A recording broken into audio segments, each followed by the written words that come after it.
Ghost at Dawn by Kevan Dale. Narrated by Francis Anderson. Part 1. Chapter 1. Schuyler Colfax. Tap. The kitchen phone had lived there, back when phones were imprisoned in rooms. Originally, it had been a beige rotary dial number made of hefty bakelite. Good old polyoxybenzylmethylene glycolin which nobody cares, I know. That got replaced in 1972 with a space-age trim line with touch-tone keys, all the time saved with modern technology, in a sleek mustard yellow high-impact resistant polymer. Probably acrylonitrile butadiene styrene. But, again, nobody cares. A few more garish phones had clung there until they lost their evolutionary race and vanished from the face of the earth, never to be stared at all day long like their more fleet-footed descendants. The jack plate sat empty for somewhere in the vicinity of 14 years, 7 months, and 12 days before a handyman pried it up, tore out the wires, patched the hole, and painted it over. I can still see the marks. But apparently I'm the only one around here looking closely. Now there's a slate decoration hanging in the spot that reads, idiotically, "I am love. I am purpose." Maybe if I gouged my eyes out, I wouldn't have to read those 6 words ever again. Though maybe if I had actual eyes, I wouldn't be wandering the house tapping spots like a neurotic gust of wind. At the corner of the pantry, I flutter my hand up like a wayward gray catbird, Dumatella carolinensis, and tap the exact middle of the southeast corner where the walls meet the ceiling. Henry Wilson. I'm back to vice presidents. Vice President Wilson, of course, having been America's 18th. I'm also back to vice presidents with their actual letters. For longer than I care to admit, Henry Wilson was Renry Rilson, 18th Vice President, 18th letter of the alphabet. How clever am I? But even I have my limits. Schuyler Colfax rolls off the tongue, but I always balked at Myro Magnu for some reason. It just sounded a little, I don't know, crazy. Naturally, I looped the alphabet since 48 veeps and 26 lets, simple mathematical solution, no great code. I went backward after I hit the end for a while, but that one landed me with the phonetically intolerable Han whale, and I had to stop. So now I'm back to the reassuring, measured, and completely sane, "Why are you looking at me like that?" list of correctly spelled vice presidents. Oh, and since you've doubtless warmed to the topic, I do shift them by 1 every day, because there are 42 spots I must tap and 48 VPs, 45 Ps whom I use on alternating years. I did the decimal places of pi for a few years, but since pi is better for calming myself, I decided not to muddy the waters. Tapping is tapping. Calming is calming. One keeps me from fading into nothingness, the other from going crazy. And nary the twain shall meet. Thomas Hendricks. A tap for the farthest reachable baluster before the rise of the stairs brings them past the hallway ceiling. My dead brother Eddie leers at me from the stairwell, sporting a shard of chrome and glass through the side of his face, blood drenching his left side from the neck down, carotid artery torn all the way through the intima, media, and adventitia layers. I hold my palm up to him. Not now. The day got away from me. I still have to get in the taps before sunset, which here on October 1st is 6:25 p.m., which leaves me 14 minutes for 23 taps, which means I need to get in, let's round it to 1.643 taps per minute. I admit to having lost myself watching squirrels and giving them voices, so they could recite A Midsummer Night's Dream, until Lysander chased Demetrius away in a crabby fit of Squirrel Peak, and I realized how late it had gotten. I give a little Levi Morton to the spot between the light switches by the front door, just past where the Jones Moseses gather. All their voices are raised. For people who pride themselves on communication and sanity, they always talk over each other. An alien Jane Goodall would probably find the gibbering fascinating, a display of ritual signaling disguised as communication. I find it less so. I squeeze through their enlightened yet not as enlightened as they tell themselves little conclave just inside the door, holding my breath as I slip through the miasma of patchouli, coffee and creamer breath, massage oil. Oh, and is that? Why, yes, kale surprise, marijuana. To give Adlai Stevenson his tap in the center of the old thermostat dial, then cut back through them for some Garrett Hobart action on the iron hook in the hall closet, third from the left. Back through the Jones-Moses bunch. I don't care what you promised him, because trust isn't a core value of the. We have certain expectations, family. And by the way, those are your expectations, not mine. And aren't I supposed to? I lean into the living room and tap the right electrical outlet. Theodore Roosevelt. In the painted-over socket behind the large glass bottle holding up a branch of dried sagebrush.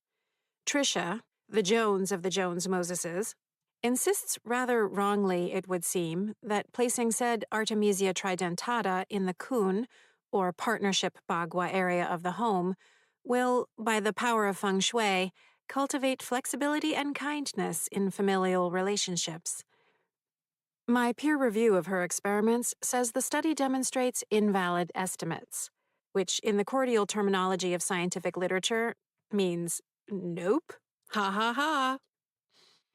The exact center of the crown molding above the mantelpiece gets Charles Fairbanks, tap, and the bottom brick flush with the floor on the fireplace's right-hand side gets good old James Sherman, tap.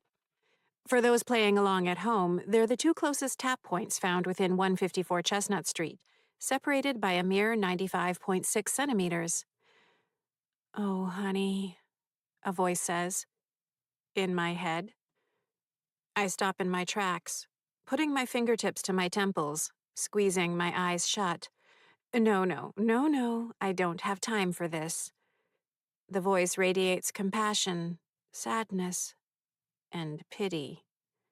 And I'd rather be lit on fire and tossed into a pit of writhing black mambas, Dendroaspis polylepis, than pitied.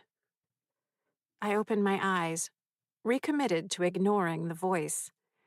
2 long strides bring me to the northwesternmost window on the first floor. Thomas Marshall. The middle pane of glass calls out for my tap. Begs me for my tap. Beseeches me for my tap. Will you defend me? You're part of this. She has a point, and you did say she. Family? Oh, thank you. Leave me hanging. Why don't. Assert myself? Own it? Isn't that what you.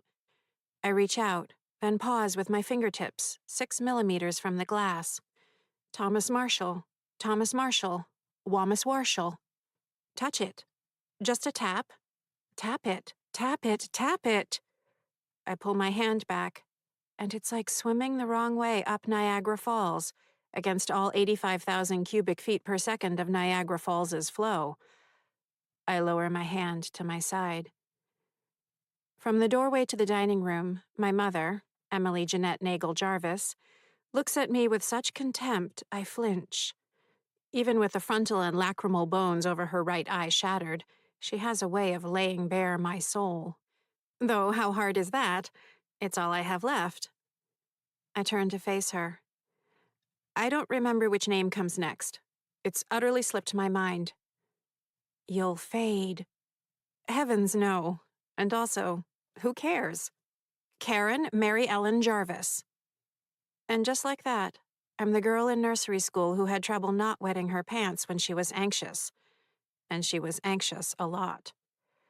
Let someone else tap them. I turn and cross the living room. I'm done tapping. The couch feels like finely sifted flour as I pass through. The wall like brush bristles, splinters, tacks. Outside, the air smells of cool earth and the silvery green leaves of the bluebeard shrubs at the front of the house. The autumn sky holds bands of lilac and rose and coral. The belt of Venus. The alpine glow formed by the Rayleigh scattering of light from the setting of the sun. High atmospheric particulates. Anti-solar point. No one cares. I am love. I am purpose. I take in a shaky breath. When I raise my hands, my pinkies are gone. Chapter 2. Let me see, dear. I hold up my hands. They don't hurt. but the feeling is odd, as if they'd fallen asleep toward the outer edges. The distal, intermediate, and proximal phalanges of the pinkies are gone, along, obviously, with the related hypothenar eminence, extrinsic flexors and extensors, and the limbrical and palmar interosseous muscles. They remind me of squirrel paws. I wonder what they'll look like tomorrow night. A finger per day gone. Will my hands vanish before my feet? Have my pinky toes already vanished? Mrs. Gracie looks my hands over, pursing her lips to one side, as though assessing a pot roast that might need another half-hour of cooking. Then she reaches out and takes what's left of my hands in hers and gives them a gentle shake. Well, at least you've got the other four. She pronounces four with 2 syllables, four. 3, I say. Thumbs aren't fingers. She gives my hands a warm squeeze before letting them go. They are now. My favorite thing about Mrs. Gracie? She doesn't hand out pity. Because that's what I heard in the voice that said, "Oh, honey." Pity. People pity people whose lives are sad, whose afterlives are even sadder. A car passes, the headlights cutting the darkness. We're on the far side of the street, across from my house. A fire hydrant squats next to us. They used to be red. Now they're all yellow with red outlets and stem nuts, wearing tall yellow fiberglass markers. The new ones have absolutely nothing on the classic styling, the utility of not being knocked loose by a snowplow notwithstanding. These kinds of opinions are why I never had any friends. And I don't think you forgot, Mrs. Gracie says. You're too smart to forget. What's really going on? She reminds me of a classic fire hydrant. Her hair, colored somewhere between faded corn silk and weathered fence gray, worn in a confident permanent. Bronze-colored turtleneck poking up from beneath her beige sweater. Tan pants. Sensible shoes. All of the styles firmly from the decade prior to 1981. Comforting, as that particular decade spanned 92.4% of my life, if we're rounding. I want to fade, I say. Don't let yourself think that way. I can't help how I think. Understatement of a lifetime? More than a lifetime, in fact. No, maybe you can't. But that's your gift. The rest of us are just left guessing. Everything is a guess to me. Not true. Though I suppose I know how you feel. Patience only gets us so far. She straightens the hem of her sweater. Do you know what I miss? Bourbon. If she'd said cannibalism, I might have been less surprised.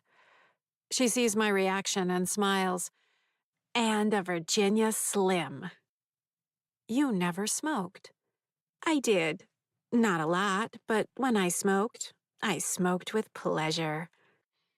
And bourbon, I add. Those were the days. Arthur and I used to go up to the Black Lantern.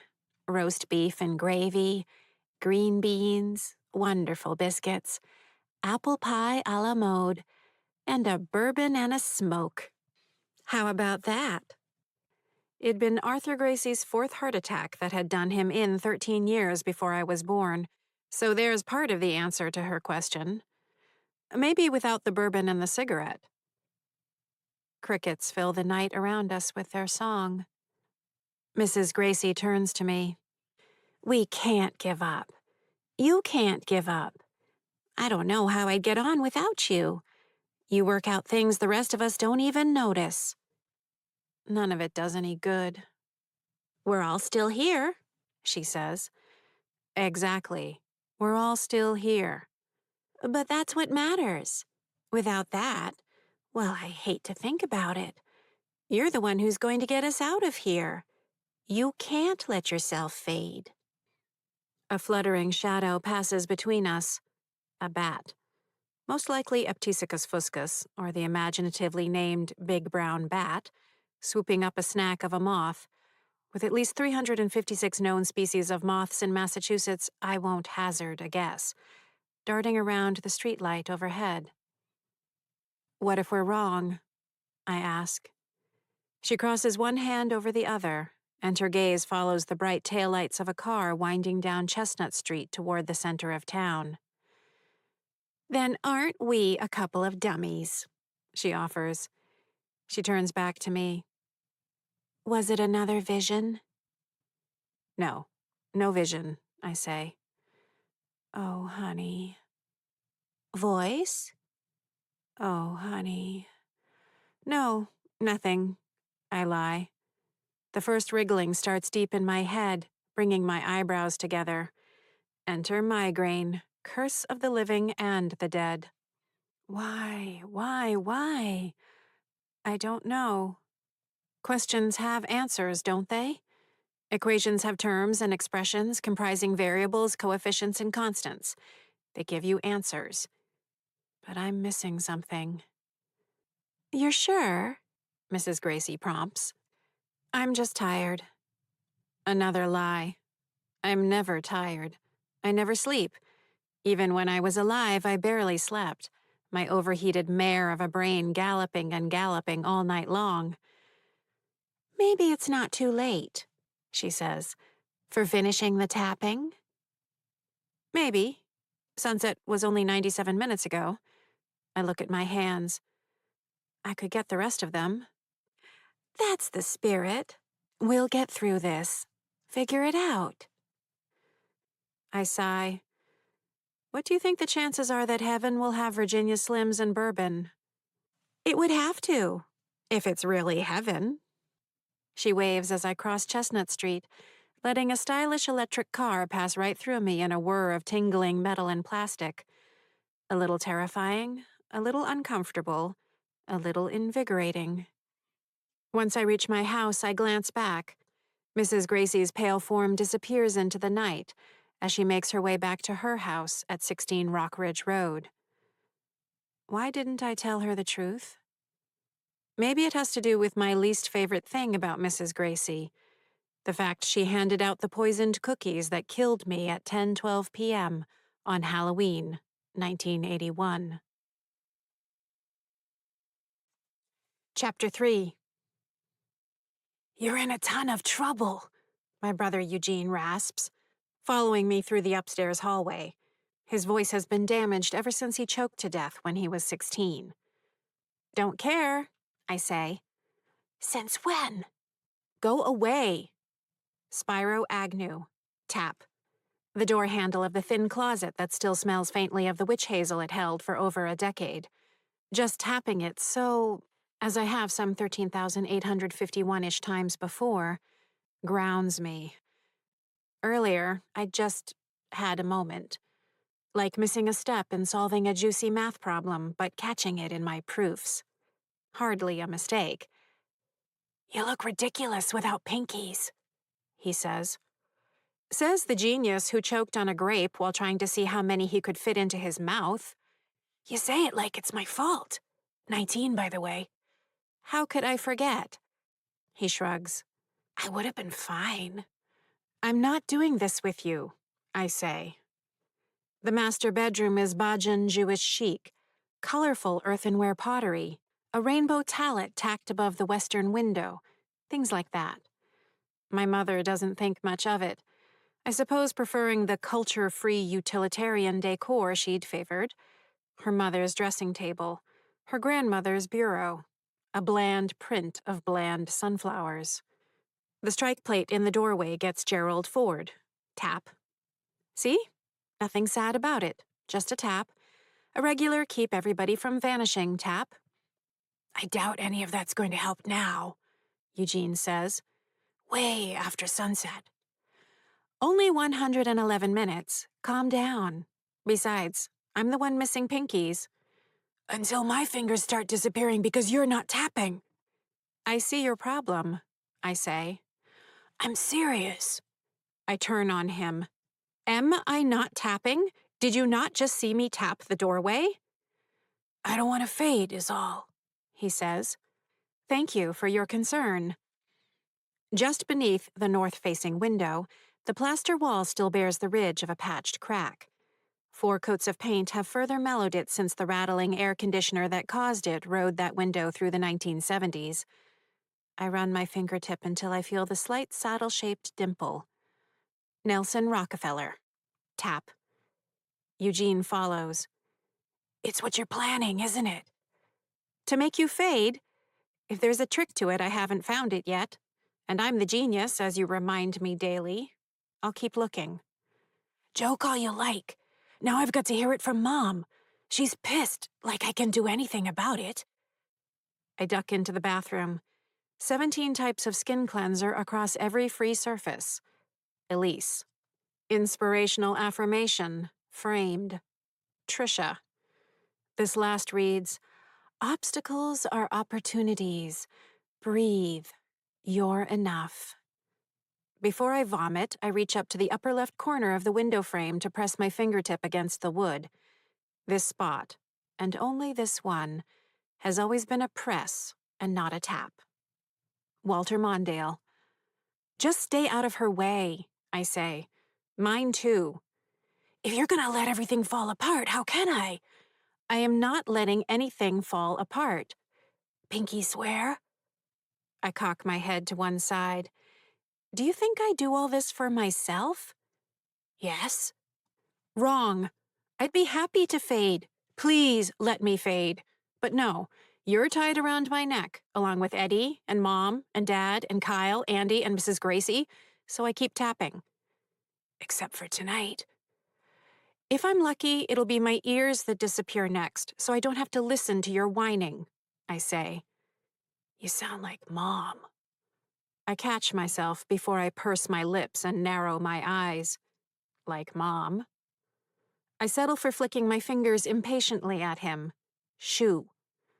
With an eye roll played for the cheap seats, he turns and walks through the wall, disappearing into his old bedroom. I slow clap, then stop when I see how weird it looks with my new ferret, Mustela puturius furo, hands. Chapter 4.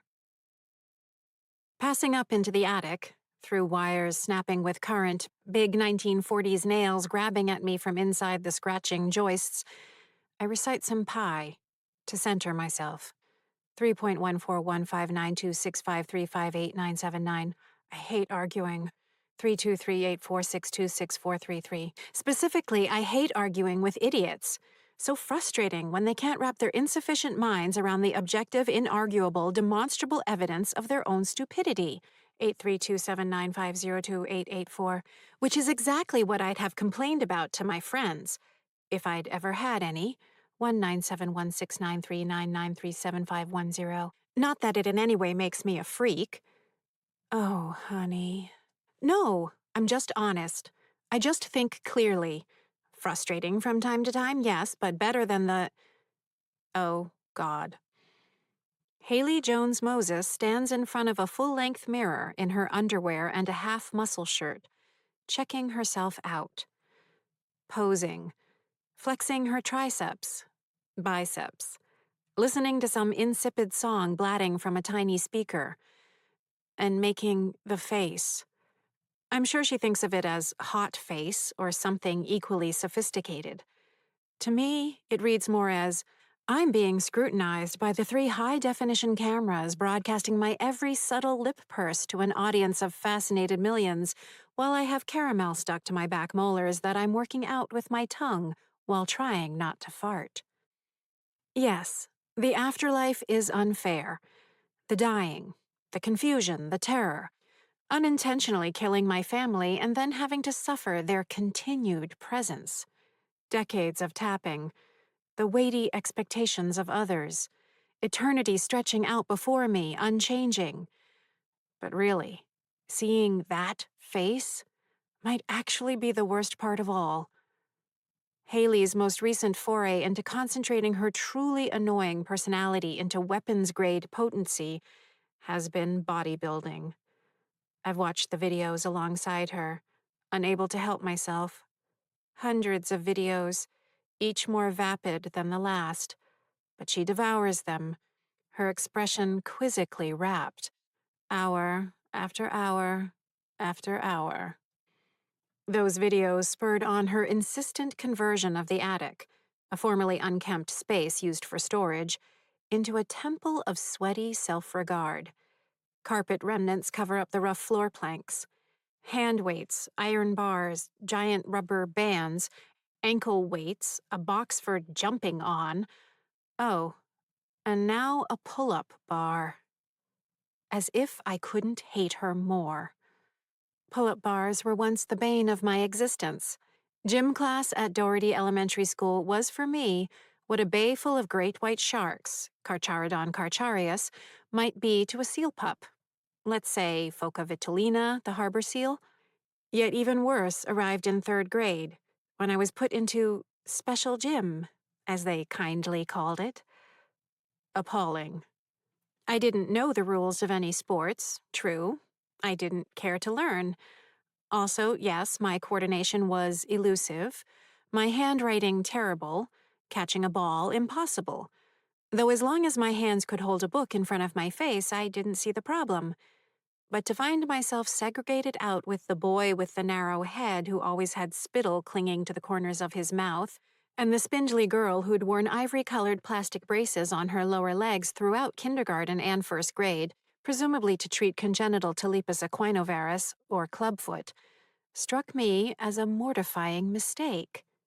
Even I wasn't that bad. Or was I? But as the gym teacher, Mrs. Kristoff, had clinically diagnosed, wearing her track pants and whistle, no doubt calling upon her vast medical school education, I had noodle arms, which, thank heavens, could be fixed through heavy doses of humiliation and frustrated head shaking. Or could they? I couldn't pull myself even halfway up to the bar. Ever. Not even once. No, I didn't care. Though I was mildly curious why everyone else had been born with functioning arm muscles while I had noodle arms. Still, the whole situation was ridiculous. Beyond ridiculous. But I tried. Grunting, straining, shaking, and always surrendering. My face glowing with shame as I slunk to the back of the line in the gym class of broken toys. Elbridge Jerry. I tap the notch at the base of the plain newel post where a sliver of subflooring shows. Don't look. Haley mutters, "That's right." Drifting to the southern end of the attic, still not looking, I reach up and tap a knot in the pine joist, near the peak. Daniel Tompkins. I glance in her direction. She bends both arms, straining her neck muscles, watching herself, making the face. Tonight, I just can't. I avert my gaze. She's going through a phase, Trisha, Elise, and I have noticed. Trisha and Elise think it's a phase of questioning and exploring. They're thrilled, mostly at their own open-mindedness. Personally, I see it as no more than an extension of Haley's longer cycle of dumb assery. I've known Haley since she was a 3-year-old, eating pebbles in the backyard, exploring her nostrils knuckle-deep at 5, the Pablo Picasso of the skid mark at 7, malpracticing doll surgeon at 9, getting every flashcard wrong at 11, valiantly changing the spelling of her name from Hailey to Hayley, in keeping with a trend among her friends to, apparently, complicate every instance of documentation in their lives, staring at a simple algebraic equation as though it were a hieroglyph. This girl is not the sharpest pencil in the box. But she clearly doesn't suffer from noodle arms, so who am I to criticize? I sneak past her, trying to ignore the face as much as I would one of Trisha's saccharine affirmations. I'm ready to John Calhoun the final spot so I can put this day behind me. But I come up short. Because it's gone. I look left, right, up, down. What? Zeroing in on the pull-up bar, I see exactly what happened. And thank you, Haley. She took it down and put one end of the pull-up bar in its place. The final spot was, an old bottle cap someone had nailed onto the left-hand joist alongside the dormer window alcove. I'd always guessed it was from when the house had been built in the early 1940s. The cap is orange with faded blue print reading It's a Lulu above imitation orange soda around the edge.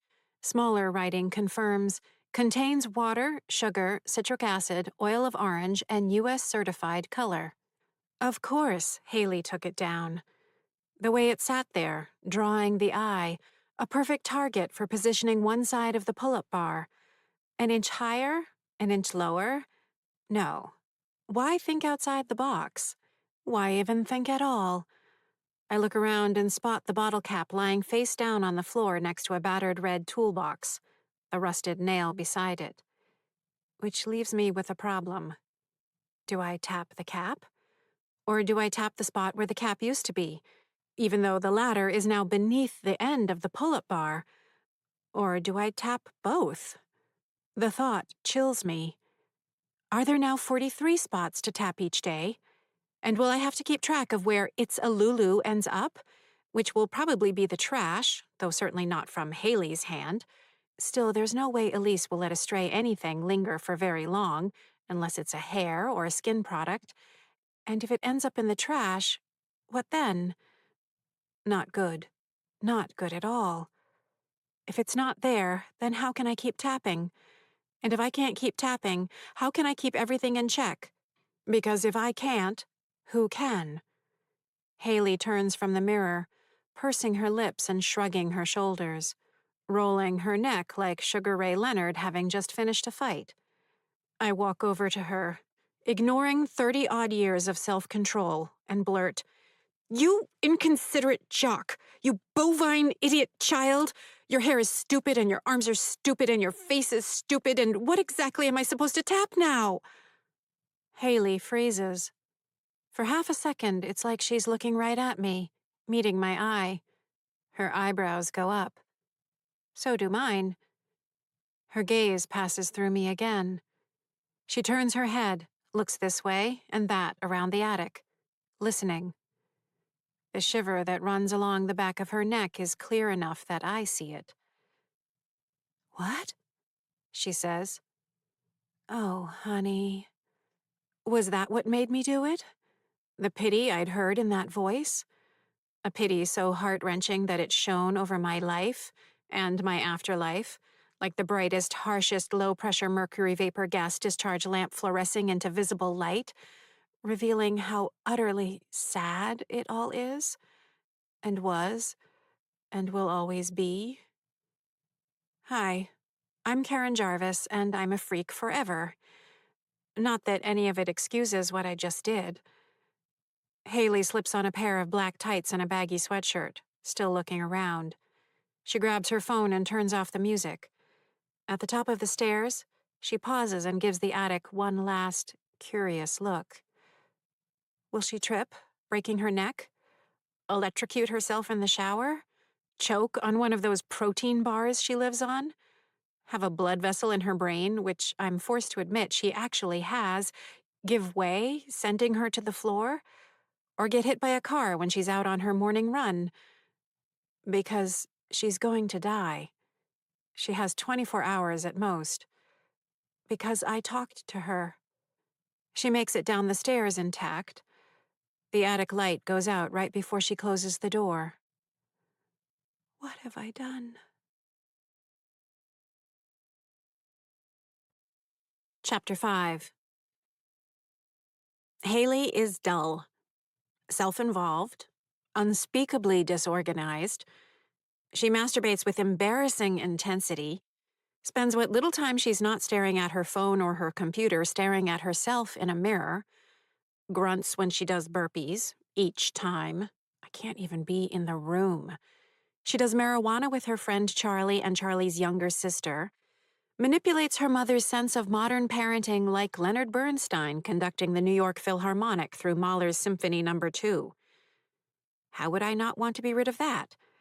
Wave bye-bye to a half-tomboy, half-moose who torments me with daily demonstrations of everything I find contemptible. Okay, maybe none of it's worthy of a death sentence. There's that. And it's not like I don't have compassion. But my compassion for her is one tiny lone sprinkle atop a heaping banana split of self-interest Because the last possible thing I want is to spend eternity with Haley sulking around the house, making the face. My family is bad enough. I have to save her. Though after the last hour and a half, I'm less than gung-ho. She chugs milk straight from the plastic bottle, wiping the side of her mouth afterward. Walking across the kitchen, she tugs the back of her tights from the crack of her butt with practiced ease, accompanied by a gentle milk burp. Then comes the nightly argument about homework with Elise. A sample. What about homework? It's only 8. Have you at least started it? I did some of it during H block. Well, what do you have left? Not sure. You need to write these things down. Do you need to check your emails? Why do you always have to make a big deal out of everything? Because you need to graduate. I'm going to graduate. With better than a D average. I only got 1 D last semester. Congratulations. That and an admissions scandal will get you into college. Who says I'm going to college? It's a different world than when you were young. Really? Because this new, exciting world will feature free housing, universal basic free trade vegan protein bars, guaranteed internet service? I'm not going to be a lawyer, much as you'd like me to be one. Elise would like her to be one. But she and Trisha and I all know there's about as much chance of Haley getting into law school as there is of Haley remembering where she left her sneakers from one day to the next, which is to say, basically 0. In Haley's world, homework, algebra in this case, which I'd mastered by the 4th grade, is a task attempted alongside a video featuring a woman with carved muscles going in-depth about jumping on and off different sized boxes, and while checking herself out on the little window with her face on the video chat with her friends Payson and Charlie. All she has to do is multiply polynomials. Looking over her shoulder, I solve the problem without blinking. 6x3 plus 4xy. For a moment, I consider whispering the answer into her ear. She's dead already, so why not go out on the crest of algebraic success? Do either of you remember how to do these ones with finding products and parentheses and stuff?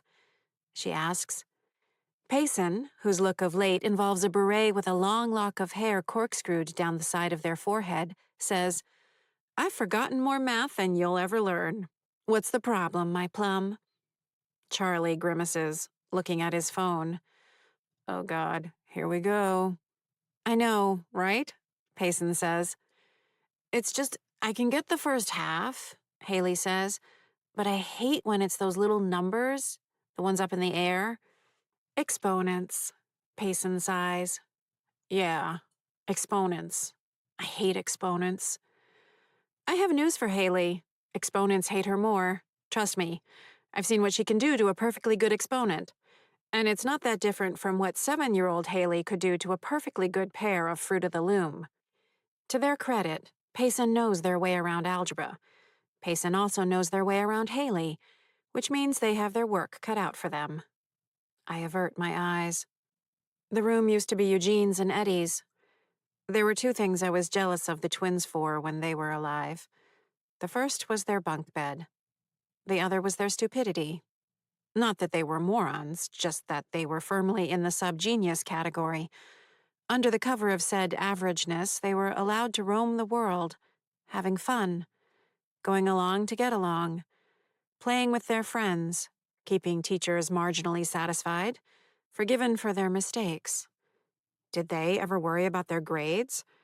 If they did, they shrugged off any such worries along with the G.I. Joes, baseball gloves, plastic paratroopers with plastic parachutes, cheap walkie-talkies, and anything else they had at hand before they went to bed and drifted off without a care in the world. I love it when she tries to do math. Eddie leans against the wall across from Haley at her desk. Blood from his neck wound trickles down his front. The cuts, tears, and broken glass along the trapezius and rhomboid minor muscles behind his shoulder leave a crimson smear on the wall. It will fade a few minutes after he's moved on. No, you love it when I have to be near her when she's doing math, I say. Same difference. And it's better than watching Trisha and Elise play backgammon. Then I really want to die. Fair enough, I agree. The way Elise shakes the cup, and the way Trisha hums while she thinks, he says. He looks up at me. So why are you in here? Go bleed somewhere else. What's going on with you? His gaze flicks down to my meerkat, suricata suricata, pause. Haley treats Payson to her fragmented staccato of, oh, right. But kind of, yeah. But wait. No, that's what I meant. Payson devours attention, so puts up with it. I shrug, just waiting for her to close the laptop, turn out the lights, and start touching herself. No, hold it. That's what you're doing here. I can't help it if she does all that in my room, he says. And I'm a growing boy. You're disgusting. Clearly. Mom's pissed at you, by the way. Just wait till Haley joins the family permanently. She'll get over it, I say. Mom? Our mom? He looks over Haley's shoulder and twists the side of his face that isn't torn up into a questioning frown. I don't think she's gonna answer this one. Too many little numbers up in the air. Your concern for the integrity of Haley's grasp of algebra is noted, I say. Now run along. You can't kick me out of my own room. It's Haley's room. You can tell by all the dirty socks and underwear all over the floor. Why didn't you finish tapping earlier? I was hoping you could finish for me, I say. You know, after all these years of watching me. If I could, I would. Or you'd mess it up on the first try. But don't worry, I'll do everything for everyone. Heroic, he says. Seriously, what's going on? You never make mistakes. I didn't make a mistake. Oh, yeah, that's right. That could never happen. His blood stains the thick pile of the carpet. While we're on the topic, please remind me why I've been bleeding all over the house for the past 3 decades. I'm so stupid, I keep forgetting. Duh. He leans forward and lets a long strand of bloody saliva curl from his lip, down his chin, and down to the floor. He turns and slips through the wall, leaving the bloody mess behind. Chapter 6. The homework doesn't kill Haley. It's a closer call with Payson, whose patience exceeds that of Charlie, who didn't even muster a reason to excuse himself. Payson gamely sticks it out until they drag Haley stumbling and sputtering across the finish line of the final problem. They then claim exhaustion, blow Haley a kiss, and exit the video chat as though it were on fire. As the next 2 hours tick by, I am also lucky enough to eliminate the following causes of death. Killed by fitness videos, killed by yawning, killed by morning routine videos, killed by pornographic videos, killed by social envy brought on by scanning approximately 112 pictures across classmates' social media accounts, killed by nearly tripping when she took off her tights, killed by choking on her toothbrush, killed by staring at herself from 27 different angles in the bathroom after not choking on her toothbrush, killed while attempting 6 different hair configurations, choking to death by swallowing her own tongue while making the grunting noise that was her reply to Trisha's "good night" as they passed in the hallway upstairs, killed by looking at approximately 39 different angles of her body in the mirror on the back side of her door, killed by masturbating, though I will add that this last nearly kills me. I'll spare you the details. By the time the Haley Horror Picture Show final credits roll across a routine of tossing, turning, pillow fixing, and blanket tugging, she's conspicuously not dead. Soon enough, she's gently breathing around her comforter in the dark room. How deadly can sleep be? I frown.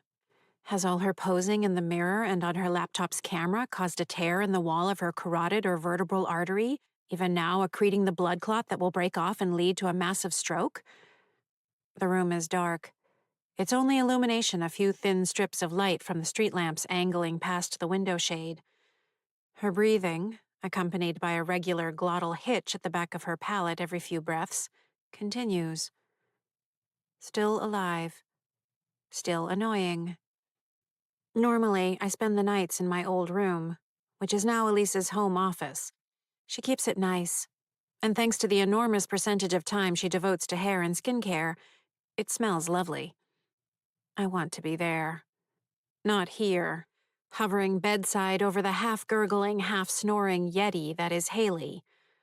What do I think I can do anyway? If she suddenly stops breathing, I can't perform cardiopulmonary resuscitation, even though I know how, thanks to the health class we were all forced to endure in 5th grade. I still shudder at the memory of the horrifying torso. The alcohol wipe slid over the rubbery lips of the faux victim, the concentration of said alcohol clearly nowhere near strong enough to eliminate every last vestige of the saliva of my classmates. Were I to attempt the technique on Haley, my pinkyless hands would pass right through her pectoral muscles, rib cage, lungs, and heart, and out the bed beneath her. And putting my lips on hers? God, just no. Futile, and twice as horrifying. Passing into or through the living is sometimes unavoidable. It's a disconcerting sensation, a liquid warmth, a mild charge that I take to be bioelectricity, the fuzzy scrape of bone and marrow. Even when I was alive, I avoided hugs or contact of any kind, so you can imagine. If she starts gobbling her sheet while dreaming of eating a giant version of the gross fruit roll-ups she devoured as a 9-year-old, sneaking 3 or 4 for every one she was actually allowed to have, will I be able to shout her awake? I look around the room. Is there something I can knock off, shake, or rattle that will bring Trisha or Elise running if I noticed Haley choking, gasping, seizing, thrashing, or quietly turning blue? The answer is no, and not just by dint of my noodle arms. I can pass through things, but I can't move things. Or not much. The first year after I died, I made a careful study of interactions with physical matter. Some of my findings. A falling maple leaf would slow down as it passed through my upturned palm by what I approximated to be 6 to 9% of its velocity. A soap bubble, the sort you might see at a child's birthday party, say Haley's 4th birthday party, could be forcefully deflected by up to 17 degrees in its trajectory. However, a strong, pliant bubble could not be popped. A weak bubble at the very end of its lifespan, already trembling on the edge of losing its surface tension, could be popped, though only somewhere in the area of 41% earlier than it might otherwise pop. Dish soap foam in the kitchen sink could be wavered perceptively. Not quite the stuff of Hell House. Here's a sampling of things I cannot move at all. A paperclip, a dime, the paper fortune from the inside of a fortune cookie, a garbage bag tie, a pencil. You get the idea. Here is a complete list of things I have moved. A dust bunny, a column of ash left on one of Trisha's burned incense sticks, paper punch-out tabs from a hole punch, though only with regular 75 GSM, grams per square meter, paper, not something as heavy as colored construction paper, typically 120 to 130 GSM. My most impressive feat. A white marble that an hour of my coaxing displaced by 2.5 centimeters. All of which reminds me there's nothing I can do. I should be in my old bedroom, staring out the window at the stars like I used to when I couldn't sleep, which was almost every night. Instead, I'm stuck standing at Haley's bedside, waiting for her to die. Chapter 7. When the alarm on Haley's phone goes off at 5:30 a.m., she reaches over, shuts it off, and sits up, very much alive. She rolls her neck a few times like Rocky Balboa, stretching arms overhead, and then it's into her workout gear. Running tights, socks, sneakers, dark gray long-sleeve shirt, blue zip up top. The night was an ordeal. 17 times her breathing appeared to cease, until a ripping snore got things back in line. She got up to pee once, her Sasquatch footsteps a regular nighttime feature of the Jones-Moses household. I was treated to 11 nocturnal farts, an on-point commentary from the universe about what my afterlife has come to. She glances at her Instagram feed as she ties her running shoe. Then she's up, screwing earbuds into her ears and slipping her hair back into a ponytail, the end of which she then jams through the back of a Boston Red Sox baseball cap. I follow her down the stairs, top to bottom, nary a neck-cracking spill, into the kitchen, and out onto the deck through a pair of sliding doors in the dining area. She pauses for a couple of stretches. A light frost coats the grass, untouched by the sun's rays, which are confined at the moment to the tops of the maples, Acer saccharum, black oaks, Quercus velutina, and eastern larches, Larix laricina, lining Field Drive. There's not much traffic on Field Drive. No, the vehicle that will strike Haley will likely be on Chestnut Street, or perhaps one of the 7 other roads her 8.85-kilometer run takes her on. The science of it is clear enough. The work made by impact force equals the kinetic energy of force times distance, which equals 1/2 of mass times velocity squared. In other words, impact force expressed as division of mass and squared velocity with 2 times time. Basic division of kinetic energy by distance will give us the impact force of the car, pickup truck, school bus, garbage truck, recycling truck, delivery truck, ambulance, or post office truck that will hit Haley. Factoring in the stop distance, including the crumple zone of the vehicle, we'll be able to calculate the precise amount of force, expressed in newtons, N, that kills her. Once we have the full police and autopsy reports, that is. Science is fun. I accompany Haley past the end of the driveway. I'm not going on her run with her. It's not that I don't want to, though I definitely don't want to. It's that I can't. The issue isn't that she's faster than me. In life she would have been. I always came in last every race in gym. Haley has the long strides and fearsome energy of a cryptozoological beast. In death, however, I can zip along like a hilarious breeze, easily capable of pacing her, to the limit of my tether. On Field Drive, I feel its first touch. Each step becomes more difficult, as though I were walking up a curving incline, a steel cable attached between my scapulae quickly reaching the end of its slack. This is as far as I can go. Haley continues on. She lumbers off to the corner where she turns left and sets off at a faster clip. I watch her, helpless. And what of this tether of which I speak? Excellent question. Kudos to you on your inquisitive mind. This particular law of afterlife physics might be described thusly.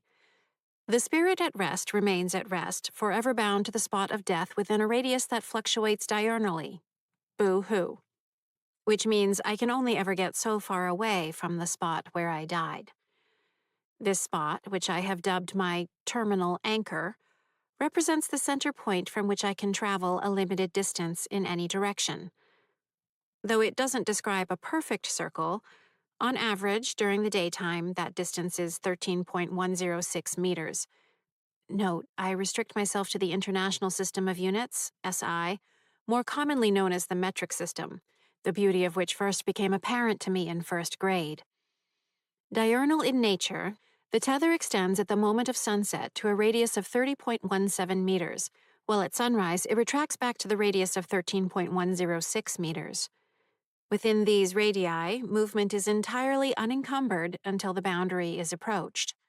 There, resistance increases at an exponential rate until the limit is reached, which is where the boo-hoo comes in, because that's it. No farther. Stuck. Bound. Imprisoned. The length of the tether doesn't vary by any measurable degree regardless of time of year, weather, occupancy of the house, presence of the living, decades spent in the afterlife, phase of the lunar cycle, recitation of prayers, shouting of foul language, obscene gestures, presence of family members shouting foul language and making obscene gestures, solar flares, migration pattern of large waterfowl, shifting of the Earth's magnetic fields, continental drift, or other tectonic activity within the lithosphere, among other possibilities. Of the more plausible hypotheses I've developed, including those involving weak nuclear force, anomalies in quantum field theory, and multiple time dimensions, the elegance of my conclusion is inevitably marred by the inclusion of the unsightly statement, so probably when it involves ghosts, at which point the universe laughs at me yet again and suggests where I might stick my inductive reasoning and Bayesian inference. So, when Haley comes bounding up the sidewalk from the direction of town 35 minutes later, her final 100-yard sprint, and the thing she does where she leans over with hands on her knees, then straightens, interlacing her fingers over her head and affecting the casual look of an Olympian who just won the gold and is being applauded by a stadium full of spectators, doesn't make me want to throw up as usual. As I shadow her through her subsequent rush to get ready for school, I marvel at how anyone manages to stay alive for more than a few hours in the modern world, given the myriad potential death traps. Some examples: electricity, perfectly capable of killing a person anywhere throughout the house, especially in areas where there is a conductive source of water. Slippery flooring conveniently placed near other hard surfaces. Scissors, razors, and utensils capable of penetrating the epidermis and splitting arteries and veins wide enough to cause rapid and significant blood loss. Foodstuffs, all perfectly portioned to jam up the same passageway that also supplies the air that one must breathe. Steps, cords, sharp corners, heating systems producing invisible suffocating gases, gas lines carrying the potential for fire and massive explosion, etc. And yet Haley navigates this murder house with practiced ease. Along the way, she treats me to the 87 glances she gives herself, including in the various mirrors, the shower, her phone, her laptop, each time checking to make sure that she is. I don't even know what she's checking for.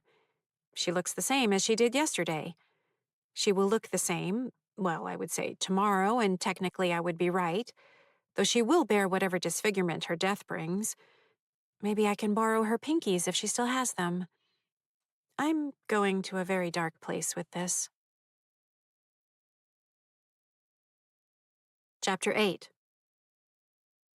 The stained brass plug at the end of the weird pipe that comes into the corner of the cellar next to the oil tank is the first tapping location. So I tap it. Millard Fillmore. Delicious satisfaction. The knuckle begging to be cracked, the itch crying to be scratched, the sleep seed enjoyably pried from the corner of the lacrimal carnacle. You're getting an early start?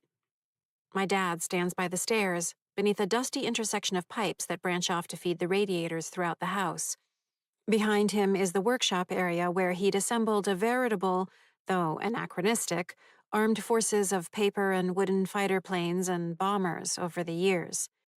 He hadn't been averse to a good three-masted barkentine, replete with accurate masting and rigging, sprit topsail, sprit sail yard, spar scantlings, etc., spun from a collection of silk and linen thread, either. You scared me, I say. Sorry. How are your hands? I lift them. In the bright morning light coming in through the casement windows, the outer edges of my index fingers express a strange line down the phalanx, metacarpal, and carpal bones. The head of my ulna bulges knobbily. They don't really hurt. That's good. And I'm getting used to them. Streamlined. It's not like you to make a mistake, he says, not unkindly. I'm sorry, I say automatically, a gross feeling in my guts. I don't know what it was, or why. I just want to make sure you're all right, he says. I'm fine. Are you? I am. Seems a little early in the day to start tapping, he observes correctly. I thought, well, I don't know, maybe I can get in 2 circuits today. I turn my hands this way and that, then lower them. Maybe it will bring my pinkies back. There's a thought, he says. Definitely worth that old Jarvis try, I say, smiling as if I'm really, really, really okay with whatever happens. Dad slips his hands into his pockets of his tan chinos. Your mom is worried. Are you? I trust you to do the right thing. You're smart, kiddo. Manic enthusiasm still on my face, I say. Clearly not always. Don't beat yourself up. We all make mistakes. Yep. Smile, smile, smile. My cheeks heat up. I loathe blushing. I stand there awkwardly for a moment, and then with a little chagrined, oh, I tap the northernmost bolt on the steel plate that holds the lally column to the ceiling. Who is that today? Dad asks. William R. King, I say. Unlucky number 13. He did die after only 6 weeks. Historical drama, he says. I love it. That makes Breckenridge next, right? You are correct, sir, I announce in a game show host voice. The door, a narrow-paneled number, opens to the small storage pantry beneath the stairs. Dad switched out the original brass knob with an antique rose-cut glass knob he'd found at a flea market in 1972. I'd been fascinated by it as a toddler. John C. Breckinridge. Tap. He joined the Confederacy, didn't he? Dad asks. Became Secretary of War. Last one before the war ended, scorned as a traitor. Yep, I chirp. Talk later. I hurry through the last 2 tap spots in the cellar, still smiling like a lunatic. Chapter 9. Eddie appears at my arm, his gaze sharp behind the bloody wounds on his face. You talked to her, didn't you? I have no idea to what you are referring. I lie. Haley's at her desk, home from school and field hockey practice, 100% unscathed. Laptop open, she fills her face with a new workout video from her favorite YouTuber, while she fills her mouth with a bowl of whole grain cereal and almond milk. Sloppy, damp crunching, grace notes of slurping. I can't wait until the sun explodes, I add. Man, I miss cereal. Eddie plays with the gash on his cheek, and she's hot when she eats it. I kind of want to be that cereal. You disgust me. You're uptight. But really, you talk to her. It's why you've been hanging around with her since yesterday. Basically every second, right? Shut up. Go away. Not that I'll mind, he says. That body. You're too young to be so vile. I'll have you know, I'm wiser in the ways of appreciating a luxurious body than you give me credit for. No longer a naive 10-year-old, let us say. Right. You are a 10-year-old with the sophistication of a 6-year-old. I'm more like a 47-year-old when you think about it. Even more disturbing, I say, when you think about it. I just hope however she dies doesn't mess up her looks. A heartwarming display of compassion. He turns to me. So I'm right. Fine. Alert the authorities. His eyes widen. But I wouldn't get too excited, I continue. No more showers, no more toilet time, or whatever else you spend your revolting hours doing. Care to guess what you can look forward to? Centuries or more of Haley sulking around the house, feeling put upon and misunderstood. Grunts, obvious confusion, that whining tone, flatulence. But hey, maybe if we're lucky, she'll wrangle us into daily calisthenics. You can ogle all the luxurious body you want. Haley gulps the remaining milk from the bowl. Better than watching you march around the house with storm clouds over your head, whispering numbers all the time, Eddie says. And it's not like we're going to be here for centuries. Is that your well-reasoned conclusion? Please go on. Elucidate the situation. How is it exactly that we're not going to be here 500 years from now? Seriously? He says. You think I have the answers? Yes, you always do. No, I really don't. You're the genius. Centuries of a luxurious body, I say. Why would you want to pass that up? Stop kidding around. I turned to him. We're stuck here, all by our lonesomes, with Haley. I lift my arms and spin gracefully like one of the models on The Price is Right. All this, ours forever. We'll be stuck here when Trisha and Elise sell the house out of desolation and grief. We'll be here when the next family moves in and grows up. And maybe, just maybe, the family after that. Quit it, he says. After that, I continue, I expect they'll knock the house down and put a bigger one up in its place. Something more modern. All the whiz-bang miracles of Jetsons technology entertaining us up close. We'll barely remember when televisions were made of stuff. And then that family will grow up and move out and sell the house to yet another family. But don't be nervous. They won't be strangers for long, because we'll get to watch every day of their lives while they're here. After that, I don't know, maybe those houses will last longer. Maybe they won't. Maybe they won't even build houses after that. He glares. 10,000 years from now, I say, what do you think this spot is going to look like? Because we'll be here to see it. 100,000 years in the future. How are you going to feel about wandering around some unrecognizable landscape? There probably won't even be people left, just hints of dusty ruins, if that. And then, as I referenced, the sun will explode. That'll be fun. We'll have a front row seat. Why do you have to be like that? Eddie asks. I smile, pleased. Of course, maybe when they tear down this house, they'll also tear down the tapping spots. Then what? Another good question, the answer to which I do not know. Maybe I'll just fade. Adieu, exeunt, and you'll be on your own. Or maybe you'll fade with me. I'm more than tempted to find out if you absolutely must know. He stares at me, mouth open. That's right, I say. So maybe reconsider the gleaming excitement that was all over your face and think about what you're really saying, idiot. The looks that pass over his face are interesting. Resistance, disbelief, dawning recognition. And is that a hint of stark terror? Can he really not have thought that far ahead? I'm telling Mom, he squeaks out. I turn back to Haley. She already knows all that. When I glance to look at him, he's gone, his blood soaking into the rug. Chapter 10. Haley Death Watch Update. She's not dead. She should be. She really should be. But she's not. Dawn finds me once again in Haley's room, another 9-hour vigil behind me. Haley stretches, still half asleep.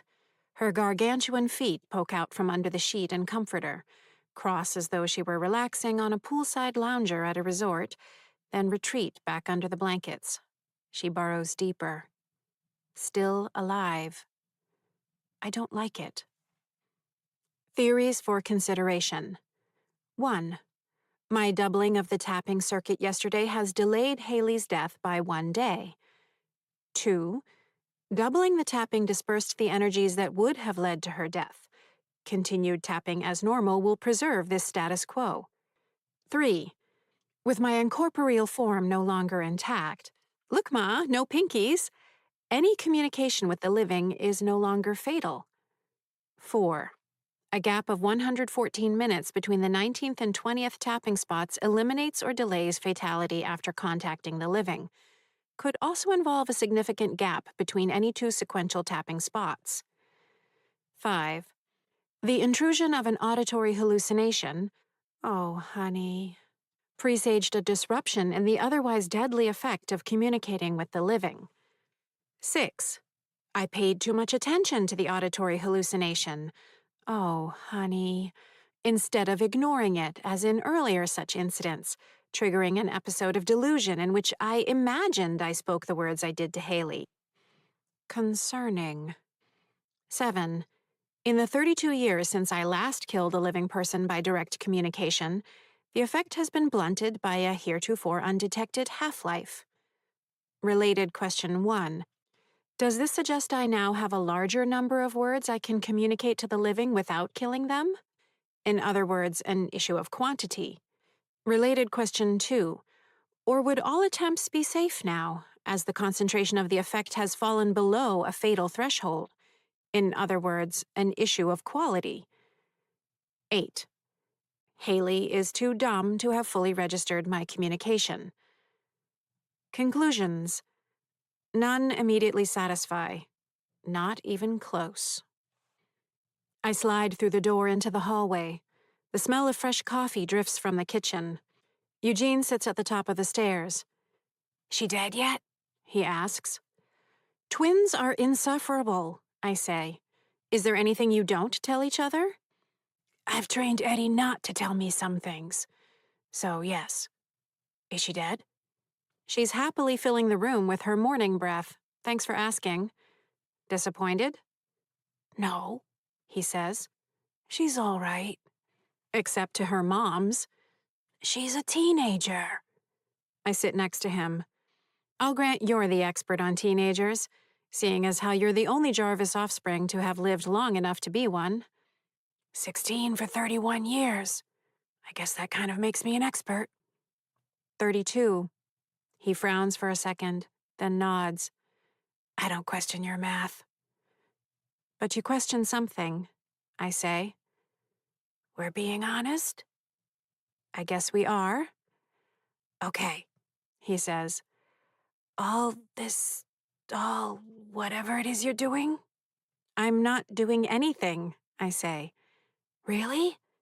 Not tapping, letting yourself fade, talking to Haley, tapping twice in one day. None of it is like you. Laughter floats up from the kitchen, Elise and Trisha sharing a moment. Maybe I'm tired of being like me, I say. It'd be nice for a change if I could just hang around, enjoy myself. But no, I tap every day without fail. Because Karen. I make the forecasts, send the signals. Because Karen. I do the calculations, take the measurements, all so we're all safe. Because Karen. A quick blast of disco music swells in the kitchen, followed by more laughter. Overthinking things as usual? Karen, Eugene says. Also, you don't seem to need, or really want, our help. Not that we could, so I'm not blaming you for making a mistake. I didn't make a mistake, I say. For being wrong, then. Not wrong. So, just not right. Not enough information, I say, though I'm open to any alternate hypotheses, theories, or supplementary evidence you might have on offer. He frowns. The skin of his forehead shows signs of visceral congestion from dilation of the venous blood vessels from when he choked. His eyes are crosshatched with petechia, tiny hemorrhages caused by high intravascular pressure. It wasn't a vision, was it? No, no vision. The lie comes more easily the more I exercise it. Those workout videos are right. I guess that's good. What does Mrs. Gracie think? She thinks heaven has Virginia Slims and bourbon, I say. Apparently a pleasurable way to wipe out the taste of apple pie a la mode. About Haley. I don't know. You haven't told her? He rasps. I've been busy. Maybe she'll have some idea. Something to offer. I stand. Like her oatmeal cookies. I drift down the stairs. I didn't make you eat mine, he calls after me. I just never liked cookies with raisins in them. Made me think of plump bugs. Noted. I'd say relax and get back to your regular routine, he adds. So you made a mistake. I make them all the time. Don't beat yourself up. I waved my diminished set of fingers. Regular routine is redundant. It's just routine.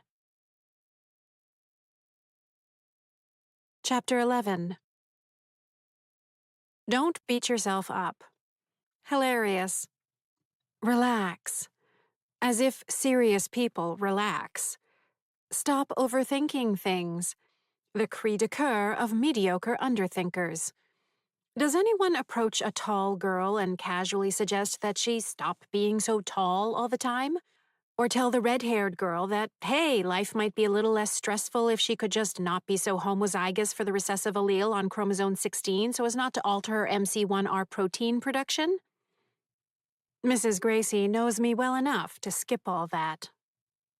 You're sure? She asks. She's still alive, yes, I say. Clearly, definitively, inexplicably still alive. The night air is soft. Shadows crisscross the yard. To the east, the moon hangs above the roofline of Andy Van Etten's house. I don't know why I did it, I confess. Don't you? She gamely pretends to be shot by Andy as he runs around reenacting some version of the shootout at the OK Corral. The 4-year-old's hair is pale blonde and extends in unexpected angles, thin and fine, subject in life to even the faintest hint of static electricity. His red and blue Spider-Man costume shows no signs of age. Fine, I say. I was frustrated. And there's nothing wrong with it. There's everything wrong with it. You're entitled to be a young woman now and then. Your implication being I just fell prey to a fit of adolescent irrationality? If you did, there's no crime in it. I wasn't an irrational 4-year-old, I say, watching Andy as he makes gunshot sounds heavy on the saliva. I wouldn't have been an irrational teenager. My brothers? Different story. I knew what was coming with them. So did my parents. I was fine. "We're not talking about your brothers," she says. "Also, it's not a moral failing to do something irrational. It's human. It's ridiculous. I have nothing to get out of my system, thank you very much." She gives me a patient smile. I'd first seen that smile when I decided to perform a solo rendition of French composer Camille Saint-Saëns' Danse Macabre, Opus 40, as a breezy capstone to my fourth grade year. As Doherty Elementary School's venerable music teacher, Mrs. Gracie had gone into it gamely enough. It would be the poor woman's Dunkirk. Week after week, she'd endured my practice of the haunting tone poem on the glockenspiel, an instrument whose assertive timbre spoke to me of sophistication. I approached the work with total focus, the contrapuntal section based on the second theme, the spirited quoting of the Gregorian chant Dies Irae, and whenever I reached for a note and missed, I logically started the piece over from the beginning. Again and again. Until Mrs. Gracie suggested to me that music is a living art form, a moving, flowing expression, one in which if I got one note wrong, I could simply back up a few bars and carry on. "No," I insisted. "Better to start again from the beginning." There was the smile. My eventual performance in the school cafetorium went off without a mistake, conjuring up the requisite chills and supernatural anxiety as intended. Teachers, staff, and students all thrilled. I overheard one boy in my class comment afterward that it had been like watching a robot play music, which I took as a compliment. Mrs. Gracie retired at the end of the year. I've long held I was the one who drove her into it, though she's never admitted as much. The poisoned cookies 16 months later were simply an ironic coincidence. "And your pinkies?" she says. I hold my hands up, still adorably stoat-like, Mustila Armenia-like. No change. Extra tapping hasn't sprouted new ones. "Nothing at all?" "Nope." "I'd keep doubling your tapping for a while," she says. "It can't hurt. Maybe it even helps. It could have something to do with Haley." Or not. Or not. True. But maybe at least don't skip the tapping anymore. "I'm the only one who pays the price," I say.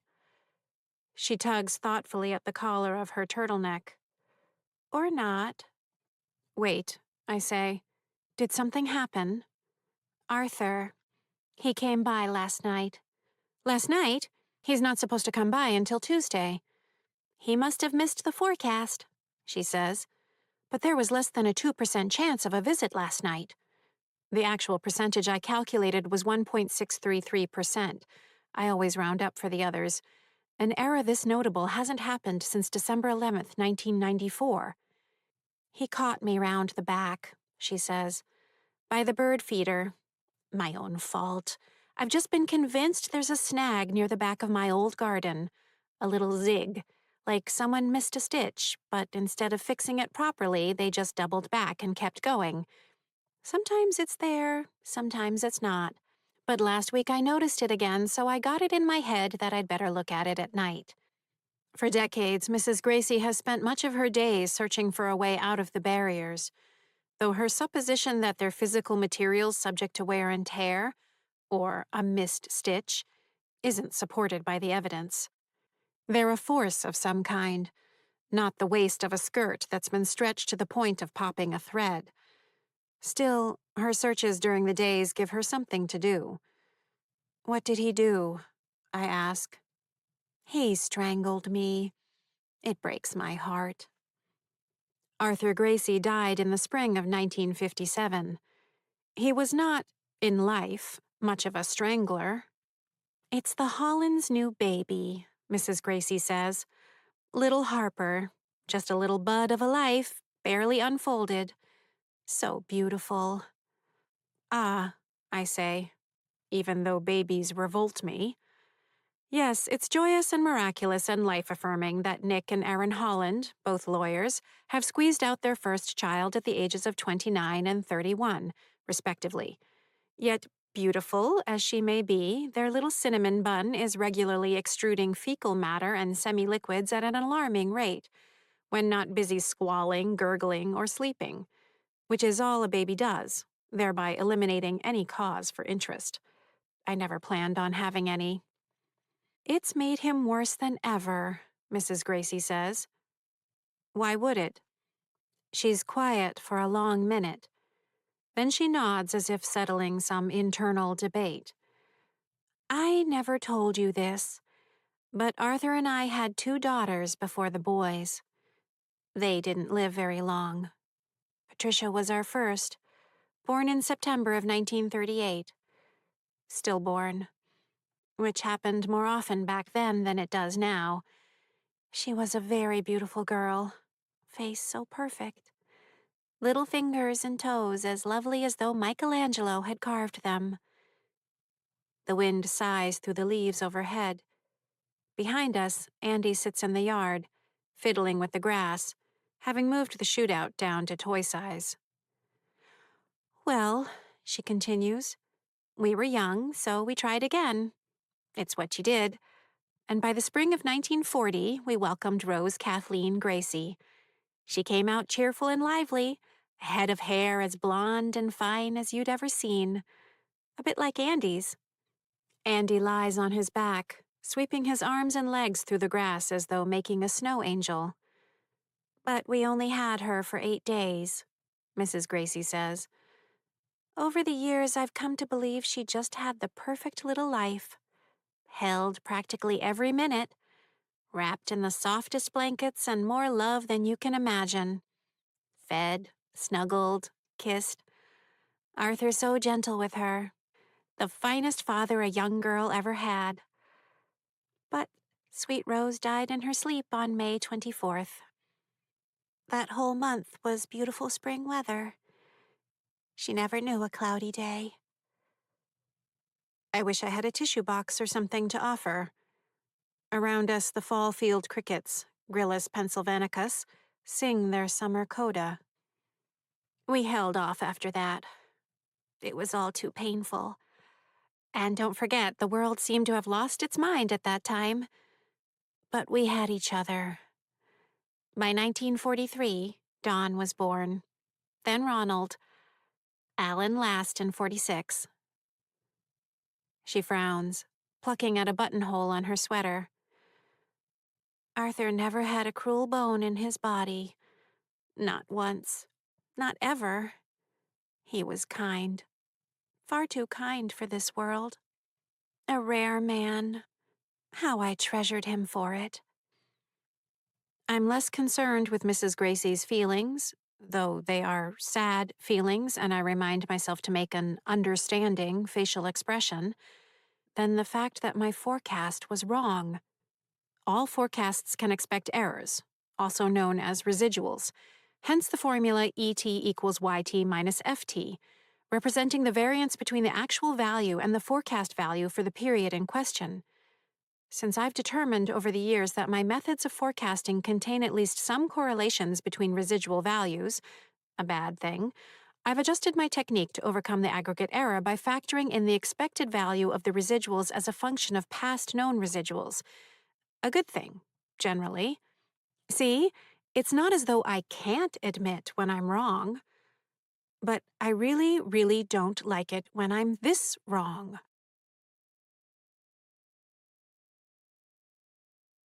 Chapter 12. Fun fact, if you're a ghost, you can still be killed. Yes, it's just as bad. You might think that starting off as dead might take the edge off the existential terror. While it might make it more ontologically palatable, I already grasp that the nature of being transcends the physical world.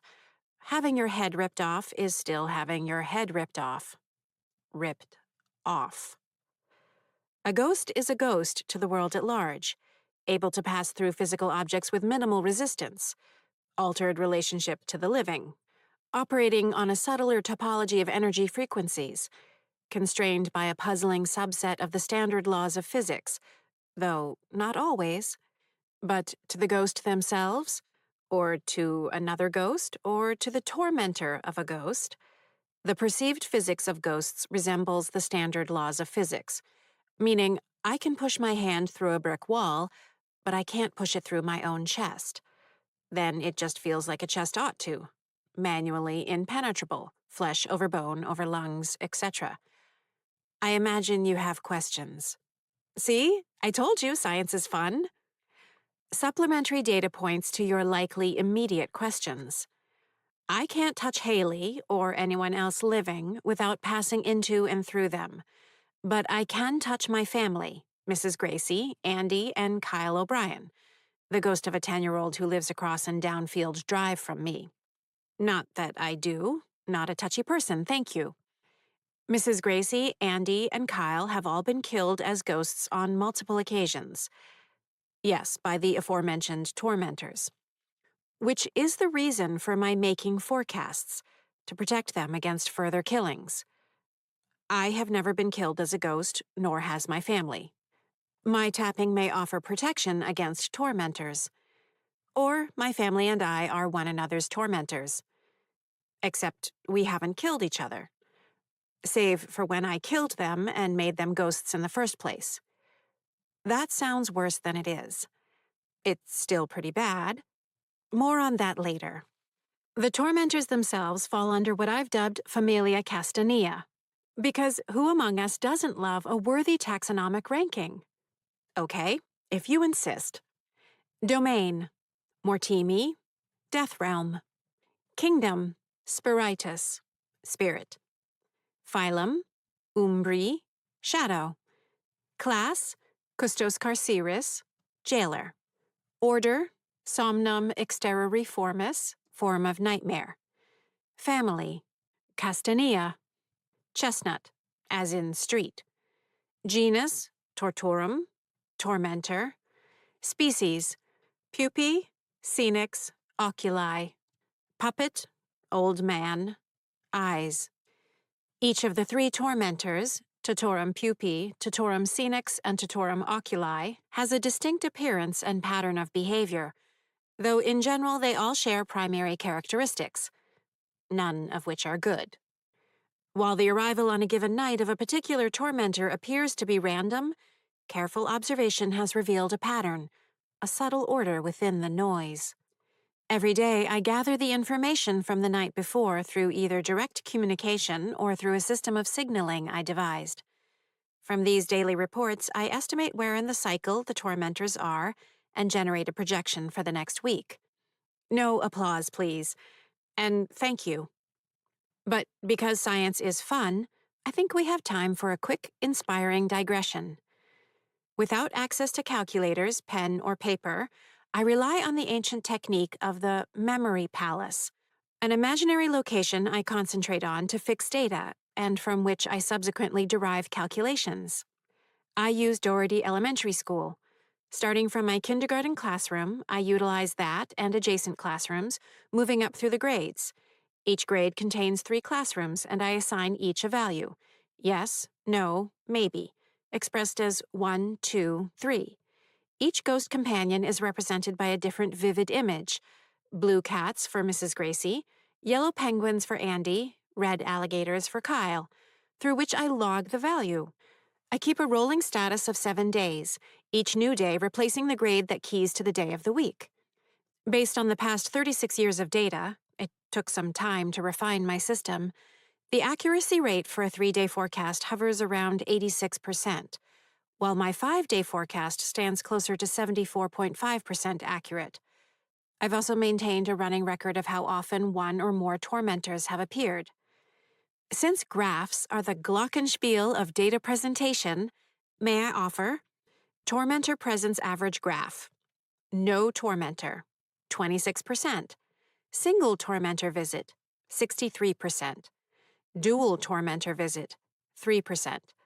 Triple tormentor visit, 0.00076%, or 10 nights over the past 36 years. Knowns and unknowns of tormentors. While all members of Familia Castanea share primary characteristics, a significant number of unknowns, incomplete data, renders firm conclusions elusive. Knowns typically only appear between sundown and sunrise. Note: scary eyes, Totorum oculi, has been seen from time to time in the late afternoon hours, engaged in an unknown activity to the south of Kyle O'Brien's house. Capable of killing ghosts. Note: since ghosts are already dead, death in this instance involves remaining in an insubstantial and unconscious state for anywhere from 6 to 36 hours. Don't always kill ghosts. Sometimes simply observe, frighten, or taunt. Unable or unwilling to penetrate the hiding spots, the only locations inaccessible to tormentors, one in each dwelling. Beneath kitchen sink, left-hand cabinet, Andy Van Etten. Small loft-like space above the attic bedroom, Kyle O'Brien. Narrow crawl space beneath sun porch added in 1971, Mrs. Gracie. Unerringly malevolent, though will sometimes attempt to deceive to the contrary. Unknowns. Location where they reside during daylight hours. Location where they reside before and after they appear.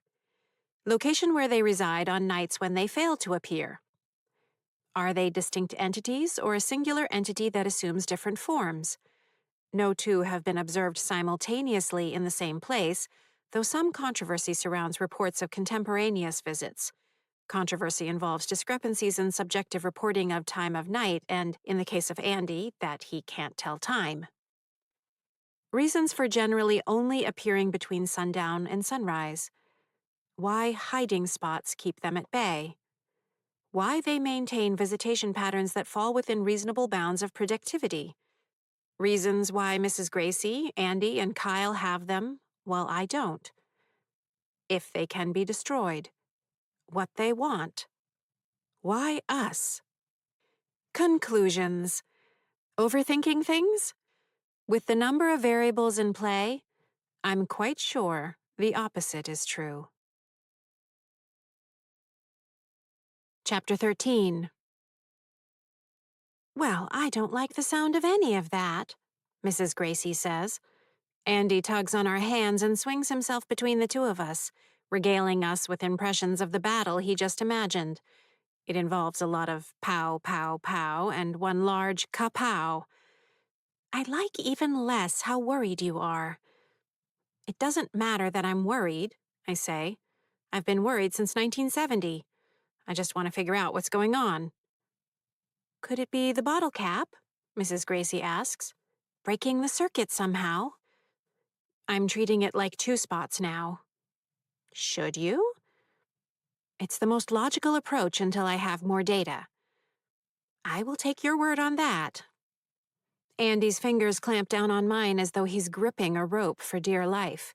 My fingers grind together. Ow, Andy, I scold.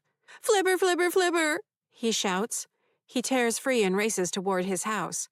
You wouldn't think a 4-year-old could be that fast, but terror is a remarkably efficient accelerant. He crashes through the back wall right at the spot behind the kitchen, into his hiding spot. I look around the nighttime yard.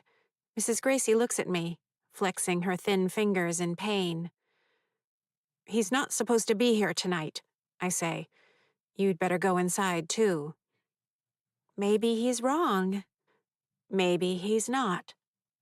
A few decades back, a maple leaf floating by Andy's shoulder was enough to send him darting back to his hiding spot. Since then, between the accuracy of my forecasts and his own refined sensitivities, I can count the number of false positives on one slender chipmunk Tamia striatus paw. The darkness alongside the house shifts as the wind tugs at the maple boughs overhead. I turn to Mrs. Gracie. Go. She doesn't need another word. Her top speed is somewhere in the vicinity of 17% of Andy's. She hurries through the small strip of shrubbery and white fencing that separates their yards, looking over her shoulder. I can just make her out as she awkwardly lowers herself beneath the sun porch to the crawl space. I don't linger. I may not have a dedicated tormentor, But the entity or entities dislike me intensely. I infuriate them. Maybe it's because they can't reach me. Maybe it's because I help the others steer clear of them. Maybe it's the shape of my head, I don't know. But the fact remains that if I'm nearby, let alone in one of my friends' houses or near their hiding spot, the entity or entities' fury will rise to a remarkable level, bringing about a storm of cruel homicidal mania that can last weeks. Scary Eyes, Totorum oculi, once killed Kyle 6 times over a span of 14 days after he'd spotted me staking out a corner of the yard for research purposes. In the last of those murders, Scary Eyes beat Kyle to death with his own torn-off leg. Not pretty. From the far edge of my yard, I scanned the night around Andy's house, more and more convinced he was wrong. The chance of Flibber appearing tonight is less than 6%.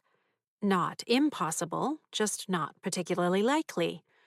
My calculations are on point. A quick review confirms the number. Andy probably picked up on the conversation Mrs. Gracie and I were having. Little pictures, big ears, yada yada. He got jumpy. He's 4, after all. Because there's no way my forecast could be so off 2 nights in a row. I'm no Haley. I know my way around math. For the first hour, nothing changes. Traffic on Chestnut Street grows less and less frequent. The lights go off at Andy's house. 74 minutes after that, Mrs. Gracie's house darkens. Nothing moves that I wouldn't expect to move. A little after 11 o'clock, a white and gray cat, Felis catus, hops onto the stone wall at the side of my yard, then glides along the top to the end and is off into the darkness. Shortly after that, something flies overhead, blotting out the stars. Likely a barred owl, Strixvaria, or a great horned owl, Bubo virginianus. No Flibber, Totorum pupae. I should go back into my house. The light in Haley's room is still on. I can make a few more observations. Watch over her sleep again. Instead, I stay semi-crouched and cross the street. The 30.17 meters of my tether won't let me get fully around to the back of Andy's house, but I can still manage a significant field of view. I pass by the bumper of the 11-year-old Buick parked in the driveway of Andy's house. I pause. The north side of the yard will afford me a better view, but the southerly end will also let me see over to Mrs. Gracie's. I weigh the pros and cons. I wouldn't go in there, unless you want him to tear your little friend apart every night for the next week. The raspy voice of the man comes from the direction of Mrs. Gracie's house. My heart nearly stops. A slender shape leans against the fence dividing the properties, half hidden in the blackness of the shrubbery. Dim starlight reveals patches of gray slacks and a sweater. Mr. Arthur Gracie, Totorum scenix, straightens.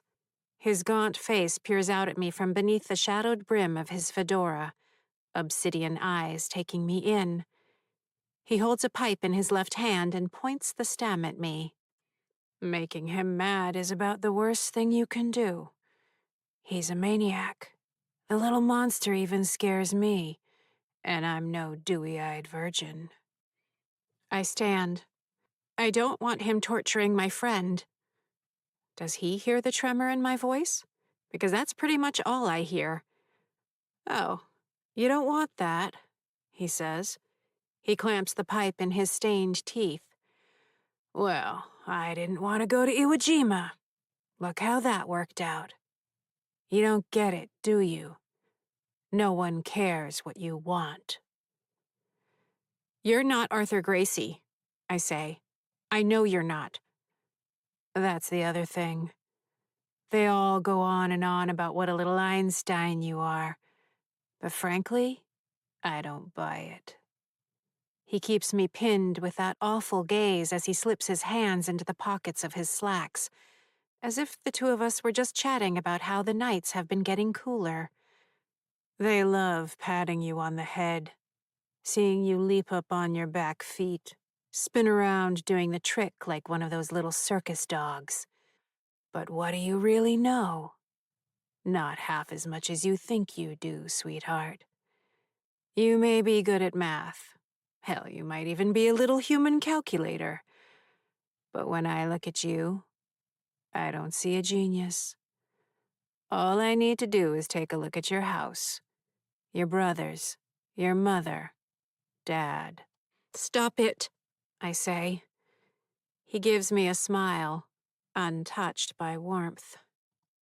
Which is how I knew you'd trip up eventually. So full of yourself. I've seen it a million times. Pampered Ivy League officers, school principals, stuck-up little rich kids. Think your shit doesn't stink and aren't afraid to let the rest of us know it. When you mess up, because you always do, then all anyone hears is how it wasn't your fault. Oh no, you could never have a screw loose. You could never make a mistake.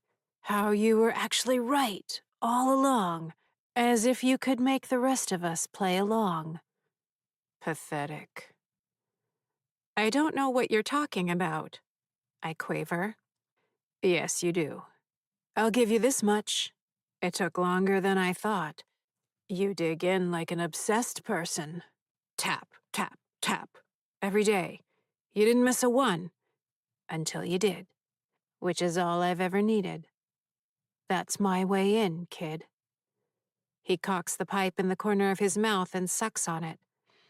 I'm going to enjoy killing every last one of you. For good this time. He stretches his arms, not a care in the world, his bony wrists extending past the cuffs of his sweater as he inhales the night air. Maybe I'll start with Eleanor. She seemed to like it last night.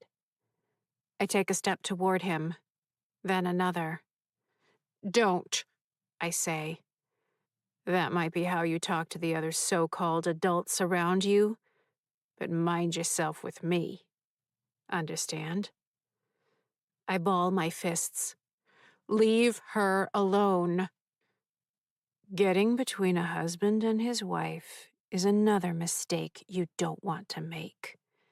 And you've already made one mistake too many. So do the math. That's what you're so good at, isn't it? He stares at me. Then, with a dismissive turn of his heel, saunters back in the direction of his house, blending with the shadows.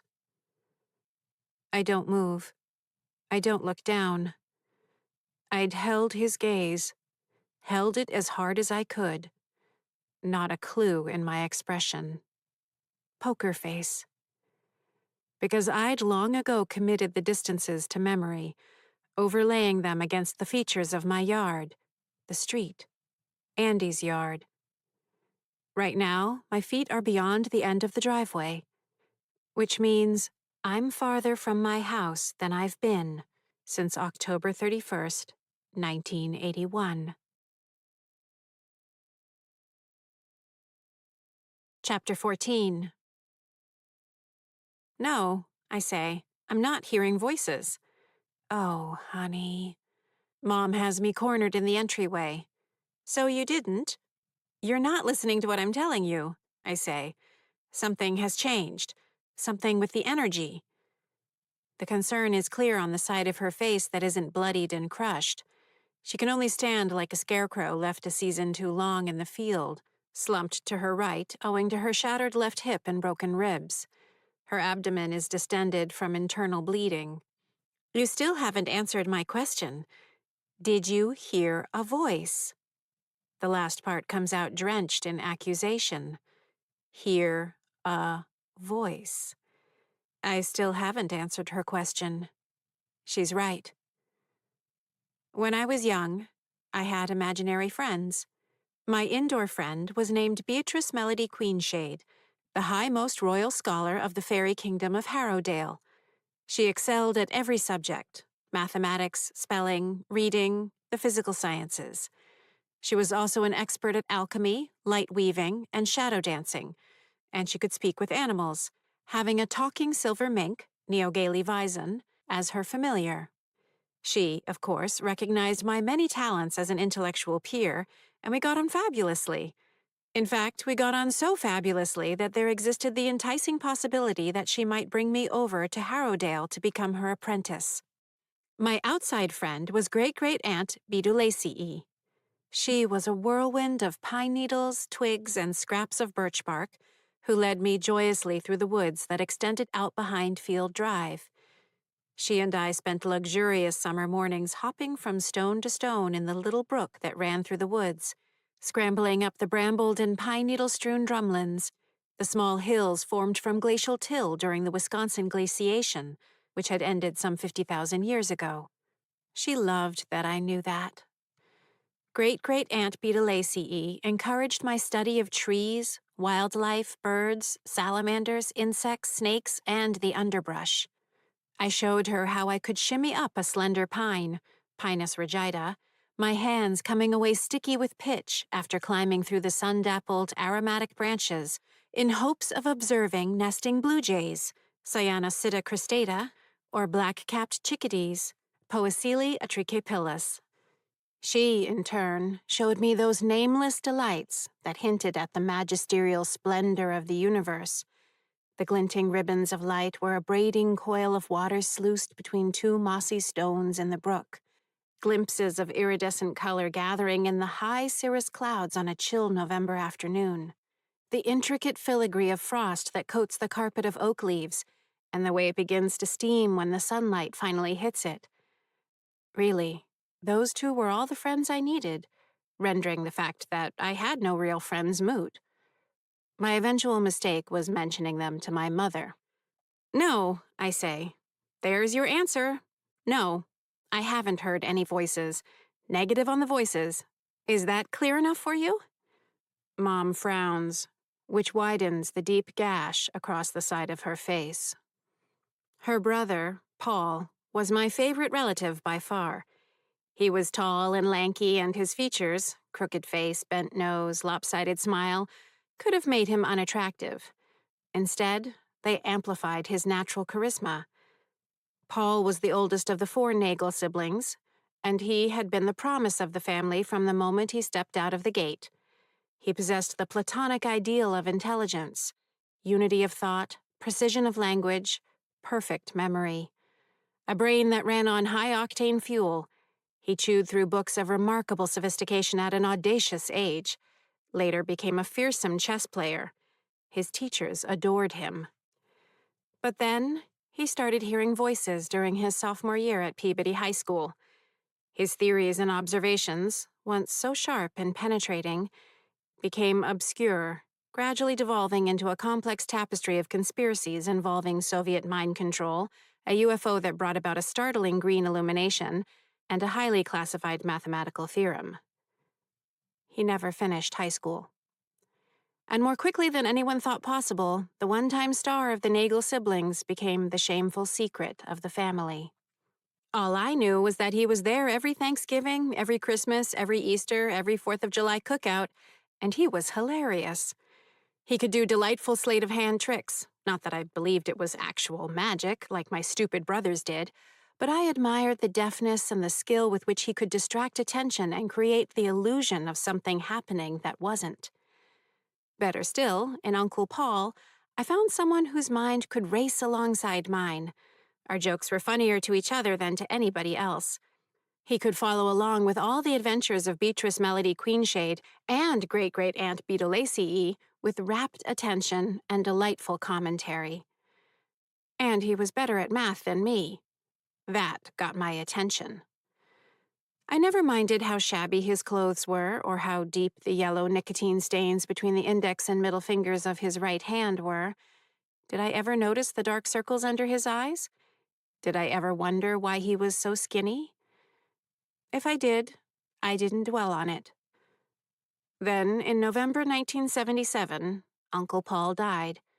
He was 34 years old. At his chilled, dank funeral, no one mentioned what he'd died of.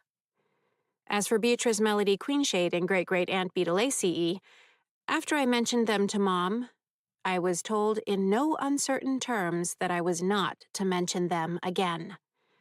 that they did not exist, that I was wrong to make up such nonsense, that I couldn't play with them again. I didn't. So much for friends. Mom puts her fingertips to her intact temple. I have a right to be concerned. You just marched in here and told me that man threatened to kill us. He can't touch us. I'm sorry, but the family is at stake, especially now that you've apparently embarked on a teenage rebellion. Excuse me, I say. I'm not having an adolescent tantrum, or acting like a jerk because, hey, it's about time now that I've been a 12-year-old for 37 years. Time to really cut loose. Karen, you stopped tapping. What else is this? And then I finished tapping, I say. I'm half tempted to do a Haley-style stomp-off. I hold my ground. How about, gee, Karen, glad you noticed a shift in conditions. How about your observational powers sure might come in handy in analyzing the very same conditions that have kept us all wandering around this house decade after decade? That's what I'm talking about. I'm being logical. But no, better ask me if I'm hearing voices. You're the one being ridiculous. Mom flinches as if I just breathed fire like the guy from that ridiculous rock music band. For a moment, she looks like she's going to cry, her shoulders slumping, the wrinkles around her good eye deepening. Instead, she says in a voice barely louder than a whisper, "Fine. You're right. I'm being ridiculous. I'll be sure to keep it to myself if the family is torn apart." She turns her back to me and walks away, adding, "Again." Chapter 15. Haley sits at the side of her bed, staring down into her running shoes, and staring, and staring. Her face, more blank than usual. "Why are you still alive?" I say. Except I don't actually say anything. No need to start another death watch. I just stare at her, annoyed and mildly curious. I wandered up here figuring we could share some quality teenage angst time together. She's devastated because her mother's maybe suggested she can do better than a D average in Algebra 1, or that eating edible marijuana after field hockey practice isn't a worthy goal, or that she has to start doing her own laundry. We're so going through the same thing. Get this. My mom maybe suggested I need to pay more attention to obsessively tapping 43, thanks by the way, mysterious locations around the house in order to keep my family, whom I accidentally killed once already by reaching out to them from the afterlife, from fading into nothingness, while simultaneously stopping them from being murdered by a homicidal entity, or entities. See? Just a couple of adolescents grappling with normal adolescent things. Two misunderstood peas, pisum sativum, in a pod. Mind if I join you staring into your gargantuan malodorous sneakers? Move over. After a while, I look at her. When was the last time she stared for this long at something that wasn't either pixels or a mirror? Is she getting sick? Her skin is pale. The freckles that bloomed across her cheeks, forehead, and bridge of her nose over the summer have faded. But she doesn't look feverish or sweaty or like she's about to vomit. Then I notice the tears in her eyes. Weird. Haley's never been much of a crier. When she's upset, she usually throws things. If she's really sad, catatonia is more her speed. Like when her father, Leo, forgets to call her on her birthday. He's a sports announcer who spends a lot of his time on cocaine. The only time her eyes will tear up is when she's angry. She's one of those. You know the type. I'm not leaking water, salts, antibodies, and lysosomes from my lacrimal apparatus as part of a complex secretomotor episode. You're leaking water, salts, antibodies, and lysosomes from your lacrimal apparatus as part of a complex secretomotor episode. She hates it when it happens, because it's an uncontrollable and completely embarrassing physiological reaction. I feel your pain there, you adorable bipedal ape-like creature. She pushes her sneakers to the side and stands, then pads over to the mirror on the back of her bedroom door. Lips purse, self-scrutiny begins. Not the imaginary 100,000 Instagram followers kind. A more thoughtful visual interrogation. With a hideous snorting back of the nasal mucus fluid that came along with the tears, she wipes her eyes. Her gaze travels up and down her reflection. Having seen this a few times a day for years, I'm fairly confident in the inner conversation she's engaged in. Haley, my side triceps pose is looking sweet. Haley, yeah. Haley, but, like, maybe they don't look ripped enough? Haley, yeah. Haley, and maybe I need a taller box to jump on for building up my hip flexors and quadriceps. They look kinda not inflated enough. Haley, maybe. Haley, yeah, maybe I'll do that. And then I'll have some milk. A long, sweet pull of milk, right from the jug. Pretty much can't take it right now.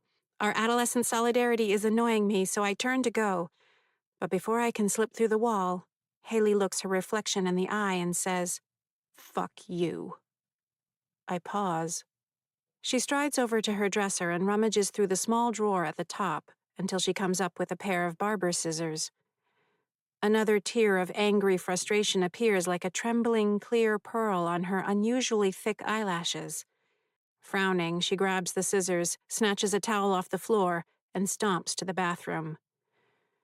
A flutter of cold butterflies, order Lepidoptera, fills my stomach.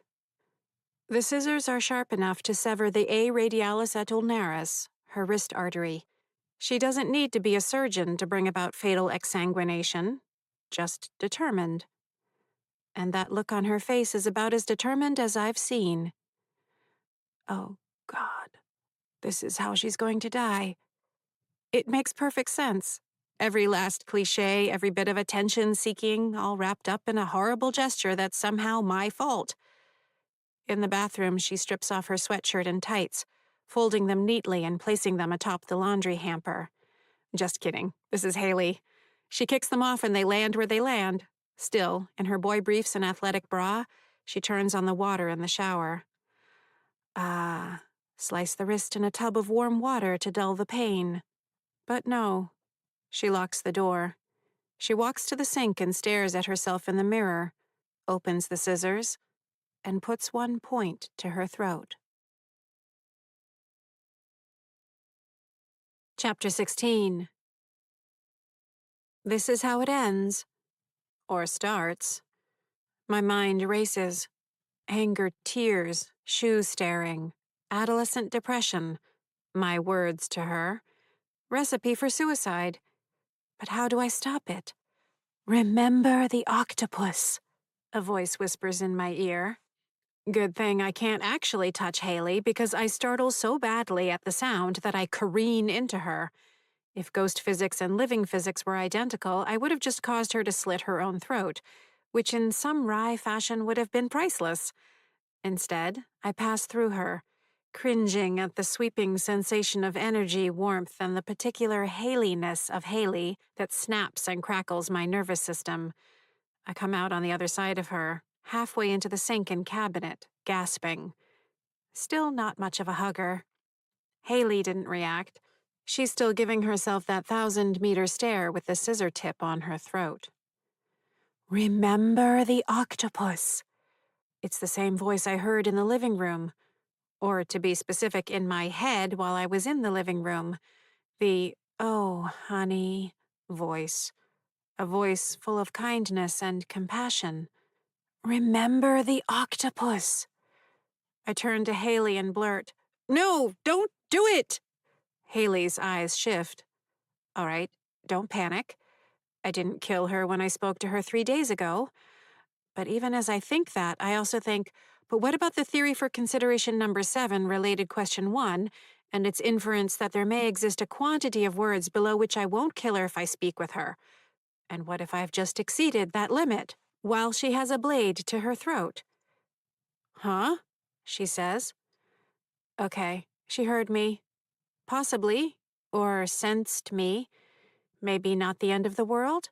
Because, is a line of thought that probably occupies 30% of Haley's waking moments.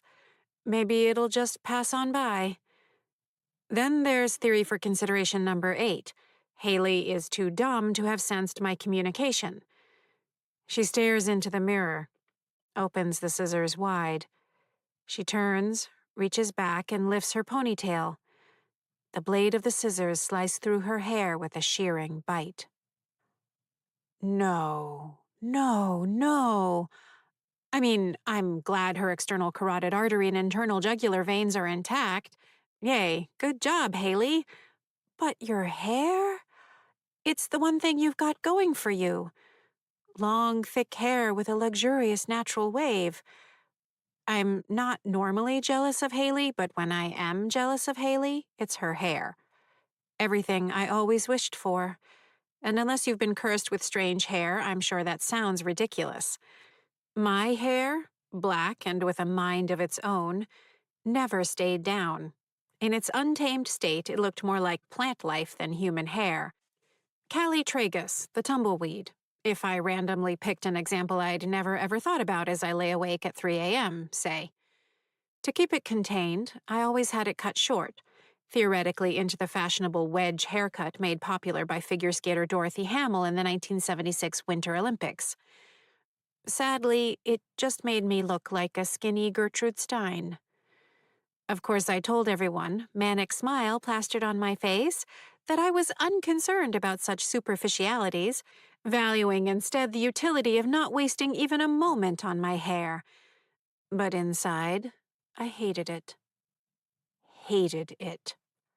Hated it with the radioactive intensity of polonium, which is so radioactive it glows blue and decays at a rate of 140 W over G, and can release a gamma-ray dose at a rate of 0.012 GY over H, which is enough to kill you, quicker than you'd think. The bathroom sink fills with hair. Not just the ponytail, now lying on the counter like a trophy kill, but her long bangs, hair on the side. She's just going at it, fanning it out in her fingers and snip, snip, snip. The hair drops in hunks on her shoulders, her chest, and the floor. It's kind of like watching her attempt to solve a basic physics problem, except somehow more terrifying. She's sniffing and frowning and getting closer and closer to looking like a deranged person. I look around to see if my brothers are catching any of this, but it's just me. Remember the octopus. Haley slows down, a little more careful. She leaves the front long in places, sort of like bangs, but bangs from the world's worst barber school. She evens out the sides, angling her head, using the mirror. If I had pinkies and could hold scissors, I could really help her out about now. By the time she finishes, a process involving the use of a narrow hair trimmer most definitely not designed for use on the head. Go, Haley. I've never seen anything quite like it. Okay, she didn't kill herself. That's nice. Data. More data is a good thing. And I suppose it's not actually the worst thing in the world. My combination of horror and curiosity transforms into a more critical appreciation.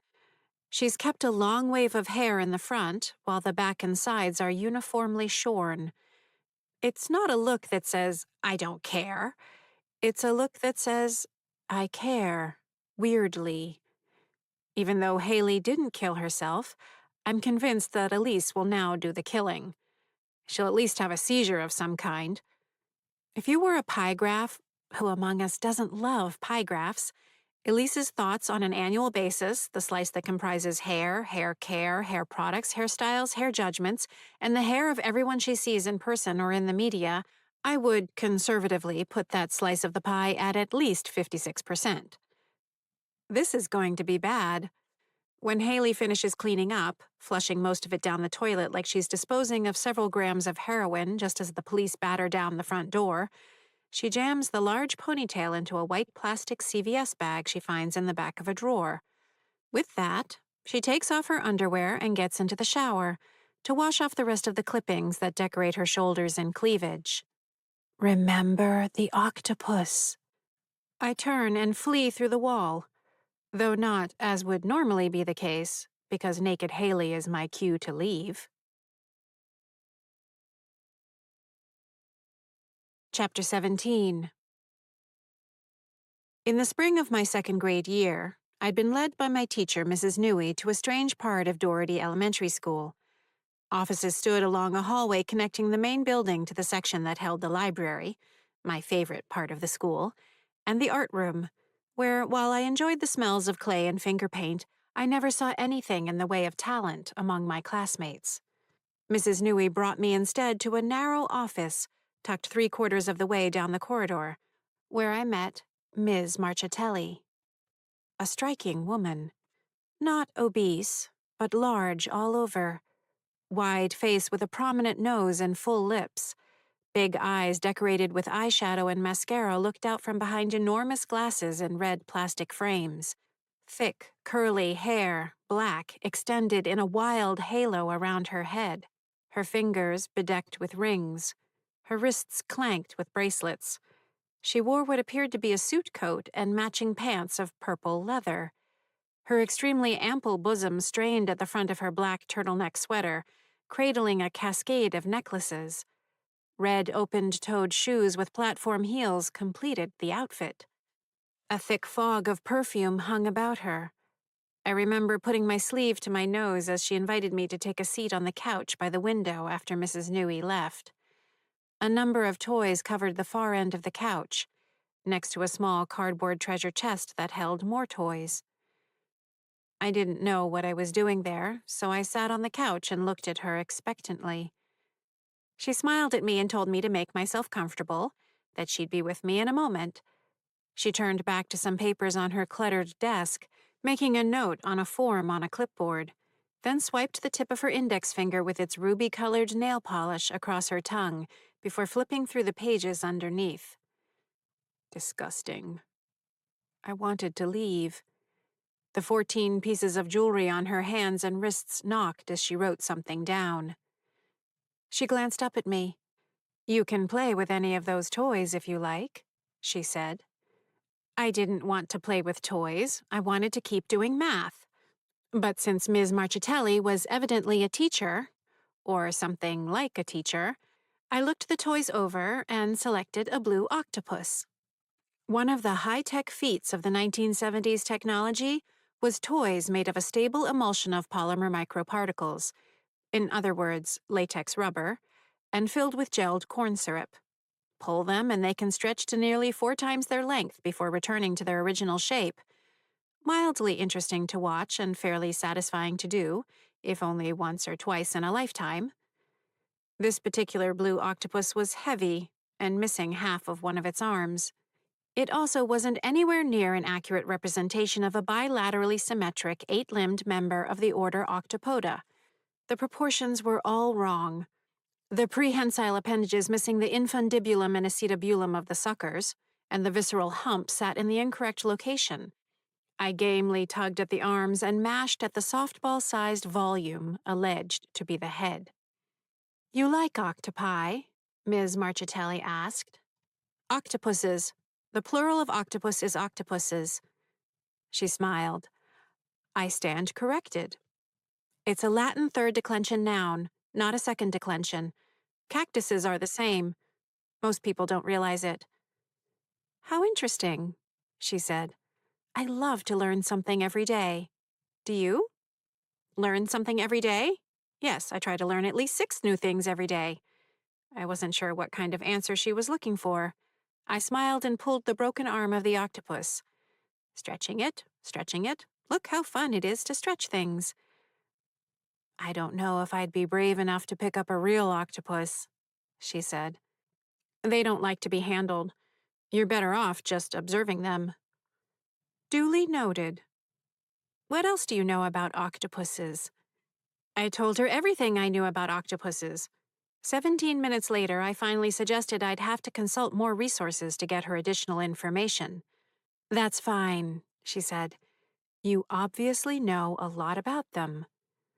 It seemed a self-evident thing to say, given that I'd just told her everything I knew about octopuses, which was copious. "Do you like telling your friends about octopuses?" Ms. Marchitelli asked. I wondered what she was getting at.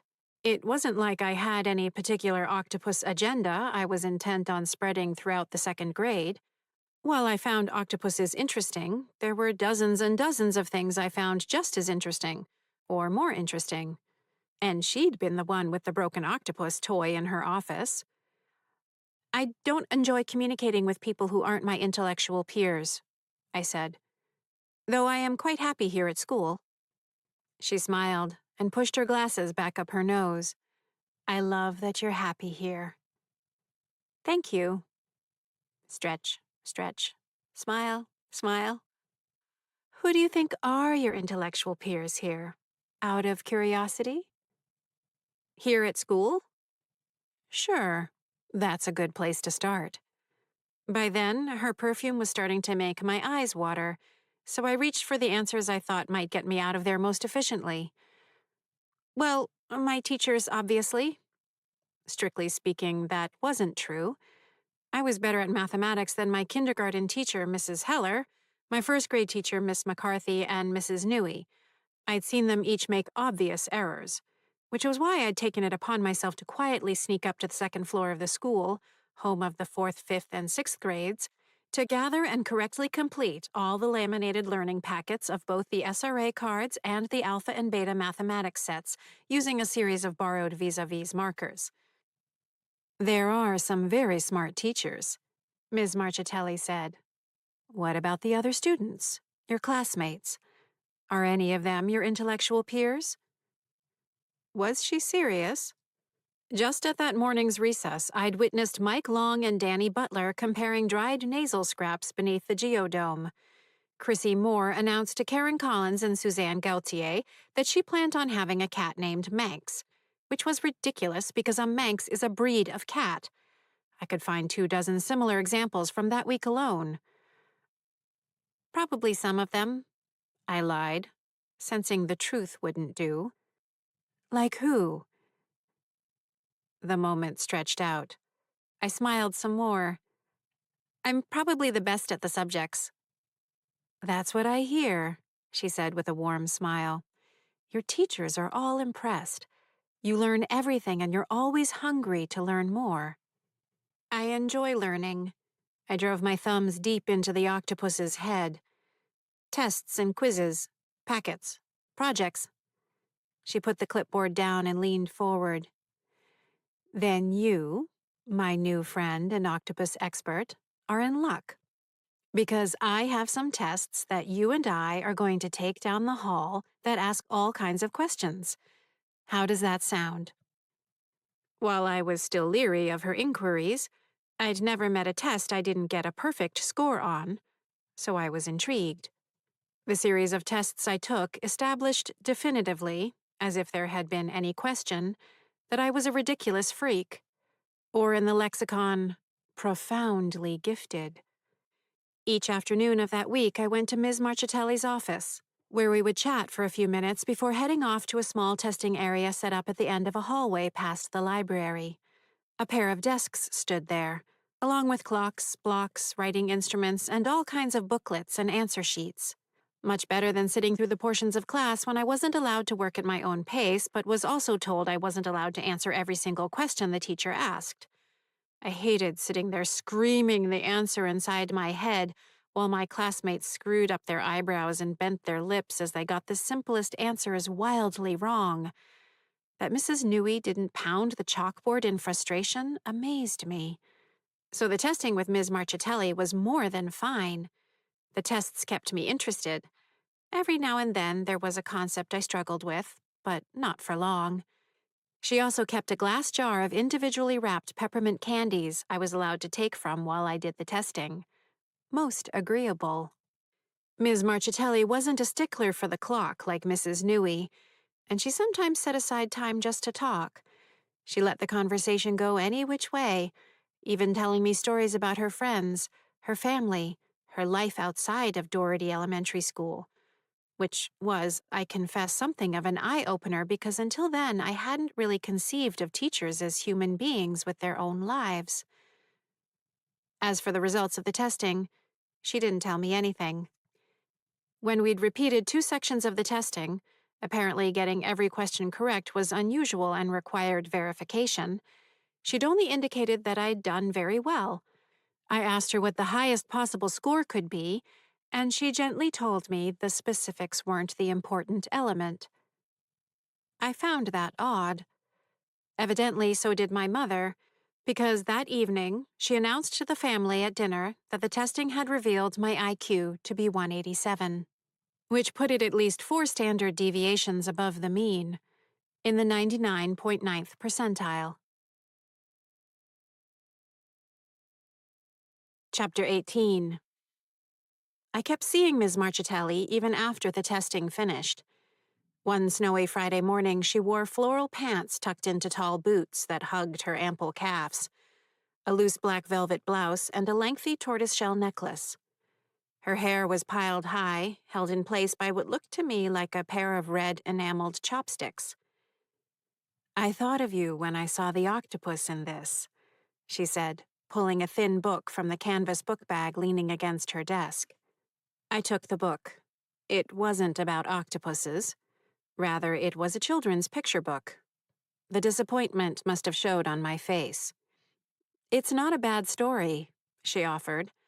"I was thinking you could read it and tell me what you think it means." "It's for little kids." "It's well below your reading level, yes. But the story is interesting. I'd like to hear your thoughts. Humor me, honey. I'm in a mood." I didn't see the point, but since she'd become my favorite person at the school, I had no objections to humoring her if she was in a mood, whatever that meant. The book was called Herman Makes a Friend. It told the story of a very shy hermit crab, Dardanus colitis, named Herman, who, drumroll, comes out of his shell. Being a hermit crab, he had a non-calcified abdominal exoskeleton that required he find an exogenous shelter system. My words, the book breezed right by such details.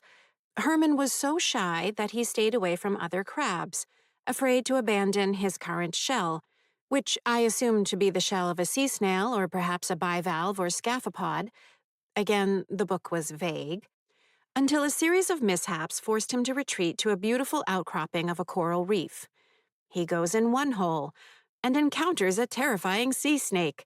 He tries a different hole and finds a frightening eel, yet another hole, and the tip of a barracuda's nose. And since you can probably see where this is going, they weren't snakes or eels or barracuda noses after all. They were the different arms of Ollie. Say it with me. Ollie the octopus. You might not be shocked to learn that Ollie was just as lonesome and shy as Herman, and that after a series of predictable misapprehensions and hijinks, they become the closest of friends. It took me 3 pages to understand everything. And I don't mean the story of Herman and Ollie. I figured that out from the cover. I mean why I'd been brought to see Ms. Marchitelli in the first place. I was livid, shocked, appalled. The main issue wasn't, and had never been, how smart I was. It was that I had no friends. No friends and no interest in making any. Someone, and I immediately suspected Mrs. Newey, had had the temerity to look at me and not see the best and most conscientious student who had ever passed through the lobby of Doherty Elementary School, instead deciding there was something wrong with me. Wrong with me? I was every teacher's dream. After all, school was there to teach children. And which child learned better than I did? I didn't stumble over answers. I didn't stare out the window, lost. I didn't get test questions wrong. I didn't make mistakes. Well, clearly I wasn't the one with the problem. The situation couldn't be more clear. Adults were stupider than me. The tests proved it. My first instinct was to tell Miss Marchitelli what she wanted to hear. I more than adequately summarized the plot of the book, reframing the themes into my own words, touching on friendship, shyness, and misunderstanding to demonstrate I'd grasped every nuance of that stupid little book. And I did it all with a smile. Ms. Marchitelli looked at me for a moment and asked, "Are you lonely?" Irrelevant topic. "No," I answered. "Who are your closest friends?" "I don't mind Kathleen Fields, and Ross Hughes is pretty good at math," I said. That's not really what I asked, honey. She leaned forward, the rings on her fingers standing out against the black of her blouse, her necklace dangling over the edge of her bosom. Are any of them your friends? They're friendly. Would either of them consider you a friend? She asked. I'm friendly to them. When Ross finished Math Packet 3A.2, I congratulated him. Which is a very nice thing to do, and that's part of being a friend. What else do you think is part of being a friend?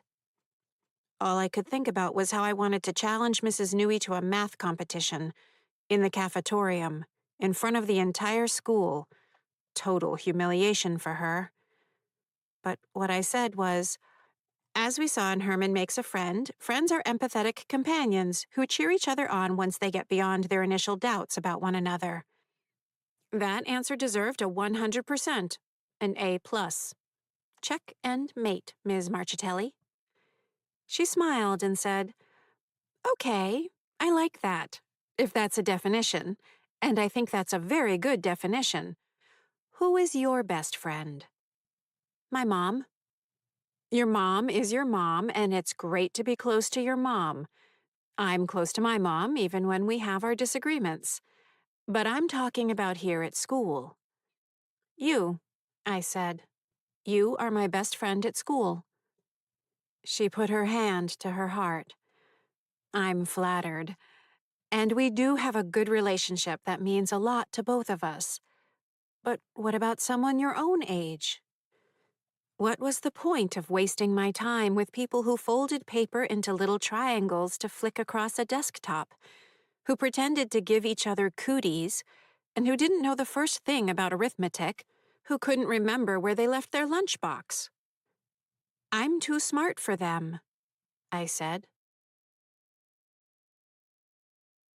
Chapter 19. And so began the most excruciating chapter of my school career.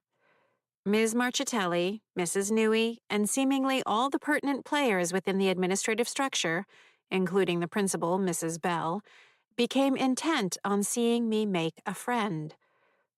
I hated every second of it. Lunch groups, skipping sessions around the playground, circle discussions. Amy likes horses, and don't you like horses, Karen? I would play along because that's what they all wanted. I would discuss the taxonomic rank of Equus cabalus, anatomy, colors, breeds, markings, sizes, behaviors, life stages, and locomotion, the differences in temperaments between hot blood, cold blood, and warm blood breeds. And then Amy would whisper something along the lines of, I like them when they have a white patch on their nose. After 3 weeks of this, the project ended in an uneasy draw. There are only so many times you can try to get a noble gas to participate in a chemical reaction before you realize their outermost valence shells are completely filled and won't easily gain or lose electrons. Am I right, Amy? Wait, don't answer. And you don't need to keep staring. Yes, you can go back to your friends. In the end, the school accepted me for who I was, and I got back to my studies with only mild scarring from the humiliation of it all. Had I made any friends? Let me put it this way. If I had lived to the end of my 6th grade year, there's no question I would have been voted smartest girl in a landslide. And if there'd been a category for biggest freak, that would have had Karen Jarvis written all over it. Alien among us? The trifecta would have been mine. But it wasn't all for nothing, because my relationship with Ms. Marchitelli deepened. We kept up a weekly meeting, one that would span the remainder of my tenure at Doherty Elementary School, where we would just gab like girlfriends. She told me stories of her boyfriend, Daniel, and his big family. I was fascinated by the idea that Daniel, and his big family, wanted her to marry him, but she didn't want to marry Daniel, and his big family. She eventually told Daniel, and his big family, that she wasn't ever going to marry him, them. At the end of my 3rd grade year, she moved to a new town, closer to the school. She told me how both she and her roommate Joyce liked Broadway musicals and Scotland. They decorated their apartment with tartan wall hangings. They drank Scottish tea. They would go on to visit Scotland during the summer vacation between my 4th and 5th grade years, and again the following summer. In turn, I kept her up to date on my plans to attend the private and academically superior Phillips Academy, Andover, after which I would matriculate at Harvard College and from there continue on to graduate work at either Massachusetts Institute of Technology or Stanford University in pursuit of a career in astronomy. I left open the possibility of going into medicine in spite of my dislike of getting shots and having blood drawn. Either was certainly within reach. Those talks were good times. Looking back on it now, one thing is clear. Ms. Marchitelli was my closest friend. Which makes it so strange that it took me this long to realize why the voice I'd heard, "Oh, honey," and "Remember the octopus," is so familiar. Because it's hers. Part 2. Chapter 20. Scary eyes. Affirmative. Reassuring, but also not at all reassuring. 4 hours. 8:36 p.m. arrival. 4 hours seems like too round a number, though I could have paid closer attention to the time myself, so I won't ask for clarification. I flash a thumbs up. No communication. I nod. With a shift of my wrist, I angle my hand from perpendicular to parallel. Inside or outside your house? Kyle positions his hand parallel. Outside. "What the serious actual fuck?" I say, quoting Haley's latest catch-all phrase. The 11th time in 37 years that all the three entities have appeared on the same night. It may not seem like much to go from 0.00076% to 0.00084%, but when my frequency jumps by close to 10%, that's statistically noteworthy. Almost certainly not a coincidence. Kyle's too far away to have read my lips, which is good, because foul language makes him tense. He stands in the south-facing window of the southeastern second-floor bedroom of his house down and across Field Drive. Pale face, red hair, blue and red pajamas. I fire my answer back. Understood. Then I add, need to speak. Kyle signals, understood. Then he waves. When I first devised the system of signals, I disabused him of the need to start and end each report with a wave, assuring him that it was already well established that we were companions and allies, and that we could get right down to declaring and acknowledging the data of the night prior. Despite that, he still reflexively waves every now and again, which I pointedly ignore. This morning, I indulge him and wave back, even though we're about to speak in person. Kyle is sharp. He understands logic. He's not a genius, but he'd easily have been one of the smartest kids in his class. I can work with that. You're sure? I ask. Morning sunshine dapples the tarmac. Kyle is slightly closer to his house than I am to mine, his daytime tether extending 11.54 meters from the spot he died on Halloween in 1981. Between that distance and my own 13.106-meter radius, we can almost have a normal conversation, standing a mere 2.3 meters from one another in the middle of Field Drive. And here, at the end of my tether, I note that it's exactly where it's always been. Nothing different. Nothing shifted. Why? Maybe my face is extra intense because Kyle flinches. Why wouldn't I be? Because Mrs. Gracie and Andy both had visits too. But they weren't supposed to, he says. Were they? No. Weird. He looks off across Chestnut Street.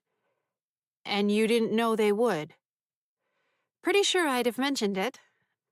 Weird. Yes. Yes, Kyle. It's weird, Kyle. It is weird. I take in a long inhalation, steeling myself against the possibility that he'll announce for a third time how weird it is, because Kyle's weird really means, why didn't you know that? Scary Eyes didn't say anything to you? I say. Anything, I don't use the word weird, unusual? Like what? I don't know. Anything. Or did you notice anything else different? He twists his mouth sideways in thought. No. Well, he did his blink approaching, which I guess he hasn't done in a while. You mean something like that? What Kyle calls blink approaching is one of Scary Eye's signature moves, being in one spot one moment, then suddenly appearing closer, making it difficult to track his whereabouts. To his credit, that Kyle waited long enough to notice the blink approaching is impressive. Early on, when I told him there was a high probability of a visit that night, he wouldn't even wait to get into his attic loft hiding spot, often spending the last hour of daylight there to be safe. When was the last time he did that? I ask. I don't remember. Maybe the start of summer? I steeple my fingers, bringing to mind what the normal schedule should be. There's a strong likelihood that Scary Eyes will appear again tonight. Assuming that's still accurate, it might be a perfect— What happened to your hands? Kyle calls out. I open my eyes, realizing he noticed that my church steeple now contains a few less people. It's nothing. Don't worry about it. Are you fading? He says in a tone of growing panic. No, I'm not. Then what happened to your fingers? It's my own fault. I lower my hands, and it's not going to happen again. Immaterial. Something's changing, isn't it? That's why you're asking me all this in person. Splashes of color appear on his cheeks. Kyle is a true redhead. His hair and eyebrows the color of a freshly minted penny. His skin as pale as plain yogurt and prone to reddening with emotion. Because you can't fade. Again, I'm not fading. But your hands. And if you fade, what about the rest of us? What could I do? How will I know when Scary Eyes is going to come? He looks back at his house, then at mine. I'll have to spend every night in the loft. Every single night. Because I won't know. I'll never be able to predict like you can. This is horrible. Kyle, I'll be all alone. I can't even see Andy's house except in winter when the trees don't have their leaves. It'll be like that forever. Kyle, I raise my voice. Calm down. You don't need to keep doing whatever it is you're doing right now. He looks up at me, on the verge of tears. Forever. I lift my hands. This was an accident. 100% my own fault. I made a mistake. His brows come down as though I'd just announced I am Disco Duck. And I'm not going to let anything happen to us, I continue. But it's important that we figure out if anything else has changed. So something did change? I'm going to enjoy killing every last one of you, for good this time. Any anomaly in the data is worth noting, I say, and all we need to do is get ourselves more data. Remember the octopus. More data? How? Kyle asks. Tonight. Scary Eyes is probably going to come by again, standard forecast model, and I need you to watch him carefully. And I'll be observing from over here. It'll be perfectly safe. Perfectly safe? Why do you say it like that?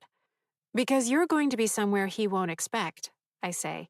You'll be in the garage, up just on the other side of that little window with the slats. I point. Kyle's house is no longer painted colonial white as it was when we were alive. It now bears the grayish-beige hue that has spread like a virus through the neighborhood over the past 5 years. The one-car garage stands to the right of the house, attached by a breezeway. Up in the top of the garage's peak is a small window with wooden slats and a screen to allow the air to circulate. He'll know, Kyle says. Not necessarily. Necessarily, and he'll catch me. Let me worry about that. You can't stop him. But I can distract him. That'll make it worse. He hates you, and he takes it out on me. You'll be fine, I say. How long will it take you to get from that spot in the garage back to your hiding spot? Kyle turns and regards his house. He puts his hands to the waist of his pajamas, looking over the house, running the numbers. He turns back to me. 15 seconds. Better make it 7, I say. 7? There's no way. You've got all day to practice. I point to the garage. Get it down to 7 seconds and there won't be a problem. 7 seconds, Kyle. He raises his eyebrows. 7, I repeat. Chapter 21. 7 seconds won't be enough time. But it gives Kyle something to spend the rest of the day focusing on. When sunset comes at 6:22 p.m., I lean into my tether as it lets go in a delicious rush from straining to freedom. Or slightly more freedom, an additional 17.064 meters worth of freedom. The sensation isn't quite instantaneous, but rather a shift, a resistance falling away, a dam removed to allow my movement to pour forth. With that current of momentum, I glide out past the edge of my driveway and into the backyard of the house next door on Field Drive. This house, now occupied by a young couple with 2 boys ages 3 and 7, has a good-sized yard behind the stone wall. A soccer goal stands along one edge. Across from it, a fenced-in garden holds a fragrant patch of pumpkins, now maturing toward their harvest for my least favorite holiday. I settle myself down in the space between the garden and a row of trimmed shrubs.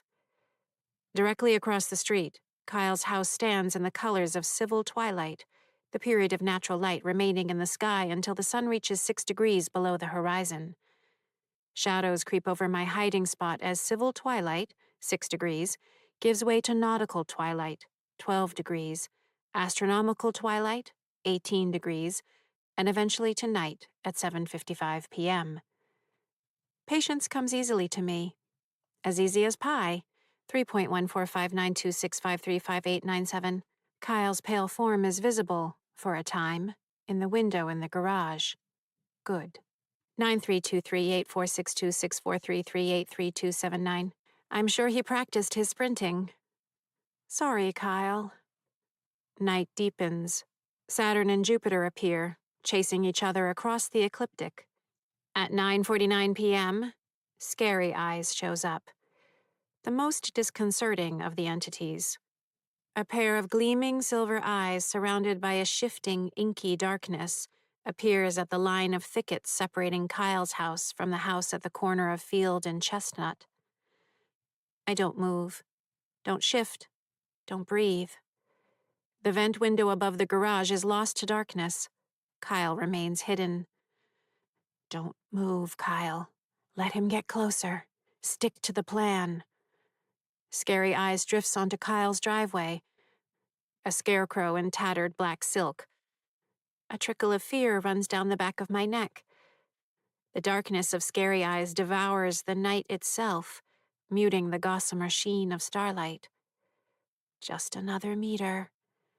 When Scary Eyes reaches the first flagstone of the pathway, I lift my hand. The signal. Now! For a second, I'm convinced Kyle already ran off to his hiding spot, unable to contain his terror. Then his face appears, poking through the slats of the window. Hey, I'm here, Kyle yells. It doesn't quite come out like a Viking victory bellow, more like he's about to cry. Scary Eyes twists, the only entity to have more than one form. The strands of darkness retract, spinning like the vortex of a tornado. In a dizzying shift of motion and focus, the black strands coalesce into a figure of grotesque proportions. The head is large and round, nearly the size of a beach ball, with mottled skin and a long nose.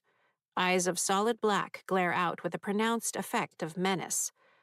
Bipedal, with 2 short arms and 2 short legs, the entity has elongated feet and fingers that end in narrow points.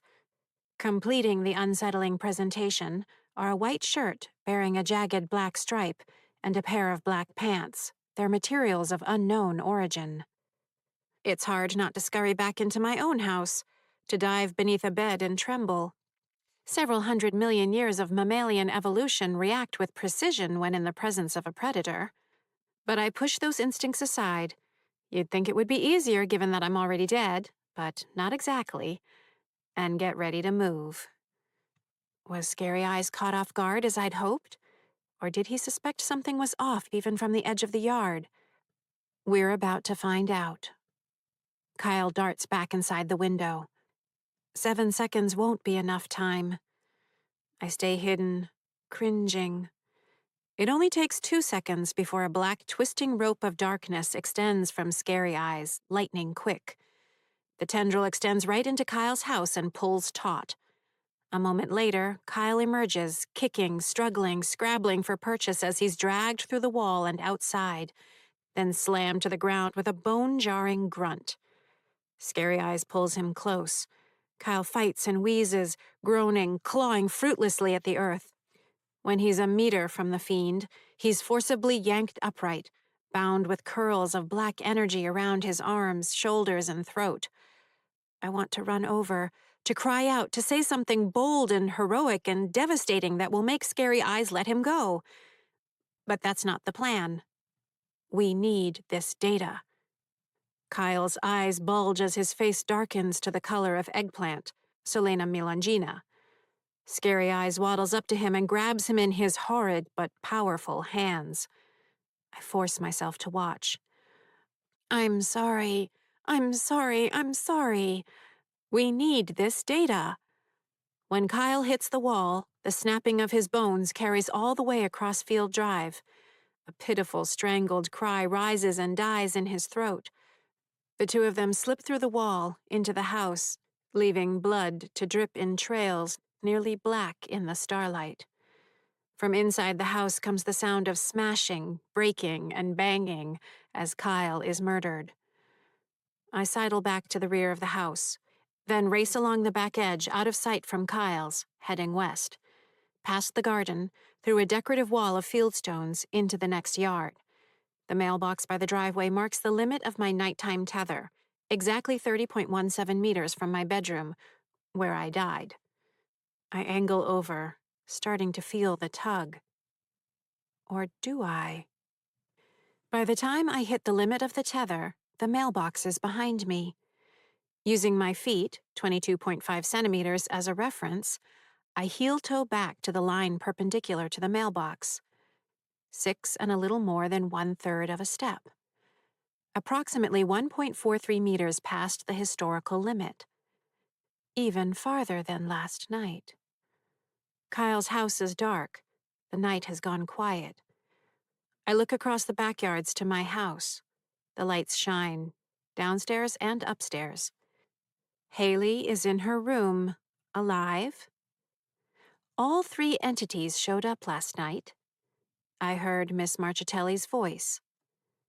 This is all related. I'm not sure how, yet. But I do know what's going to get me to the correct answer. The scientific method. 1. Observation. Heightened tormentor activity, possibly instigated by a cessation pause in tapping resulting from a disturbing auditory communication, has coincided with an expansion of the tethers. 2. Hypothesis. A connection exists between the energy expenditures of the tormentor entities and the radius of the tethers. 3. Prediction. Provoking an even greater tormentor response will result in another expansion of the tether radius. 4. Testing the prediction. Sorry, Kyle. 5. Analysis. After Totorum oculi was lured into expending additional energy in the killing of Kyle, the nighttime tethers expanded to 31.6 meters, an increase of approximately 4.7% from their historical length, which includes the approximate 0.9 meter increase observed in the presence of Totorum scenix the night before. 6. Refine the hypothesis. The relationship between the tormentors and the tethers may be that of a fixed energy system. Further investigation merited. I stare into the darkness, my mind racing through the possibilities. Chapter 22. Nice going. I open my eyes, wrenched from some fairly complex mathematics. Eddie glares at me from the top of the stairs into the attic.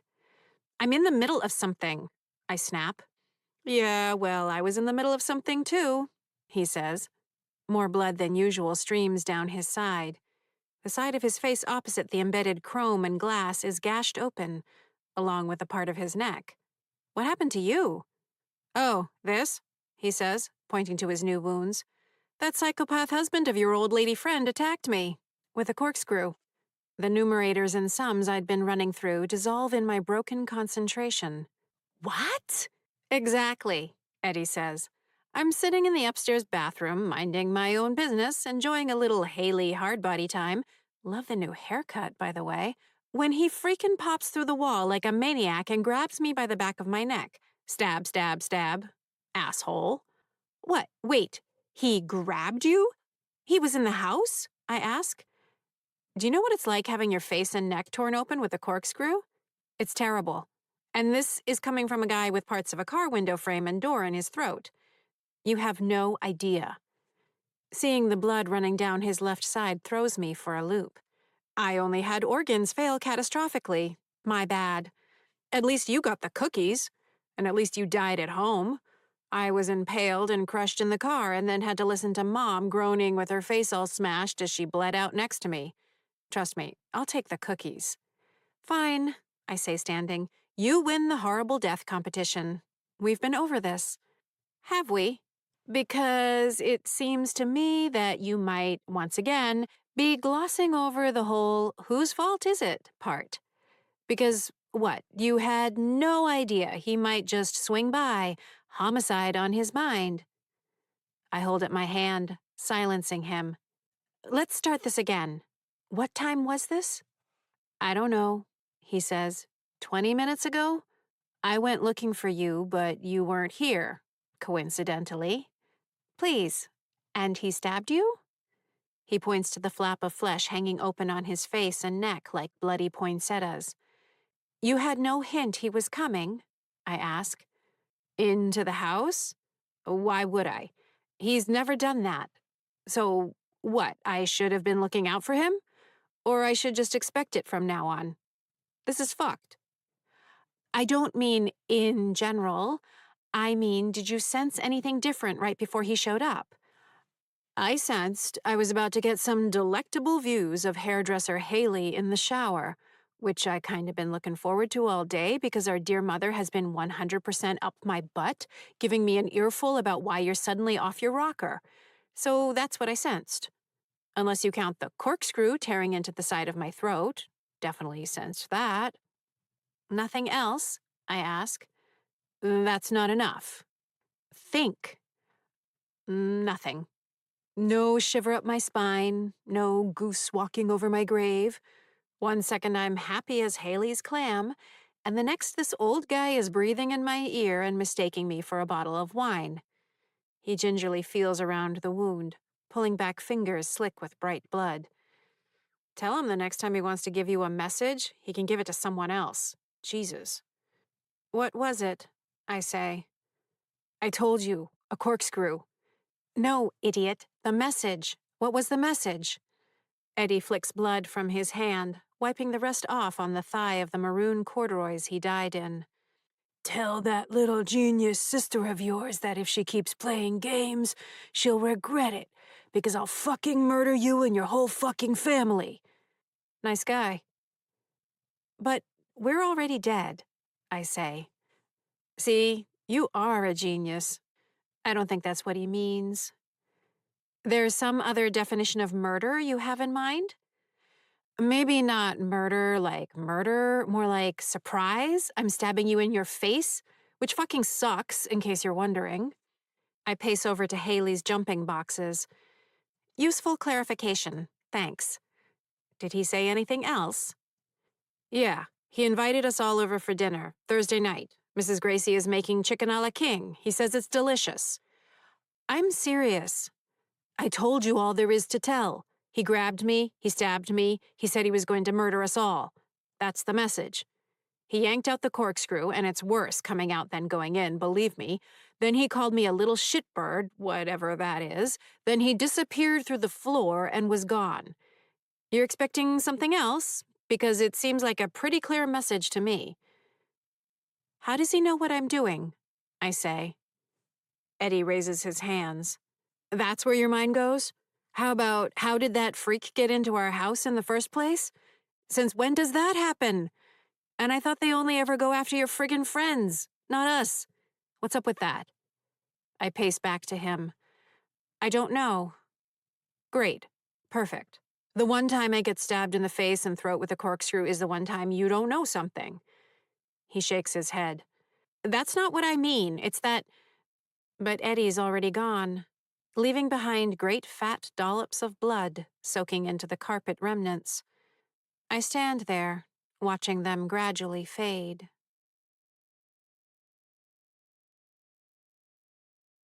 Chapter 23. I owe Kyle an apology. At the window of the guest bedroom, from which I signal him every morning, I wait. The window he signals me from stands empty. He could have reconstituted by now, though that would be on the quick side. 20 to 30 hours is the median range. What determines how long it takes for a ghost to take form again? Unknown. Where a ghost goes when they're killed? Unknown. Why they go anywhere when they're killed? Unknown. Why ghosts can be killed? Unknown. Why there are ghosts in the first place? Unknown. Could Kyle be back but sulking and not showing himself? No, Kyle wouldn't do that. Not Kyle's style. But I'll still apologize to him. Cheer him up with a hearty bravo for his contribution to science. Not that it will make it better. But Kyle's the kind of kid who knew how to smile and thank his grandma for the sweater, even when he'd been hoping for Stop Thief, the electronic detective board game he'd been praying for in 1979. He'll be fine. I assume he'll be fine. Before I can let myself consider the possibility that, given all else that's changed, Kyle may never be fine again, I leave the window and carry on with my tapping. I'll check again later. J. Danforth Quayle.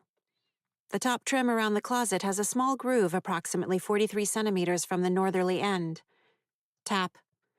While I'm there, I feel around along the rest of the trim and wall nearby. As with several of the other tapping points I've tested this morning, my fingers meet more resistance than they have in the past. It's not consistent. The emergency shutoff switch faceplate on the cellar stairs landing, tapping spot number 6, and the corner of the utensil rack in the kitchen, TS11, evidenced no change.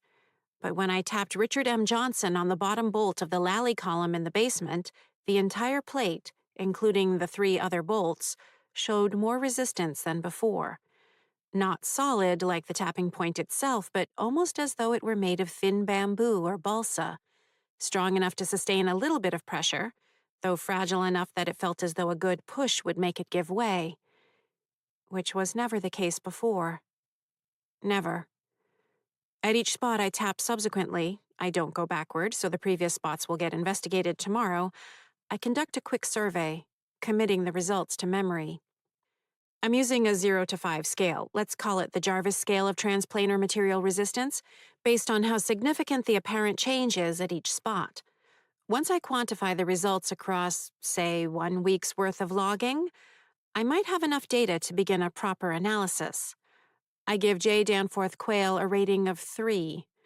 To track this information, I've added a new dedicated wing to my memory palace, a long corridor constructed entirely of white Vermont marble, a tip of the hat to a regional metamorphic rock.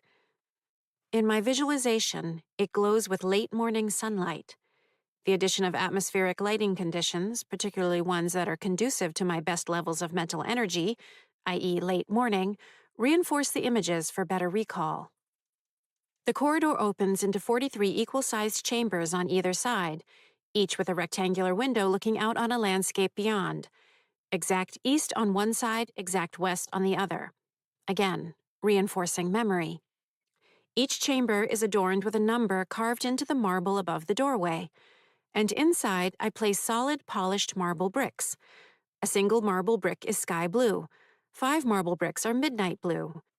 The integers in between move along that spectrum, enabling me to memorize the count with the assistance of both the quantity and quality of the bricks. Easy as could be. Confession. I was a tapper long before I died. I don't remember when I started. Possibly before I learned to walk.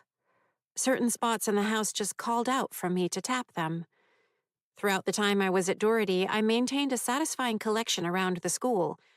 the top of the handle of the door propped open outside the audiovisual center, the bottom of the first floor fire alarm box, the curled end of the wrought iron railing outside the back entrance. More. To be clear, I didn't seek them out, nor make any kind of regular circuit of them. The world was simply filled with taps of opportunity. Going through the kitchen door, tap the strike plate. Passing the fire alarm, swipe of the finger, tap. It's hard to explain without making it sound like I was crazy. Ha ha ha. There was just a strange energy always building up in me, and tapping released it. Honestly, it seemed the most natural thing in the world. A more interesting question to me was why everyone didn't tap. In the middle of third grade, my habit expanded enough to catch the attention of someone. A teacher, a teacher's aide, my parents. I never knew exactly. Mom, no surprise, was not pleased. She sat me down at the kitchen table and interrogated me about it. I laid out my case, calm and rational. Mom carefully explained it wasn't what we did, that it was something someone who was unwell might do. I wasn't unwell. So after that, I stopped tapping. In front of anyone. Pleasant surprise. It turned out that surreptitious tapping was all the more delicious. Albert Gore. The stretch of ceiling between the two westerly windows is home to a barely discernible irregularity, about the size of a $quarter coin. Tap. I feel around the dimpled paint. My fingertips slip unevenly through the plaster to the slats above. Meeting resistance extending out by several centimeters, I give the spot a JSTMR rating of 4, aligning 4 azure marble bricks in the center of chamber TS38. At the doorway, I pause. No one's around. I lean out into the hallway. Haley's bedroom door is closed. She's off at school. Trisha and Elise left the house some 20 minutes ago, heading to work at the same time. Dad's in the cellar. Eddie and Mom both are pointedly not speaking to me, off somewhere on the first floor. Eugene is probably at the window in Elise's office, watching the traffic. I turn back into the guest bedroom. A pair of crows, Corvus brachyrhynchus, squabble somewhere along Field Drive. The silence in between their jagged coal squawks takes on a weighty quality. Don't, don't, don't. The mantra flows through my mind. Don't, don't, don't. Once you learn you can kill somebody by talking to them, you get pretty careful. Don't, don't, don't. My voice comes out in a whisper. Miss Marchitelli? Chapter 24. Plenty of people came by the house in those first weeks after I died. There was my wake and then my funeral. Distraught watches sat by my aunts and their kids, neighbors, teachers. When Miss Marchitelli came by a week after the funeral, which she'd also attended, I regarded her with a mix of relief and sadness that left me breathless. She'd brought a casserole dish filled with stuffed shells, wrapped with aluminum foil. Her eyes, behind thick magenta eyeglasses frames, were puffy beneath her eyeshadow. She held my mother's hands, expressing her disbelief once again, confessing not to have slept through the night since she'd heard the awful news. Mom wasn't quite sure what to make of Ms. Marchitelli's leather jacket, decked out with belts and loops and buckles, or the matching pants stretched across her curvy hips. But when Ms. Marchitelli crushed her in a sniffling, perfume-drenched embrace, Mom allowed herself to be comforted for nearly a minute. That night, I had the first flash in my head of Ms. Marchitelli, an image so vivid it was like I was actually seeing into her life. Her crying, her legs curled beneath her on a couch, a tartan wrap around her shoulders, lots of smudged makeup and damp tissues, smeared lipstick and running mascara. I freaked out and pulled back, to find myself standing by the downstairs hall closet, where I'd been when the vision had pulled me away like some gravitational daydream. The next morning, I had a second vision of her, this time of her crying without any makeup on, the sight of which I'd never experienced in real life. In that moment, her grief was somehow more terrible, too intimate, too raw. I recoiled, coming back to myself in the kitchen, where Mom listlessly scrambled eggs. Visions and voices. That's not what we do. Remember Uncle Paul? So yes, I remained conscientious about keeping visions at bay. Although I may have found a loophole, visions? Not exactly per se. More like imaginings, a dramatization. A way for me to keep my memories of Ms. Marchitelli alive while not putting her in any danger. Fine. I've imagined the ongoing story of Ms. Marchitelli's life, in real time, every week since the casserole dish with stuffed shells. There. I said it. The Ms. Marchitelli of my imagination took some interesting turns in her life. She never did reconcile with Daniel, or most of his big family, in spite of his repeated entreaties for her to reciprocate his ardor. She was kind enough to him and in fact stayed in touch with his mother from that point onward, even bringing her plastic containers of homemade Italian anisette cookies when the elderly woman was a frail featherweight thing of no more than 90 pounds, whiling away her days in a retirement home. Ms. Marchitelli stayed in public education. She ended up taking a district-wide position for the better part of a decade. From there, she ascended to a statewide role coordinating special education throughout Massachusetts. Surprisingly, she never married or had children of her own. She continued to share her apartment, a small Scottish outpost by the looks of it, with her roommate, Joyce, who worked at the town offices. Sunday nights were reserved for Masterpiece Theater on PBS. Saturdays and Sundays for antiquing, for going to readings, for visiting museums in Boston and Cambridge, for driving up the coast of Maine. They had 3 cats, Penelope, Molly Bloom, and Samson. Joyce's niece, Cassidy, fed their cats when the 2 of them took their annual trip to the United Kingdom each summer.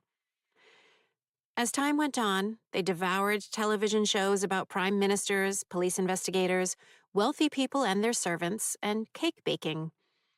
They became docents at a local museum of textile manufacturing. They drove a series of oddball cars after giving up on a short phase of Italian scooters. They volunteered to keep the trails through their town conservation lands clear. Neither of them dated. And yes, it only took me 9 more years to realize I'd turned them into lesbians. It wasn't anything I'd planned. It just happened. Even as I constructed this imagining of Ms. Marchitelli's life, month after month, year after year, decade after decade, I knew it was a little, shall we say, eccentric. I like to think of this hobby along the lines of the 19th century English boarding school owner and amateur mathematician William Shanks, who spent his free time calculating the digits of pi. Over time, he calculated pi to 707 decimal places, an unheard of feat in the century before calculators and computers. Fun, horrifying fact: he made a mistake after the first 527 digits, and the rest was incorrect. He died without ever realizing his error. Ms. Marchitelli's life story is my pi, though without the mistake. A private, obsessive creation that keeps the existential dread at bay. Another way to occupy my mind beyond tapping, making forecasts, reciting pi, or working my way through the complete plays of William Shakespeare with a company comprising the local fauna. Just a little something to help keep me sane. I know, right?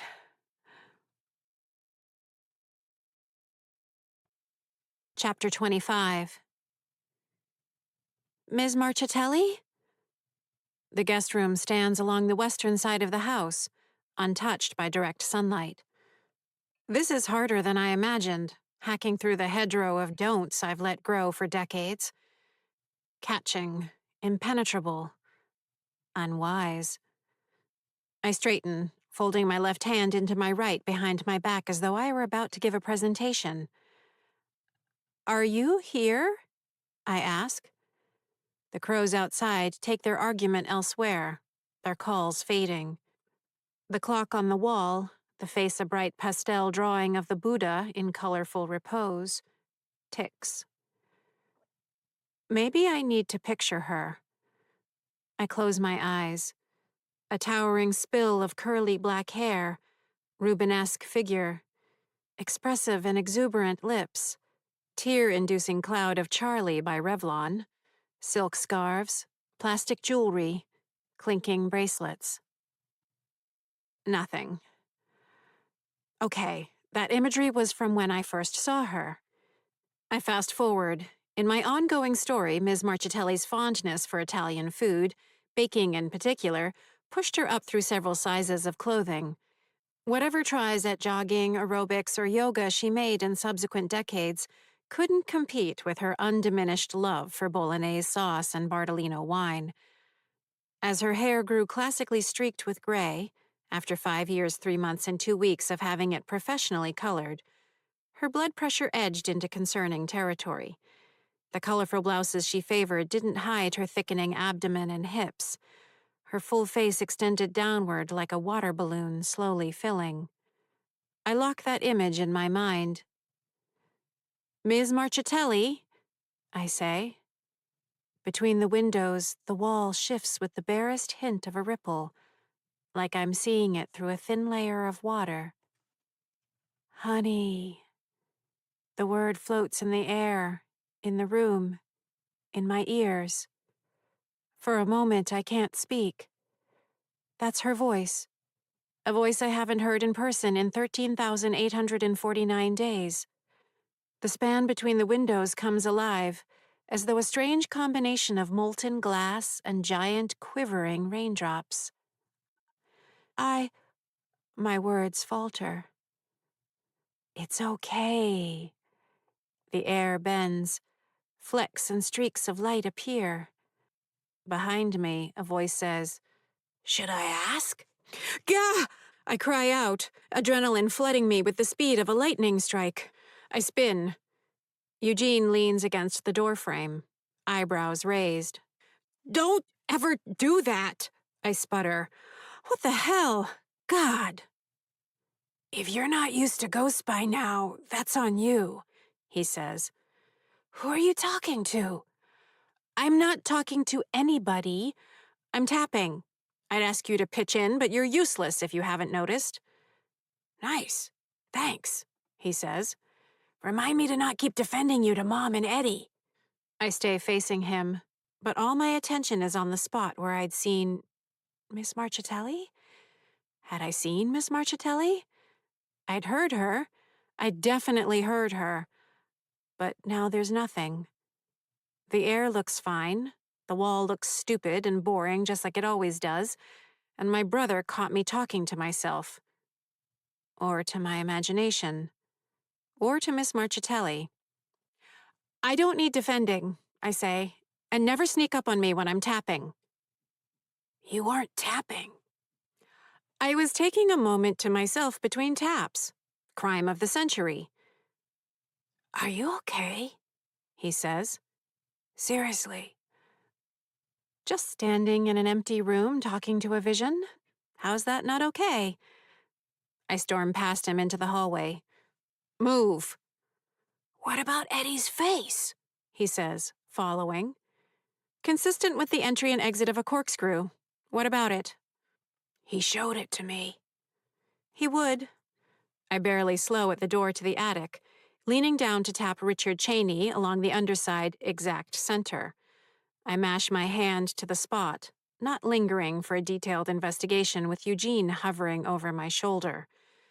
Maybe it's more solid than before. I'm too annoyed to get specific. I give it a JSTMR score of 3. Arbitrary. I straighten and take a breath. No, it's more of a 4.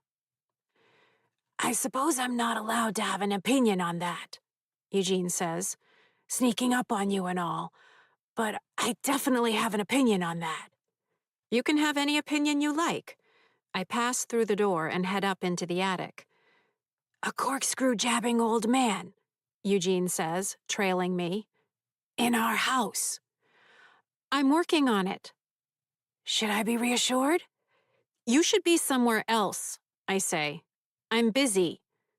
"Eddie told Mom." "Why not? He's been doing that since he was 2. "She hasn't said anything to you?" he asks. Coming to the top, I reach over and tap the base of the balustrade, right in the notch that reveals an irregular rectangle of subflooring. Joseph R. Biden. Solid, along with several centimeters on either side of it. Remarkable. JSTMR 5. The strongest I've felt in any TS in the house. "I'm thankfully receiving the classic Nagel-Jarvis silent treatment," I say. "Sorry. Dad?" I haven't gotten into it with him. "You should. He can talk to her. Keep her from giving you icy stares and pointed silence for the next month." I can live with pointed silence. I crave pointed silence. Better than another lecture from another family member telling me what I should be doing, because I'm clearly not doing enough. Near the peak of the unfinished ceiling on the southern end of the attic, I reach up and give a little Michael Pence action to the prominent pine knot in the joist. Tap. Run my fingers around its circumference quickly. Jesus, it's coming in at a 5. Maybe more. Do I need to recalibrate the scale? "Come on," Eugene says. He looks out the window, then turns and glides his foot through one of Haley's workout boxes in an unconvincing karate kick. "I'm on your side." Then maybe you should go talk to Mom. Work your Eugene magic on her. Simple problem, right? "I never said any of this is simple." Didn't you? I turn to him, hands on my hips. Because that's what I keep hearing from everyone. Karen, what's wrong? Karen, why did you whatever? Karen, I just got stabbed in the face. Karen, when are you going to fix everything? Eugene flinches. I press on. It'd be nice if, for once, I could be the one sitting up in the bleachers commenting on everything, critiquing everything, a professional audience member, a passenger on the bus, grading the driver, a visitor to the world, a tourist. Entertain me, amuse me. But whatever you do, don't count on me to make a decision or lift a finger or weigh the options or be responsible for anything other than a lazy opinion. So go on. Go smooth things over with Mom. How about that's your problem now? I'll be here with my feet up and my mouth running. Solved it yet? I pretend to look at my watch on my wrist. What's taking you so long? I'd just solved it if it were me. He stares at me. God, I would have solved it by now. I continue. Why aren't you solving it? Well, Eugene, should I be reassured? Should I? "Why are you being such an asshole?" I don't think that's going to get us there. What's with the attitude? Time is ticking. He shakes his head and passes down through the floor, out of sight. He never could handle conflict. After waiting 5 minutes to make sure he's not coming back, I turn to the empty attic. Ms. Marchitelli? I say. Nothing. I go through the process again, remembering, visualizing, reaching out. Ms. Marchitelli? Nothing. And still more nothing. 20 minutes later, nothing is firmly established. Just me, standing by myself in the attic, squeaking Ms. Marchitelli's name. Nothing. Chapter 26. Need to speak. Kyle's signal from the window the next morning is abrupt. No report on scary eyes, no mention of anything else. Ugh. Understood, I signal back. I get it. He's upset. Of course he's upset. He had his bones broken, his skull shattered, who knows what else once Scary Eyes dragged him back through the walls. I'd be upset. He turns from the window. No wave. I glide down from the second floor, passing outside the walls as I do, so I can avoid my family. most of whom are either not speaking to me or speaking too much to me. Angry in both cases. At least Kyle isn't going to give me the silent treatment. Fine. I deserve to hear it from him. I could have told him. I should have told him. Ethically speaking. Practically speaking, Kyle's a blurter. Most of what goes through his mind comes past his lips. Points for honesty. If he'd lived, it would have made for a life largely, or even entirely, free of guilt. But the plan needed to work. And Kyle needed to die. I'm a terrible ectoplasmic remnant of a human being. Ectoplasm. The supposed ectenic force manifested by spiritualists and mediums doesn't exist. I'm using humor to prepare myself for Kyle's anger and disappointment. I'm sorry. I messed up. Kyle stares at me, his mouth a tight line. Uh, I begin. What? His red eyebrows reach for each other. I should have practiced harder. I could have made it if I'd done it a few dozen more times. It was just so fast. That's okay. I mean, sure, you did your best, I say. It was a great try. And you almost had it. Should we try again? His eyebrows haven't lost interest in one another. We don't need to. His face relaxes as though I'd said, let's forget the guillotine. No need for that bloody mess again. We don't? Take 2 steps back. What? 2 steps. Backward. Kyle takes the steps. Now what? I take 2 steps toward him. He looks at my feet. I don't get it, he says. I'm going to take 4 steps backward, I say. Then I want you to take 4 steps toward me, but wait for 5 seconds. I step back. Now, he says after a silent count of 5. Yep. But I'll only be able to 4 steps. But the edge, 4. He takes 2 steps and pauses. That's 2, I say. But I can't. I just did. He glances at the asphalt and its black squiggles of repairs, then at my feet, then at his. He takes 2 more steps. Are we? He says. Not yet we're not, I say. Though we could be. If I take 2 more steps toward you, we'll be 4.01% closer than we've ever been during the daytime. But I think it's better if we keep our regular distance. He looks back and forth between our feet. How? Undetermined. Did you make this happen? Was it our test? Probably not. Is it all the way round, in every direction? He asks. This is why I like Kyle. He thinks. Neither Mrs. Gracie nor Andy would make that leap without prodding. That's what we need to find out, I say. Today, but discreetly. And tonight. In fact, we're going to need to make twice daily measurements from here out. Is it going to keep changing? If it does, we'll record it. This is amazing. Let's not get too excited yet, I say. The data is what matters. Percentage increases in the radii. Right. Percentage. Radii, he says. What else?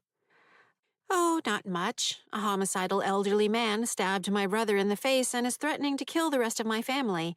Haley is still breathing and whining after I spoke to her in violation of every rule of the afterlife. I'm hearing an old counselor's voice and seeing visual distortions, or maybe just going crazy like my uncle who killed himself. And naturally, everyone is blaming me for all of it. I could tell him. I really should tell him. Let's just focus on this, I say cheerfully. But this is good news, right? The front steps of Kyle's house hold a collection of autumnal gourds and pumpkins. Yes, I say. It's a good thing. It might actually be a very good thing. Chapter 27. Elbridge Jerry. Tap. Daniel Tompkins. Tap. John C. Calhoun. Tap. Martin Van Buren. Tap. When I straighten from feeling around the broken portion of the linoleum tile in the northeastern section of the cellar, my dad stands by the paneled door. "You doing okay, kiddo?" he says. I don't know that you would have called my dad a handsome man. He had a soft face, a small chin that seemed to scurry away from the rest of it, and a big nose that would somehow draw you in. The glasses he always wore magnified his gentle brown eyes and the crow's feet wrinkles that deepened around them when he laughed, which was often. I thought he looked perfect. While Mom charted out every twist and turn of my ever-brightening future, Dad kept me grounded. He was the one who asked me how I felt, the one who wanted to make me smile. Oh, Mom wanted to make me smile. I had impressed her friends. I had impressed my teachers. I had impressed her. Smile. Dad just wanted me to smile because he loved me. "Keeping busy," I say. "Your fingers?" Holding steady. I lift my hands. Nothing's grown back yet, so there goes that theory. No fun in learning lessons the hard way, is there? He rests his hands on the thighs of his olive green khakis. You know, when I became a father, I had this, well, it turned out to be something of a fantasy. I thought I would spare you the struggle and the humiliation and the difficulties I'd gone through. I'd boil it all down into simple, clear advice. I'd take the bullets so you wouldn't have to. Let you learn all the tricky lessons the easy way. I look at the floor. The other tapping spots call me. I have to go by him. Have to. What a horrible way to think. But he'll head back to his old workshop area before I do, like always. "It was a nice idea," he continues, "until I realized it didn't work. All I wanted to do was sit you down and say, here's the path through life. This way, not that way. Try this. Don't bother with that. Trust your heart in these situations, ignore it in these others. I would be a fount of wisdom." Well, it didn't quite turn out that way, did it? "You did fine," I say. "You couldn't help that I came out the way I did." "Maybe it's just me then," Dad says. "Hard not to feel I fell short. I mean, you know." "No, wrong. Stop it. That's not true at all. You're the best dad there is. End of conversation." He shuffles his feet, his faded sneakers the same ones he'd worn for the last few years of his life. "Now you sound like your mother." "You've got a lot of her in you. I never understood why the two of you aren't thick as thieves. Both so alike, but sometimes... Phew." He balls his hands into fists and points the knuckles at each other, bouncing them back and forth as if they can't quite touch. "Like the same ends of strong magnets." "Poles," I correct. "Yes, poles. And now that I've thoroughly debunked my own effectiveness in offering advice, can I offer you a piece?" "I still want your advice." "Don't forget who you are." "I know who I am," I say. "It's normal for people to go through phases. We try on different costumes, different outlooks, different attitudes. It's part of growing." "I'm not going through some unruly teenage drama," I say. "I wouldn't." "But you're questioning things, and you're frustrated. Whether you want to call it an unruly teenage phase is up to you." "I'm not going through whatever you want to call it." "Maybe you're not," he says. "My point is, you're still careful, thorough, smart, and you know how to avoid making mistakes. Stick with that." I hope that doesn't come across as overbearing. "Like we're magnetic poles repulsing one another," I say. I don't give myself that much credit. I'm more like a pile of steel filings, helpless around the strong females in my life. Not that I would have it any other way. I cross over to where he stands and give him a hug, resting my face on his shoulder for a moment. "You're a ferromagnetic metal to me. A what? Metal, where all the molecular magnetic dipoles align in the same direction, I say. Cobalt, iron, or nickel, for instance. Helpless, I tell you. He ruffles my hair. I take it that's better? It's the best. The scent of his flannel work shirt grounds me. I pat him on the arm. I have to get my tapping in. Sally forth, my dear. I let him go and touch the nail head at the bottom of the newel post. Richard M. Johnson. I'm not going through an unruly teenage phase. This is different. Chapter 28. I thought he was bluffing, Mrs. Gracie says. Just finding another way to be cruel. We stand by the white outdoor patio table by the side of Andy's house. Andy runs up and crashes into my legs, pressing his face against the side of my thigh to blow a raspberry onto it, then races off to dive back into his fort in the bushes. No sign or forecast of flibber tonight, so this is the game. I mostly ignore it, rhythmically dropping my hand down to pat him on the head at the conclusion of every sloppy eruption of hilarious faux flatulence. My hand still has 3 fingers and a thumb, even though I'm more than 12 hours past the skipped tap. He wasn't, I say. Just ask my brother's face. Arthur could have killed him. This was the message, yes. Something is making him stronger. She clasps her thin fingers together, pursing her lips. I don't know how you can stay so calm about it. Getting upset won't help me think any more clearly, I say. Andy slams into me again, shaking his head back and forth as he spits all over my leg. Pat on the head, run along. But what if the tethers have been keeping Arthur and the others away, and now they've found a way in? They've never shown up like this before. I just don't like where this is heading. Any of it. Your brother, Kyle. We need more data, I say. Her knuckles whiten. I'm not sure we have time for more data. Arthur is furious. I've never seen him like this. Wait, he was also here last night? He threatened to kill me once and for all. Pull you from this world by the roots, was how he put it. The look in his eyes when he said it. It was like looking at the devil. She shudders. I almost told him to go ahead and try, but I reminded myself, Eleanor, it's not just about you. This little band we've put together, the 4 of us, we need to look out for one another. Where did he come from? I ask. Did you see? She leads me to the edge of Andy's yard.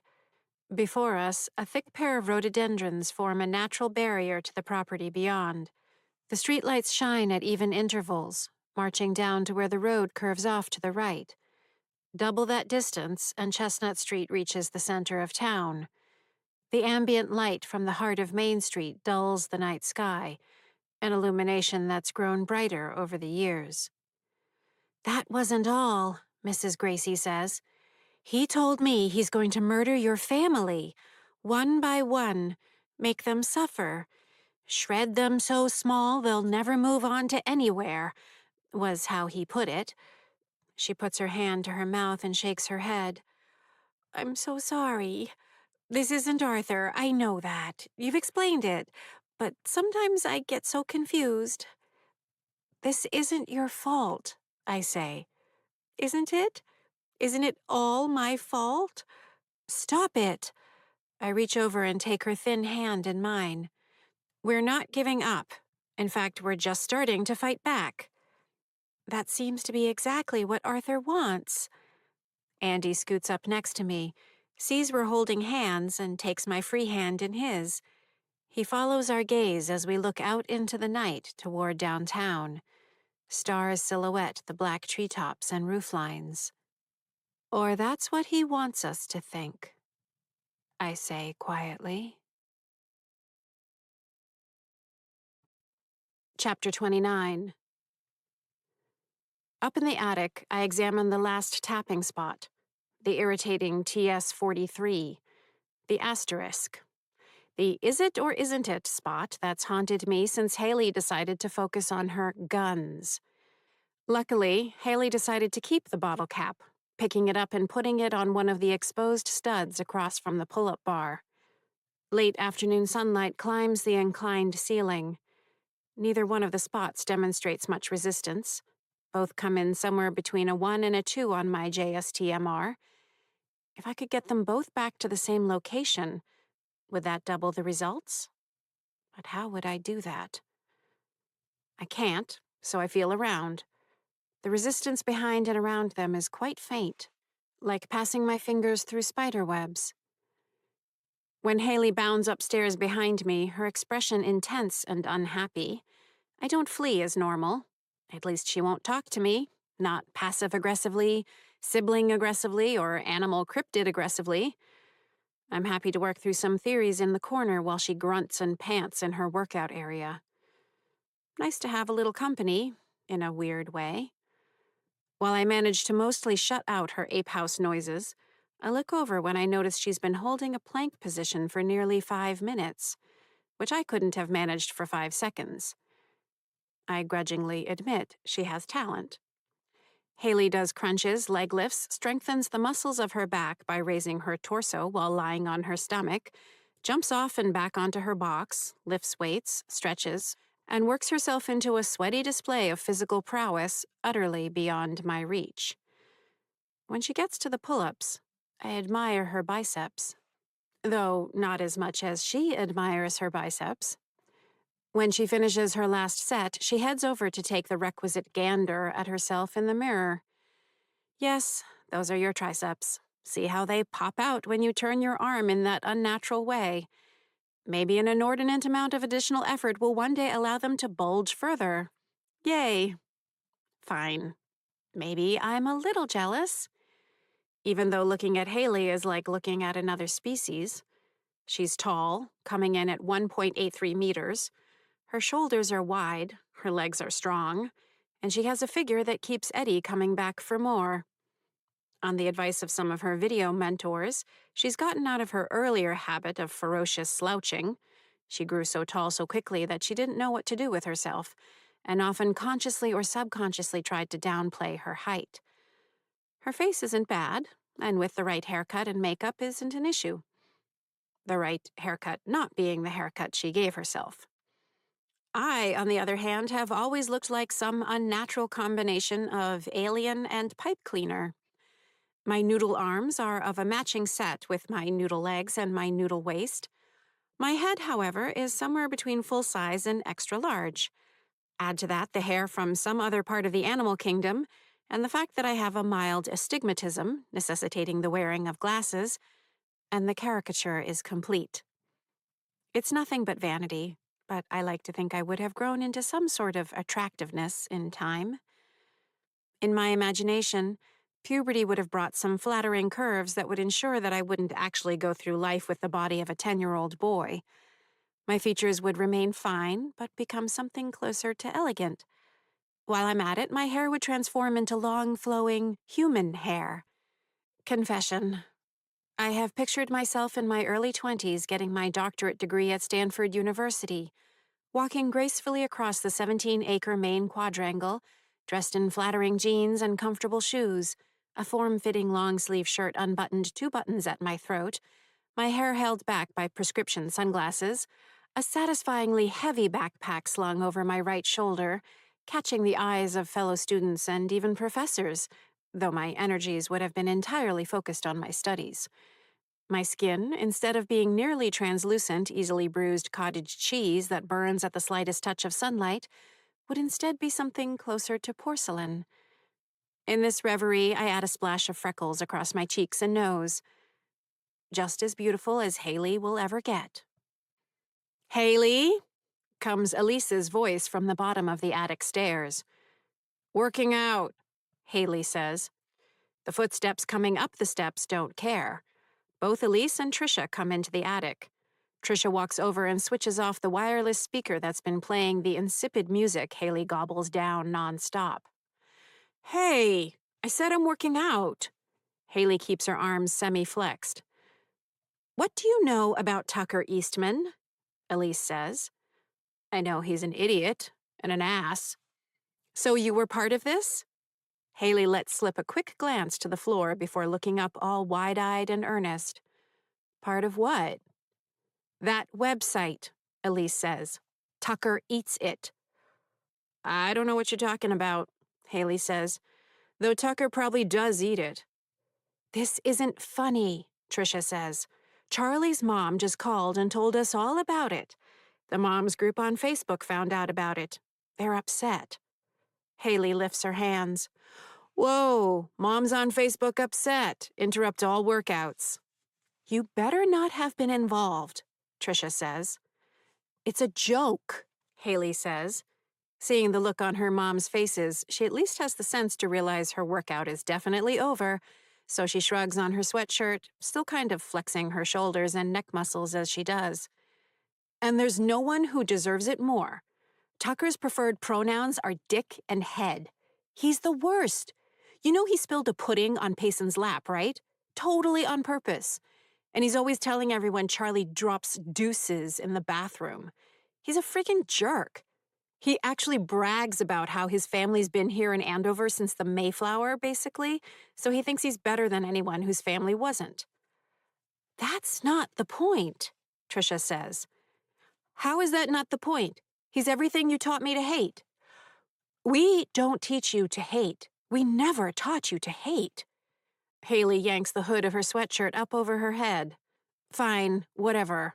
Not hate. Feel superior to. Look down the nose at.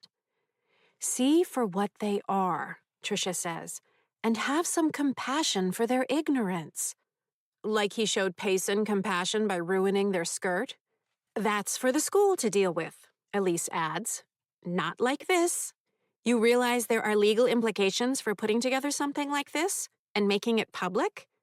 It's bullying, Trisha says. Bullying?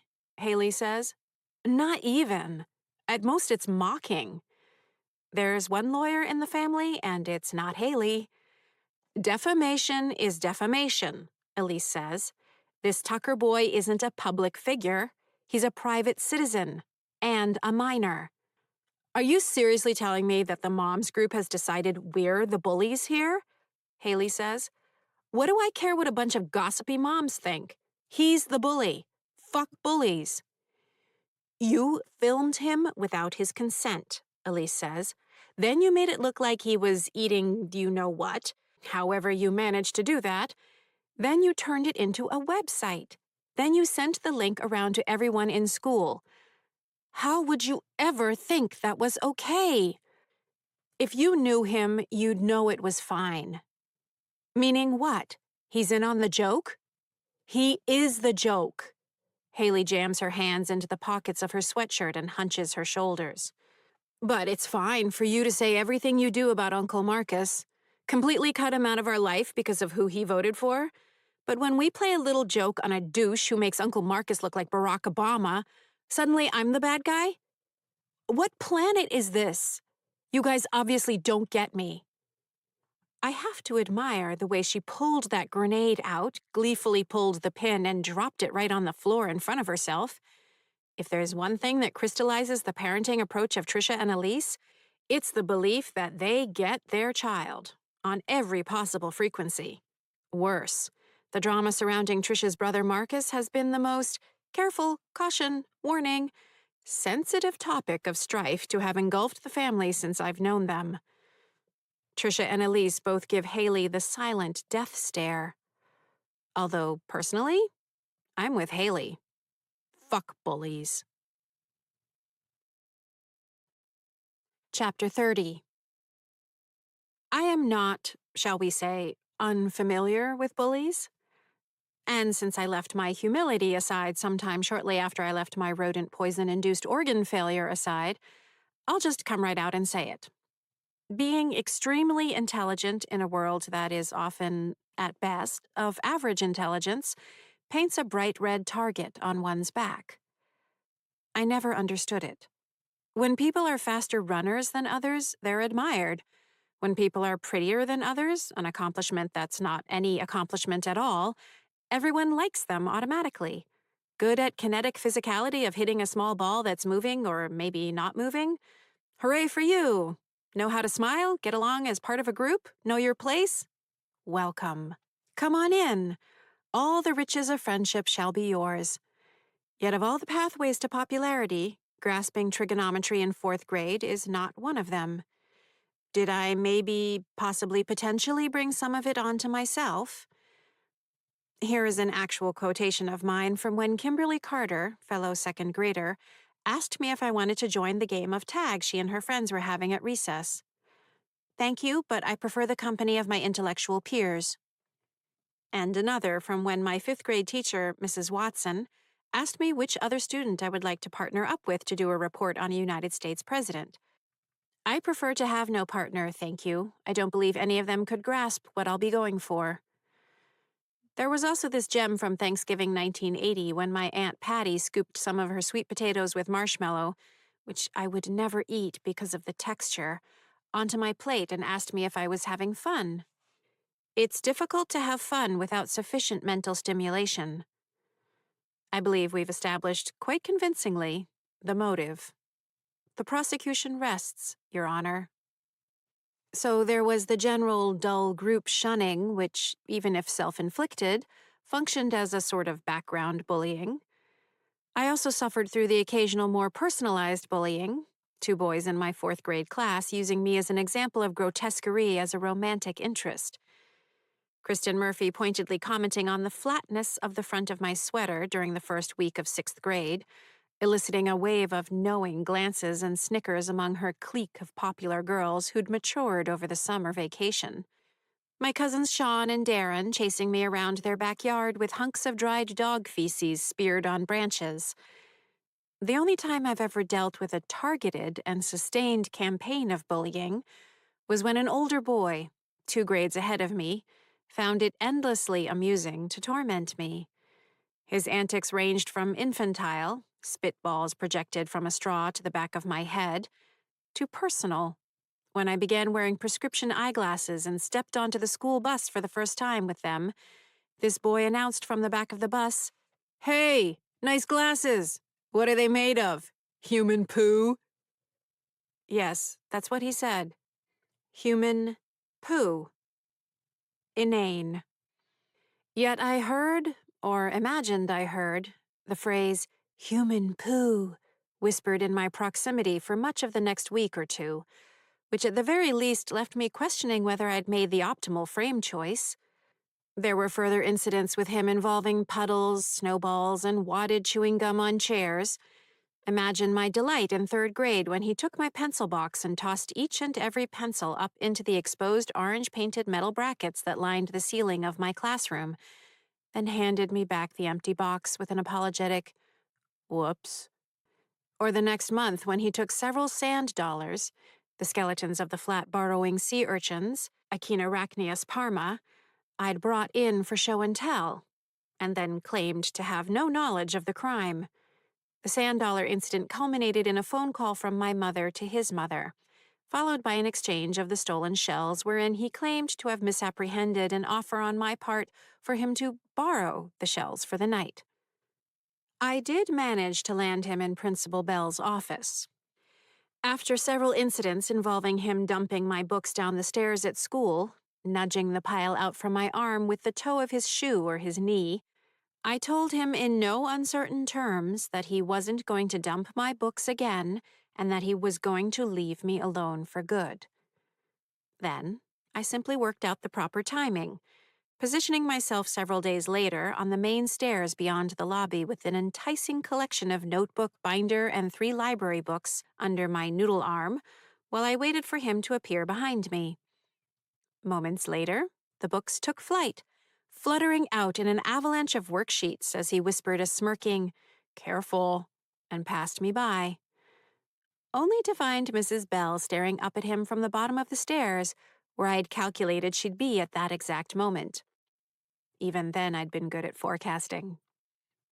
In her office, he was forced to sign the book, a record of misbehavior that formed the basis of various punishments, theoretically up to and including expulsion, which had been my hope in that case. He then offered me a foot-scuffling, eye-contact-avoiding, humiliating apology, diluted to the minimum viable degree worthy of satisfying Mrs. Bell. I was not at all satisfied, and silently wished death upon him. Why Tim Lane chose me as his target of persecution, I didn't know then, and don't know now. The saving grace of all of this was that because he was 2 grades ahead of me, he moved from Doherty Elementary to East Junior High after the spring of 1979, gifting me all of 5th grade and the beginning of 6th grade, until I died, free from his infuriating and ridiculous bullying. Chapter 31. This isn't how we handle things, Trisha says. Not cool. So we should what? Haley says. Hide? Try to stay out of his way? No. You're the ones who taught me that we don't have to accept that things are just going to be the way they are and we can only hope for the best. No, we have to take action. Get into good trouble.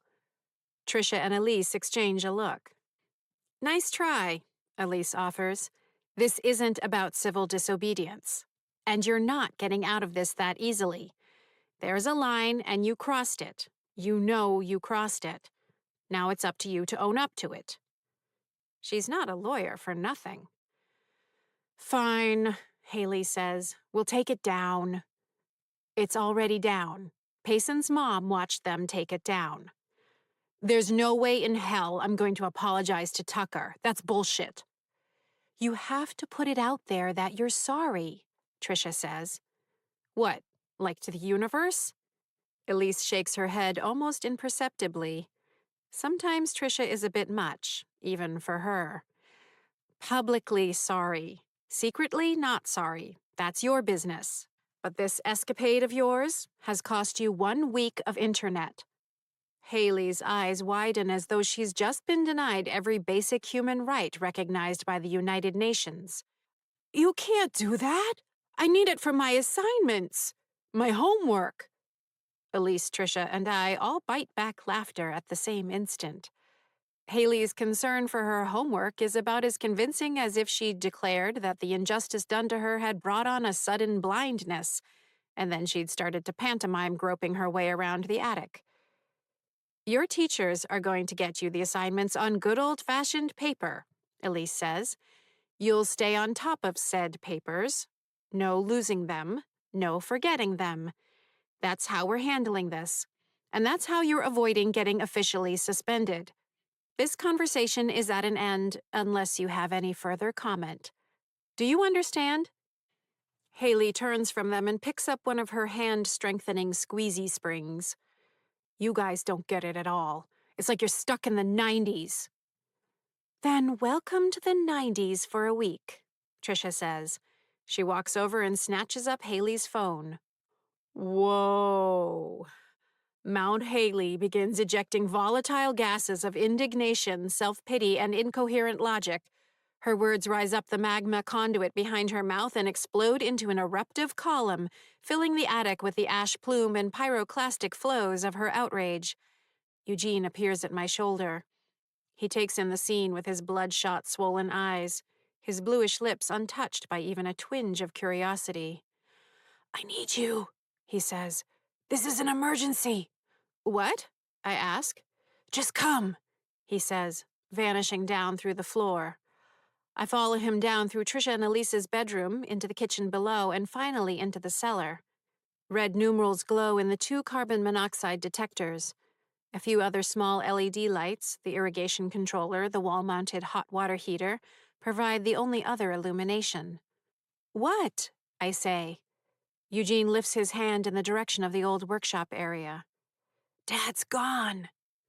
What do you mean, gone? The far side of the space is empty. Workbench, 3-legged stool. So he's upstairs somewhere. No, he's not upstairs. He's not anywhere. I looked. Then look again, I say. Eugene points to the front of the house. I heard something and came down here.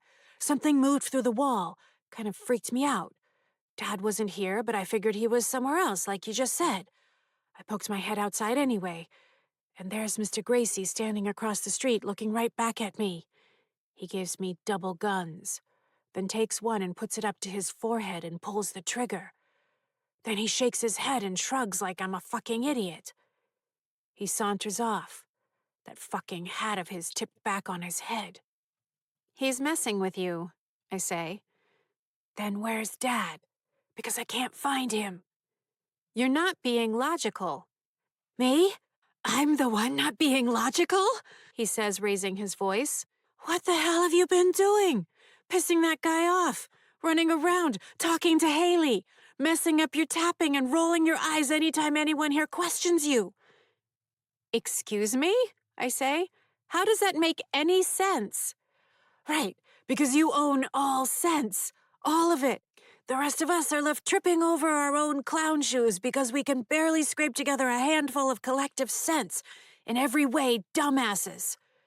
Eugene, Dad's the one person in this family who can maintain any semblance of sanity, who can keep his shit together, who doesn't forget what it means to be a fucking family. The one who suffered the most out of all of us. And he's the one who gets killed by Mr. Gracie. His rough voice cracks.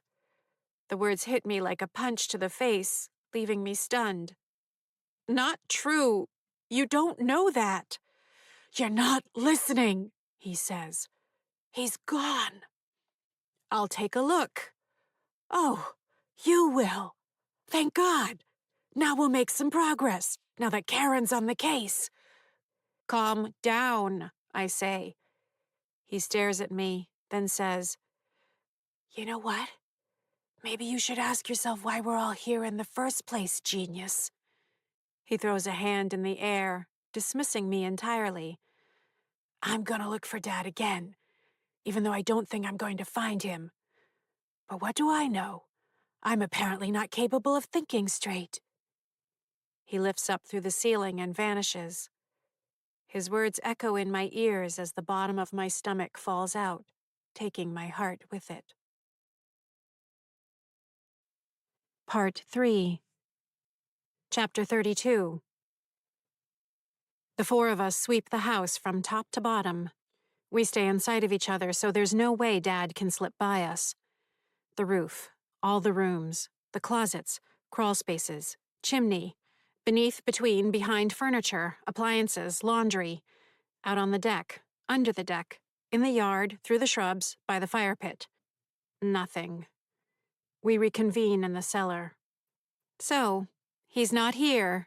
Anywhere? Mom asks, finally deigning to speak to me.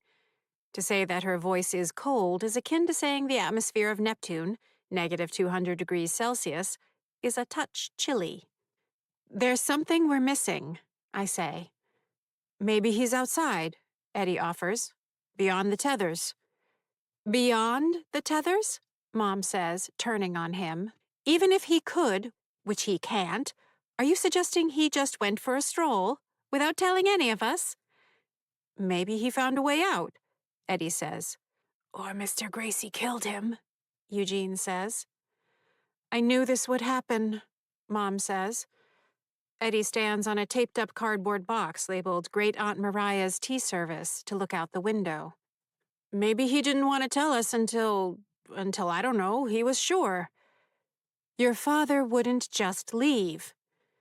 I search the corner where Dad usually hangs out, feeling around for any strange energies in the walls, especially where the cracks in the corner are streaked with efflorescence, the crystalline deposits of salt that form where water seeps in.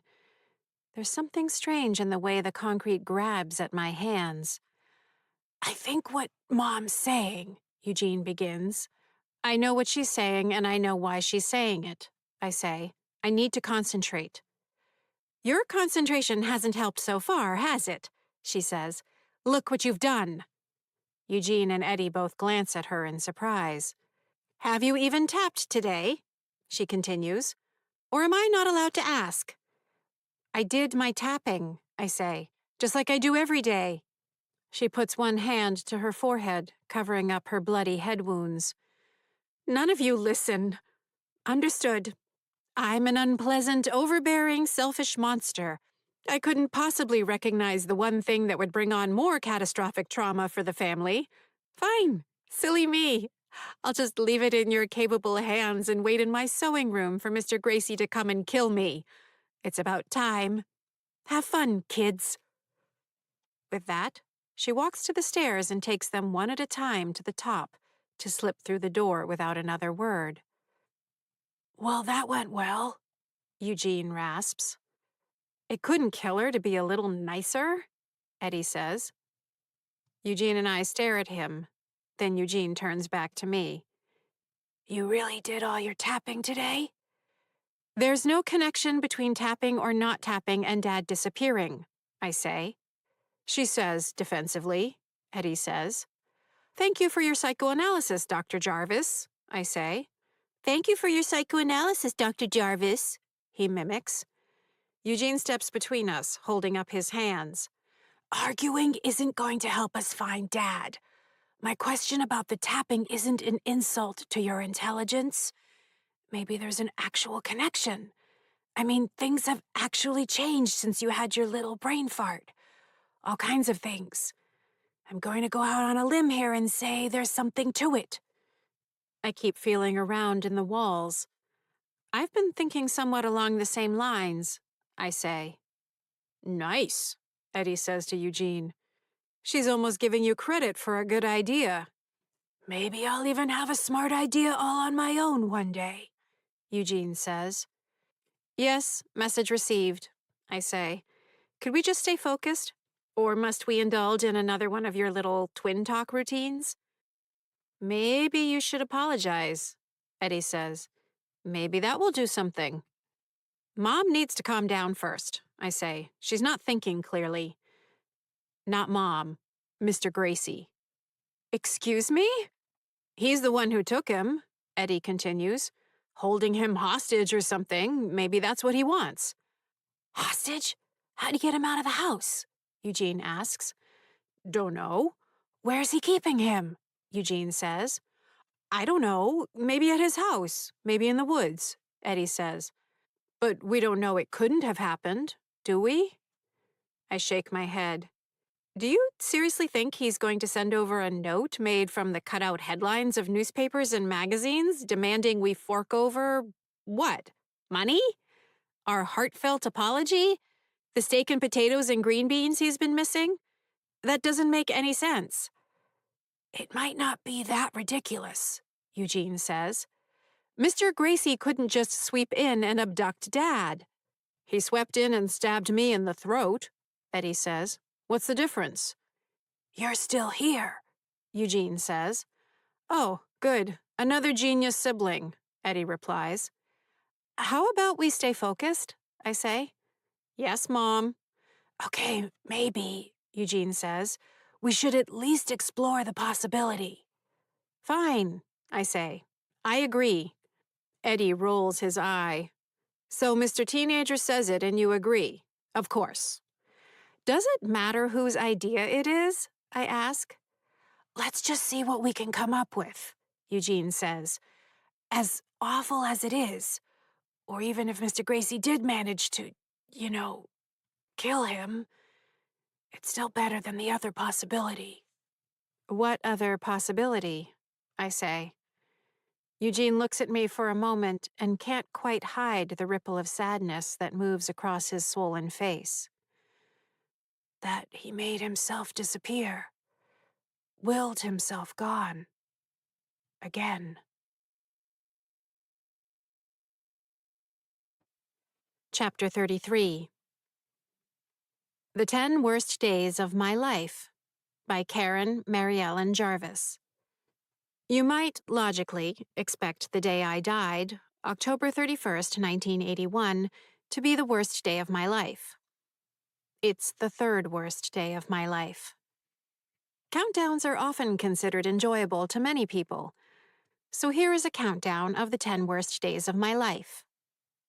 Note: I include the afterlife under the general umbrella term, my life, while there exist clear distinctions in virtually every regard pertaining to the phenomena of life and afterlife. As this exercise focuses on the subjective experience of consciousness and awareness, My list ignores the demarcation. 10. September 9th, 1974. Having achieved some mastery over both my anxiety and my bladder, I was quite surprised when, after I bade farewell to my dad at the door to Doherty Elementary School and successfully entered my kindergarten classroom on my first day at school, I was confronted with a sudden confusion about where I should put my lunchbox. A wave of panic engulfed me. The unpleasant tingling of the fight-or-flight state of physiological hyperarousal radiated through my limbs. When the kindly Mrs. Sanders called my name while I was in that state, I released a small amount of urine, probably no more than 3 millimeters, into my underpants. Luckily, I was wearing a maroon corduroy dress and white tights that hid the stain from view.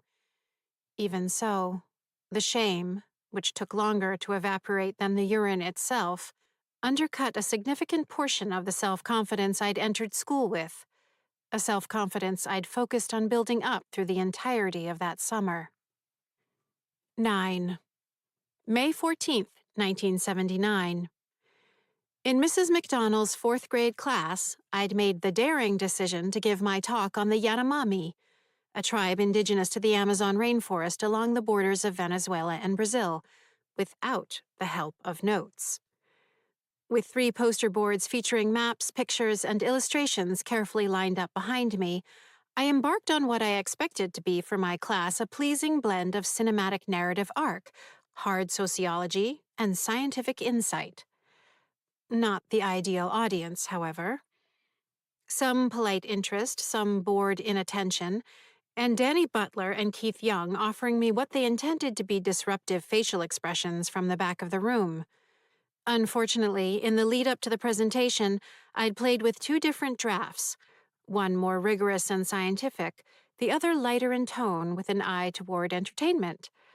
As a result of a momentary distraction, Danny Butler inserted a pair of rolled-up flashcards into his nostrils. I accidentally mixed lines from my first draft into my second draft. Realizing what I'd done, I attempted to jump back into the breezy public broadcasting tone I'd settled on, which proved problematic. All my thoughts derailed. I tried to fall back to the more fact-based version, only to realize with growing horror that it too was slipping cruelly away. I froze.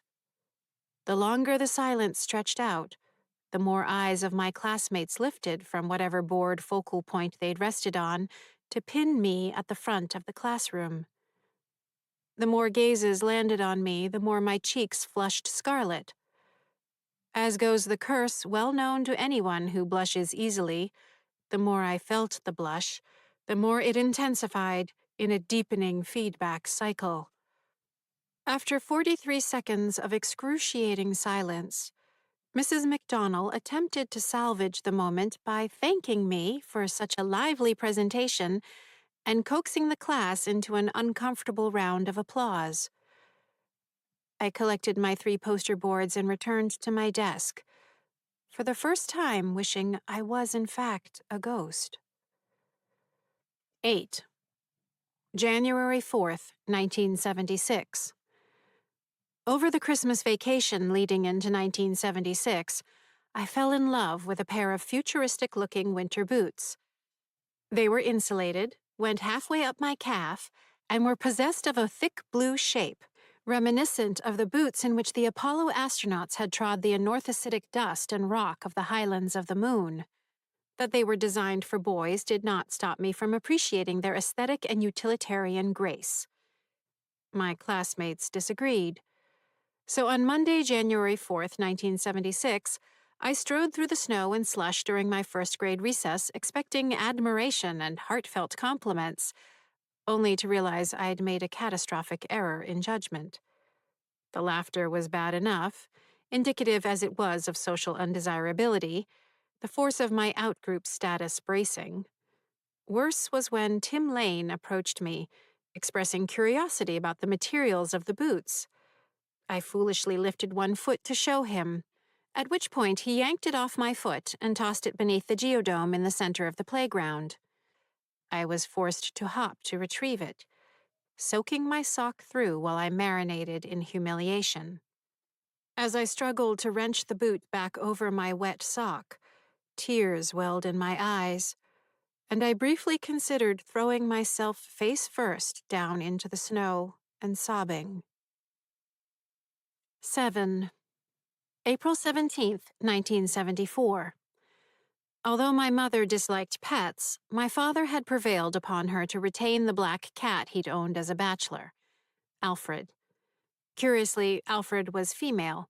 Given that Alfred was an outdoor cat, my mother acquiesced. Her feelings changed when Alfred began depositing various species of wildlife at the back door, tributes of her feline prowess. At one point, Alfred gave birth to her sole litter of kittens. To my mom's disgust, Alfred dragged in a young rabbit she'd caught and proceeded to tear it up for distribution to her offspring. A+ behavior for mother cat. Mom didn't grade the act as generously as I. We found homes for 7 of the kittens, and we kept the 8th, a black one we creatively named Little Alfred. Sadly, when little Alfred was only 5 months old, she unwisely ventured onto Chestnut Street one morning, where she was struck and killed by a car. The man who hit her pulled over his brown Buick, turned on his hazard lights, got out, and examined the dead cat. He guessed correctly that it was our cat and came to the door and apologetically explained the situation to my father. Shortly thereafter, I witnessed the retrieval and burial of little Alfred in the backyard. The concept of death shook me to the core. 6. October 13th, 1978.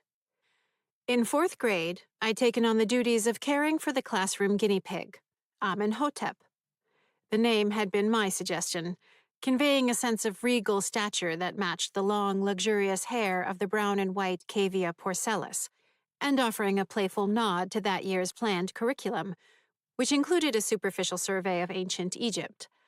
One morning, as I measured out the proper portion of pellets to feed Amenhotep, while squatting down behind the countertop to do so, I overheard James Kennedy and Craig Silva, on the other side, amusing themselves by ranking the romantic potential and physical attractiveness of the females in the 4th grade. As they went lower and lower down their list, I kept expecting to hear my name. When I finally did, I realized with dismay I was ranked dead last, behind one girl who I shall not name, who was both overweight and had a facial defect. 5. June 3rd, 1980. After receiving what I felt to be a mistaken assessment on one of my custom math assignments, I raised the issue with Mrs. Watson. The problem in question was F equals, open bracket, the set of -2 and 0, the set of 0 and 1, the set of 2 and 3, and the set of 3 and 4, close bracket. Convinced I was correct, and even more convinced that my grasp of inverse functions exceeded Mrs. Watson's, I was insistent on the matter. As I had already made my way through the entire elementary school math curriculum by 3rd grade, the administrators had coordinated with Mr. Beaumont, the head of the math department at East Junior High, a mere stone's throw away from Doherty, to design an individualized advanced program for me. When Mrs. Watson reiterated that I'd gotten the wrong answer, I raised the issue with Principal Bell, requesting that she summon Mr. Beaumont to confirm I was correct. She attempted to placate me, but I was adamant. Within the hour, Mr. Beaumont joined me, Mrs. Bell, and Mrs. Watson in Mrs. Bell's office. He was an impressive man, stocky, with gray hair offset by the red flush of his skin. A leather protector rested in the breast pocket of his collared short-sleeve shirt, filled with pens and mechanical pencils. His hands were dusted with chalk. I very much looked forward to studying with him directly when I matriculated at the junior high school. Mr. Beaumont gamely looked over the problem and my answer, then pointed out my error.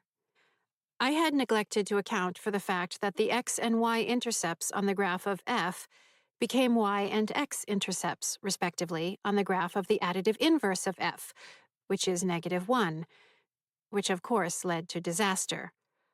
All three of them were entirely professional as the error was confirmed, but something in their body language and the glances they shared with one another revealed to me a further humiliation. They had found my manner annoying. 4. August 29th, 1987. I remember the heat. A long stretch of hazy, humid days marked that August. Eugene's friend Bill Abbott came by in the morning with his freshly minted driver's license and less freshly minted 1974 Chevy Nova. By then, Bill was the only friend Eugene spent time with. Other than that, Eugene had largely retreated into solitude. Lots of time in either his room or the living room, his head nestled in a big pair of headphones, listening to the rock band The Who's album Quadrophenia over and over again, as though it had some kind of talismanic hold on him. But with Bill, he seemed to be returning to the high-spirited Eugene of the pre-tragedy era. Mostly they just did stupid things, inventing imaginary sports, climbing up on the roof of the house to smoke cigars while wearing my grandfather's old hats when Dad was at work, and occasionally getting into more serious mayhem with stolen alcohol or marijuana joints. This day, driven inside by the heat, they set about amusing themselves trying to write and record a song. Inspired by 10,000 listenings of Quadrophenia, Eugene was learning to play the red Fender Stratocaster electric guitar that Dad had bought for him for his birthday the year before. He could play okay, and Bill had a nice voice. Their moody, primitive song was enjoyable. I spent most of that morning in their company, at times almost forgetting I was a ghost.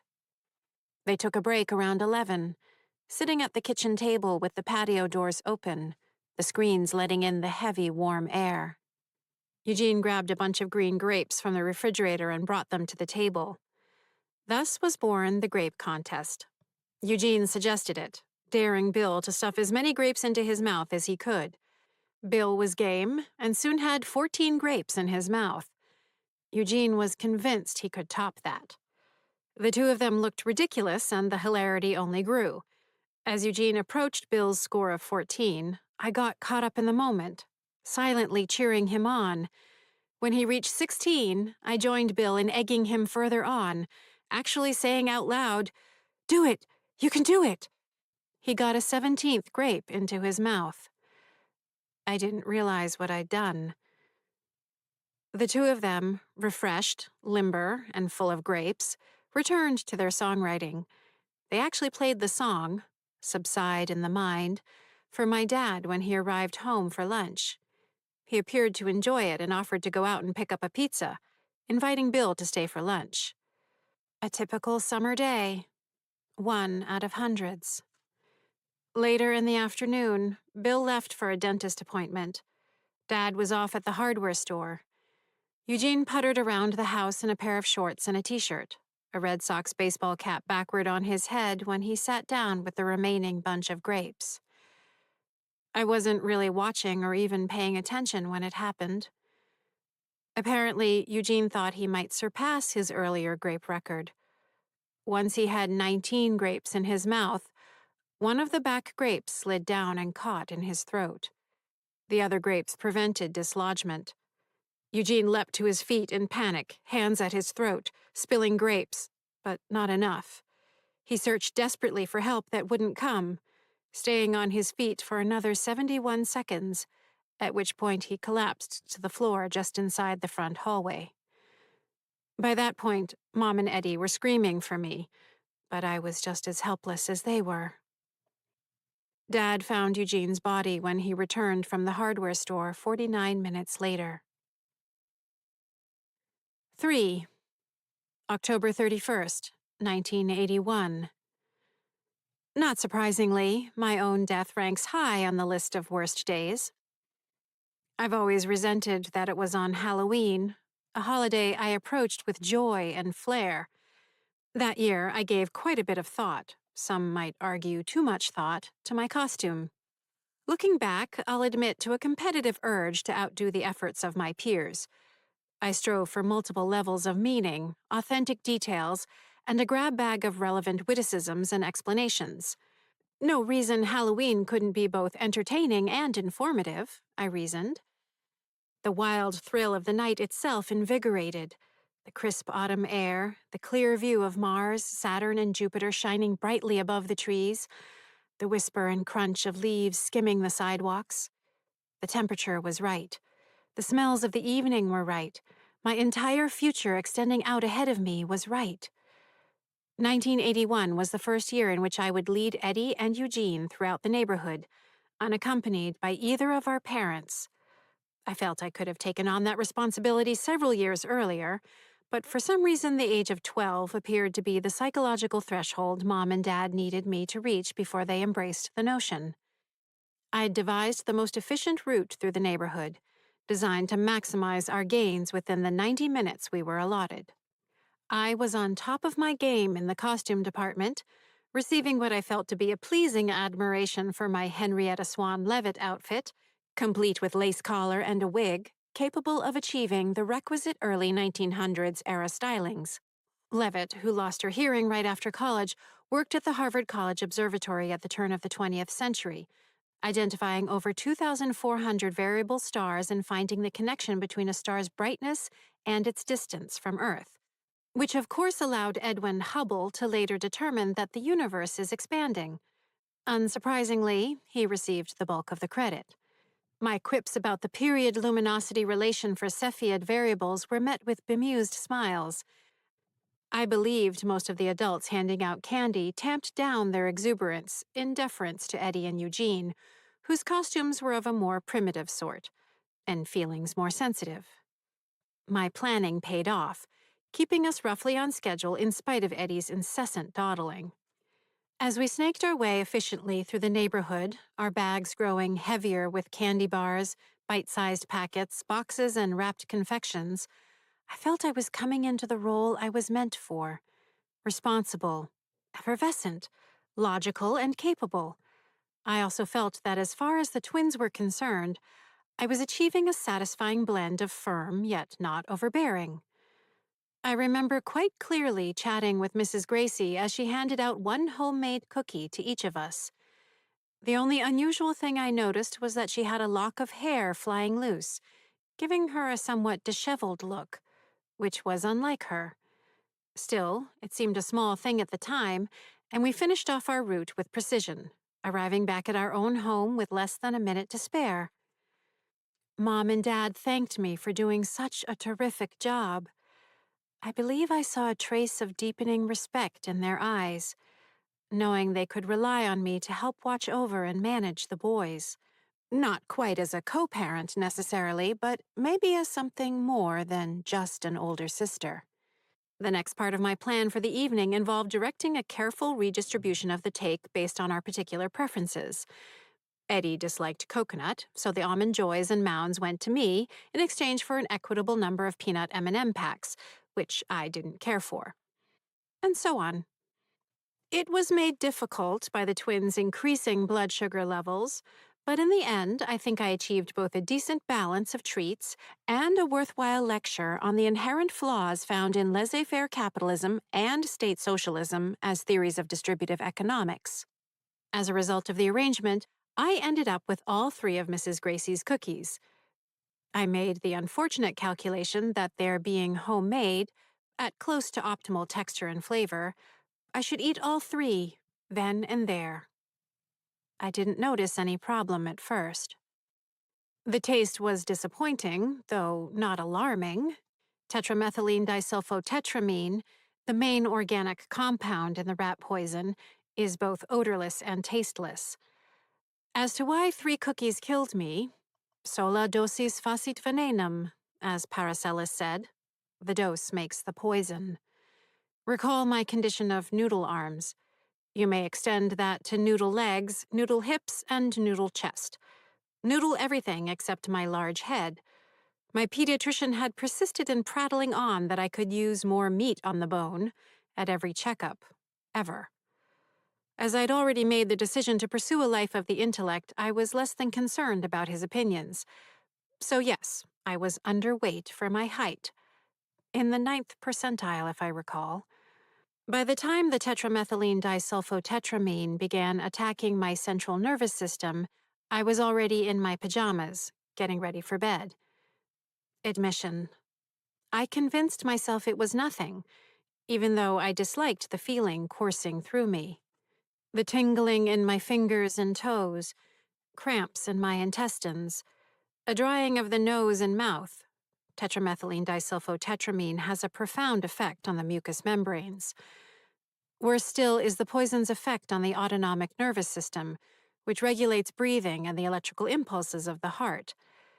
By the time I brushed my teeth and used the toilet, something was definitely wrong. But you know me, and being wrong. So I convinced myself I'd just had too many sweets, that the excitement of the evening had taken more out of me than I'd anticipated, that the chill air had triggered my allergies, that my hormones were changing as I neared puberty. One after another, I clamped on to these rationalizations for how I felt. I forced myself to go to bed with a smile. It was 96 minutes later when I realized I'd made a calamitous error. But before I could do much more than crawl to the edge of my mattress through the unexpected, copious vomit, calling weakly for Mom and Dad, my heart went into a fatal arrhythmia. And I died. 2. January 14th, 1982. The problem started with the 2 packages Mom kept ignoring in her closet. I first noticed them sometime toward the beginning of December during my tentative explorations early in my afterlife, when I was just getting the hang of things. To say it was a confusing time would be an understatement. My emergence into the afterlife wasn't seamless. I didn't just stand up in spirit form out of my body as the last flickers of electrochemical sparks made their final leaps between the dendrites of my neurons, following the cessation of my circulation. Hi, I'm a ghost! No, it was much more disorienting and uneven.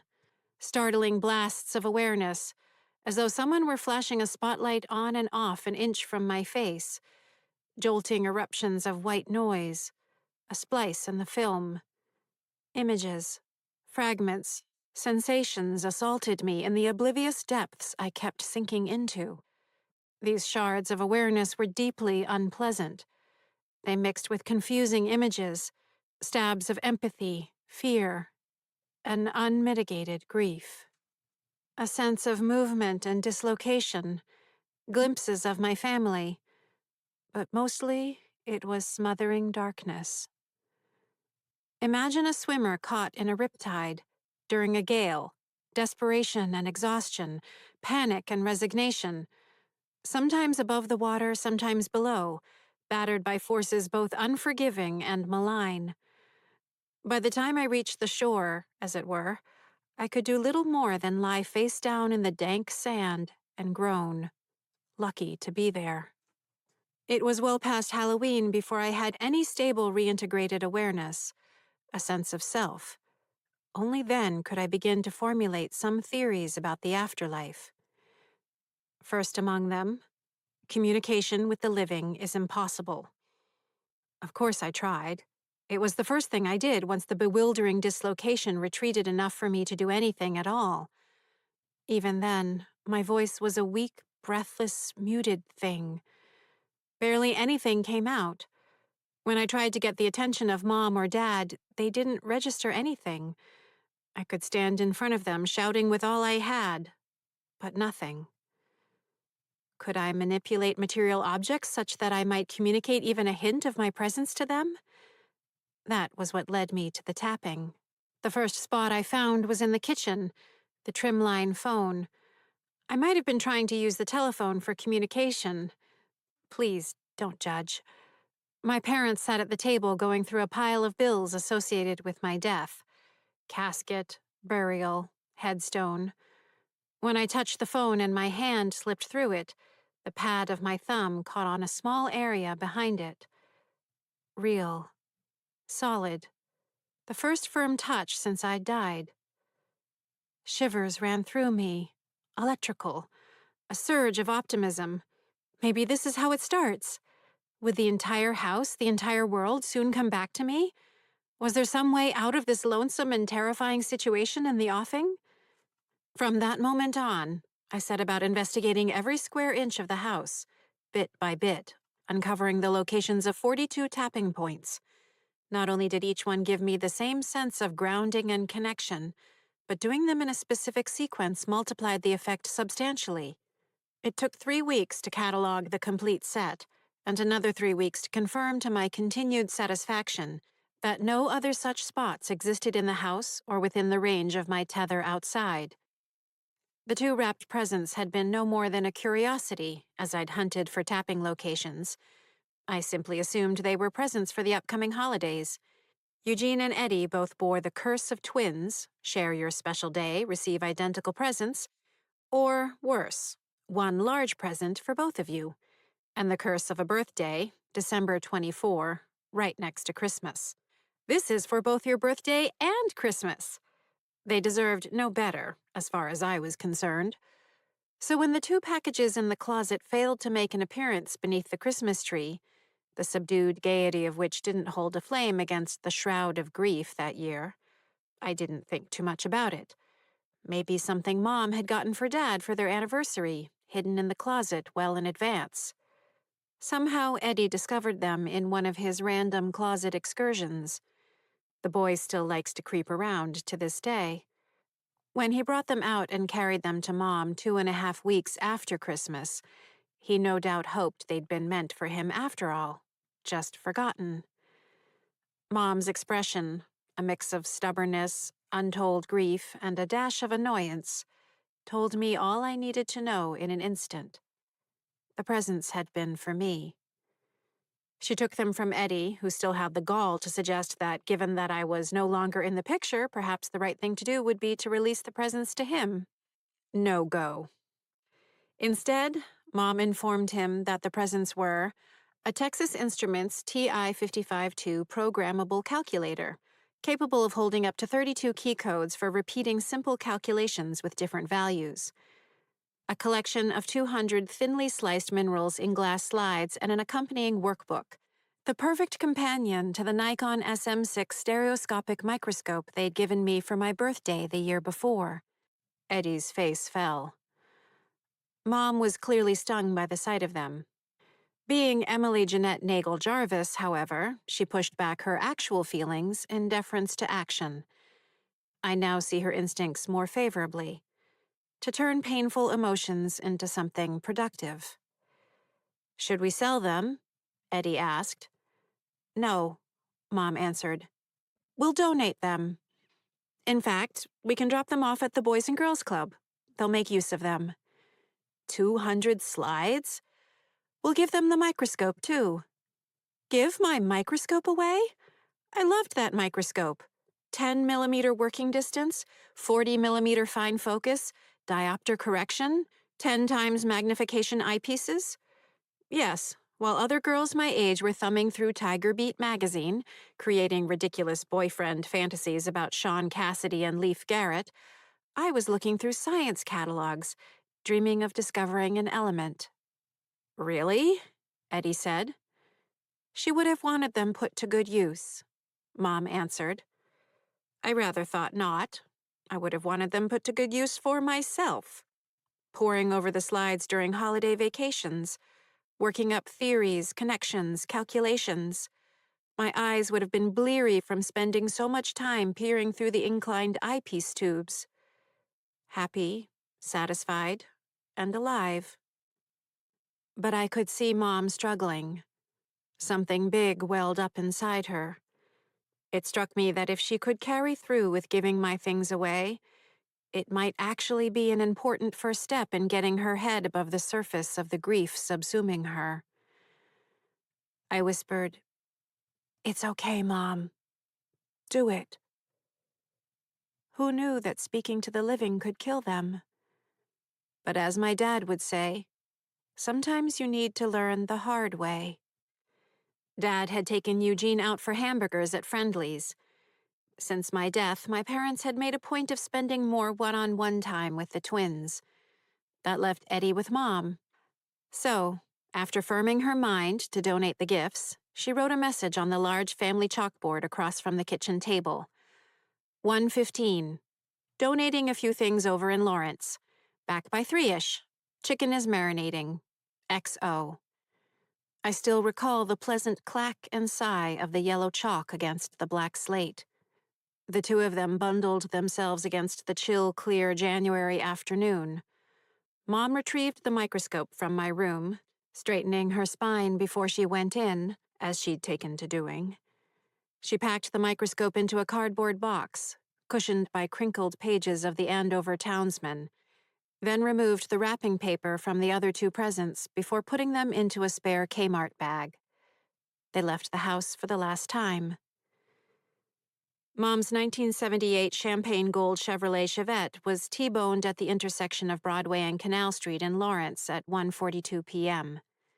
The driver of the auto parts delivery truck had been running late, and as he claimed afterward, had dropped a cigarette down by his feet, which distracted him from noticing that he no longer had the green light as he headed northbound through the intersection. Eddie died at the scene. The Lawrence Fire Department had to pry them out of the wreck using the so-called jaws of life. Mom died 29 minutes later in the emergency room at Lawrence General Hospital.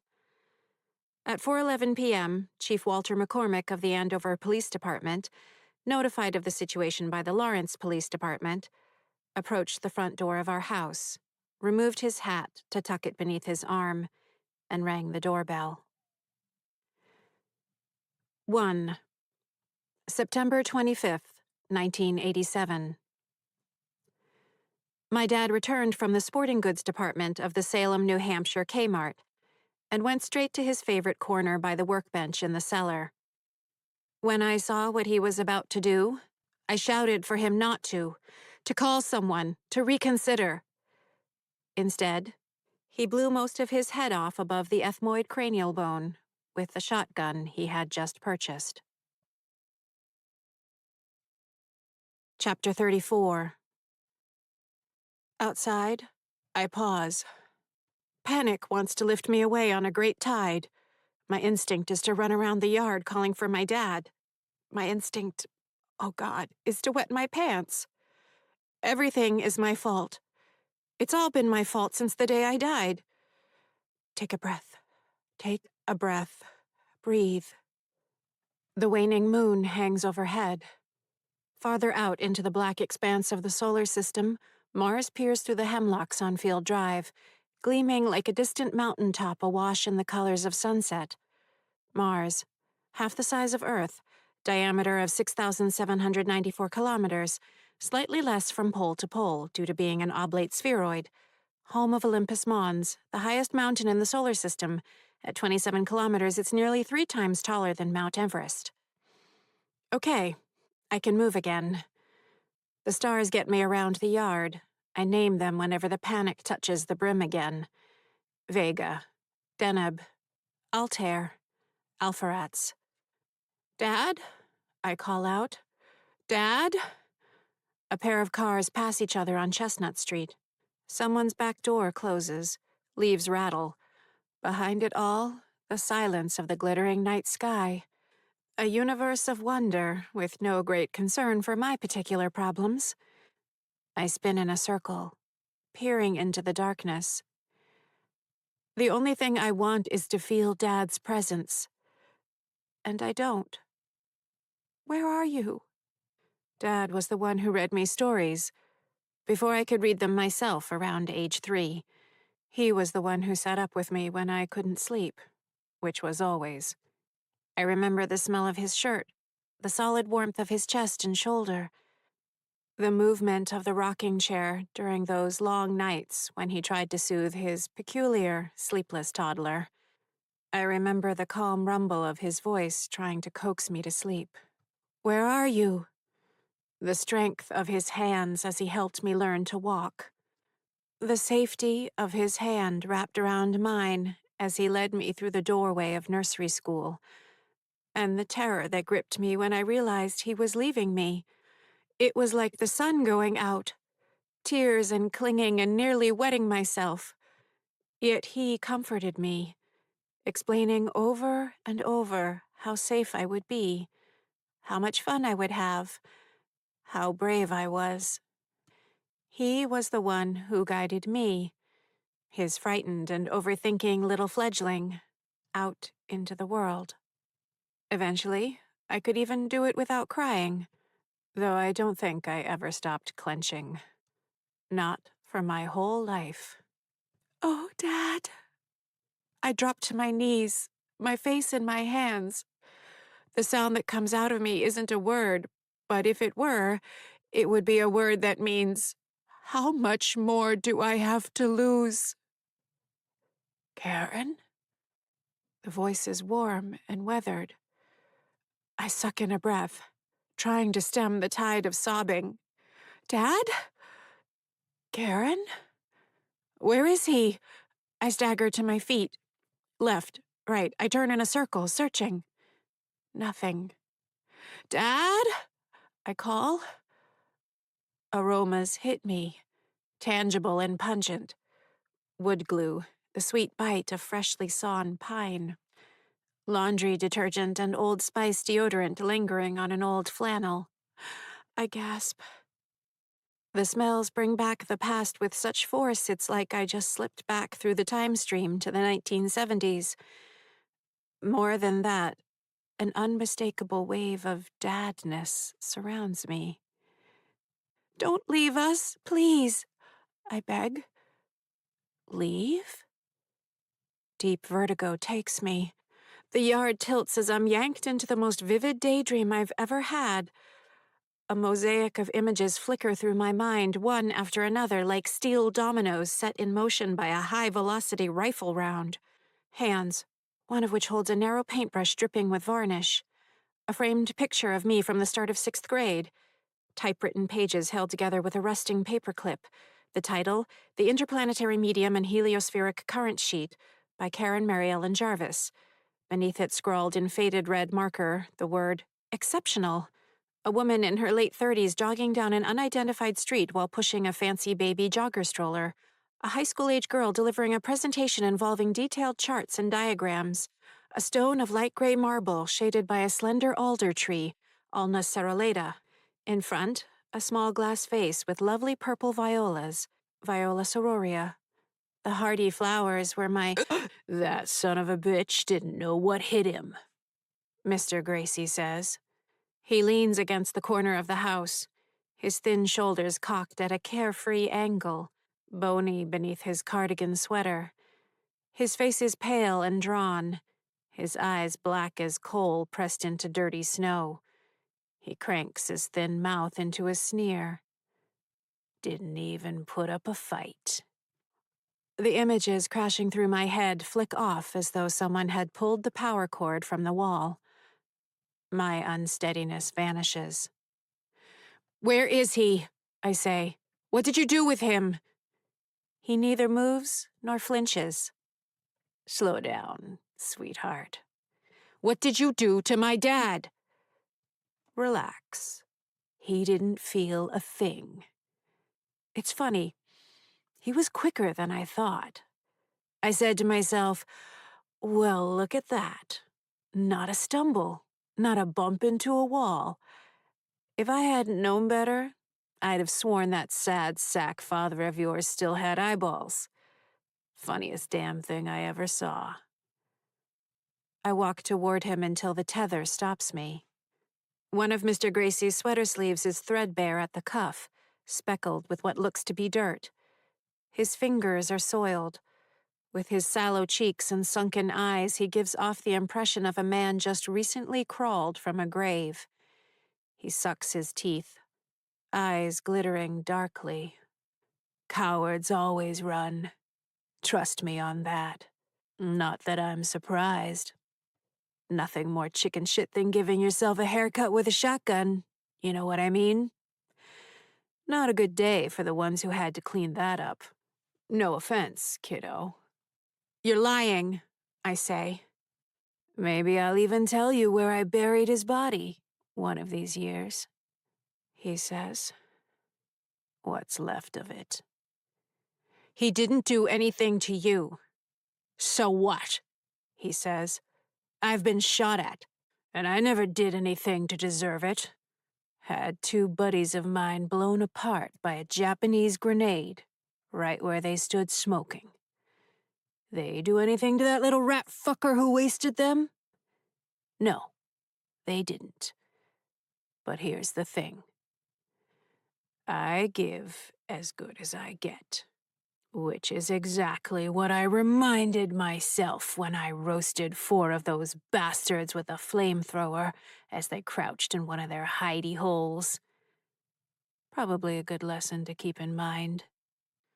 I'm going to find him, I say. He laughs, his thin shoulders shaking in mirth. You're not gonna find him. And trust me, you don't want to. He's even more of a mess than before. Then why not just kill me? I'm right here. I'm saving you for last, he says. Because I can. Because I want to see you try to tap and calculate your way out of this. Do your math. Your little genius act. But you're going to find out what happens when you come up against someone who lives in the real world, not a book. And I'm going to enjoy the hell out of it. Maybe I'll finish off that brother of yours next. The one with the mouth. This time I won't be so gentle. He mimes putting a corkscrew into his own throat. Leave him alone, I plead. Leave us all alone. Then the dope smoker with the puffy eyes. I'll save your mom for after. She's a looker, even though she's got a stick up her ass. But that kind's always wilder than they let on. You know what I mean? He gives me a vile wink. I won't let you, I say. Oh, you won't. The laughter returns. Calculations aren't gonna save you. Neither is tapping. Double it up. Triple it up. Won't make a Hershey squirt a difference. I've got all the opening I need. Your family isn't gonna know what hit them. Einstein. With that, he straightens. Almost before I register what's happening, he fades into the night, his center disappearing first like a jammed film strip melting away in the glare of the projector's light. I stand my ground. The night deepens. One by one, the last kitchen and bedroom lights throughout the neighborhood wink out, leaving only the streetlights to hold back the darkness. I'm sure Mr. Gracie is watching, so I turn and walk back to my house, shoulders hunched. No measurements, no investigation. Not yet. When I confronted him, I registered that the tether had contracted, somewhere in the area of 4.67% of its radius. Interesting. Very interesting.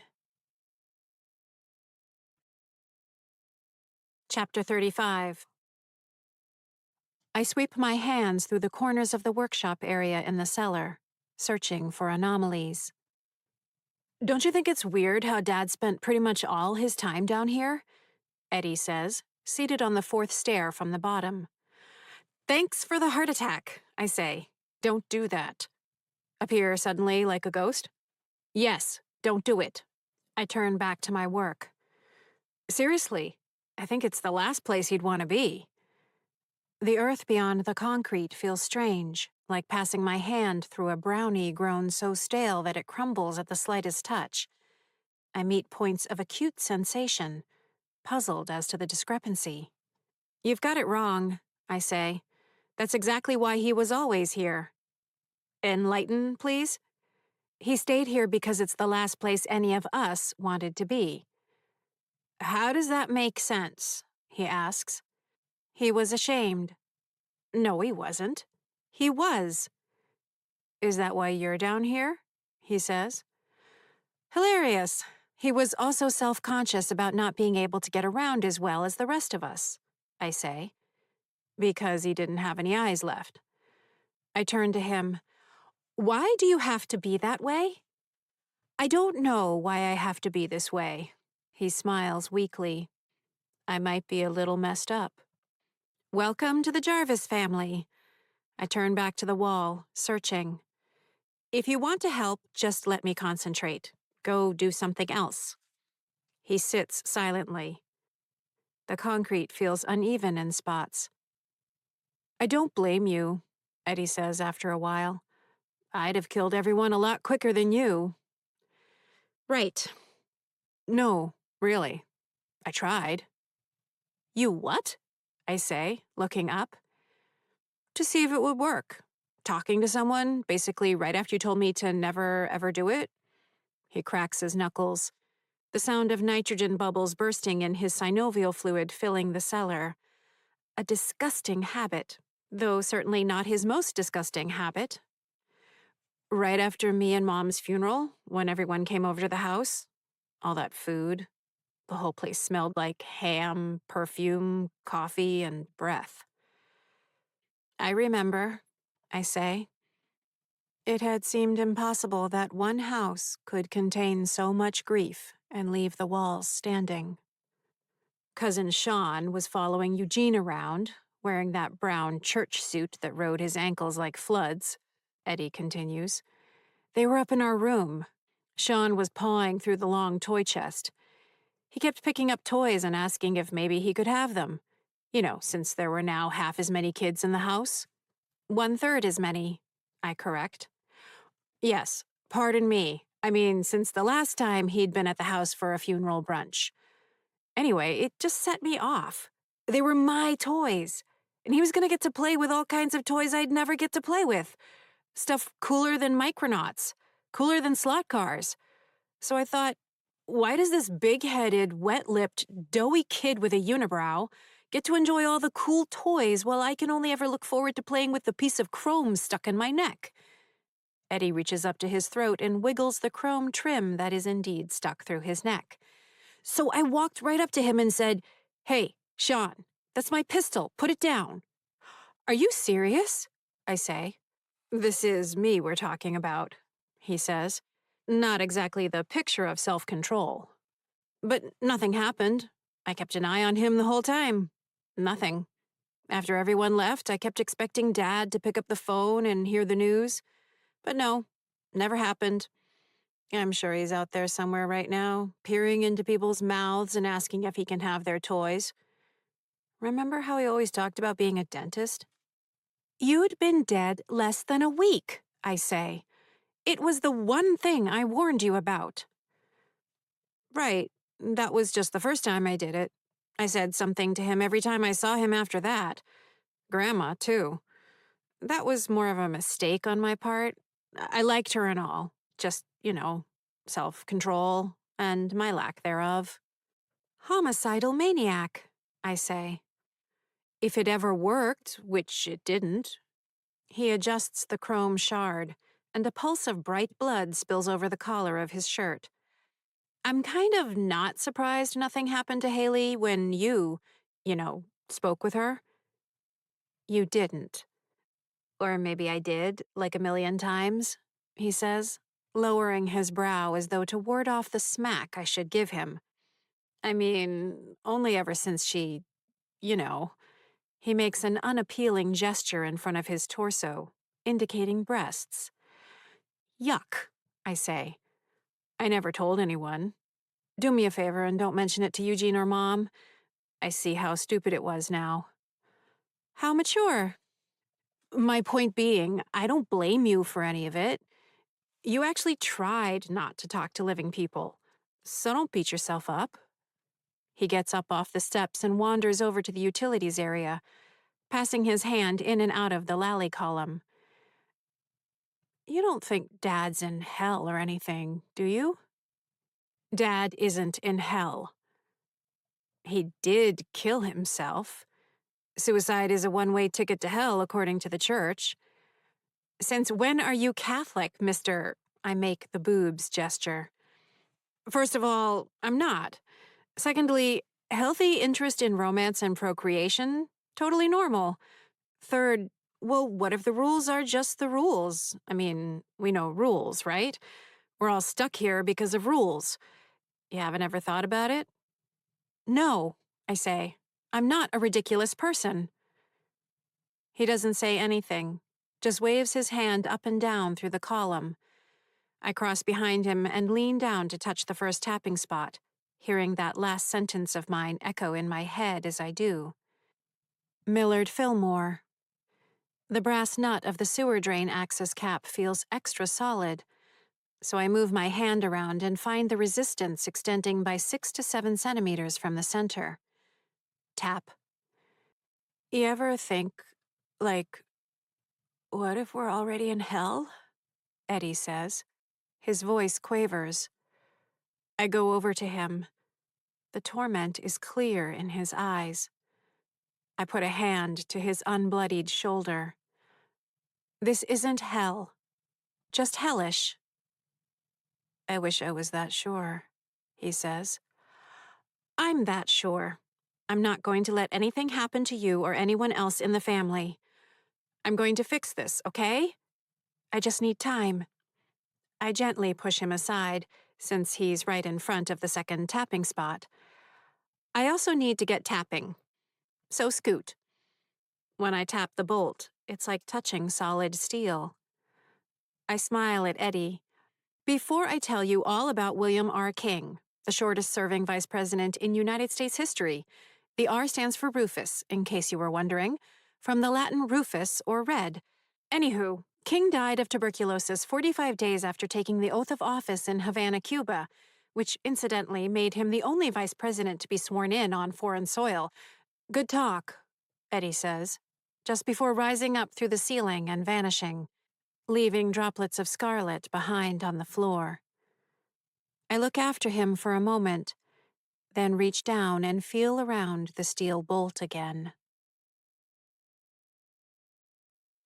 Chapter 36. My fifth-grade teacher, Mrs. Watson, once told me I had a fine math brain. I'd smiled and accepted the compliment, though given that I was deep into trigonometry, I thought it fairly obvious, while privately disputing her assertion. I had a fine brain. The better your brain is, the better you are at math. So really, the better you are at math, the better you are as a person. Self-evident. As the great Russian mathematician Sofia Kovalevskaya said, it is impossible to be a mathematician without being a poet in soul. Math is a place where I hear the satisfying click of opening a little logic gate that allows me to proceed to the next step. Levels of connectivity and association ascending through multiple levels of intuition, mapping reality into elegant, useful cartography. Except when it doesn't. A week's worth of searching for Dad. No sign of him. A week's worth of measuring the tethers. Minor fluctuations, nothing of the magnitude of last week. A week's worth of cataloging the tapping spots, shifting results on the JSTMR. Reasons unknown. No discernible pattern. What I'm feeling as the late afternoon sunlight filters through the attic windows is akin to what I imagine a mountain lion, Puma concolor, feels when the ungulate, large mammal with hooves, it's been stalking, gets away. An alignment exists in the data, but it's leaping just out of reach. I keep returning to the most telling stretch of solid mathematical ground, which is, the door to the attic opens, yanking my concentration up from the scent I'm following. Oh, good. Haley. Just the help I need. Maybe she can help me work through the subtleties of the transpose arising from the commutative properties of the scalars I'm analyzing as I assess possible theories involving matrix complexity and the variables. She turns on the light as she clomps up the stairs, holding her phone out in front of her, her treasure finally returned. She's not filming herself, that object of endless fascination, but rather filming the stairs and attic space, affecting a 360-degree slow rotation once she reaches the top to get it all in. Putting the phone down on the music stand she uses for the express purpose of filming herself working out, she faces the camera and says, It's October 14th, and around 4:30. She glances at her computer watch. PM. She adds with impressive scientific precision. Hoping to avoid the IQ damping field radiating from her, I slip through the floor to find someplace else to concentrate. This is basically where I first heard the voice, Haley says. Wait, back up. I lift myself fully into the attic again. It felt stronger here than in the bathroom, she continues. Kind of, I don't know, like more heightened spirit activity. She walks toward her workout gear. A small wireless microphone is clipped to the collar of her sweatshirt. Other phenomena here include cold spots and drafts. Excuse me? Cold spots and drafts? Am I some common haunt? Haley turns back to the camera. Other sensations include being watched while I'm doing the push jerk and air squat, among other occasions. If you think you've been watched here, you should really head back down to the bathroom, where Eddie's been watching you doing all of your private business ever since you boobs gesture. That said, I kind of like the formal tone she's using, as though she were addressing a trial judge, among other occasions. I decide to append, Your Honor, at the end of every sentence to see how that works. As to where the most concentrated activity seems to be located, she says, sweeping her hand near her equipment, much of it is over here, Your Honor. She steps to the pull-up bar and waves her hand almost right above the original tapping spot. Returning to the music stand, she turns it to point to the stairs, then heads over to stand in frame. Also around here, the top of the stairs appears to be another location of interest. Your Honor. Okay, what the hell? She just identified 2 of the 4 tapping locations in the attic. The original It's a Lulu spot and the base of the balustrade, where the strange notch between the rough floorboards marks TS40. Is it possible Haley randomly honed in on these spots? She stumbles over her words, then starts again from the beginning. Organized. I watch with something close to admiration as she films more segments. Maybe all that discipline she puts into her physical fitness routines has finally bled into the rest of her life. Could it be that my little Sasquatch is finally growing up? It's probably not fair to always think of her as the Haley who sent Trisha and Elise hauling her to the doctor's office simply by pointing at her face and repeating, up my nose, without further elucidation. The girl who took years to accept the concept that crayons didn't, in fact, taste like their corresponding colors. The girl who even to this day maintains a system of organization for her school backpack that involves discarding it in a unique location each day, and then growing furious and desperate each subsequent morning as she marshals both her mother's help in locating it afresh. And she's ghost hunting for me. Color me impressed. Chapter 37. Down in her bedroom, Haley transfers the files from her phone to her computer. Her tablet leans against the desk lamp, Payson's face filling the screen. Just as long as you promise me that if this turns into some amazing, Koppelesque white whale obsession that's going to grow and mutate and basically consume your entire life until you're clutching desperately to your inscrutable masterpiece, I can help you release it to the world, where it'll wring tears out of everyone who sees it, they say, and we both become mysterious and rich. Yeah, Haley says, paying attention to the files. That's not at all going to happen. Stop it! You're a fabulous visionary. Or an obsessive head case. Please, you're not obsessive. Thank you. Hold it. You're only obsessive. This is going to be magnificent. Payson glances down at their phone, tapping the screen with an unbelievable thumb dexterity. Need me to come over? I'm good. If I can pull all this together and figure out some way to leave one of my cameras filming overnight, maybe I'll catch something. You'll run out of memory by 1 o'clock. Haley squints at the screen, watching the download status. You think this is stupid? Who's to say what's stupid and what's genius? Payson asks. I admire you leaning fully into this hearing voices and feeling presences thing. Why talk to your therapist about it when you can turn it into art, possibly tiptoeing right across the line into madness as you do? But I'm here for you. Front row seat. I love it. Cool, Haley says. Your plan is incredible, daring, and in every respect a thing that's going to keep me from getting a good night's sleep simply from the audacity of it. But on the minuscule off chance that you fill your iPad with a night's worth of audio that doesn't have anything but the sound of your furnace going on and off, would that maybe, possibly, remotely point us in the direction that everything is, you know, in your head? It's not in my head, Haley says. Yes, the common refrain of those who hear things in their heads. Payson waves their hands in front of their face and raise their manicure eyebrows. Statement officially retracted. I'm getting carried away. Of course I believe you. Honey, you are not crazy. You are the least crazy person we know. You're tough. Badass tough. I want you to take all those thoughts of crazy out of your head right now. You're strong and fabulous and as sane as the day is long. You're just making a little movie about how ghosts are haunting your little house. How is that crazy? I know, right? Haley says.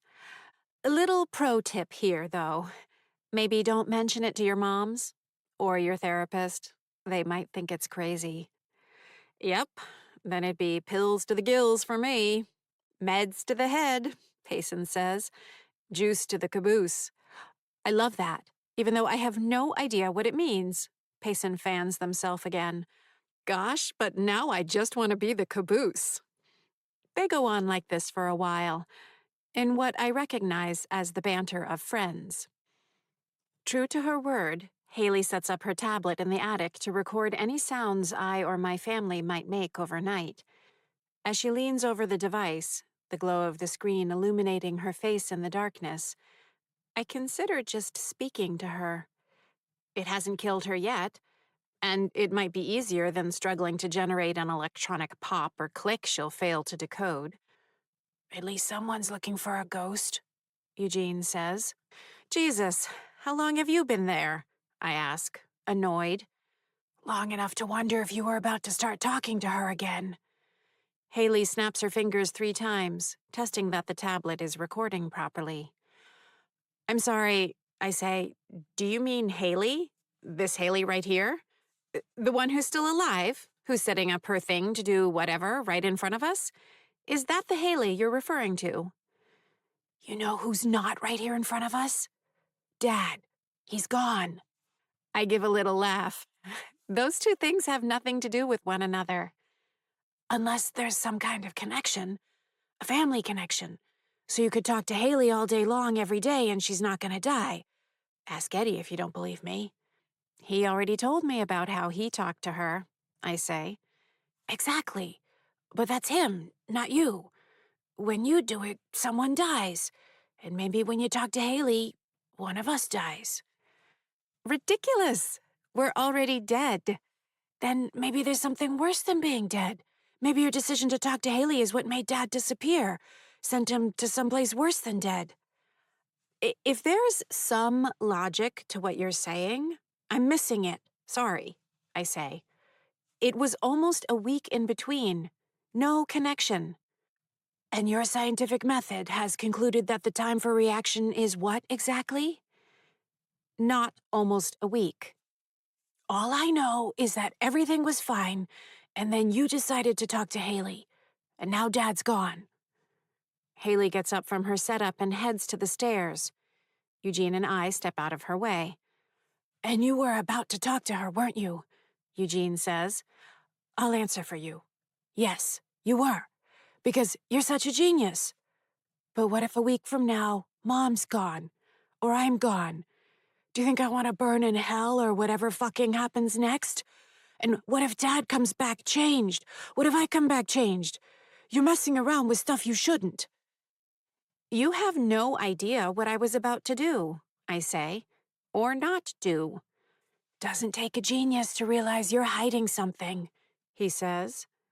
Maybe you're hiding it from yourself. That'd be just like you. No offense. You're not being fair. He throws his arms in the air. Look around, big sister. What does fair have to do with any of this? Just don't talk to Haley again. And while we're at it, maybe don't talk to me for a while either. He slips through the floor at the same moment the attic goes dark, as Haley closes the door at the bottom of the stairs. Chapter 38.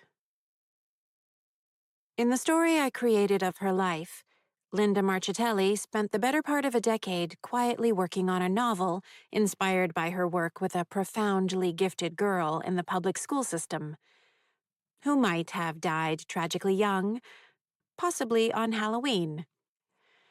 In 2006, Ms. Marchitelli went into a severe depression when one of her nieces, Maddie, 23 years old, lost her life in a plane crash en route back from volunteer work she'd been doing in Turkey. While still maintaining a facade of jubilant engagement with life and food, Ms. Marchitelli suffered long private moments of agonizing grief. Instead of working on her novel about her work with a profoundly gifted girl in the public school system who might have died tragically young, possibly on Halloween, she would open her laptop computer and simply stare at the words she'd written years earlier. Her hands, swollen and not as nimble as they'd once been, placed on her thighs, not moving. Of course, I rooted for her. And when Joyce finally pushed her into seeing someone about her feelings, I felt confident she'd be able to start a new chapter in her life. In many ways, she did. With the help of pharmaceuticals, she tamed the black dog of depression. Even more promising, the hours she spent in talk therapy allowed her to come to grips with the unseen but powerful emotions driving her appetites. Touchingly, she spent many sessions discussing me. I'd been such a promising student, a meaningful chapter in her own career. So much promise, tragically cut short.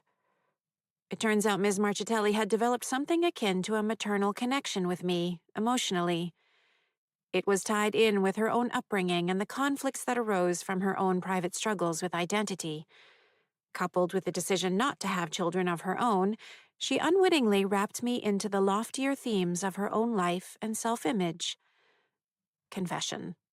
I found it all rather flattering. She kept me in her thoughts. Halloween was always difficult after I'd died. Her thoughts often returned to the morning of November 2nd, 1981, when she'd arrived at Doherty Elementary School to learn in a staff meeting in the school's lobby that I was one of the victims, along with Kyle, from the school. Even decades later, the memory of the moment remained clear and potent. The look on Principal Bell's face as she broke the news, the gasps of teachers and staff, the slant of the early morning light on the brick wall hung with art projects. Mostly, she remembered the numb feeling in her legs and shoulders, and she went back to her office down the hall from the library to gather a few things so she could coordinate with the teachers on how to handle the grief and dismay of the student body. Stepping into her office, purposeful but trembling, she cast her gaze on the small couch perpendicular to her always cluttered desk, the spot where I'd always sat for our satisfying hours of conversation over the years. She put her face in her hands, replete with rings and maroon-painted nails, and broke down into uncontrollable sobs that she tried valiantly to stifle so as not to disturb anyone else in the shocked state they were already in. It's all the little details that bring a story to life. At the end of this September, just a few weeks back, the story took a dark turn. I don't know why I did it. Logic, I suppose. Realism. Honesty. Respecting the truth within the story. And the truth is that no one lives forever. In the end, you have to let everything go, no matter how much you love it. The thought of time had been on my mind a lot over the summer. How everything in a given moment seems so solid and real, yet most moments end up as no more than wisps of dream, slivers of memory, until it's all gone. So Ms. Marchitelli suffered a stroke. I didn't go for the dramatic, She wasn't in the midst of a heartfelt speech to the state legislature, or reacting to the latest political outrage of the day, or even making a final glorious batch of biscotti while finishing off a glass of dark wine. No, I underplayed it. She and Joyce had taken up the habit of an early morning walk, 6:30 a.m.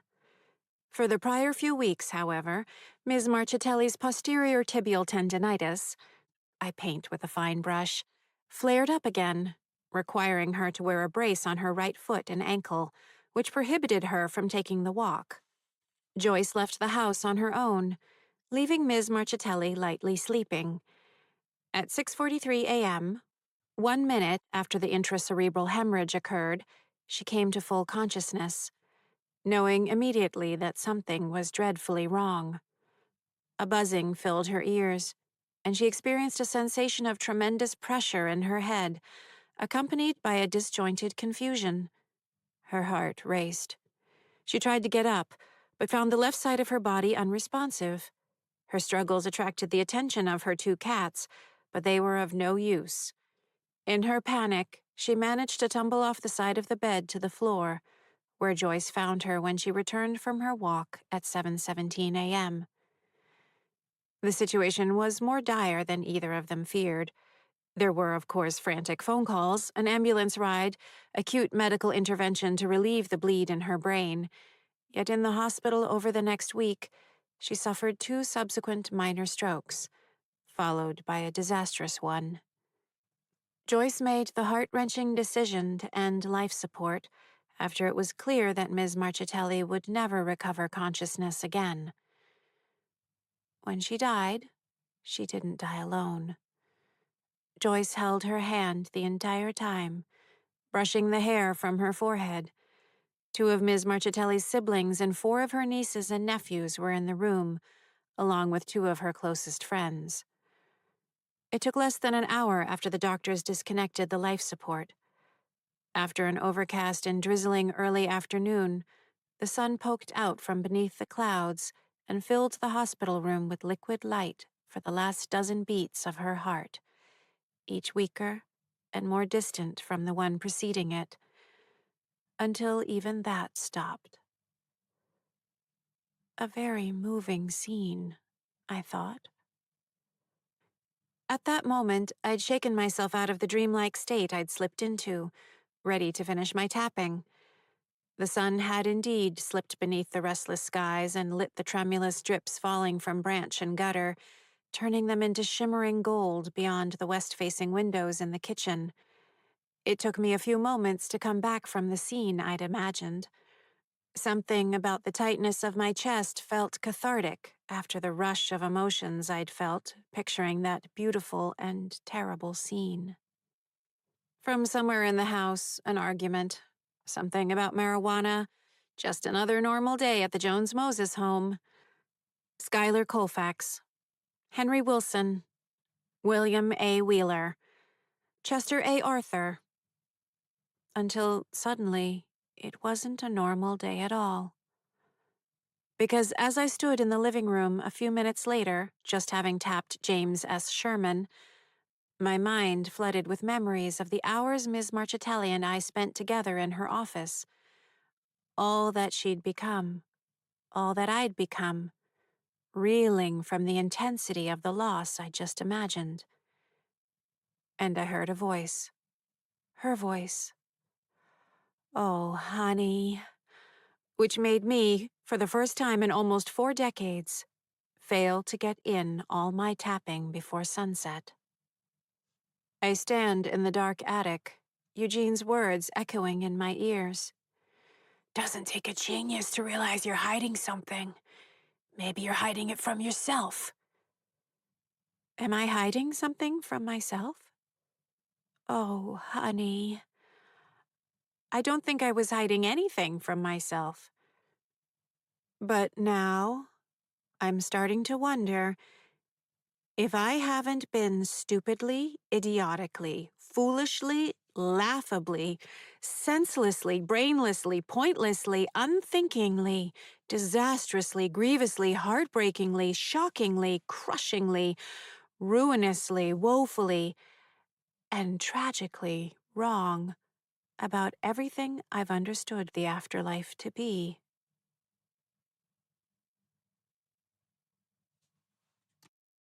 Chapter 39. Maybe I can learn a thing or two from Haley. I glide through the living room wall and pause. Trisha is out on the deck doing yoga. Everyone else is getting ready for the day, including our intrepid ghost hunter, Haley Jones Moses. She of math deficiency, which she never let stop her. She of the eternally lost backpack. She of you're only obsessive. The Haley of the doubts and the marijuana and the selfies and the leaping, heaving, curling, planking routines. Long runs before the sun cracks the horizon. Haley, gulper of milk from the jug. She isn't paralyzed by any of the 10,000 mistakes she's made. Did she pretend she hadn't heard my voice? Did she worry about losing her marbles? Did she imagine one wrong move would send her careening off the road into the yawning abyss of utter failure? Did she torture herself, an indecisive, gargantuan, ripped Hamlet? No. She grabbed her, of course, phone and documented her attempt to find me, bull-moosing her way forward into the unknown, absent any noticeable Hamleting. So, if she can do it, I can do it. Remember the octopus. Of course I remember the octopus, a toy. A broken, stretchy toy I hadn't really enjoyed deforming as I talked with Ms. Marchitelli.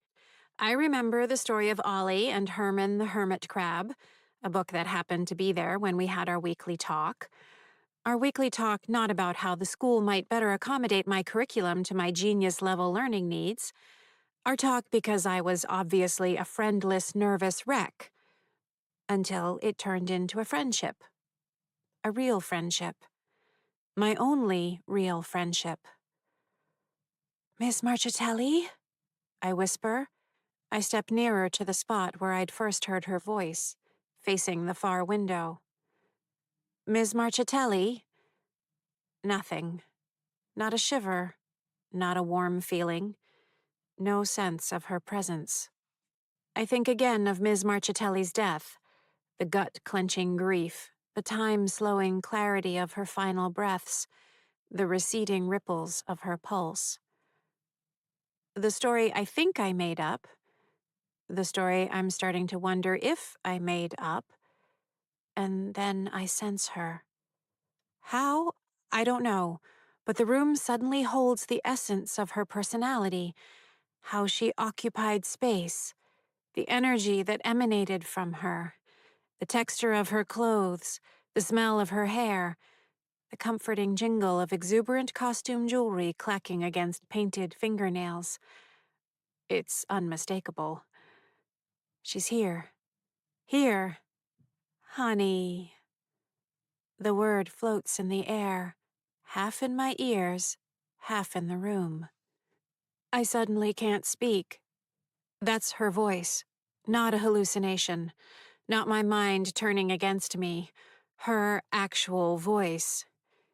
In the space before me, the middle of the living room, she appears. She's not solid like one of the Jones-Moses family, nor is she like my family. She's something less precise, but somehow more real. The boundary around her seems to pull at the fabric of the room itself, stretching to reveal somewhere else. Linda Marchitelli stands in the center of the distortion. She flickers in and out, luminous like a quasar, a scattershot reception on some undreamed-of device. I feel a tug, as though everything around her, including myself, is being pulled inward toward her. She watches me. It's her, both as I remember from the 1970s and as I imagined her in subsequent decades, even as the 71-year-old woman whom I'd pictured in her deathbed. She's all these forms, simultaneously, one more than the others one moment, another the next. I can't quite make sense of what I'm seeing, but on a more profound level, I understand perfectly. I I begin. My words fail. It's okay, she says. I want to justify everything, where I made the errors in logic, how everything that fell apart wasn't really my fault. I want to turn it around, to weave it into yet another display of genius. Aren't I clever for having figured out the totally understandable error on my part? Can't you see the big smile on my face? How eager I am to show how in control I am? Because that's what I do. I impress. Aren't you impressed? Instead, I say, I was wrong. Please help me. Honey, it's okay, she says. Her face shifts, younger, older, much younger, much older. Her eyes remain kind. No, it's not, I whisper. I shake my head, my voice too gummed up to continue. I don't have much time, she says. Her voice thins out, a strange amalgam of vocal cords and wind sliding through pine boughs. The morning sunlight coming in through the windows deepens. You need to find your... She flickers and breaks apart, then coalesces again. There's no time. It sees me. I can't stay. Just remember the octopus. You can figure this out. I believe in you. I've always believed in you, honey. The energy in the middle of the room simultaneously contracts and expands, the light around Ms. Marchitelli condensing down to a bright molten glass, alive with the colors of stars, more real, more solid than anything around it. I'm engulfed in a wave of familiar vitality. I spent so many years with her in her office, every Friday afternoon, half a dozen other drop-ins during the week, that I can't mistake the feeling of her presence. It's an embrace, a communion, brimming over with love and hope and sadness, grief and memory, a connection that never broke, no matter how much time passed. Friendship, love. And then she's gone, dissipated in an instant. The middle of the living room snaps back to the way it was, empty. The essence around me dissolves, passing through me and moving on like some kind of shock wave. I reach forward, a sob welling up and out of my lips. Wait, I call out. But she's gone. Chapter 40. I go to the west-facing window, where it only takes me a moment to spot him. There. Mr. Gracie stands in the swinging shadows of the maple tree past the end of the driveway, hands in the pockets of his trousers, the curl of his lip twisting up the left side of his face. There's no time. It sees me. I can't stay. I lift my hand in greeting. He locks his dark eyes on mine. I turn my hand around and make a fist, leaving my middle finger extended. A gesture I've never, ever used in front of an adult. His head rears back. The look on his face is one of pure malice. Hey, I need that... What are you doing? Eddie walks in from the front entry. Checking the feng shui, I answer, lowering my hand and turning my back to the window. You're what? Nothing. I'm getting ready to tap. Profuse apologies for taking a moment to myself. I'm a monster. Geez, don't give yourself a hernia, he says. You need what? What? You said you need that. What? Come on, your stupid question, I say. Oh, right. I need that window? Seriously, what were you doing? I think I may have found a new tapping spot, I say, turning from the window. Where? Right between your gluteus maximus. I'm sure you're familiar with it. Eddie looks around the room. Nice use of medical terms. My butt. Though for you, that's almost funny. Why does it feel weird in here? It was perfectly fine until you walked in, I say. Have you been overheating your brain or something? Yes, I say. That's what happens to brains. He's still looking around the room, so I snap my fingers to get his attention. A gesture I know annoys him to no end, as I used to do that to the twins when I pretended they were puppies. Over here. Why do you need this window? He frowns. Payson's gonna swing by and pick up Haley. She's wearing that white top thing. I love that white top thing. 10 out of 10. Excellent view. You'll be proud of me. I calculated the angle from the window down to the driveway as the one to best maximize my view. Idiot, I say. You can hover right in front of her anytime you want, including while she's putting on that white top thing or any other thing. Superficial reading of the situation, he says. Number 1, just did. Number 2, there's a certain thing that happens right when she's getting into a car that I like. Keeps things spicy. He walks over. I try to keep him away from the window, blocking him. He tries one way, then the other, then fakes me out and goes around. Come on, he says. I'm a growing boy and excuse me. Why is that psychopath staring at the house? Why is he out in the daytime? Ignore him, I say. Ignore him, Eddie says. He can't do anything. Because he didn't stab me in the throat and Dad is down in the basement minding his own business. I must be reading into the situation. He can't touch us in the daytime, I say. He's just sending a message. His messages suck, Eddie says, flicking a finger through the wound in his throat. And what's his message this time? Doesn't matter. No? He holds up his right hand, fingers and thumb spread wide. I can give you 5 good reasons why it probably matters. He curls down his pinky. Which you can't. Excuse me? I say.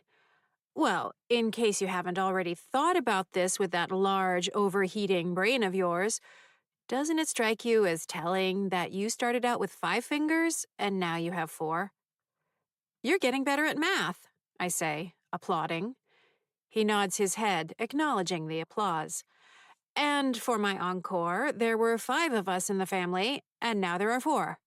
Have you thought of that? Unrelated, I say. Ridiculous to even suggest a connection between my fingers and the family.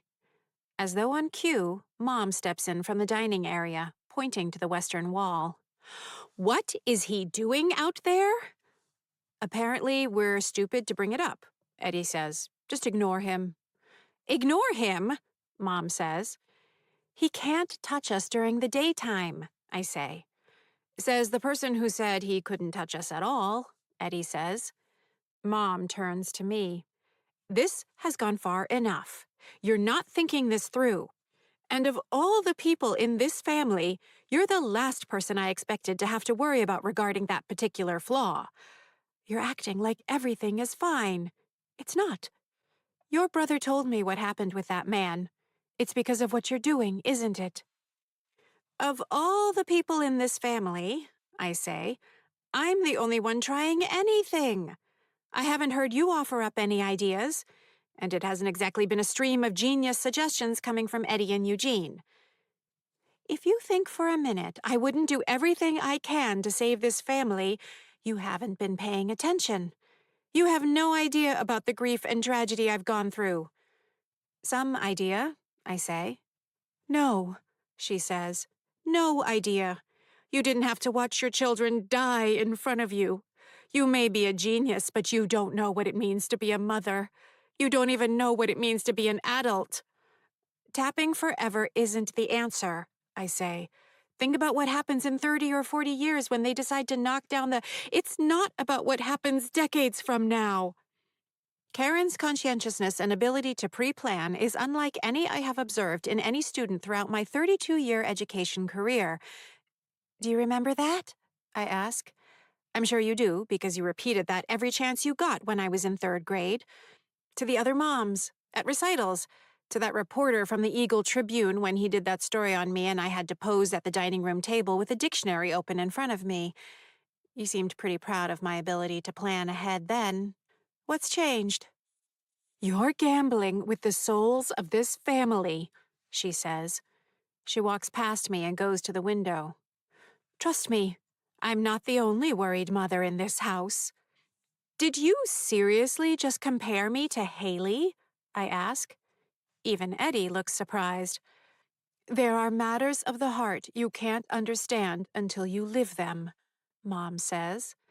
Things about family and relationships that have nothing to do with your intelligence. Haley is an idiot, I say. At least she talks to her mothers, Mom says. I don't know what's happened to you. You used to be so good. It used to make you so happy to make us happy. When you made me proud. Now all I get from you is this. Contempt and disdain. It's not just disappointing. It's heartbreaking. You have no idea what I'm doing, I say. You're not even listening. You're the one not listening, she says. I won't have anyone else in this family hurt again. I can't handle it. I cannot lose anyone else. I just can't. We can help. With the tapping. Your brothers can help. You shouldn't have to handle it all yourself anymore. Let us help. Maybe I'll get Haley to help, I say, since she's apparently my intellectual peer. Maybe that will give all of you misunderstood mothers something to feel great about. How about that? I think what Mom's saying, Eddie begins. I hold up my hand. I know what she's saying. Then think about what I said, Mom says. Then think hard about what this family really needs before you throw everything away. She turns from the window and walks back through the wall into the kitchen. That's so insulting, I call after her. You don't get it at all. Eddie shakes his head. Now you kinda sound like Haley, he says. So if I could have the window now? Like she could help, I say. Eddie looks out the window. At least Mr. Stabby's gone. He points. I follow his gaze. The end of the driveway is clear. The patch of ground where Mr. Gracie stood is empty, carpeted with red and orange leaves. Payson's car pulls into the driveway, exhaust condensing from the tailpipe. Chapter 41. I'm not the only daughter in the house looking to be alone. The door to the attic opens. The light comes on and Haley stomps up the stairs wearing her annoyed, determined face. I prepare to take my leave. Freudian stupid bullshit, she mutters. Mom troubles? Yep, me too. Look at us, a couple of misunderstood freaks. I'm tempted to say it out loud. I don't think it would kill her. And maybe I've just about had it with everything anyway. She lifts and moves and clunks down a pair of weights. Whether to clear space for her calisthenics or just to make noise, I can't tell.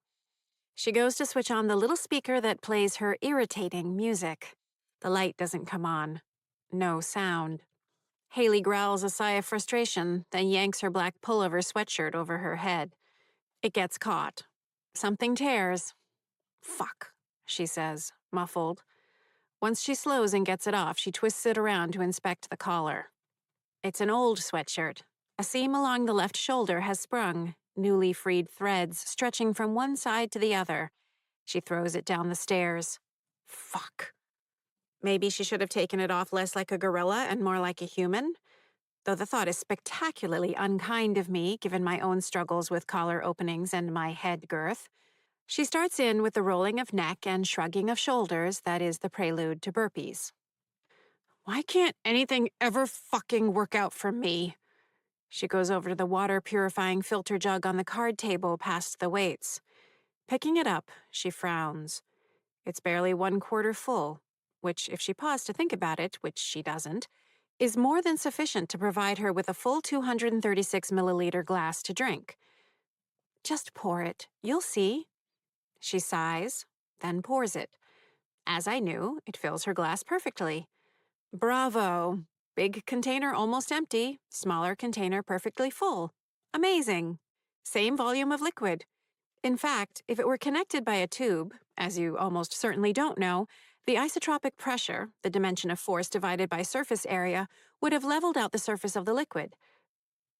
Leveled out. Isotropic pressure. Bigger container, smaller container. My eyebrows come down. I look back to see Haley chugging the water. My gaze goes from the filter jug to the glass and back to Haley's face as she finishes the water. My God. Chapter 42. Fast-moving clouds catch the light of the sinking sun, speeding across the darkening sky. Sunset, 6:02 p.m. The barriers relax. My tether slackens. The big maple at the corner of the yard has started dropping the first wave of leaves. Orange, red, and yellow. Even as a ghost, I enjoy them. Crisp, vegetal, the tiniest astringent note. If my feet were solid, they would shush their way through the drifts with a pleasing sound. I cross the street, passing by Andy's house. The lights are on in the Hollins house up on the second floor. Stillness. A slight breeze bends the branches overhead. "Mrs. Gracie?" I whisper-shout. The sun porch is draped in night. I can only get within 21 meters of the northwest corner of her house. "Mrs. Gracie!" I call. Mrs. Gracie appears at the line of fencing. She shuffles forward. Her hair is skewed. One of the belt buckles on her blazer hangs loose by her side. "I'm fine," she says. "Fine," I say. "What happened?" "Arthur," she says. She puts one hand to her lower back and stretches with a grimace. "He's relentless this week. But I got him good last night, right in the jewels. Just enough to slip away and get into my hiding spot. This biddy still has a few tricks up her sleeve." "The forecasts aren't accurate," I say. "This isn't good." "You just said a mouthful," she says. "It's fine. If he wants to play tough, he'll see he's not the only one." "Well, let's not go crazy." "I'm sorry, but he's got my dander up," she says, which is when my good old-fashioned Irish kicks in, which I'm happy to say he got a taste of. I scan the surrounding night. We're probably being watched, even now. "Listen," I say, keeping my voice quiet. "I need your help. Tonight. I think I might have figured out a way to get beyond the tethers." "You what?" "Which means I might have a way to find my dad." "So I was right," she says. "I always knew it." "Well, kind of," I say, "but not exactly. The tethers aren't like cloth with a rip in it from too much stretching." I think of Haley's sweatshirt crumpled at the bottom of the attic stairs, a seam in the collar popped. Nothing we can unstitch or pry apart. I think it's something different, and I think I might be able to find a way through it. "Then what is it?" she asks. "Let me take a look first, get a little data. But to do that, I need a distraction." "Anything," she says. "It means being outside your hiding spot for a little while." "I'm a tough old broad. It's about time I pulled my weight." She glances around the yard. "He'll think twice." "Maybe," I add. "But you don't have to. I want to make sure you're all right with this." "Well, if I'm going to go down, better to go down fighting," she says. "It shouldn't always be on you. I'm the one who landed us all here in the first place." "Mrs. Gracie, we've been through this," I say. "You didn't mean to kill us. It was an accident." She waves my words away. "Now you just stop it. With your talk of my intentions and accidents, cognitive decline is more like it, which still makes it my fault. And now look what Arthur's doing to us and to your family. No, it's past time for me to do something about it. Just point me where you need me. This old gal is raring to go." "You're sure?" I ask. "Do you have wax in your ears, dear?" She smiles. Chapter 43. I linger for a while at the stone bench by the bird feeder. My dad built the bench during the year my mom was pregnant with me. It's curved, 1.6 meters in length. Stone and mortar, though the stone is weathered and discolored now, decorated rather beautifully with emerald green clumps of pincushion moss, Leucobrium glaucum, along the back. interspersed among lovely patches of grayish and umber crustose lichen. Countless family photographs were taken on the bench, most often with me wedged between Eugene and Eddie, squinting unhappily into the sunshine. In the moonlight, a slug, Duroceras levy, moves along one of the rocks of the seat of the bench, leaving a silvery mucus trail. I can relate. Not that I generate hydroscopic mucus as a means of protection and mobility, obviously, but I feel a kinship to their vulnerability. No shell, no speed. At least I have brains, most of the time. We'll see if this is one of those times. I edge forward toward the back corner of my yard. I can glimpse Andy's house from here, where Mrs. Gracie remains after the two of us made a show of going inside. Once we were in, I slid down through the floor into the cellar, then made my way back across the street below ground, coming up near the stone bench. Another 10 minutes of waiting quietly, and I feel confident I'm not being watched. I push forward into the barrier. When the first resistance of the tether brushes me, I slow. As always, the resistance increases in a logarithmic fashion. Forward progress impeded exponentially. So each decimeter of progress sees not just a linear increase in strength, like an incline going from 2% to 3% to 4%, but a logarithmic increase, said incline going from 4% to 8% to 16% to 32%, until, despite your visual senses saying differently, the possibility of moving forward is akin to the possibility of walking vertically up a wall. The physics of the afterlife on vivid display. However, if the barrier isn't a physical feature, one related to a tear or weak spot in a barrier, but instead is related to the distributed volume of a changing energy system, then what? I lean in even harder, pushing forward against the resistance, which is indistinguishable from the way it always is. My progress slows, then stops. This is where I'd normally give up. I remind myself that it's not material, but energy, and the power of the energy is in its volume. And what does volume generate? Surface tension. Okay, so I'm facing a tensioned surface, which means the ratio of a change in the energy of the volume to the change in the surface area of the volume is measured in joules per square meter, generating a state of minimal potential energy. I do a quick dimensional analysis of the energy per unit area against the force per unit length. If the surface tension and inward force are equal, it's going to be balanced by the surface tension forces on either side. Which means that if I decrease the angle of contact, the surface tension will also decrease.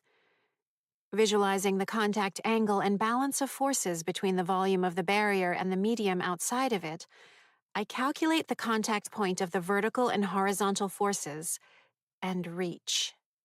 The resistance stretches around my hand, but as I minimize the angle of contact, my fingers slip through until the forces cancel each other out. As I push farther in, the pressure difference alters the curvature, shifting the capillary pressure sustained across the interplay between the volume and the area outside of it, until my hand slips through. I shimmy sideways, minimizing my surface area as much as possible. The powerful surface tension gives way. I hit a few points of tangential stress, namely my big head, but once I get that through, I'm outside the barrier. The force falls off much more quickly leaving it than entering it, which I note as I stagger forward. And then I'm out, beyond the barrier. Chapter 44. Halfway through the next yard, I take a few more hesitant steps. No touch of resistance. My house looks smaller, the angle and perspective unfamiliar. Same with Andy's house. And Mrs. Gracie's. I feel lightheaded, unsteady. Calm down. Think clearly. I lift my hands. My pinkies are back. Excuse me? I flex my hands, then bunch them into fists. The pinkies feel as solid as ever. My theory suddenly seems a whole lot more correct than when it was just in my head. "Dad!" I yell. "Dad!" The stars shine bright. As I head deeper into the neighborhood, a dreamlike quality takes hold. Over and over, some part of my brain is telling me I must be imagining this. That I've finally gone full Uncle Paul and am actually banging about the kitchen, exclaiming to my befuddled family that I've reached Westbrook Drive. But at the same time, it's more intense, more real than anything I've felt in a long time. Sharp detail everywhere I look, invigorating energy sweeping over me. Fairly sure I can dismiss dreaming. "Dad!" I call out again. I wander nearer to houses I haven't reached in nearly 4 decades. Trees, walkways, mailboxes. Memories flood back of pedaling on my bike, of school bus rides, of bird-watching expeditions, of my stint as the president and only member of the Doherty Elementary School Tree Identification Club. Although 3 other students had put their names on the mimeographed sign-up sheet, none of them had shown up at my driveway on that sunny Saturday morning for the inaugural meeting, or any subsequent meetings. Still, I'd managed to catalog 23 species of trees and major shrubs between my house and school. Several times, I think I see someone by the edge of a house or passing through bushes, but each time it turns out to be a trick of night, shadows, and breeze. I worry I'll come across Dad sprawled on the ground, or parts of him, the truth of what Mr. Gracie did turning out to be much worse than he'd implied. Maybe just leaving enough of him to allow for a wise crack about why it took me so long to find him. But nothing. No sign of Dad. No answer to my calls. I stick mostly to Chestnut Street, assuming he'd have done the same. To where, though? Maybe he wanted to cover as much ground as possible. Was he trying to lure Mr. Gracie away? Drag the threat to our family out of range in hopes that he might— what? Prevent Mr. Gracie from getting back? Where Chestnut Street bends to the right, I stop. Check my pinkies. They're still there. Welcome back. I look in the direction of my house, now just under 1 kilometer away from me. Streetlights pool between the darkness. I turn the other way, where the street curves and rises slightly. Hints of orange sodium lights silhouette the tree line in that direction, no doubt from the downtown area some 2.36 kilometers south. A curious chill passes through me. I lift my gaze by another 10 degrees to a shimmer in the night sky. Shifting patterns of faint gold pulsate, varying in intensity. For a moment, I'm deeply confused. It looks similar to the aurora borealis, the northern lights, except I'm most assuredly facing southwest. And instead of wide arcs, curtains, or coronas, the rays reach upward within a relatively narrow band. Natural phenomena? Artificial? Some kind of signal from my dad? And now look what Arthur's doing to us and to your family. Mrs. Gracie's words come back to me. I look away from the strange glow in the sky, turning back toward the neighborhood. Arthur Gracie. Maybe I'll finish off that brother of yours next. The one with the mouth. The way his eyes glittered when he'd said it. Your family isn't gonna know what hit them, Einstein. I weigh my options, looking back and forth between the illumination and my house. Mr. Gracie might not even know I'm gone yet. Then again, he might have been watching me all along. I race back up Chestnut Street as fast as I can. Chapter 45. I blast through the wall of the kitchen. Eugene stands by the head of the table in the dining area. "Mr. Gracie," I say, "have you seen him?" "Jesus, how about knocking first?" he says. "Have you?" "Why would I? Is he hanging around outside again?" "Where's Mom and Eddie?" "I don't know," he says. "Mom's probably upstairs. Eddie, who knows? Peeping somewhere. Bleeding somewhere. What'd you do?" I didn't do anything, I say, but he's coming for us. Now we're in a fucking horror movie? The caller's inside the house? He shakes his head. Whatever's going on sucks. Go get Mom. I'll find Eddie. Everyone should stick together. I fly through the rooms of the house looking for Eddie. He's not with Haley, who's in her room moping in front of her homework. Trisha and Elise are listening to a podcast while sorting through bills at the kitchen table. He's not with them either. My increasingly frantic searching brings me to the cellar, where I find him in the dark by the workbench. Thank God, I say, looking around.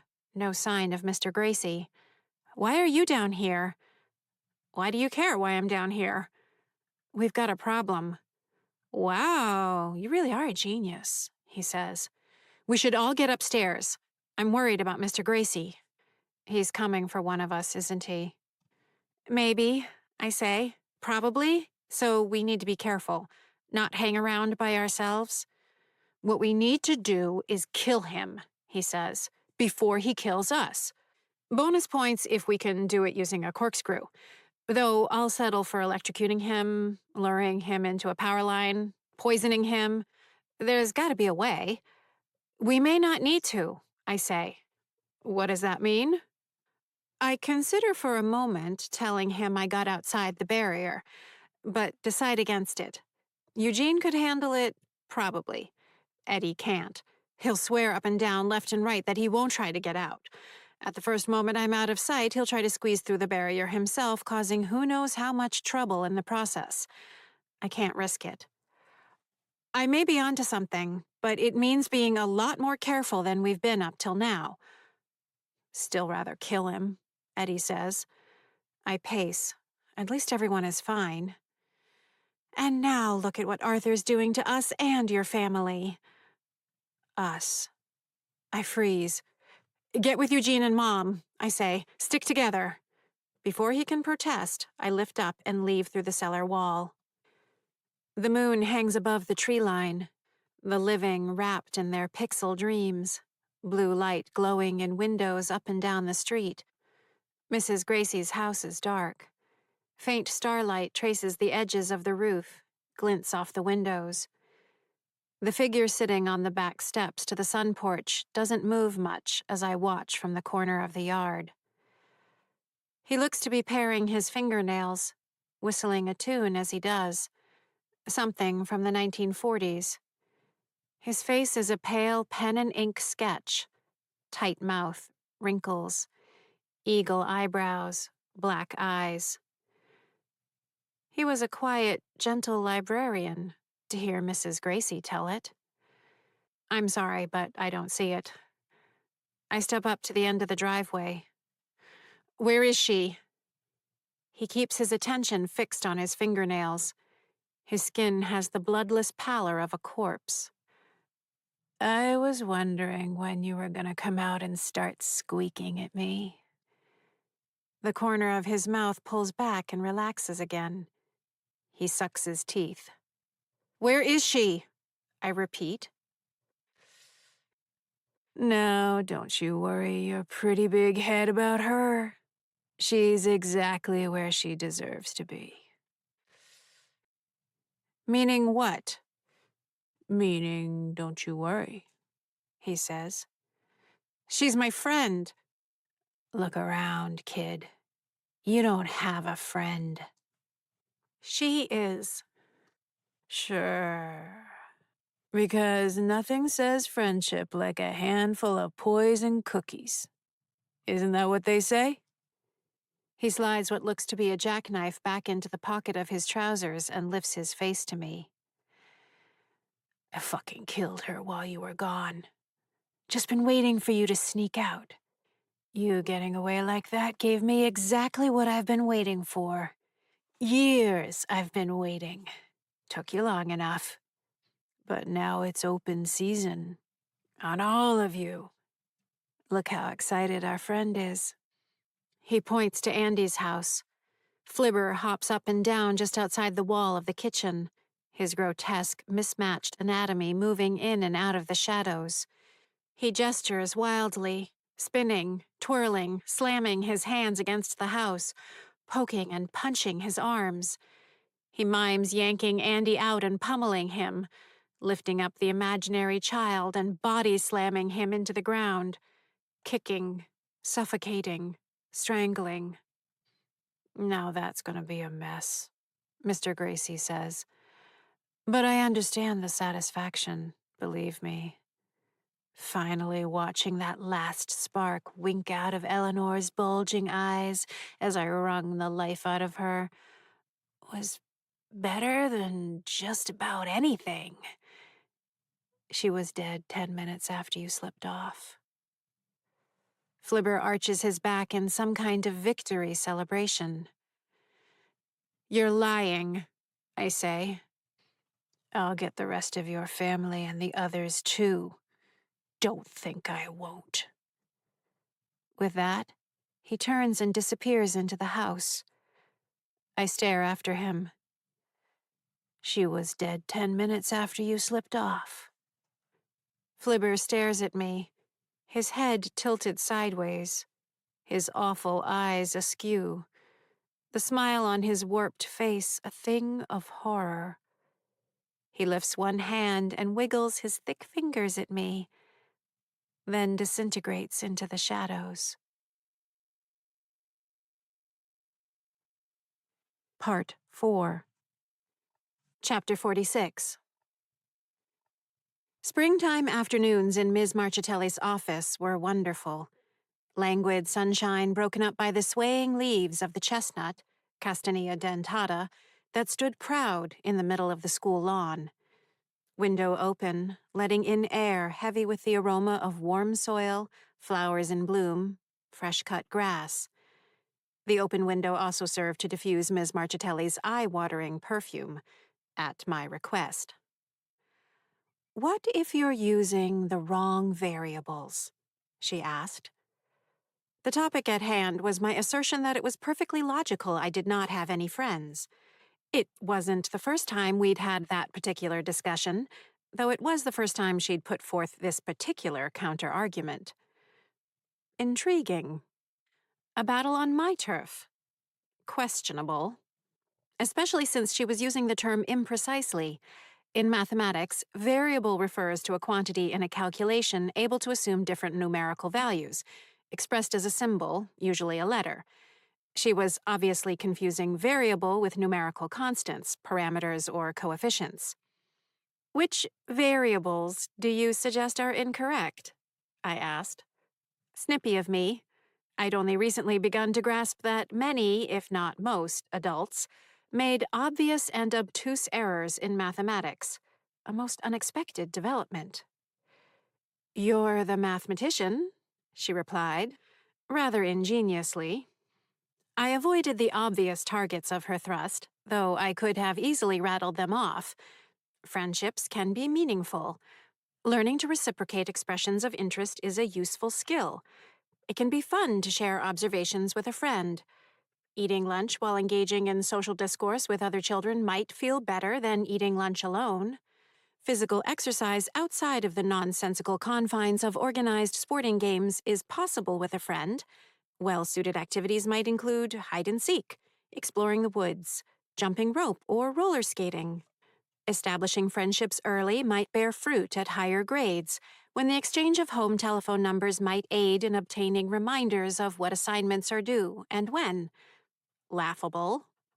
I thought for a moment, searching for an answer involving deeper syntheses of ideas, a recent skill I'd pursued, seeing how it achieved maximum impressiveness. Friendship can help you think outside of yourself, and showing such concern for someone else can enrich your life. Bullseye. I like that, she said. Excellent. Now that's a variable worth considering. Thank you. And how would you express that as a variable? Again, I didn't think she had a firm grasp of the mathematical principle. Did she expect me to choose a lowercase italicized letter at random? Or was she asking me to weight the concept as a numerical value? And if so, upon what relative scale was the weighting to be done? And how would we then correct for what would obviously be a subjective value assignment? It made no sense. If you had to factor that in, she continued, how would that change your equation? Arbitrarily. Not if you're the one devising the formula. I think that puts you in charge of what's in it and how much value the different pieces have. Don't you? I gave a short laugh. That's not how math works. She pushed some of her curly mane of black hair behind her ear, which held a giant hoop earring that matched the purple of her thick glasses frames. Can't friendship be about more than rules of math? Can't it also be fun? Sharing things? Companionship? But those aren't math, I said. Checkmate. What I'm saying, she said, is that you might not be thinking carefully enough about the value that friendship brings. That what you're calling logical, like a math equation is logical, might only seem that way because you're not using the right variables. Does that make sense? No, that didn't make sense. I had, in fact, carefully quantified the various alleged benefits of friendship, as she'd outlined them on multiple occasions. On one side were time, focus, energy, achievement, and the joys of intellectual stimulation. These allowed me to smash through one grade of math work after another, to amass an impressive grasp of the physical sciences, to demonstrate prowess in such areas as reading comprehension, critical thinking, and music theory, among others. On the other side stood such vague social constructs as popularity, cliques, seating arrangements in the cafetorium and on the school bus, and other ridiculous performative displays of social membership. Eating lunch with others? Skipping rope? Please. My assessment? Not even close. Nor did I believe it to be a particular concern of my parents that I befriend children of my own age group. Their affection for me, as far as I could tell, was neither enhanced nor diminished by my participation in friendship activities of any kind. My dad would sometimes tentatively inquire whether I ever felt lonely. My assurances that I was not met with no pushback. My mother's obvious satisfaction at my worthwhile achievements spoke volumes. What more could I need? Maybe you should think about it, Ms. Marchitelli prompted me. Well, I can refactor the variables. Could I derive a formula that would satisfy her goal? It might be a stimulating, though whimsical challenge. Though I doubt that would change things. She sat back in her chair, took the glasses from her nose, and let them rest on the notable expanse of her bust, that day clad in a black turtleneck beneath a gold and purple embroidered vest. She fixed me with a look I'd not seen before. I grew concerned. Was it disappointment? Frustration? Was there just a flash of pity? My blood ran cold, the warmth of the spring afternoon losing its magic. Her look vanished, replaced once more by her normal, positive energy. Maybe just think about what I said, honey. Chapter 47. 23 minutes until sunrise. Trisha pads to the guest bedroom upstairs, where she meditates every morning. Jealousy ripples through me. Wouldn't it be nice to roll out of bed, yawn, and go sit on a cushion for a while? No one dead, no one being hunted. I turn and pass through the wall to the outside. The eastern horizon fills in shadows against the growing indigo of twilight. I sweep my gaze around the yard, the streets. Mr. Gracie is certainly watching, but I'm not going to give him the satisfaction of being covert. Let him try to figure out what I'm doing. Heading north, I cross Field Drive and into Sergeant Bancroft's yard. The birds are awake, chirping and squawking as the day approaches. Patches of frost decorate the tired grass and fallen leaves, undisturbed by my passage. The white Cape Cod house in the next yard is owned by Fong Ngo, who teaches material sciences at the University of Massachusetts Lowell. A bachelor since he bought the house in 1999, he's recently started dating an attractive divorcee he met in, of all places, a ballroom dancing class his sister Mai dragged him to last year. I don't expect to be able to reach the middle of Dr. Ngo's house, which I've traditionally been able to get into as far as the living room on the north side. If my calculations are correct, I'll feel the first brush of the tethers as I near the back steps. But nothing holds me back. I reach Dr. Ngo's fire pit, plastic Adirondack lawn chairs, prayer flags, croquet rack. I shouldn't be able to get this far without sensing the tug of the tether. His cat, Lucky, black with a white patch under the chin, watches the yard from the back steps. As I near, the cat glides down the stairs, eyeing the shrubs by the back. A few more steps forward bring me to the covered grill beside the deck. Not even a slight tremor of resistance. None of the quivering pull. As I near the western window of Dr. Ngo's living room, there it is, the first sense of weight. Another step and I meet the full force. 31.95 meters. By my calculations, I should have reached the limit somewhere in the range of 2.98 meters back from where I stand, a retraction of 9.28%, to account for Mrs. Gracie's absence, assuming it to be the same as the shift when Dad vanished. That's the math. Those are the numbers. I look around Dr. Ngo's yard. What if you're using the wrong variables? I think back to Haley chugging water, and then my experience passing through the barrier. The barriers aren't a linear material phenomenon, not a fence, not a chain. They're volumetric, distributed volume in a changing energy system, and the volume V of a sphere is 4/3 times pi times the radius cubed. Wrong variables. Volume. So the 9.28% decrease in the radius of the tethers after Dad vanished in terms of volume? I close my eyes and concentrate. Hell, you might even be a little human calculator. Mr. Gracie was nearly right about that. I run the numbers. Just before Dad vanished, the radius of the tethers had extended to 34.42 meters, which would be 170,813 cubic meters. After Dad disappeared, the radius retracted by 9.28% to 31.22 meters. Everything stills as I work the numbers. The new volume is 136,615.9 cubic meters. Another careful calculation. I open my eyes. Wide. The 9.28% decrease is a strange number until you look at it in terms of volume, because it represents a cool, even 20% decrease. Numbers, unlike Arthur Gracie, don't lie. So if Mrs. Gracie were dead, I'd have seen another contraction of the tethers, another reduction in the volume due to displacement. The math, when using the correct variables, demands it. But nothing changed. Which means Mrs. Gracie is still here. Somewhere. Chapter 48. I cut back toward my house ahead of the sunrise retraction, only to find Payson and Charlie in the driveway, their exhalations wisps in the morning air.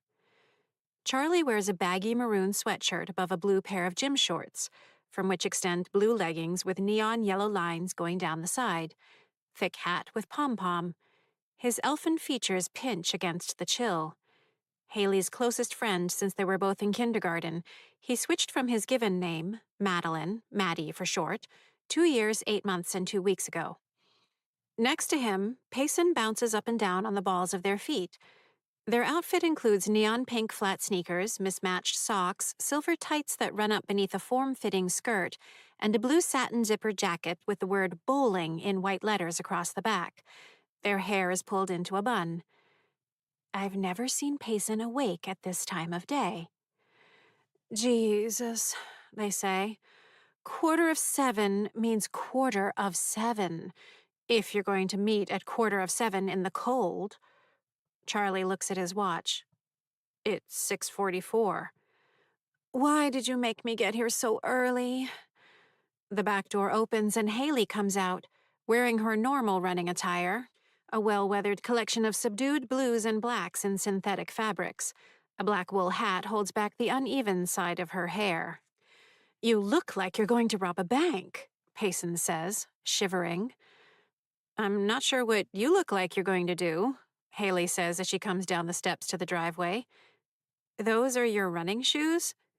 "What? I love them. And they're sneakers. I can run in them." "You should get real running shoes. You'll regret running in those." "I didn't realize running was such a hostile activity," Payson says. "Besides, I haven't decided if I'll do it again. Please tell me there are running shoes that look at least semi-fabulous instead of sad and like something you'd see in PE. "I'll help you find better ones," Haley says. "And you promise me we don't have to pick teams?" Payson asks. "I've already picked, and you're my first pick." Payson puts their hands on their hips and swivels them in an absurd circle. "I feel fierce already." Haley walks them through her warm-up stretches. Her advanced physical prowess, as seen in obviously gifted motor skills and spatial awareness, stands in clear contrast to that of the other two. Charlie, not as bad as Payson, copies Haley's moves. I head to the house. "Hey, we did a little digging into your ghost situation," Charlie says. I pause. Payson continues their peculiar improvised foot grabbing and adds, "You'll probably need to move. You and your moms." "As long as I don't need to move to the same place as them," Haley says. She's standing on one foot, grasping her right ankle behind her to stretch her quadriceps. "Stop it! I love your moms," Payson says. "You were right," Charlie continues. "I found something on Wikipedia with a link to an article. Your house is where one of those kids died. Pretty sure. It's a little confusing." Payson stops stretching and raises their hands. "Can I just say we are not, emphasize not, having one of those seances with candles and sage and a Ouija board and spectral plasm and whatever? That's how you start a horror movie, duh. And one of my worst fears is seeing a ghost in a mirror when I close the medicine cabinet, which I do all the time because beauty like this requires shelf space." "What did it say?" Haley asks Charlie. "It was definitely this neighborhood. One of the families was named Jarvis. So I did some more poking around, which led me to the registry of deeds. Your mom's bought the house from someone named Charles Kavanaugh, who bought the house in 1988. Owners of the house before it were named Jarvis."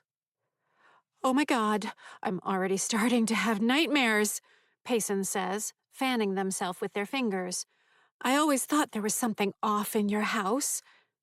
"No, you didn't," Haley says. "You try to stay over here any chance you get." "Of course I do. James is horrible. Fox News is horrible. My mom's cooking is horrible." James is their stepfather of the past 6 years. "And Trisha's pancakes are my favorite food on earth and what I genuinely hope heaven is made of." "We should try to contact the ghost," Charlie says. "We should not try to contact the ghost," Payson says. "Have you not listened to a word I've said? Don't bother them and they won't bother you, or chase your very best friends around with hatchets, or burst through their windows at night, or hide under the bed staring up with those horrifying eyes when someone is trying to sleep. I cannot be losing sleep over this." Haley puts her hands on her hips and stares up at the house. "Don't worry, I'll keep your sleep my top priority."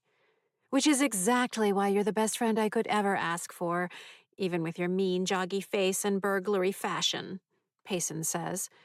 It's true that Haley has been important to them ever since they moved into the neighborhood 6 years ago, back when Payson was a short-haired, glasses-wearing, uncoordinated, anxiety-riddled fourth grader who talked too much, too loud, and at all the wrong times. "It's weird to think about," Charlie says. "Freaky," Haley agrees. "It can be fun to share observations with a friend." "If this is some secret little plan to get me to run faster, bravo, you little scamps," Payson says. The three of them set off into the crisp October air, running abreast down Field Drive. Friendships can be meaningful.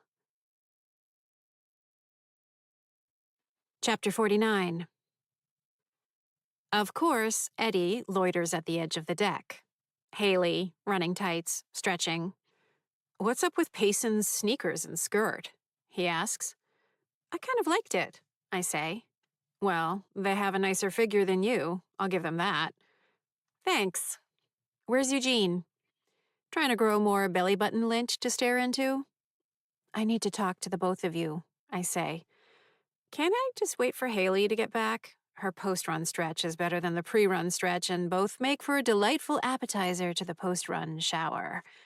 "Ew, and no, come." He follows me into the house. We pass by Elise on her way into the kitchen, her laptop computer tucked under her arm, her hair pulled back in a loose ponytail. Eugene is in Trisha's office, staring out the window. He glances at us and then back out the window. "This can't be good," he whispers. "Don't worry," Eddie says. "I'm guessing it's yet another no fun allowed conversation. You'll love it." "I need your help," I say. "Killing Mr. Gracie?" Eddie asks. "Please say yes." "Not quite," I say. "At least, not yet." "I'm heartened by your use of the word yet. So we are killing him?" "Like he's not gonna fight back?" Eugene says. Eddie frowns. "Thank you, Eeyore, for that valuable perspective. Way to rally the troops." "I know. You could challenge him to a grape-eating contest, and when— Guys, I interject. Please, enough. What we need to do is find Mrs. Gracie." "Why do we need to find her?" Eugene asks. "Because she's missing," I say. "He killed her too." "He says so," I say, "but I know he's lying. She's still around. I just don't know where." "I bet he killed her," Eddie says. "If you actually need something useful done, why bring him into it?" Eugene says, cocking his thumb at Eddie. "Probably because she needs more than moping in her arsenal of tools," Eddie says. "Why do we care where Mrs. Gracie is?" I recall the weird images that filled my mind when I thought of Dad. His voice, the scent of wood shavings, a stone shaded by a slender tree. I picture the strange colors hanging in the night sky. "Because if we find her, that might tell us something about where Dad is." "Got it. So what do you need?" Eugene says. "I need you two to run interference for me tonight. You both need to get out there and distract Mr. Gracie." "Together?" Eugene says. "I'm not doing it alone," Eddie says. "As far apart as you can get. Different directions, and not where I'm going." "Which is where?" "Mrs. Gracie's house." "You can't reach there." "Let me worry about reaching there," I say. "Just do your part." Eddie holds up a finger. "Little flaw in your plan? Won't that give him the perfect opportunity to kill one or both of us? Or Mom while no one's here? He's a homicidal maniac, let's not forget." "We need to be fast," I say. "Easy to say. I'm the one who got stabbed in the throat already," Eddie says. "Then stay inside. Watch Haley go to the bathroom. Eugene and I will take care of this." Number one, there's nothing wrong with appreciating bodily functions. Number two, get it? I'm the least afraid of any of us. "You're the one complaining about getting stabbed with a corkscrew," Eugene says. "Because it hurt? And what if he's graduated to a hatchet? Or a machete? Or a shotgun? It's already bad enough that I spend my afterlife bleeding from my throat. And we all know what a shotgun can do." Eugene shakes his head, looking up to the ceiling. "You're quick," I say. "All I need is time. So distract him. Taunt him. Keep out of his reach. I don't know who could be better qualified." They exchange a look, falling back into the creepy twin communication I'm deeply grateful not to be a part of. Eugene looks at me. "What if he catches you?" "I'll take that as a yes," I say. "Wait until an hour after sunset. Don't say anything to Mom." "She didn't answer the question," Eddie notes. "He's not going to catch me," I say. "He's not smart enough." Chapter 50. The last tangerine and lilac washes fade from the western sky. As darkness deepens, I make my way to the edge of the tethers to the northeast, sticking to the trees and shrubs. I pause, keeping watch for 20 minutes. Patient, focused. Neighborhood dogs bark at one another. Cars pass by on Chestnut Street, with the sound of gentle ocean surf, cresting, then pulling back. Okay, can I do it again? I lean into the resistance of the tether. Like last night, the pull increases and increases, but with less intensity. Definitely less. Why? A touch of strain, and my legs and torso go from immobile to moving through taffy, then wet concrete, then slush. Over the course of just under 2 meters, it's like I'm walking through knee-deep water. Then I'm out. Sprinting across the street, I leap into yards I've never wandered. I navigate past a small deck and a pile of quartered firewood stacked beneath a blue tarpaulin, 2 faded Adirondack chairs, a standalone basketball hoop, a tetherball pole, and a plastic playhouse with a slide extending from one end. A stretch of ornamental holly marks the property boundary.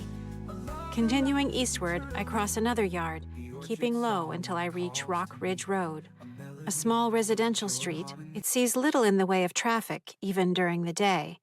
The street comes to an end 2 houses to the north, across from which had once been the empty fields of the small college there. Several new buildings, academic halls or dormitories, I can't tell, stand there now, lit by sodium lamps. My heart sinks. The vast green field had once been dominated by a towering elm, Ulmus americana, tree. I spent precious afternoons there with Dad, flying kites made from kits or ones I designed myself. The science and aeronautics were fun, but having it just the 2 of us was the real magic. Being away from Mom's relentless, intense attention. None of the incessant boy energy of the twins.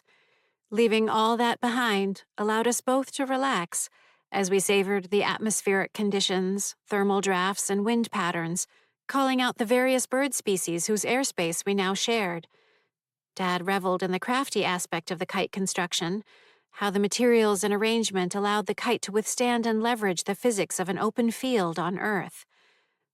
For half a moment, the buildings disappear, and I once again see a sun-drenched, windy field, shared by a father and his daughter. And then I'm standing on Rock Ridge Road, facing Mrs. Gracie's house in October. The last time I stood here had been less than 3 hours and 45 minutes before I died. My knees begin to shake. Unexpected? I ignore the psychosomatic waves of dizziness that threaten to unscrew my head and send me to the pavement. It's not 1981, not Halloween. The twins aren't stepping all over my heels, their faces sweating in spite of the cool air behind the injection-molded plastic masks held onto their faces by cloth-wound elastic strings and tiny aluminum T-shaped bobbins. It's almost 40 years later. It's a Wednesday night. Most of what I see before me, the leaves, the grass, the trees, have recycled hundreds if not thousands of times ever since, while the Earth itself has whirled around the sun, spiraling its way along with the rest of the solar system through the local interstellar cloud, dragged through the interstellar medium as part of the Orion arm of the galaxy. Nothing ever really stays the same. This isn't even remotely the same as October 31st, 1981. Do you hear me, knees? Chapter 51. The short, level driveway extends to a detached single-car garage. A flagstone walkway parallels the house from the driveway, making a short right-hand turn to the front steps. I avoid the path, and its all-too-near memory of the rustle of candy in our bags. This had always been my favorite stop on the Halloween circuit. The tasteful autumnal wreath of multicolored Indian corn, the cast-iron statue of a black cat with an arched back, and the best treats, always. Caramel apples mounted on popsicle sticks, fresh-baked cupcakes topped with orange, white, and black frosting, homemade brownies, each with a bat-shaped cookie somehow glazed to the top, rich oatmeal cookies dressed with orange and black sprinkles, still holding the warmth of the oven. I pass through the mist of nostalgia with slightly more difficulty than I do the front door, but then I'm inside the entryway. Gone is the oval-shaped braided rug of farmhouse green, subdued brown and pumpkin orange. No delicate bench at the side wall. No brick-red painting of a rooster silhouette. Across the entryway, a trio of rolled-up yoga mats and cylindrical foam rollers have replaced the antique grandfather clock. The brown and gold patterned wallpaper is gone, and the walls a clean bone white. And the smell is different. Mrs. Gracie's house always smelled like an old-fashioned coffee percolator, hints of dried flowers, perfume from the big band era, cedar trunks, and mothballs. With the Hollands and their infant, it mostly smells of apple juice and the contents of a hard plastic diaper bin. Sneakers lie askew near the door. An empty cardboard box with inflated packing material stands at the bottom of the steps. 2 paint cans and tools by the cellar door. I don't linger. Erin Holland sits in the kitchen, talking with a woman of near her own age on her computer. Her sister, perhaps? She's a small, fine-boned woman, and she's complaining about how Tiffany, other sister maybe, brags about her own child hitting her milestones more rapidly than is believable. The kitchen door looks out toward Andy's yard. I can just make out the top of my house across the way. Turning back, I pass the newish double oven with brushed steeled surfaces. A vision comes to me in rich Instamatic colors. The old oven, open. A slightly confused Mrs. Gracie sliding a cookie sheet into the oven, already anticipating the parade of local children, most of whom she's known since they were born. The western sunlight filling the kitchen, alighting upon the bag of rat poison she'd mistakenly taken from the pantry, her apron dusted with powder on what would prove to be the last afternoon of her long life. I shudder. It's because of Connor. It's all about him. That hyper-competitiveness just rubs off on her. You know how she is, Erin says. I snap back and start searching. First floor. No, Mrs. Gracie. I reach the bottom of the stairs. Hon, she threw up again, comes a voice from the second floor. Okay, hold on, Erin Holland says from the kitchen. Babies. Maybe I'll check the cellar first. What exactly am I expecting to find down here? A freshly lit Virginia Slim cigarette burning in the corner of an ashtray next to a glass of bourbon? Mrs. Gracie hog-tied and gagged in the corner next to my dad, likewise bound? A vision of light and scent manifesting to give me a clear answer to all my questions?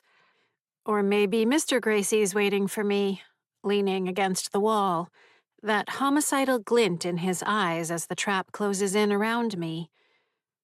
Just inside the door is a small landing lined with shelves, stairs extending down to the right. Unlike our cellar, this one is of an older design, with a floor of packed earth and walls of fieldstone and mortar extending up to a small set of casement windows. Skis, snowboards, and storage bins occupy the length of one wall. A dank, earthy smell fills the air. One corner is home to a time-worn sump pump. Mrs. Gracie told me not too long ago that she likes to spend time in the cellar when she's wistful, as it's the one part of the house that's changed the least over the decades. The late afternoon light coming through the dusty windows could make her feel as though she'd just come down to change the laundry around, still in the full flower of her teaching career, John F. Kennedy in the White House, Arthur still at work at the Memorial Hall Library. Not old, not trapped, not dead. I hurry through the cellar. No sign of anyone, including Mr. Gracie, which is a plus. Though what if he can sense I'm gone?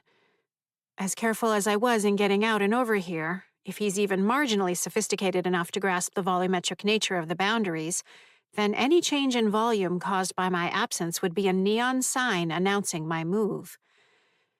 Satisfied the cellar is empty, I turn to the stairs, bumping into one of the support posts holding up a ceiling beam. What? I lean back, then forward into it again.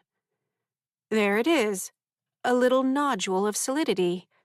I lift my hand to a spot at forehead height and find a roughly circular patch with a 2-centimeter radius that feels exactly like a tapping spot. Which is odd because Mrs. Gracie searched for years, as did Kyle and Andy, for any signs of tapping spots in their houses. All came up with nothing. No tapping spots. Zero. How could Mrs. Gracie have not found this? I mean, I'd understand if it was one of the trickier spots, some unobtrusive location high up in a ceiling corner, a wooden stud behind a plaster wall, somewhere on the underside of one of the 400-odd stones lining the cellar walls. But this is face height on one of only 3 posts, basically one of the first places I'd have checked. She seriously never found this in 37 years? True, this is a woman who mistook rat poison for baking powder. Even in death, some degree of her cognitive decline remained. And by her own declaration, she was also an oak-headed, stubborn Irish woman. Okay, so she missed the spot initially, decided there were no tapping spots down here, and there you have it. Like the rest of us, she generally avoids passing through solids when it's just as easy to avoid them. I reach out again. Yep, it's solid as can be. So there was one tapping spot in her house, and she missed it. One. Why would there be just one? Without even trying, I find 4 more tapping spots within the next 3 minutes. The bottom of the banister, corner of the western window, top stone nearest the stairs, faucet handle behind the concrete laundry sink. All completely obvious places for tapping points. What the hell? Could she not feel them? Did she not look hard enough? Did she not understand what I was talking about? None of this makes any sense. Extending my expedition back to the first floor, I find tapping spots in every room. Nick Holland, sporting gray sweatpants, a dark blue t-shirt, and a backward baseball cap, paces the kitchen, baby Harper on his shoulder in a giraffe-patterned onesie. I scour the top floor, more tapping spots practically sprouting beneath my hands. Infuriating. At Mrs. Gracie's old bedroom, now decorated in the same utilitarian lifestyle activity aesthetic as the rest of the house, I hesitate. This is where she died. She'd told me the story only once. The way she'd been awakened at 4:10 a.m. on November 1st, 1981, by her doorbell. She hadn't slept particularly well, her slumber disturbed by the sounds of sirens 1 and 2 streets over. In her robe and slippers, she made her way downstairs, wondering if the neighborhood were being evacuated due to a gas leak. Captain John Higgins of the police department, whom she'd had as a student back in the 1950s, greeted her with another officer. Their cruiser sat at the curb, lights tastefully off. They explained the situation, but she'd only been able to keep up with fragments of it. Some children had gotten very sick.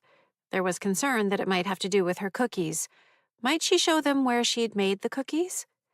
When the lights came on in the kitchen, the pre-dawn darkness pressing against the windows, she sensed the tension and discomfort of Captain Higgins and the other officer, followed by the horrifying discovery of her mistake among the ingredients she'd pushed neatly to the side of the counter next to the refrigerator.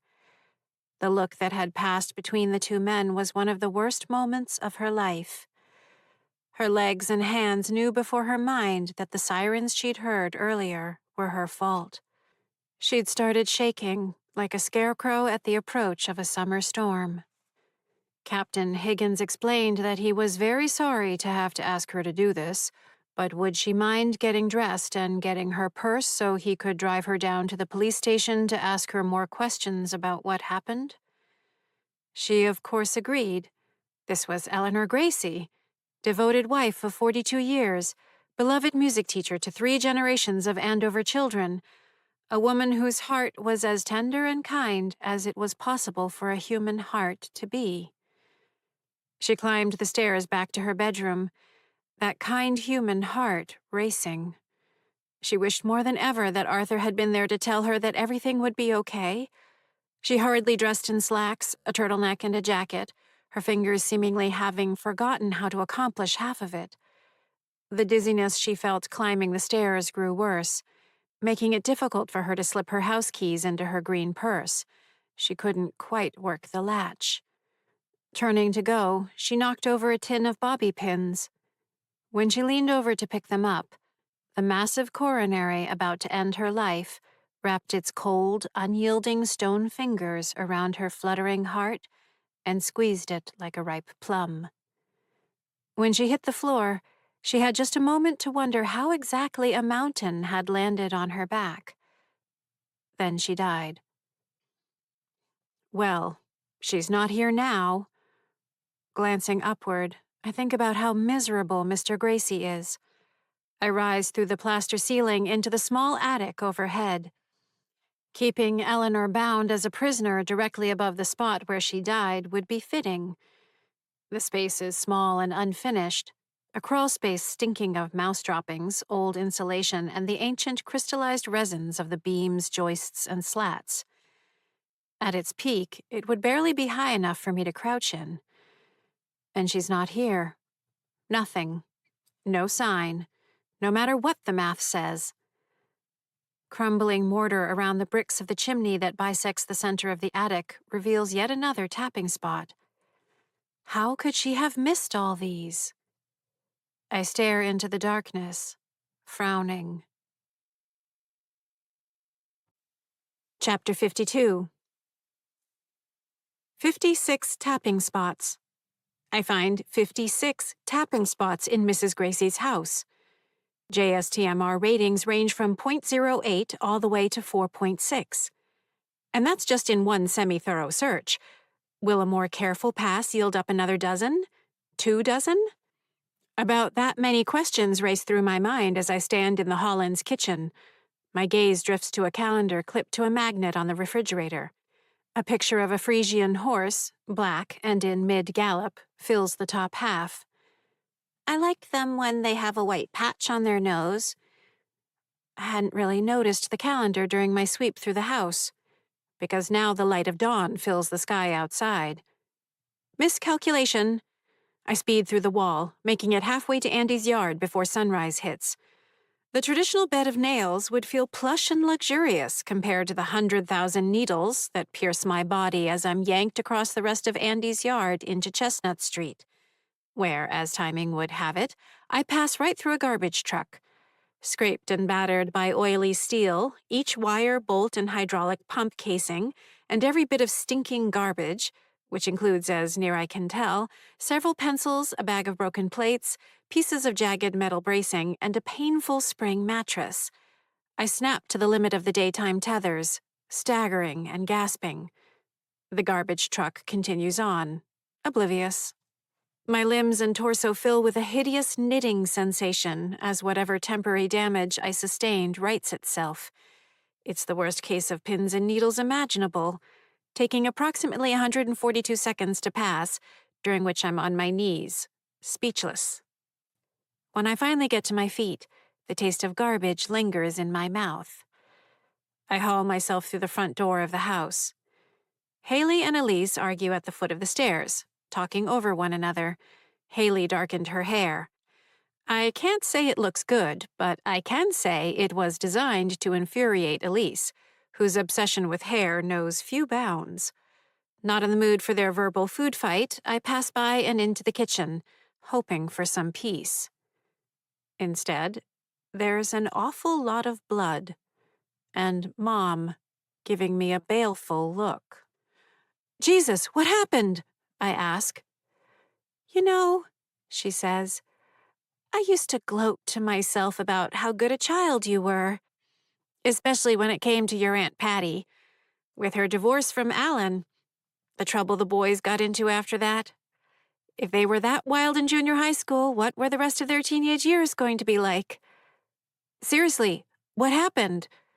As I get closer, the sight of the gaping wounds on her hands and forearms twists my stomach. Glimpses of subcutaneous fat and bone show through the scarlet flesh. Blood trickles in spindly strings from her elbows. She continues, ignoring my stare. I was so certain I'd never be one of those flailing, helpless mothers. You'd never let me down. Never let your father down. Who did that? Was it Mr. Gracie? I say.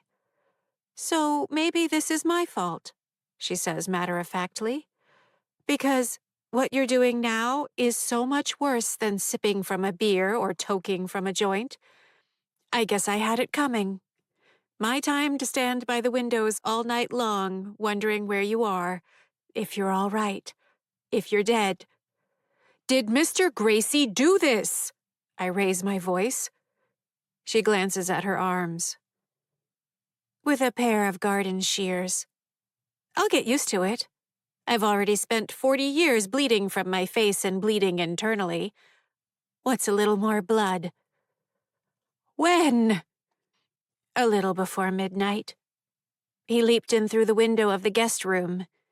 She twists her hand to examine the outside edge of the palm. He got me here first. I was just able to block the blades.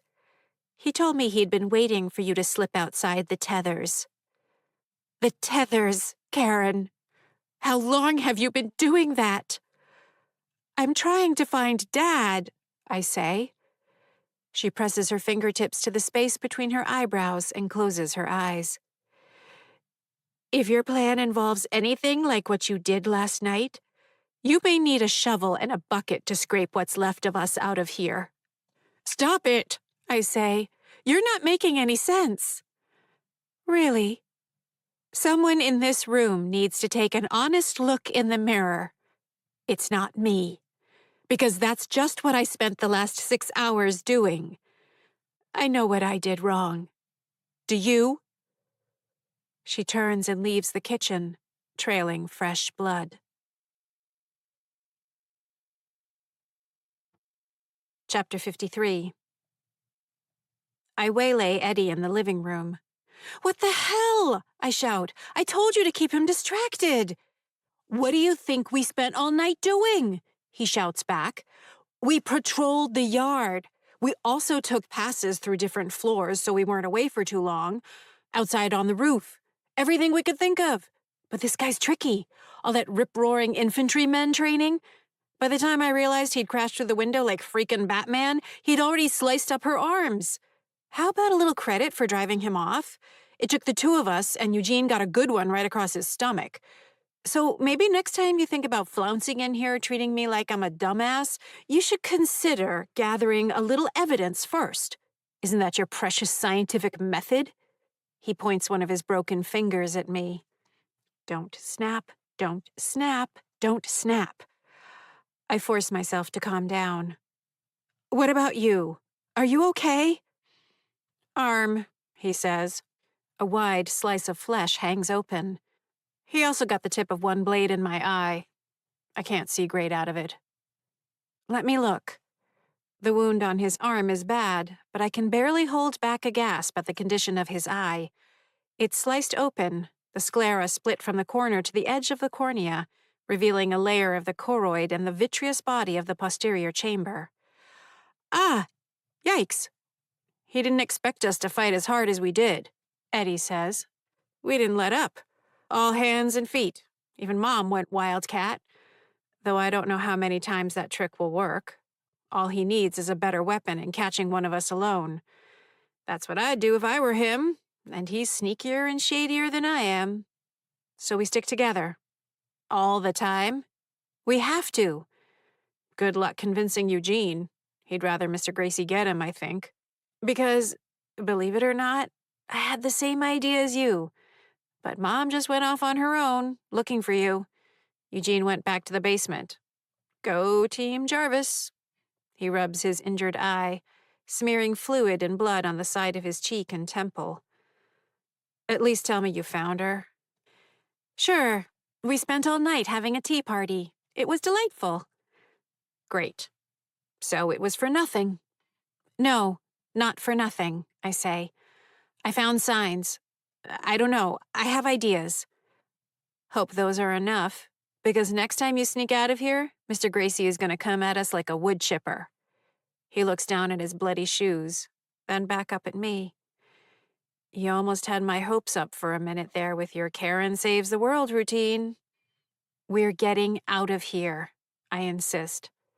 Sure, whatever you say. Eugene is worse. He's in the cellar, in the shadows. I finally get to join the Bleeders Club, he rasps. "Did you come to congratulate me?" How bad? Bad. He keeps his hands pressed over the wound on his abdomen. Blood seeps between his fingers. "Pretty sure if I take my hands away or sneeze or something, my intestines are going to spill out. Guess that's what I get for spending so many years quietly pleased with myself that I wasn't making a mess like everyone else." I get closer. "Move your hands." "Because you're a trained medical professional." I can name every muscle and bone in the body, all of the major elements of the vascular system. Can you? "Fine. Proceed, doctor." The clear view down through the neurovasculature of the anterior abdominal wall to the sheathing of the viscera is indeed bad. Um, don't do any jumping jacks. "There go my afternoon plans." He leans over and stares tentatively at the wound. "Are they going to fall out?" I don't see how your intestines could get through that hole. "Please never use that sentence again," he says. He puts his hand back over the wound. Eddie seems to think it's only a matter of time before Mr. Gracie kills us off, one by one. What do you think? I ask. "I think we need to put him down like a rabid dog. I just don't know how. He can use weapons. If you've noticed, our hands slide through things," he said. Most things. "And he's just getting stronger," Eugene continues. "He never used to be able to get into our yard. He never used to show up in the daytime. When he killed Mrs. Gracie, she'd be back in a day or two, which I take from your hangdog face isn't the case now. Look at everything he's doing. This isn't going to go well. We're all screwed." We're not screwed, I say, my distaste for foul language overridden in the heat of the moment. I'm telling you, we're going to find a way out. "Maybe you will. Everything's always different for you. The rest of us are stuck in the amazing Karen's shadow our whole life. Our whole afterlife, too. Why would anything be fair now?" He glares at me. "So if you'll excuse me, I need to not be with you for a while. I'll go bleed somewhere else. Hope my guts don't fall out, thank you very much." He turns and glides up through the ceiling. Your guts aren't going to fall out, I call after him. Chapter 54. Go Team Jarvis. Eddie's right about that. Nothing leaps out at me in the guest bedroom. No residual energy disruption from Mr. Gracie's assault. The two tapping spots are solid as ever. I pass through the wall into Haley's bedroom, figuring a wider search is the logical next step. Haley, to her credit, keeps her room in an even more disastrous state than when it was the twins' room. Running shoes, workout shoes, box jumping shoes, school shoes burrowed into every nook. Fitness shorts, tank tops, running bras roosting on any available surface. Hats, bandanas, sunglasses, empty yogurt container, banana peel, protein bar wrappers. Her laptop computer is open, the colorful lines of a squiggly screensaver pattern rotating in the middle. Over the past few years, I've tried to interface with the numerous touch-sensitive devices that have nearly attached themselves to the members of the Jones-Moses family, to no avail. As with other solid materials, I sense the texture of their component pieces, but I can't manipulate them. Which makes it all the more curious when the screen-saving pattern disappears as I sweep my hand through the keyboard and touch input area while looking for any energy disturbances. What? Swinging my fingers back, I feel the fine, thin tickle of the metal circuitry beneath the typewriter keys, the grabby sensation of injection-molded plastics. At the touch input area, a faint charge snaps at my skin. My movements don't change the location of the screen cursor. Maybe it was just a coincidence, some detritus from Haley's fingertips drying or evaporating. The laptop itself short-circuiting because of Haley's less-than-stellar care. I'm about to turn away when I notice what's on the screen. 4 children dead, 14 others sickened in Halloween tragedy.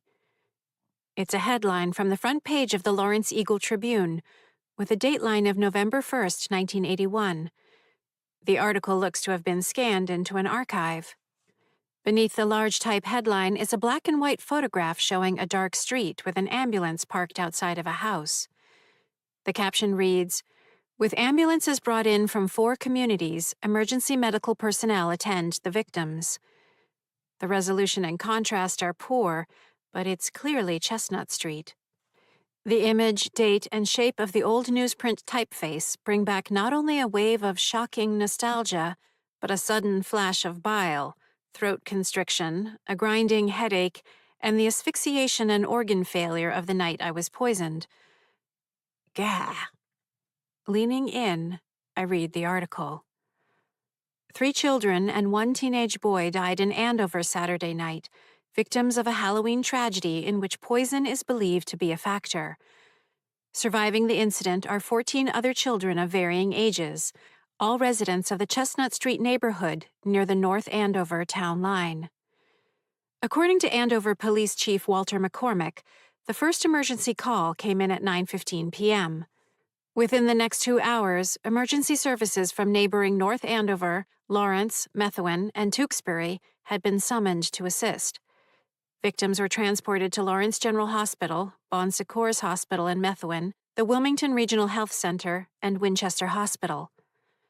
Dead are Andrew Van Etten, 4, of 153 Chestnut Street, Kyle O'Brien, 10, of 3 Field Drive, Karen M. Jarvis, 12, of 154 Chestnut Street, and Timothy Lane, 14, of 162 Chestnut Street. All save Van Etten were students of the Andover Public School System. Chief McCormick, in a statement, indicated that the poisonings appeared to have originated at the house of Eleanor Gracie, 79, of 16 Rockridge Road, Andover, and that the poisonings were likely accidental. Gracie has been taken into custody while evidence continues to be gathered. Gracie, a 4-time winner of the Andover School District's Teacher of the Year Award, taught music for 43 years at Doherty Elementary School. As of Sunday morning, the other victims are listed in fair to good condition, many suffering from intestinal discomfort and throat injuries. A second photograph shows a gurney being lifted into the back of an ambulance, the caption reading, "Survivor, Ross Dolan, 7, being loaded into an ambulance." I reread the article. 4 dead. 4. Mrs. Gracie taken into custody. Even before I sit down to do the math, I see the elegance, the balance, the precision, and my mistake. "Oh my God," I whisper. Chapter 55. Kyle meets me 2 hours after sunset in the middle of Field Drive. "Any sign of scary eyes?" I ask. He straightens, half a second away from sprinting back to his hiding spot. "You said he's not coming tonight." "Forecast is out the window," I say. "The window? Out what? Isn't that terrible? Is it even safe to be outside? We should get inside." He turns and starts back into his house. I reach out and grab the shoulder of his pajama tops. Wait. Not panic time, though close." He stops, but his features pinch up. "Why would the forecast suddenly stop working?" "I have to talk to you about Mrs. Gracie," I say. "Is she okay?" I let go of his shoulder. "Hilarious story there, Kyle. Turns out everything about her existence has been a lie from the start." "She... what?" he stammers. "Better to just let me get this out," I say. "So just listen. Mrs. Gracie's ghost was never here at all." He stares at me, uncomprehending. "Remember how I used to spend all that time wondering why you, Andy, and Mrs. Gracie all had tormentors, but I didn't?" I plunge ahead. "Have to admit, I decided that it was because I was too smart. No offense. So you almost have to admire the insidious logic used against me for almost the past 38 years, because I fell for it. So smart. So without a friend. So full of the overwhelming need for validation from adults. People pleaser. Teacher's pet." "Teacher's pet?" he whispers. I don't get it. "I do. The genius was in how she encouraged all my worst traits all along. How do you ever think of such things? Tapping spots. You really are a genius. A warning system for tormentors? How in the world did you ever get so smart? You care about us all so much. What would we do without you? Well, it worked its magic. Turns out, Kyle, hang on to your hat. That's how you torment Karen Mary Ellen Jarvis, child prodigy. She's not a ghost? He asks, his features pulling closer. Bingo, I say. Give this lad a prize. Mrs. Gracie and Mr. Gracie are and have always been one and the same. 2 for the price of 1. A custom curriculum for the afterlife. My advanced placement tormentors. Fitting, right? Kyle stares at me, mouth open. Her little obsession, you remember that? I ask, looking for a way out. The little seam she thought she felt in her backyard? Yeah. She was out there doing something. I missed it the whole time. Never even thought about it. Just figured it was guilt or wishful thinking. A harmless obsession. But I've managed to interrupt whatever it is she's doing, which I think I have an idea about now. There are lights in the sky, colors, and they have something to do with what's happened to us. Kyle shakes his head. I don't get any of this. I'm not sure I do entirely, I say. Not yet. But I'm going to figure it out. But we need to change things up. How we communicate in the daytime. Not from the windows anymore. We need to do it from the rooftops. I'm scared of heights, Kyle says. Kyle, think about what you just said. You can't fall off. I know, it's just that I really, really don't like heights. You'll get over it, I say. We need better angles and sight lines. We need to be able to see what's going on in the daytime. If we extend vertically by another 10 meters, we increase our vantage to approximately 130 degrees, thereby increasing the distance we see by another 34 meters. I can walk you through the calculations. Calculations? Or just trust me, I say. We need to see what's going on in the daytime, whether Mrs. Gracie or Scary Eyes or anyone else is at the edge doing anything. It's important. He's not happy about it, but he'll do it. You sure it needs to be on the rooftop? He asks. It might give us some information, true. It will also allow for a clear line of sight between Kyle's rooftop and the yard of 162 Chestnut Street, where I'm convinced Tim Lane resides, just as trapped as we are. Great, I say. We'll start tomorrow. Make sure to take a good look around when you're up there. I could tell him about Tim Lane. Maybe I should tell him about Tim Lane. But I don't tell him about Tim Lane. Because right now, that's the most important variable in my plan. The one thing I can't let Mr. Gracie know I'm aware of. The secret so critical I can't trust Kyle with it. Not yet. Too risky. So getting Kyle up onto his rooftop once a day is my insurance policy. It might be the signal the despised Tim Lane will see. Even if something happens to me. Chapter 56. Seriously, we have to kill him. Eddie dogs my steps as I tap. The middle of the metal grate of the air vent in Elise's office. Tap. Harry S. Truman. Stop playing with that, I say. It's disgusting. Eddie looks up from the flap of skin and the white fatty layer exposed beneath, the wound from his most recent confrontation with Mr. Gracie. It's disgusting, true. Also fascinating. I kind of want to peel it right off the bone. Like pulling up the worst sunburn ever. That's the bone, right there. That's fascia, not bone. Also, gross. Don't pick. Do I bother you? He makes the wound open and close, as though speaking the syllables. Moist squishing pumps blood out with each closing. Very much so, yes, I say. It's not like it's gonna get infected and kill me. May as well have some fun with it. He flaps quickly, generating a wet paradiddle. But we really should kill him. How? We just have to get good at utensils, like him. A rope around his wrinkly neck or an electric cord. Screwdriver through the back of his skull. Rig up a sledgehammer to nail him right in the nuts, then smother him with a pillow. Work with me here. The recessed lighting fixture by the window. Tap. Alban Barkley. You've watched too many cartoons, I say. None of that will work. We haven't tried. We've tried 1,000 times. No, we haven't. We've never tried to kill him. We've tried 1,000 times to manipulate physical objects, I say. Sledgehammer? You can't even make a dust bunny hop half an inch. You're not thinking straight. If you were the one getting stabbed all the time by this freak, maybe you'd be thinking a little harder. I'm not interested in spending the rest of eternity as a pincushion. I'm working on it. Are you? He asks. You're tapping. Same as you've done every day for the last 36 years? 37. Yay, math! So what do we do? He has a weakness. A weakness for cutlery.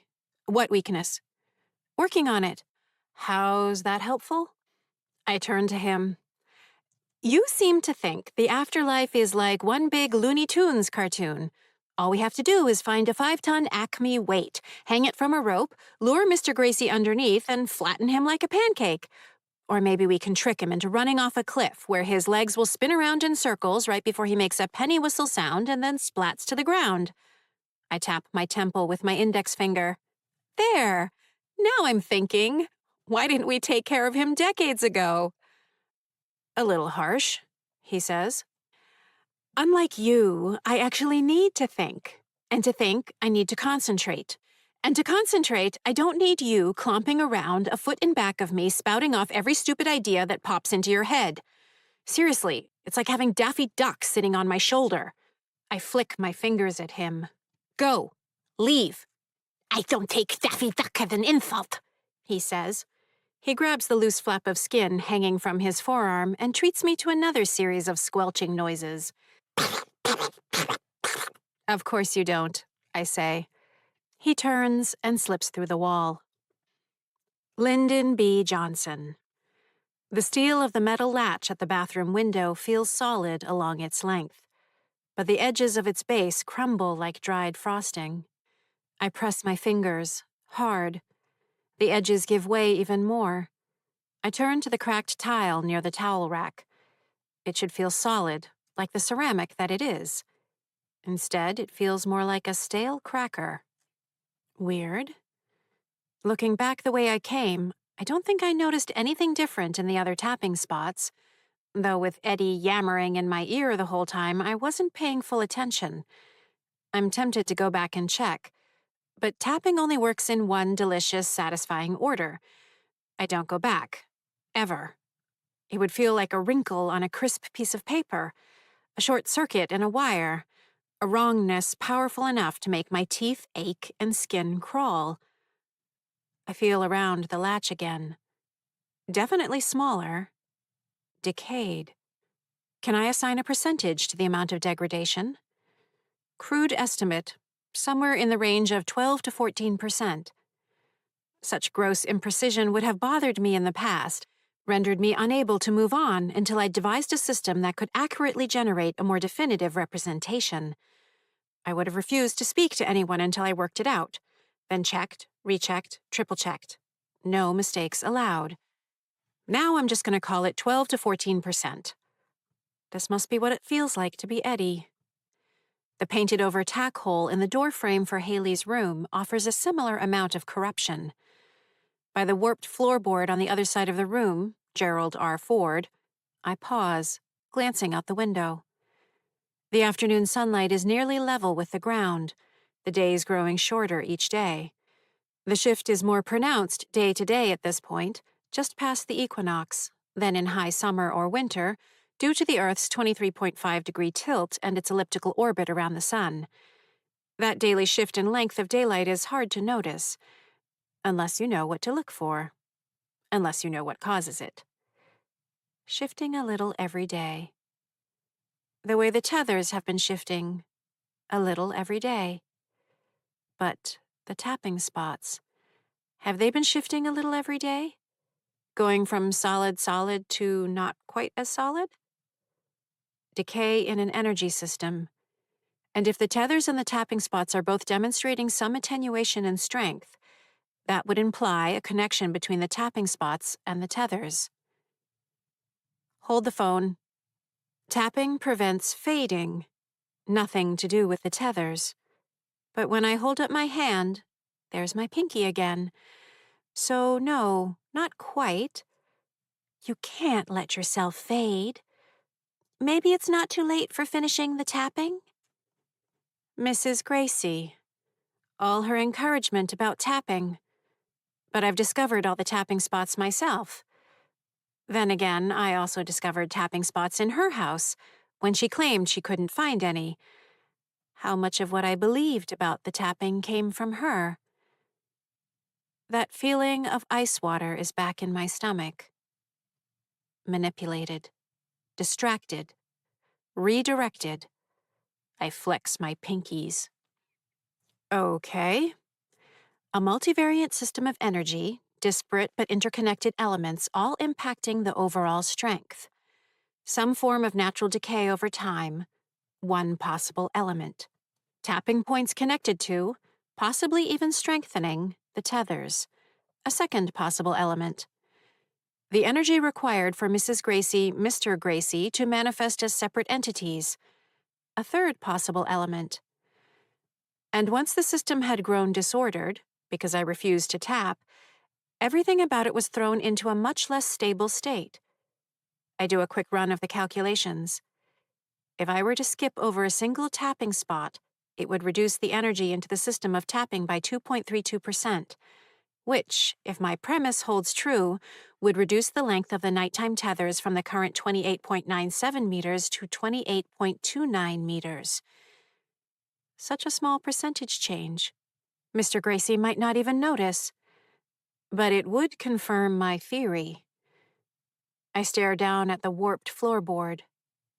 Gerald R. Ford. How many times have I gone from the painted-over tack hole to the warped floorboard? From Spyro T. Agnew to Gerald R. Ford? The motion is so ingrained, it's almost impossible not to do it. Gerald R. Ford. Gerald R. Ford. Gerald R. Ford. I glare at the spot, then turn, move through the wall to the closet of the guest bedroom.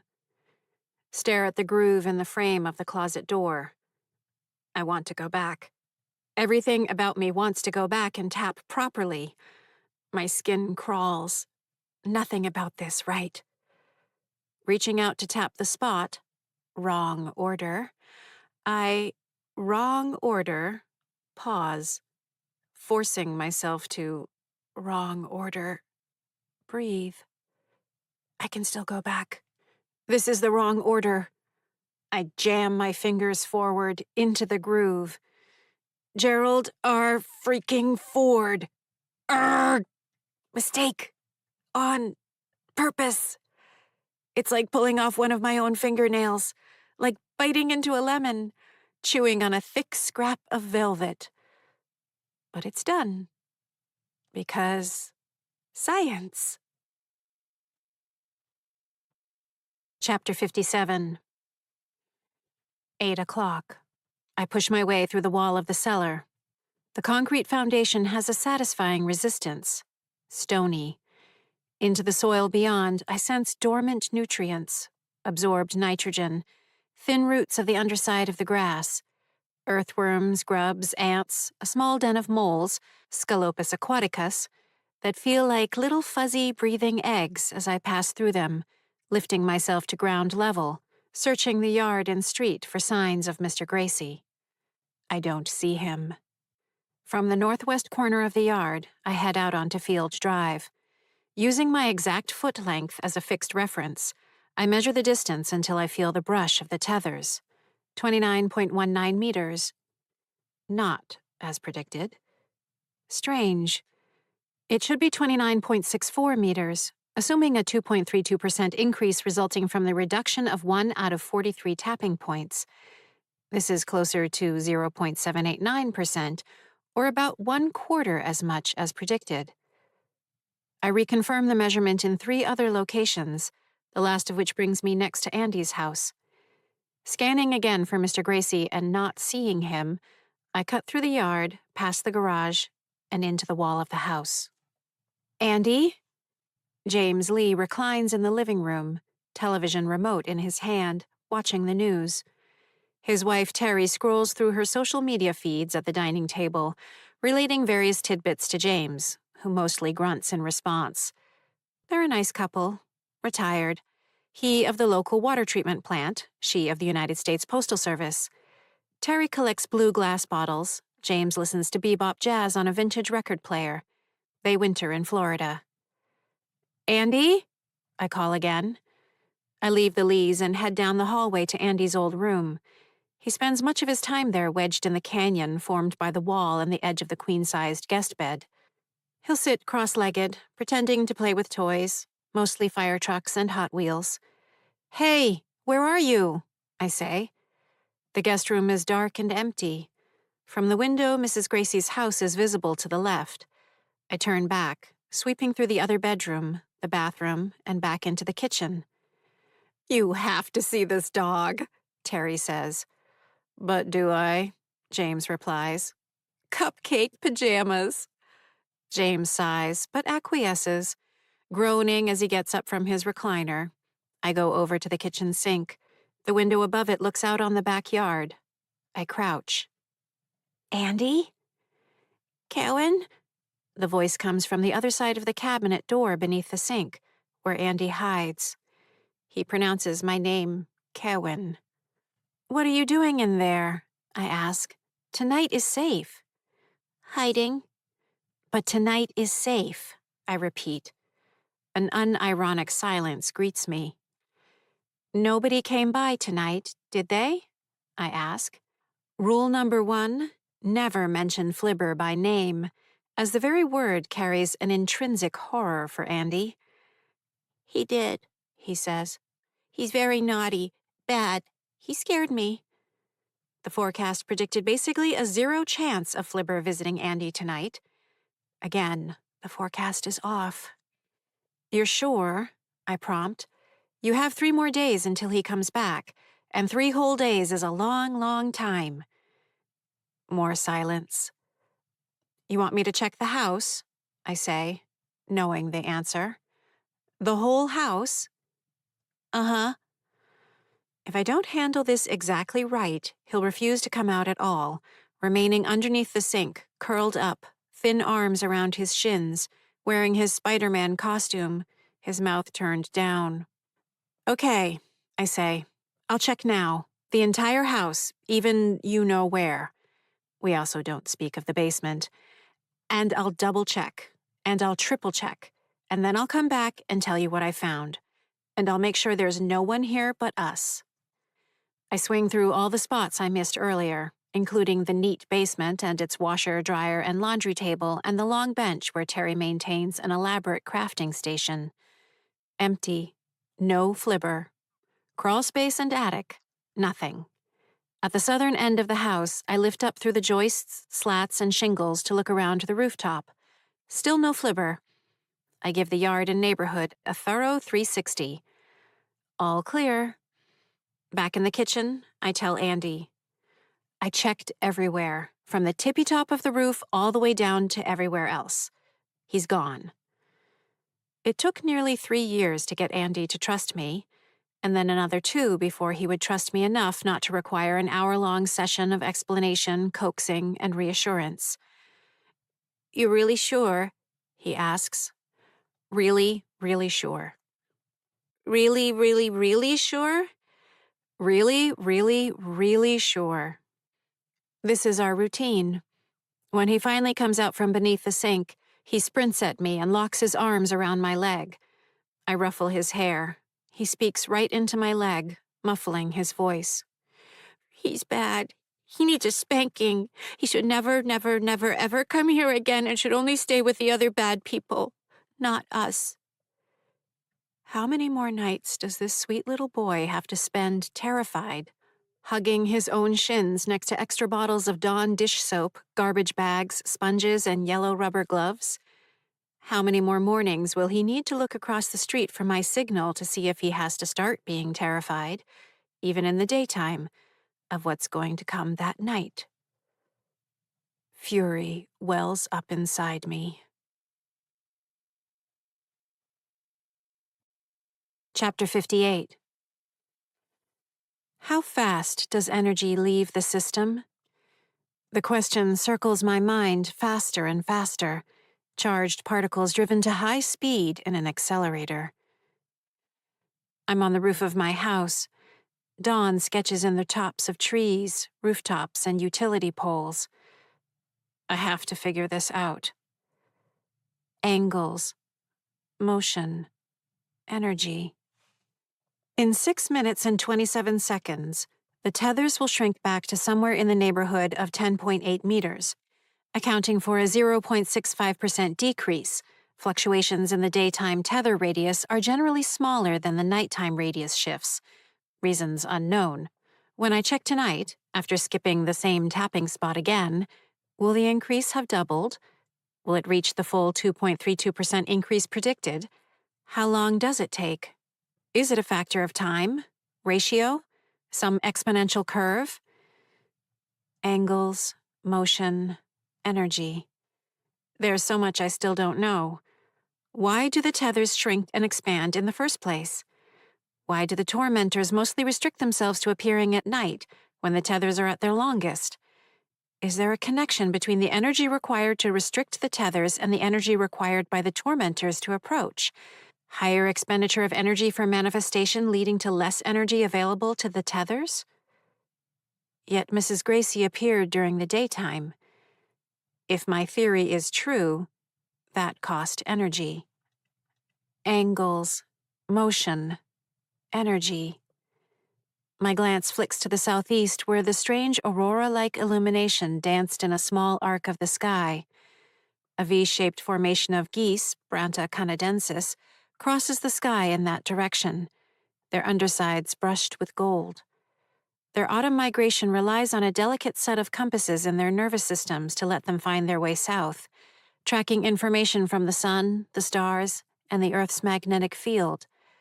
The lead position in the V gets switched out regularly, since it requires the most energy. Angles, motion, energy. My numbers don't add up. If the system has been weakening, I can understand why Mr. and Mrs. Gracie would need to reduce the required expenditure of energy for maintaining the illusion of her being a ghost to keep the boundaries intact. But then how did Dad's disappearance produce such a level of displacement, retracting the tethers as far as it did? That would imply more energy in the system. Unless it's pure displacement, in which case the smaller system could be stronger with less energy. This is where my brain keeps running along the Mobius strip. Over, under, back again, over, under, back again. My heart aches for my dad. Seems a little early in the day to start tapping. I trust you to do the right thing. You're smart, kiddo. Don't beat yourself up. We all make mistakes. Angles, motion, energy. Even he wanted me to keep tapping, not even realizing that by tapping I was adding more. Well, he wasn't the only one. When I'd first had the temerity not to tap, Mom gave me the full Emily Jeanette Jarvis treatment. Karen Mary Ellen Jarvis, you'll fade. And it wasn't just her. Eugene. Until my fingers start disappearing because you're not tapping. Eddie. Well, in case you haven't already thought about this with that large overheating brain of yours, doesn't it strike you as telling that you started out with 5 fingers and now you have 4? I stare out across the neighborhood, the eastern sky alight. The geese dwindle to a shifting scribble above the trees. They know where to go, even though they don't know why they know where to go. Angles, energy, motion. Whatever cold those Canada geese are leaving behind is nothing next to the cold that washes through me. Why? My body grasps the reality before my mind does. Because I can't even get close to making the math work with 7 ghosts and 4 tormentors. But I can make it work with 4 ghosts and 7 tormentors. The honking calls of the geese fade as the sun clears the horizon.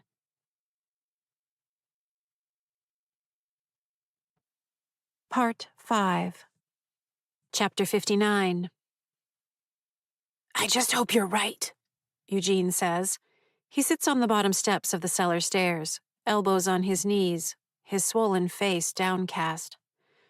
I'm right, I say. Yeah, well, he's definitely planning something big. If we stick together, it doesn't matter.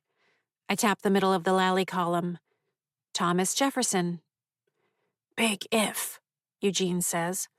Mom's throwing a constant shit fit. She doesn't have quite the same confidence in the plan. If she doesn't want to listen, what am I supposed to do about it? You know how she gets. About as well as anyone, yes. I tap the bottom of the doorknob plate on the paneled door. John Adams. And I know you pretty well, too. Since when do you hang out down here all the time? It's weird, right? He says. I used to be scared to come down here. Remember when Eddie flung himself down the stairs and broke his wrist? He told me at the time it was because he'd seen a ghost. Ironic. It took me a while to figure out that it was just a bullshit excuse he'd made up, instead of just admitting he'd been trying to fly like Superman with a cape around his shoulders, which was actually a towel. And then with everything with Dad, I don't know, I just didn't want to be here. This is where I feel Dad the most. It's hard, I say. Yep. The linoleum floor tile next to the broken one gets a tap. Aaron Burr.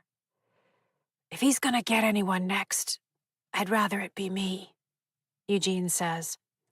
Stop it. Not going to happen.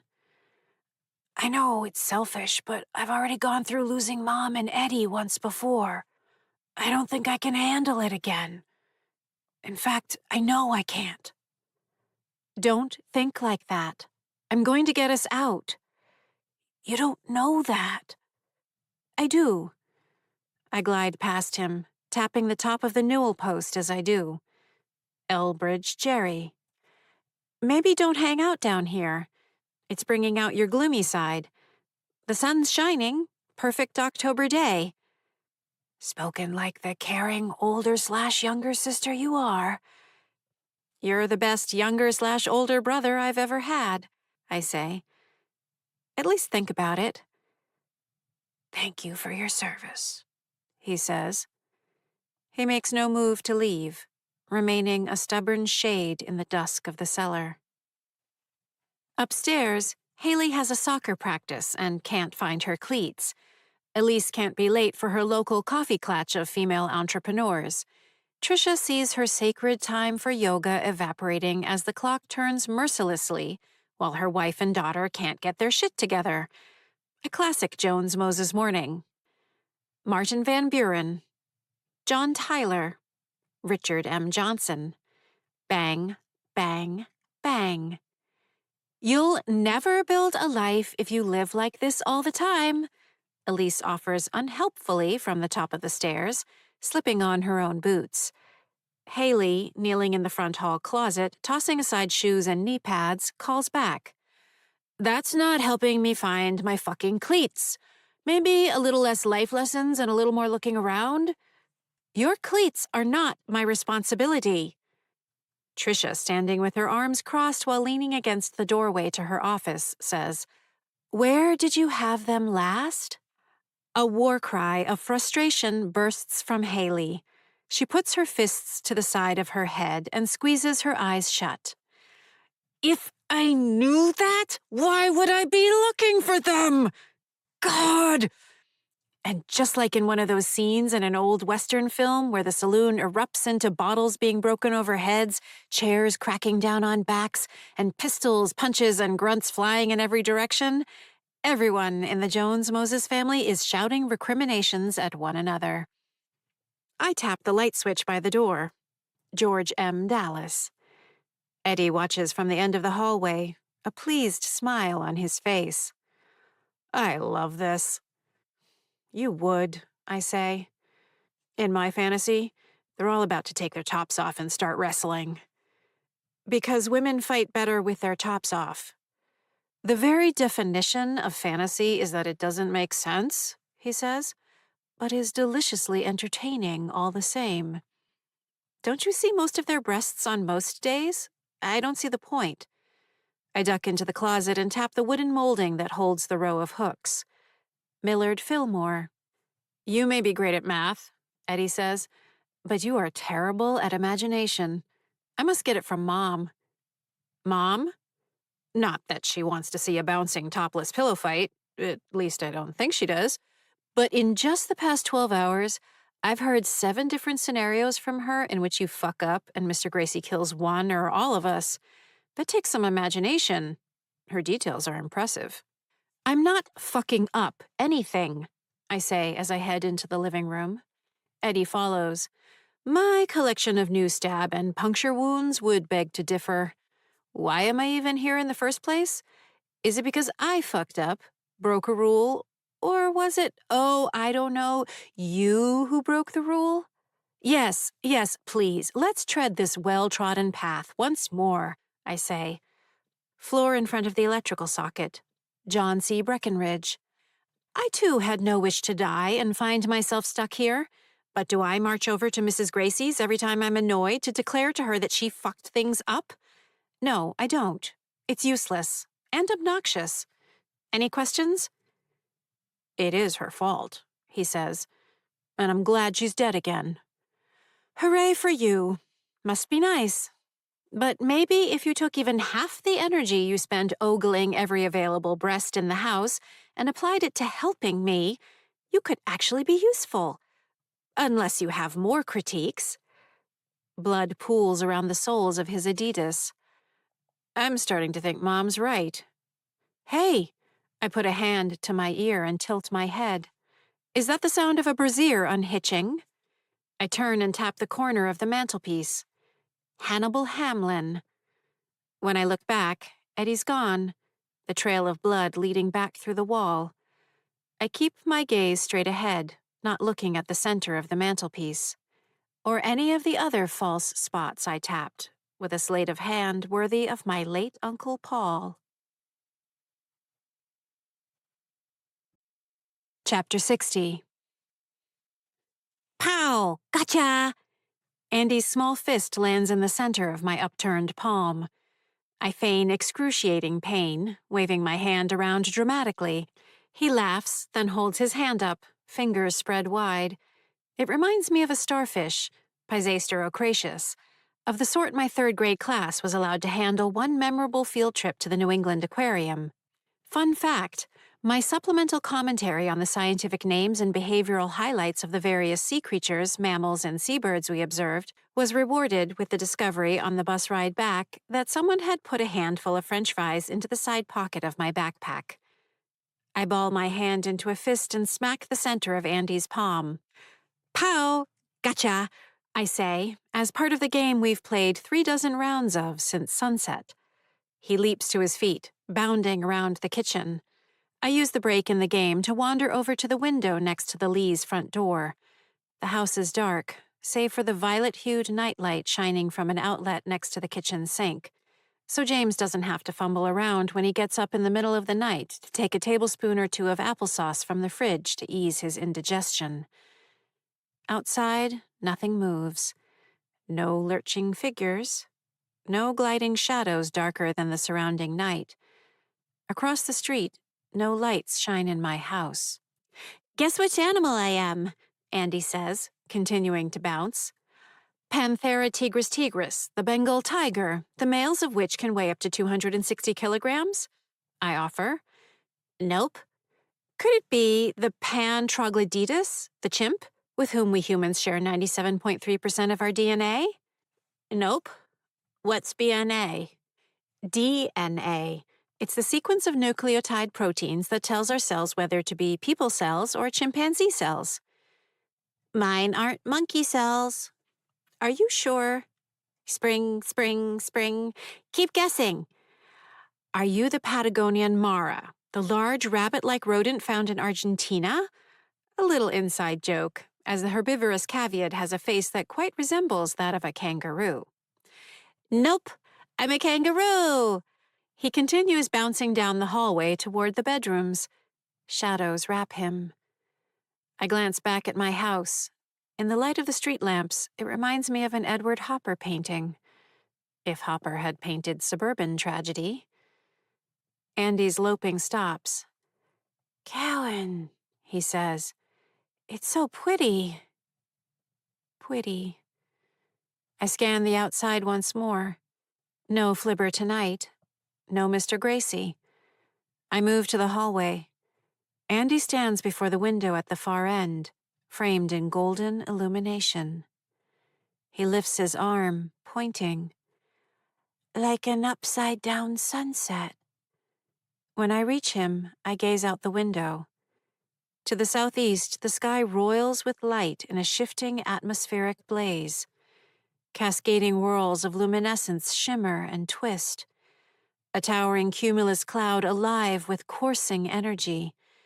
The edge of a spiral galaxy descended from the stratosphere to touch ground. My heart staggers.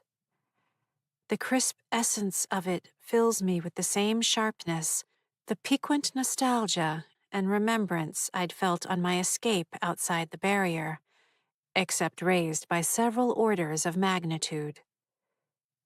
Numinous. Those fleeting moments when the grandeur of the universe hinted at its true nature. This is what they pointed to. It calls me, undeniably. Golden upside-down rain, Andy whispers. His face shines with the living colors, sharp sparks in miniature reflecting in his eyes. He grabs my hand. Is that what it is? Not exactly, I say. Outside, Andy sticks to the shrubs at the side of his house, keeping me in sight. I push my way through the limit of my tether, through the barrier, finding it significantly longer and weaker than before. Reaching the other side is no more difficult than cresting a hilltop in a strong wind. Exactly what I predicted from not having tapped a single true tapping spot during the day. And Mr. Gracie, in the guise of Eddie, Eugene, and my mom, was so busy tormenting me that he didn't even notice. So without that energy, the system weakened. Has he figured out what I did? Does he even suspect? I'm guessing not. I'm guessing he thinks the energy in the system is continuing to sputter and diminish for reasons unknown. Additional guess. Now I know why Mrs. Gracie spent so much time searching for a way out. She was in some fashion reinforcing the barriers in such a way as to obscure the glare. Keeping us trapped wasn't just a matter of maintaining the strength of the tethers, but also of hiding the lights from us. Once I'm on the other side of the barriers, I take a careful survey of the illumination in the sky. Each edge of fallen leaf and blade of grass before me looks like it has been dabbed with fine lines of gold. My shadow stretches back like black velvet. I estimate the astronomical arc to be in the rough area of 14 degrees, originating beyond the trees, houses, and topography to the southeast. I suddenly recall one of the images out of the flood that accompanied Dad's voice when I searched for him, collapsing in despair. A stone of light gray marble, shaded by a slender alder tree, Alnus serralata. In front, a small glass vase with lovely purple violas, Viola sororia, and Ms. Marchitelli's voice when she appeared in the living room. You need to find your... She didn't quite finish her sentence. I was convinced she was telling me to find my dad. "You need to find your dad." But she wasn't. I'm certain of it, more certain than I've been of anything. Staring at the light in the sky, I can finish her sentence now. "You need to find your—" because that's where the light points toward. Grave. Chapter 61. Haley and her moms slept through the bloodbath. Streaks of maroon decorate the kitchen floor. Spatters dot the walls. A garish and disturbing trail stretches across the floor of the dining area to the door to the cellar. I follow the trail. Bloody handprints smudge the doorframe. On the landing, I'm assaulted by the sharp, warm scent of blood. Faint illumination from the streetlights falls in through two casement windows. Electronic lights glow in the corners. The electric water heater, blinking green buttons on the cable box, carbon monoxide detectors. Mom sits at the bottom step, hunched over. She clasps her face in her hands. Eddie stands off to her right, pale and shaking. Fresh blood falls in thick dollops from a ghastly set of wounds on his forearms, the backs of his hands, and a cleft in his side that looks like someone swung a cleaver at him with all their strength. Viscera, his abdominal wall, the curve of a rib, and what looks to be a portion of his liver are shockingly visible when he turns to me. "What happened to sticking together?" he spits at me. "You promised."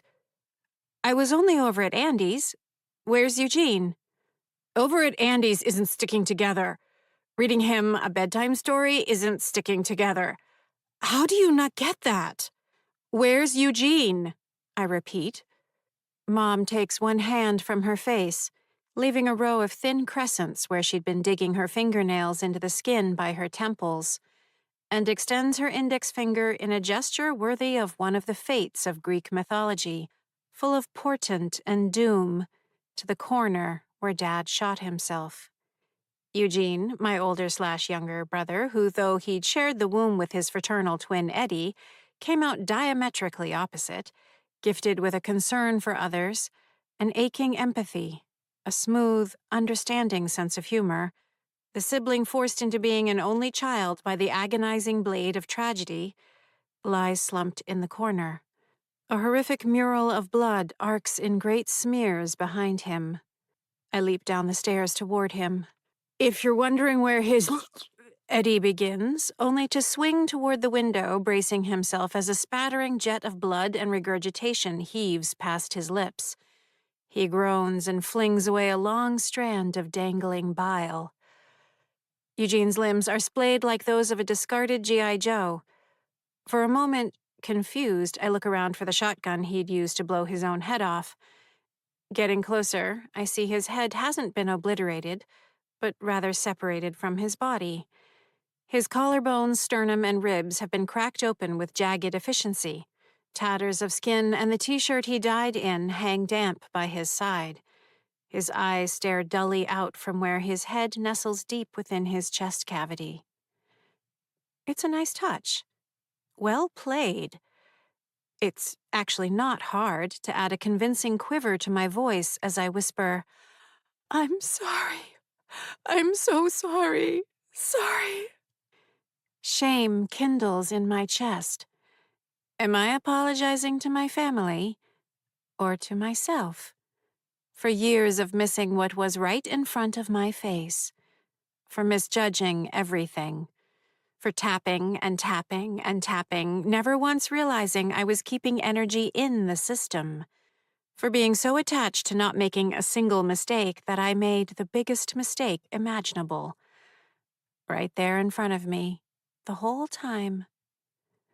"I'm sorry," I say again. "None of this needed to happen," Mom says. "You did this." "Mom, stop it," Eddie says. "It's already bad enough." She swings her head to him. "Now you're on her side." "Why are we picking sides?" Eddie shrugs his arms, pummeling the floor with fresh blood. "It's us against him. He's the one who wants us at each other's throats. He's not getting away with this. I'll claw my way to him if I have to rip my fingernails off doing it. Eddie! Mom snaps. Eddie's right, I say. Arguing isn't helping.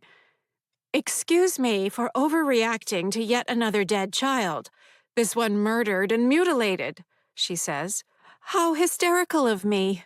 You're both right. Let's just all live in our own goddamn worlds. Stop doing what we don't feel like doing. Ignore everything that matters. We're not ignoring anything, I say. We have to kill Mr. Gracie. Mom puts her head back in her hands. You didn't see him. The three of us couldn't hold him back. The four of us wouldn't have done any better. He's done killing us, I say. It's too late, she says.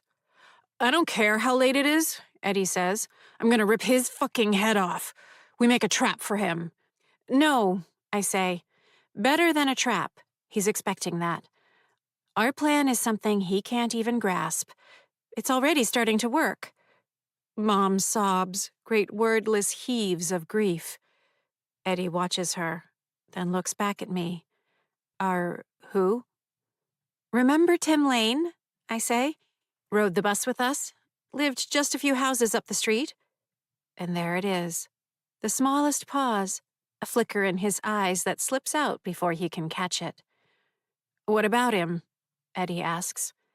He died on Halloween, when I did, I say. And he's been trapped ever since, just like us.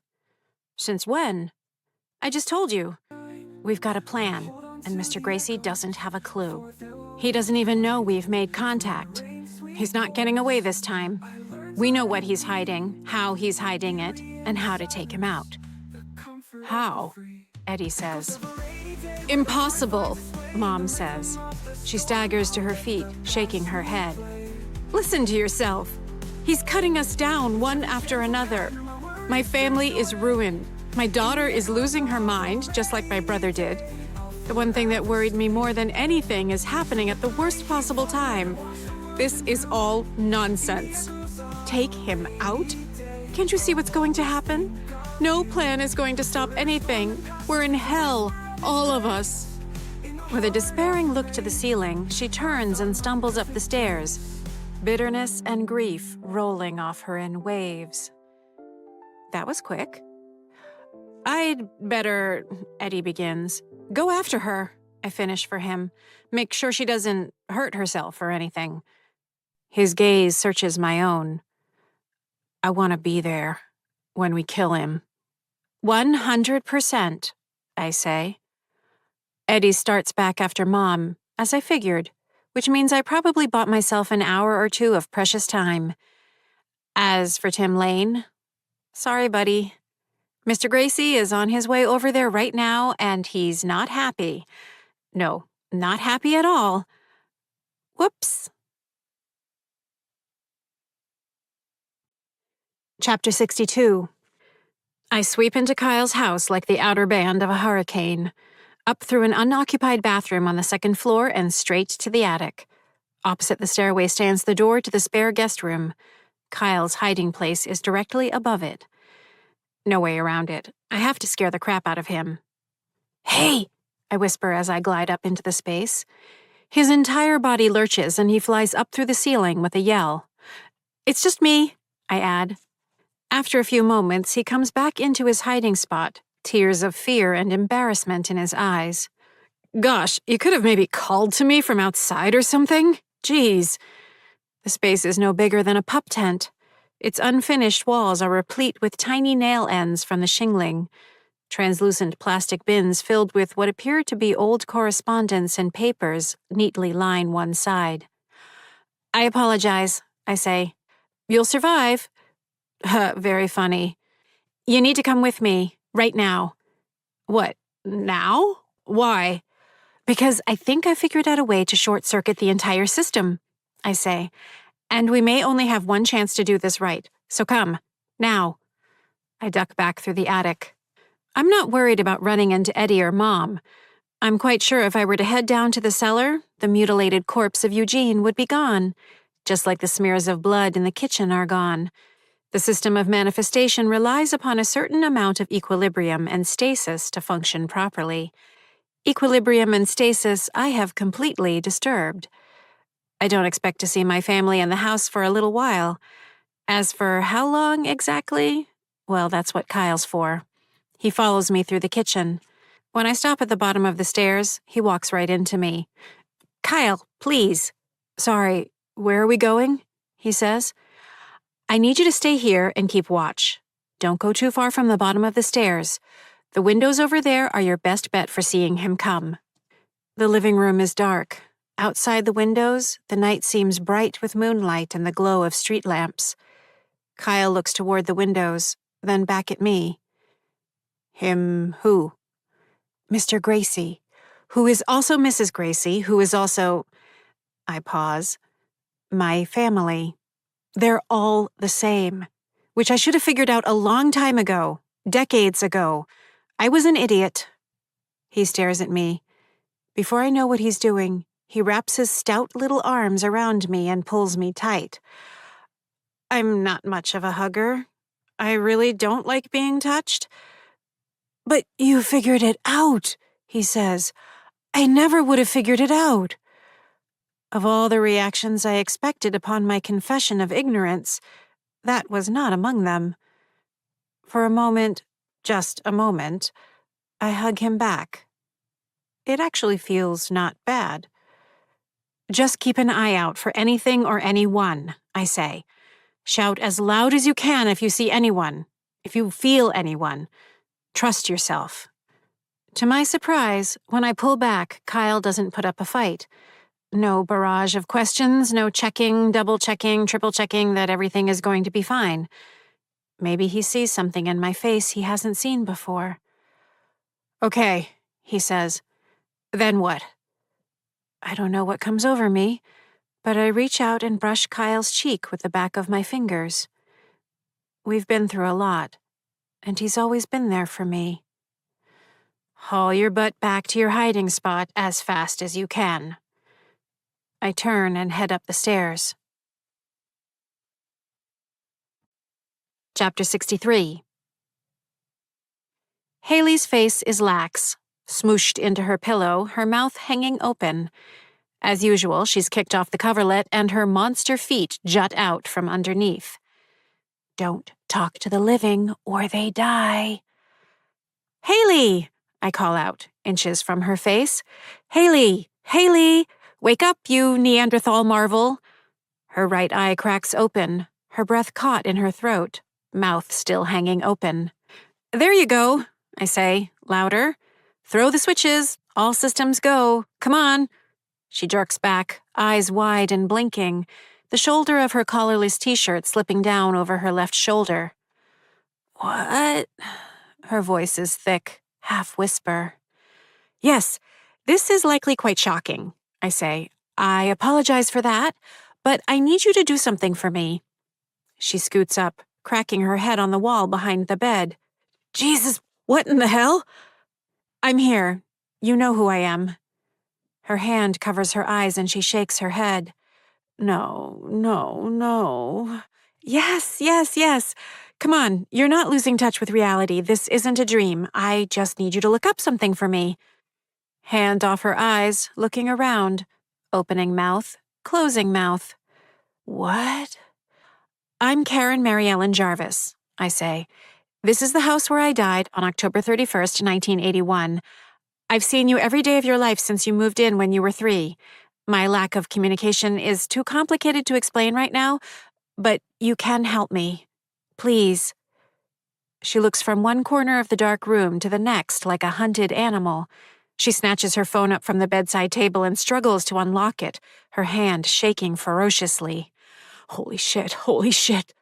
Once she manages to unlock it, she flips through various applications until she opens the one for taking voice memorandums. She taps the big red button. "It's 2:14 a.m., she says. "There's like a voice or manifestation in my room." "I doubt your computer phone device can record me," I say. "My relationship with the material world isn't what you'd think."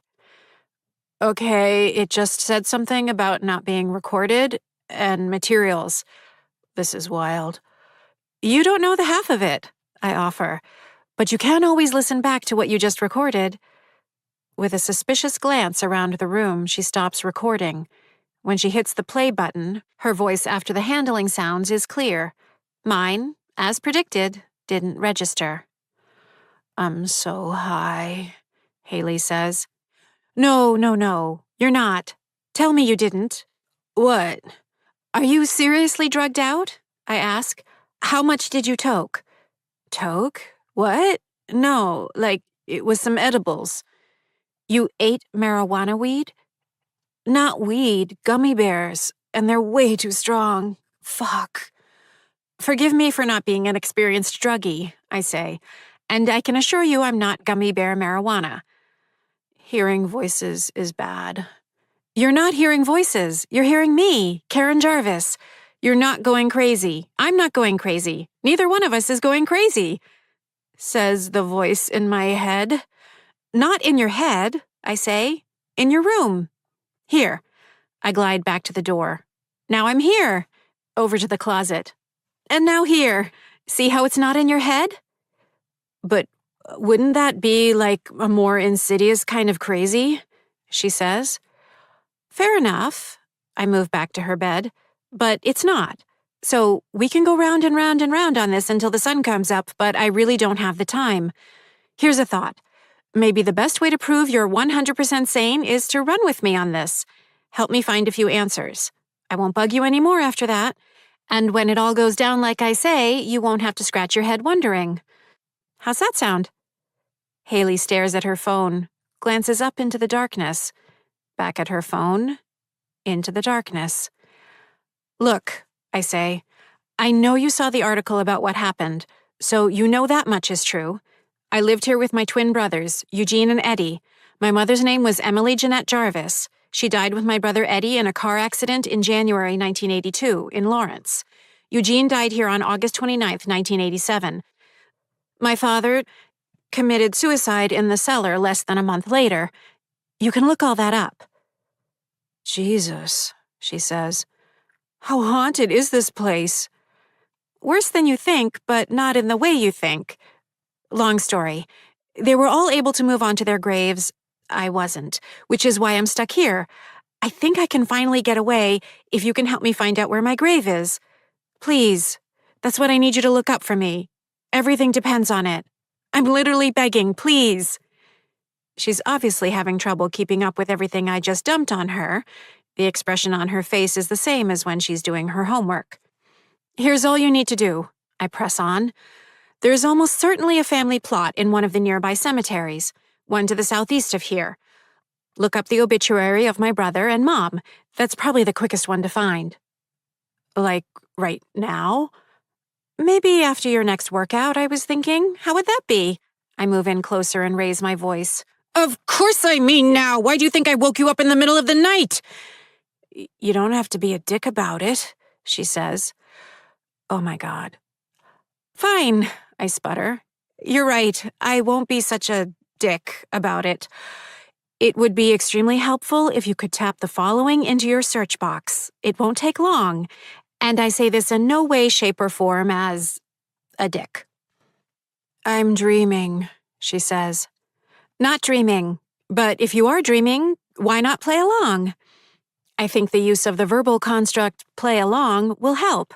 One of her fitness icons, Lady Crossrip, uses the phrase often enough I've learned to recognize her videos from the other room. Play along, please. Haley shakes her head. When that fails to wake her out of the situation, she lifts her phone.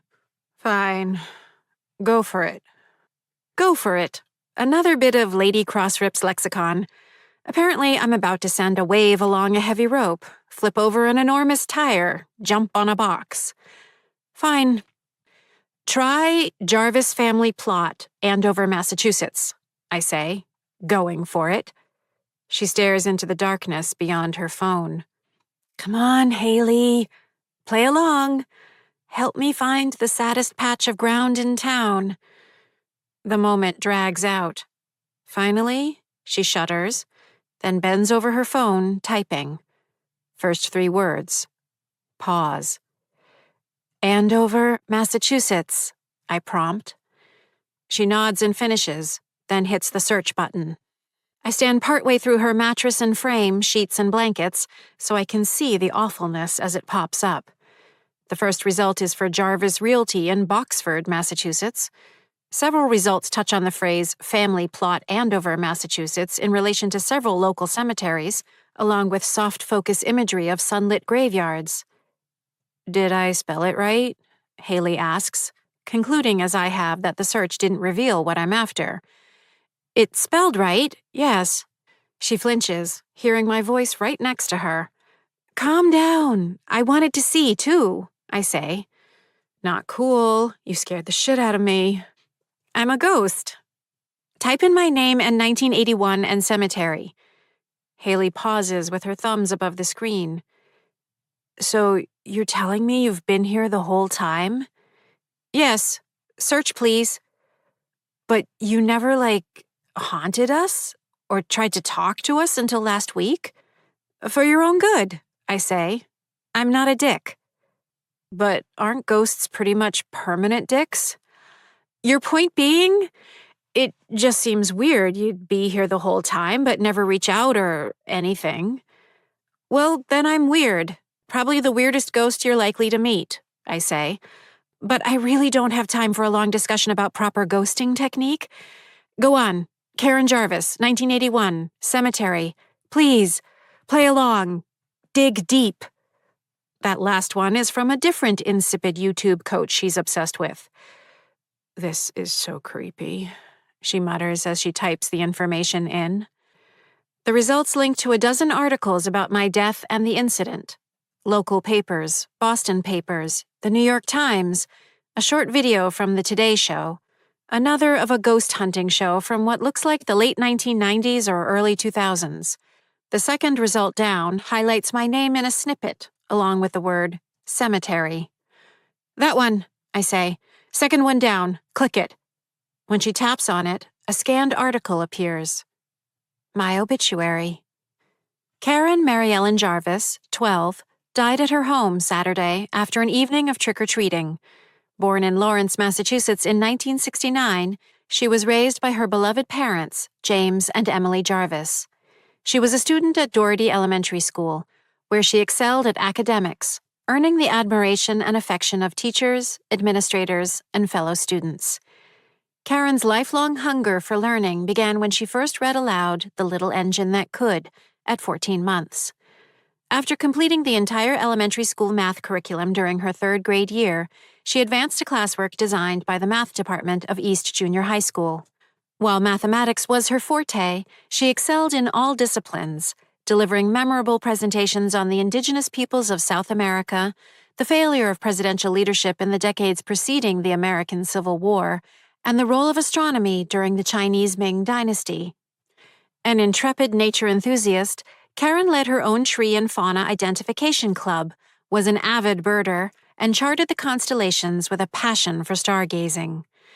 Ever the voracious reader, she devoured the works of Judy Blume and the Hardy Boys and Nancy Drew books, eventually working her way through the works of Jane Austen, Emily Dickinson, William Shakespeare, and J.R.R. Tolkien. In her spare time, Karen delighted in playwriting, cooking, and visiting Boston's Museum of Science, the New England Aquarium, and the Museum of Fine Arts. She loved disadvantaged animals of all kinds, being known to provide food, comfort, and care to abandoned baby squirrels, birds with broken wings, and stray cats. She regularly led reading circles with her dear pets, which included 2 hamsters, 1 guinea pig, 3 cats, and her aquarium full of interesting fish. Karen had big plans for her life. Those who knew her understood her boundless potential, although there is no telling where her cheerful, energetic, and loving mind would have taken her. The mark she left in her 12 short years was profound. She is survived by her parents, James and Emily, her twin brothers Edward and Eugene, grandparents Eileen and Theodore Jarvis of Rochester, New York, and Benjamin and Abigail Nagel of Chatham, Aunt Patricia Nagel of Peabody, and cousins Sean and Darren Nagel. In lieu of flowers, the family asks to please consider a donation to your local Humane Society in Karen's name. You see that? Haley asks. Kind of. Tears lubricate the eye. They can result from irritation of the eye. The parasympathetic branch of the autonomic nervous system also activates the lacrimal glands as a result of strong emotions. Mine still work, surprisingly. I clear my throat. Yes, that's me. Were you like a brainiac? She asks. I have tapped 42 spots, until it became 43 spots, thank you very much, sequencing them for fun with lists of the chemical elements, the vice presidents of the United States, and the presidents of the United States in entertaining variations, approximately 13,140 times. To calm myself down, I recite pi through the first 50 decimal places, which I can also do backward. Harnessing the unwitting thespian talents of the local squirrel, rabbit, and bird population, I've staged productions of A Midsummer Night's Dream, Hamlet, and Romeo and Juliet. Yep, I say. Big brainiac, boundless potential. Says so right there. Haley looks up. Oh, right. I mean, like, this is your obituary. I guess. Well, I'm sorry. Thank you for your condolences. Scroll down. She slides the text up with her thumb. And there we go. Viewing hours will be held from 2 to 4 p.m., and again from 6 to 8 p.m. at the Hancock Funeral Home, 16 Maple Street, Andover, on Wednesday, November 4th. A funeral mass will be held at St. Augustine's at 11 a.m. on Thursday, with a private family service and burial at Summer Grove Cemetery. There, I say. Summer Grove Cemetery. That's where the family plot is. We have to find it. So you can get away finally. Excellent playing along. Yes, it's going to be one of the ones on the other side of downtown. I shift my gaze from the obituary. Now look up Edward and Emily Jarvis's obituaries, 1982, January. They should be in the same place, probably all in plots next to each other. That's awful. Welcome to the afterlife, I say, and I don't have a lot of time. A look of bewilderment shifts across her face. Sure, right. When she types in their names and the year, the results aren't straightforward. Several link back to my obituary or to the events of Halloween. Too broad a search, I say. Just put in Edward Jarvis, 1982. Again, the results aren't substantially different. Maybe the year is confusing it? Try just Edward Theodore Jarvis, I say. To her credit, Haley's not putting up a fight. For a moment, my heart swells with something like sisterly love for her. I've watched her grow up, after all. Watched her come into her somewhat limited potential. As she puts in the search, I cringe at the thought of reading Eddie's obituary, and then even more at the thought of poor Dad, who must have developed an unwilling talent at writing obituaries for the people he loved most. When the results come back, I stare at the screen, confused. Haley frowns. Top result, Edward Jarvis, sports physiologist, director of the New England Center for Physical Development.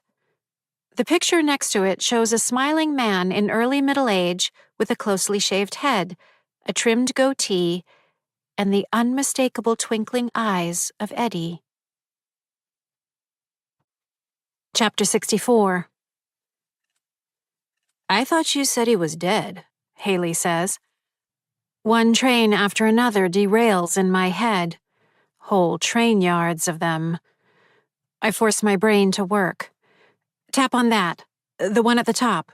New England Center for Physical Development. Haley taps the link, and a website loads with a slideshow of children in a cheerful setting, playing with toys, climbing ropes, drawing with markers. About, I say. Another page loads. Portrait photographs line the left side, next to names on the right. At the top is Edward, Eddie, Jarvis. Beneath his name is a list of certifications and specialties. OTD, OTR/L, C/NDT, SIPT/C. Beneath that, a native of Andover, Massachusetts, Edward founded the New England Center for Physical Development in 2003. He graduated with his bachelor's degree in OT from Boston University in 1993, receiving his doctorate degree in occupational therapy in 1998, also at Boston University. He's been a practicing therapist in pediatrics for 25-plus years, specializing in pediatric occupational therapy. His certifications include listening therapy, handwriting without fear, praxis testing, floor time therapy, aquatic therapy, and reflex integration therapy. Edward's commitment is to provide meaningful and productive therapy designed to improve the life of every child at home, at school, and in their community. He feels blessed and honored to work with the remarkable kids and staff of the center. I finish reading and continue to stare at the picture of Eddie. He's got Dad's eyes. He's handsome, healthy, alive. Something broken and rusted falls apart in my chest, unleashing a sweeping tide of grief and heartache and joy. "You still here?" Haley asks. "I'm here," I whisper. Any louder and I'll release a sob. Is there any way, are there... Want me to find out more about him? Please. Haley is a champ of many things. Jumping on boxes, making pouty lips and hot face in the mirror and in photographs she takes of herself, getting under the skin of her mothers. But more than anything else, she's a champ of the internet. She darts around between screens, swipe, tap, new window, type, click. Within 10 seconds, she says, "Looks like he's married, 2 kids, check it out." She turns the phone sideways, showing me Eddie's personal social media page filled with pictures, videos, pithy quotes. There's Eddie, his arm around the shoulders of an attractive woman with brown skin and long black hair, whose smile matches the dazzle of Eddie's own. Between them are 2 young girls, 2 or 3 years apart in age, both beautiful. Haley flips through the pictures of them on a beach in the tropics, skiing on a mountain slope, hiking a mountain trail, hanging from a wire between trees somewhere in New England. "Wait," I say. A triptych of pictures. My 6th grade school picture, a photograph from 5th grade standing in front of my presentation on failed presidential leadership, me with Eddie and Eugene in front of the house in what looks to be the summer of 1978. In the last, I squint in the sunlight, my skin pale to the point of translucency, wedged unhappily between the 2 of them, Eddie using his peace fingers to give me rabbit ears. "Is that you?" Haley asks. The text beneath the triptych reads, "Today would have been my sister Karen's 50th birthday. I would have enjoyed having that slice of cake in the Oval Office or at the United Nations or at whatever amazing place she would have ended up. Greatest big sister in the world, always in my heart. Her nieces know all the stories." "That's intense," Haley says. I can't speak. "Hey, it was liked by some other Jarvises," she says. "Comments, too." My gaze flicks down to beneath the caption. Eugene Jarvis. "She always hated when you gave her rabbit ears." Peace sign emoji. "But I love this." Tulip emoji, heart emoji. Darren Nagel. "Big hugs. She was so smart." Compared to Darren, so many people were so smart. Beneath that, Emily Jarvis. 12 heart emojis. "This is beautiful." "Click on that. Her," I croak. When Haley does, the pinned picture at the top of the page shows my family sitting on the steps of the porch of what appears to be a beach house. August 30th, 2019. Less than 2 months ago. Mom and Dad sit in the center. Eddie and his wife sit on one side, their 2 daughters below them, framed by their legs.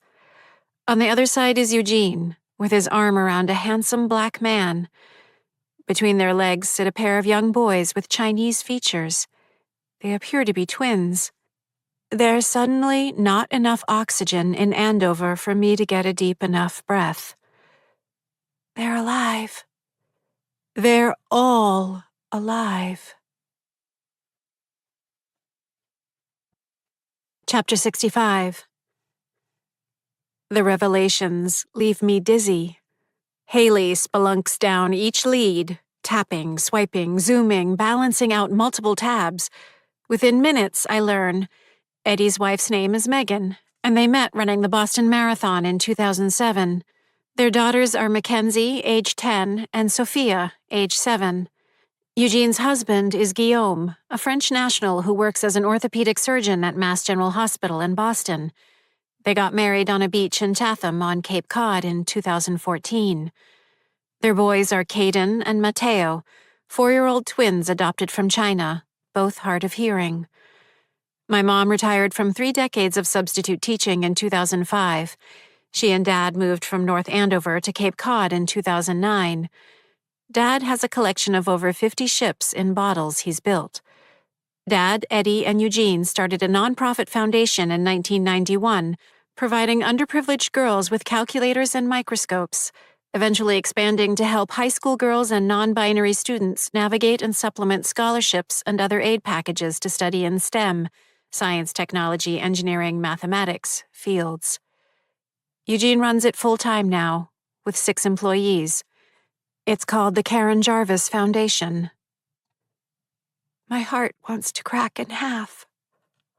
"Karen!" comes Kyle's wavering voice from downstairs. "Karen, I see him. He's coming." Mr. Gracie can't know I know anything. I turn to Haley and say, "I have to go. Don't say anything about this to anyone. No one. It's so important. Not your moms, not your friends. No one. Please." She looks up from the phone. "But what do—" "Listen carefully," I say. "I need you to find out how far it is to Summer Grove Cemetery. Don't even try to tell me. Just write the number, nothing else, in the upper right corner of your workout whiteboard, and make like we never spoke. Got it?" "You're giving me homework," she says. The universe truly runs on irony. "You'll nail it. Only the distance. Whiteboard, upper right corner," I say. I want to keep looking through the portal of her phone to my family, but there's no time. "And thank you. You're the best." I sweep down through the floor to the living room. Kyle's already done his part, vanished off through the walls and yard back to his hiding spot. Peering out the window facing Chestnut Street, I spot Mr. Gracie. He's almost to the corner of Field Drive, shoulders hunched, inky shadows where his eyes are. He ducks off the street behind Sergeant Bancroft's house, into the shrubbery. So many lies. Lies on top of lies on top of lies. I turn from the window and pass through into the kitchen, one of my frequent nighttime spots. 30 seconds later, Eddie walks in from the deck. "She's lost her mind," he says, shaking his head. "She's babbling. She says she wants to die. That's why she's out there. She wants Mr. Gracie to come and kill her. You need to talk to her." "I'm the last person she'll listen to," I say. I tap spot 8, where the phone used to hang, which still holds the small imperfection no one else notices, just above the slate that reads, "I am love. I am purpose." I never killed my family. They've been alive the whole time, and I could have reached out to them, as easily as making a phone call. "You've got to talk to her," Eddie says. "She's going on and on about how she can't take anymore. She wants out." I was never going to fade. "Seriously," Eddie says. He stares at me. Blood patters to the kitchen floor. "She sounds crazy." I was never going to go crazy. "She'll get over it," I say, turning and slipping out of the kitchen, leaving this shifting fiend to his lies. Chapter 66. Come morning, gray skies are low, close.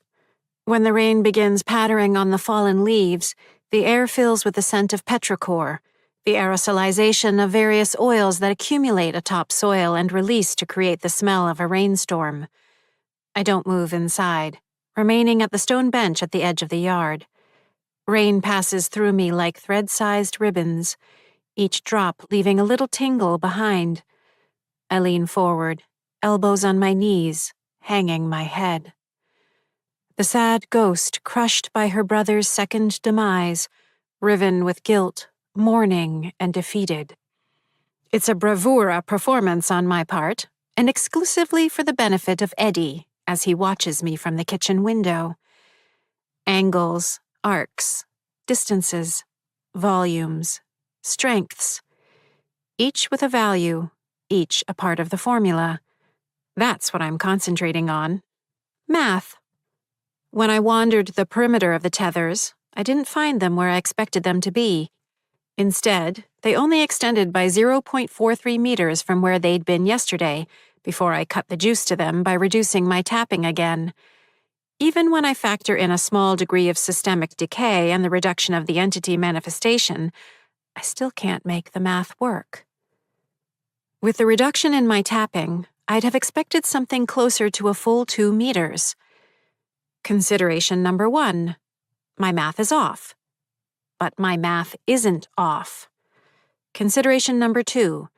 My contribution to the strength of the system isn't exclusive, which implies there's another source, or sources. But the others, Kyle, Andy, and presumably Tim Lane, don't tap. They never have. They never found any tapping spots. Yet somehow their energy is being harnessed. How?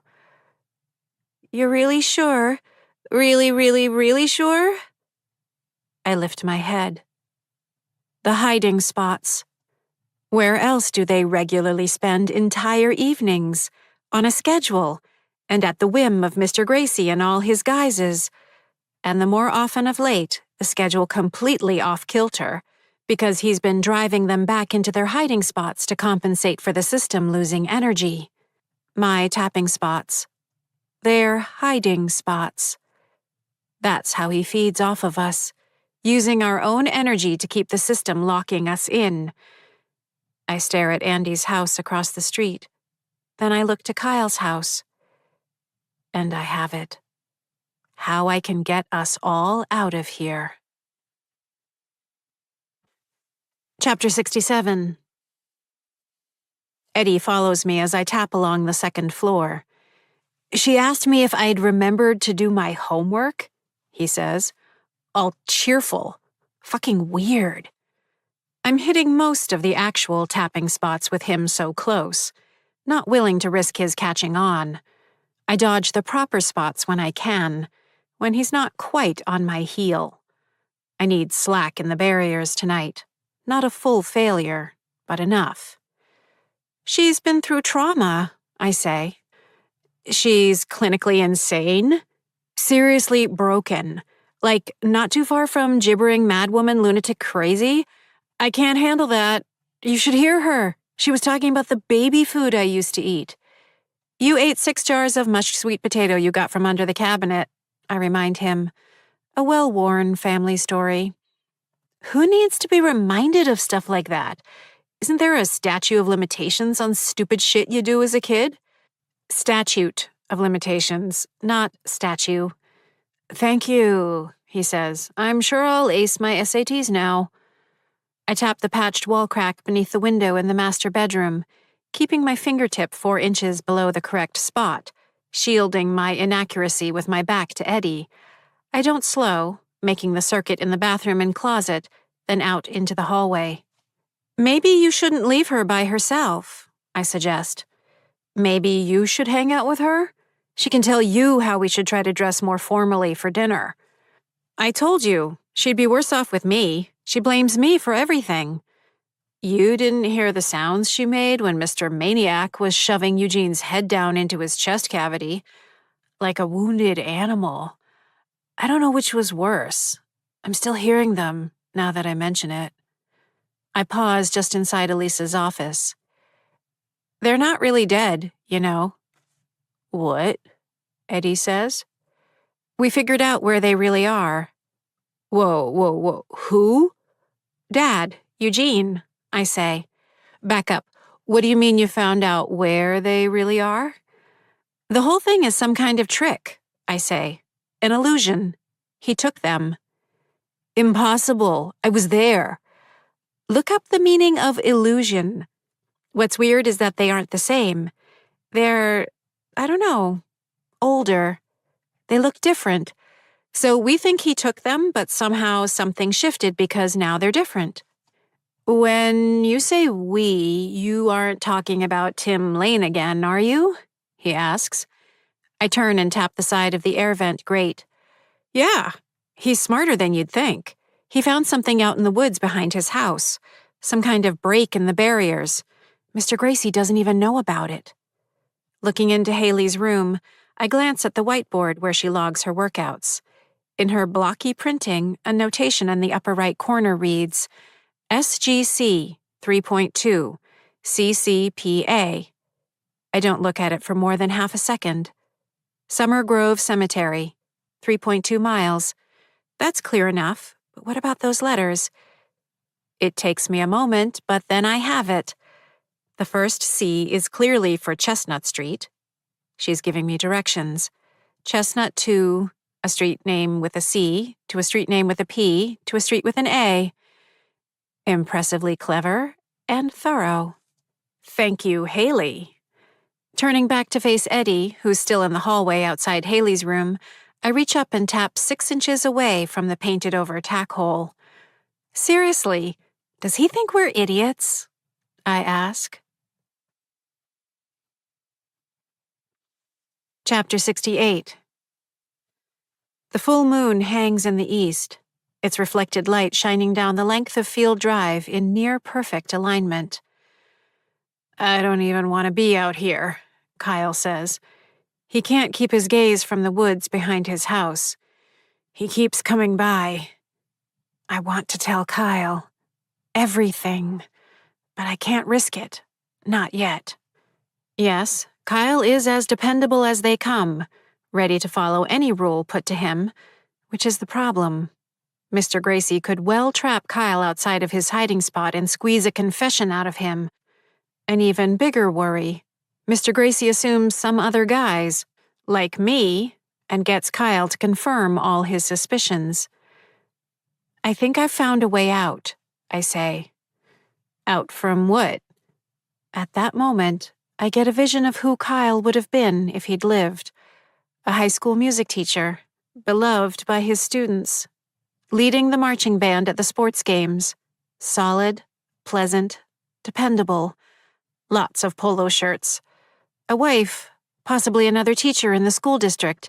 2 kids whose childhoods he made sure are as joyful and predictable as possible. An unflappable personality, his optimistic nature allowed to flourish instead of being stunted by terror.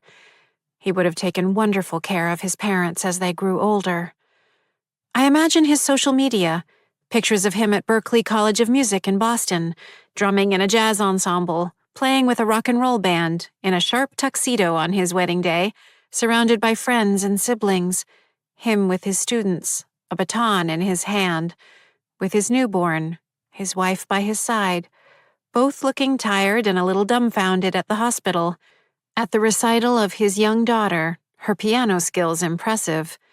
At a barbecue with a beat-up Red Sox hat, stubble on his face in the midst of summer vacation, taking his daughters trick-or-treating, smiling proudly as they tentatively let go of his hand to walk up on someone's porch for candy. Out from here, I say. From all this, from these tormentors, from our houses and the neighborhood, to get us where we're supposed to be. He stares at me. Have you? For real? Almost 38 years is long enough for you to be stuck in your pajamas, don't you think? I don't mind the pajamas. I just have to figure out the timing, I say. I'm going to go take a look, make sure everything is the way I think it is. If it is, we're getting out of here. All of us. What? When? Tonight? He's not going to like what I'm going to ask of him. If everything goes right, tomorrow night. But here's the thing. You need to stay out of your hiding spot until then. Don't even go in for a second, not even in the daytime, no matter what happens, I say. But his expression goes from confused to deeply unsettled in the space of a few seconds. He came by 3 times last night. He'll probably come by again tonight. What am I supposed to do? First of all, I don't think he's going to come by. Not for a while, I say. He's got other things on his mind. That doesn't mean he won't. Then you just have to stay out of his way when he does. How am I supposed to do that? Be where he won't be expecting you. And stay hidden. like out in the Bancroft's shed or something. Just keep out of sight. Stay in one place, then keep an eye out for me tomorrow. I'm thinking we'll leave right after sunset. And I mean immediately after sunset, which tomorrow should be 5:54 p.m. We're all going. Together. It's the only way. Can we? Really? He asks. That's what I'm going to figure out tonight. I'm taking a look, I say. Remember, stay out of your hiding spot no matter what. Got it? He turns to go, then pauses. You're the best friend I've ever had, he says. You? I begin. The images of my family, alive, fill my thoughts. I think of what Kyle's life might have been, what my life might have been. Night presses in on us. As we saw in Herman Makes a Friend, friends are empathetic companions who cheer each other on once they get beyond their initial doubts about one another. Same here, I say. I'll signal you. He sprints off in the direction of the Bancroft's yard, the moonlight unbroken where he passes. Chapter 69. I dart across Field Drive and cut diagonally across the yard next to Kyle's, staying low until I reach the edge of the tethers. Instead of slowing, I lean in. The resistance is stronger than I'd calculated. I probably should have tapped fewer real spots. Digging in harder, straining, I finally stumble forward with a gasp. Every muscle and bone in my body feels like it was just scraped with 200 grit sandpaper.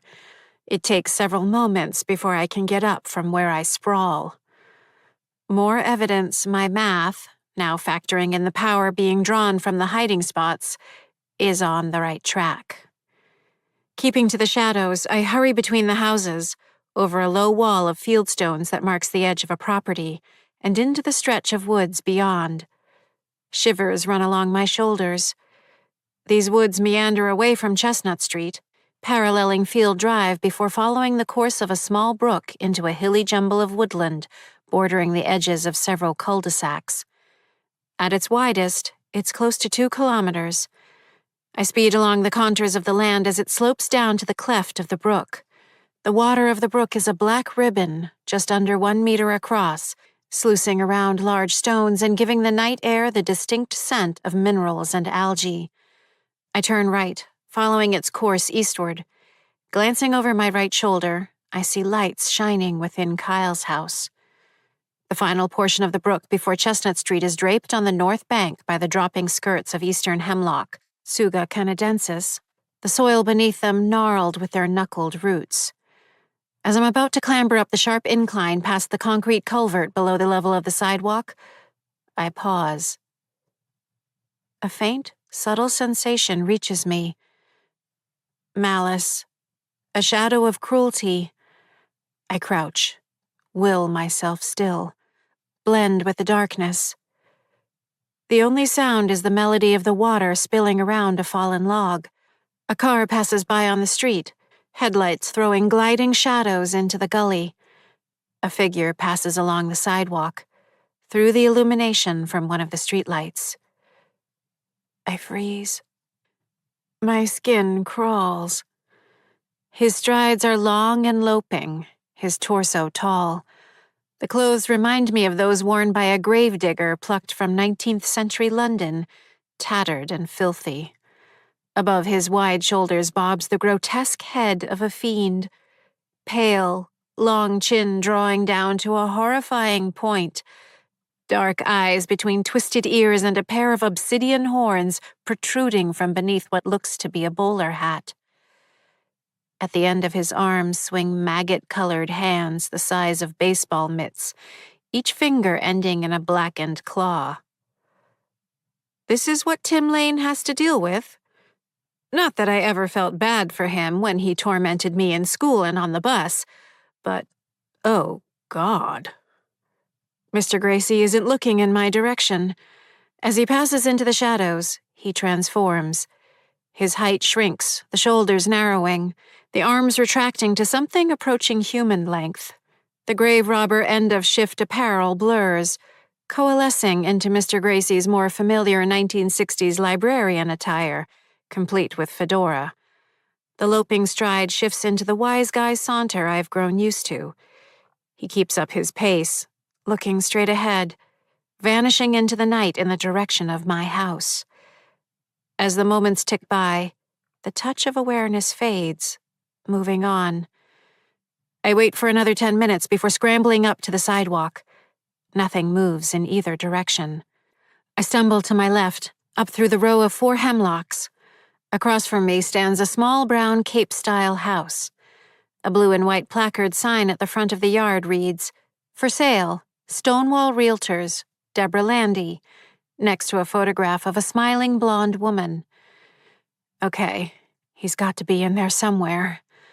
All I have to do is march over, reintroduce myself, convince him to stay entirely out of his hiding spot, and urge him to escape with the rest of us come nightfall tomorrow. Easy. As I leave the sagging boughs of the hemlocks, the sensation of walking into a strong headwind washes over me. The resistance grows exponentially as I press on. Before I know it, I'm having trouble making any forward progress. I'm not even onto the driveway and I can't get any farther. An unseen barrier stops me. As much as I push, pry, or attempt to wedge myself through at an angle capable of breaking the surface tension, nothing gives. "Tim Lane!" I shout. "Are you there? Can you hear me?" Nothing. No face comes to the window. No lanky 14-year-old with a wise-ass smirk sneaks out to dump my books, throw my pencils, or comment on my glasses using the phrase, "human poo." Why can't I reach his house? A prickle rolls up my spine. I turn in the direction of my house. Oh, no. No. No. No, no, no, no. I take off toward my house, sweeping through the hemlocks and down into the darkness where the brook gurgles. Chapter 70. I race back to my house, only to crash into a second invisible barrier before I can even reach the house on the other side of the brook. The force with which I hit it is so intense, I lose my footing, crashing to the ground. "You know the best thing about a headache?" a voice calls. "Getting rid of it!" Perched on the roof of the house is Mr. Gracie, a shadow against the stars. The moonlight reveals his thin scarecrow legs. Old man's socks peek out from the bottom of his slacks. The pallor of his skin is gray, his eyes sharp and black, pinning me like the eyes of a predator. "This whole time I'm thinking what a pain in the ass you are," he says. "One headache after another with you. So smart she's figuring out all my secrets. What am I supposed to do?" Well, I knew what to do. Just wait. You'd outsmart yourself soon enough. I was right. My insides go cold. Mr. Gracie pushes himself to his feet. "Don't think I won't miss you, kiddo. You inspired me to genius, if I do say so myself. After all, anyone can keep someone trembling in their closet. Anyone can go for the scare." He smiles at me. 2 curling black horns sprout from between his temples and ocular bones, twisting into diabolic spirals to frame his face. His eyes flare a shimmering silver, and when he opens his mouth, he reveals a cruel row of filthy fangs and a forked tongue. After a second, his features change back. "I can do that in my sleep," he says, "but that's vaudeville, hamming it up for the crowd. But you're my masterpiece. Years in the making. Think about it. Whispering to yourself, counting, tapping, signaling, gabbing with your family, wrestling with your guilt. But credit where credit is due. You finally figured it out. Good on you, kid. I have to admire it." He flicks his fingers. "So go. You know where to head.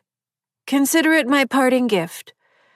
They say you shouldn't get attached, but I'll miss you. But go on and have a grand old time wherever you end up. I'm going to kill you, I say. This brings forth gales of laughter from him. He shakes his head. Learn to take yes for an answer, kid. I shake my head. I'm serious. Sure you are, he says. You do know I've been waiting for you to sneak out again, right? You think I didn't notice everything you've been doing? All I had to do was lock the door behind you. Look, Einstein, I have a little more practice at this than you do. Just a smidge.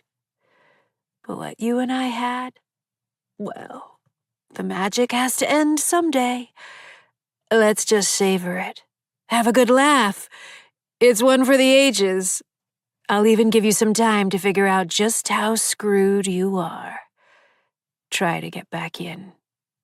You won't. There's no loophole. No math that's going to change a thing. But go to town. Try anyway. He stands at the roof's edge looking down at me. His features shift. Suddenly, he's Eddie, bearing the chrome shard in his throat. He's Mom with the top of her head crushed, Eugene with his swollen face and blue lips, Dad with most of his head missing, Mrs. Gracie herself with her turtleneck and pantsuit. She says, "But don't linger, dear. I'm feeling generous right now. I might not later, in which case I may have to take it out on the others, boring as they are. So let's say farewell and good match, even though you lost. It's been real. See you in hell, kid." With that, she takes an exaggerated bow, then waves to the audience. I'm the audience. A moment later, she's gone in a twist of fine shadows. Chapter 71.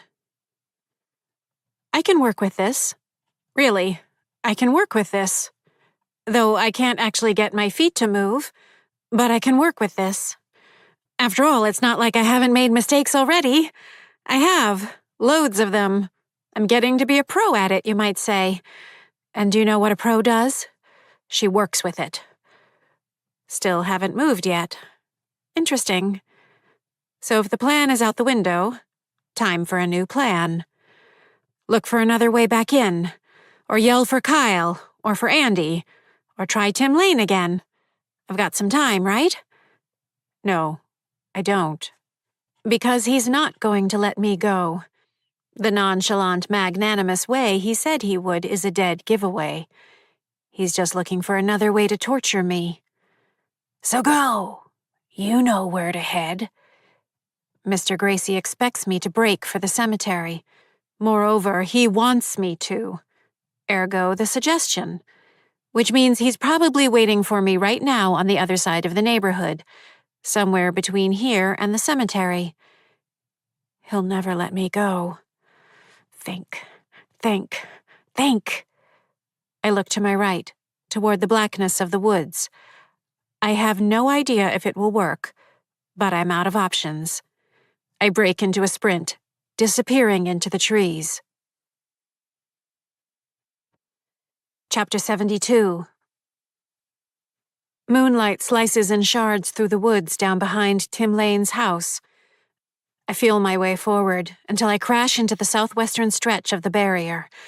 Here, I slam my palm against the rough bark of a larch, Larix laricina, that intersects the boundary.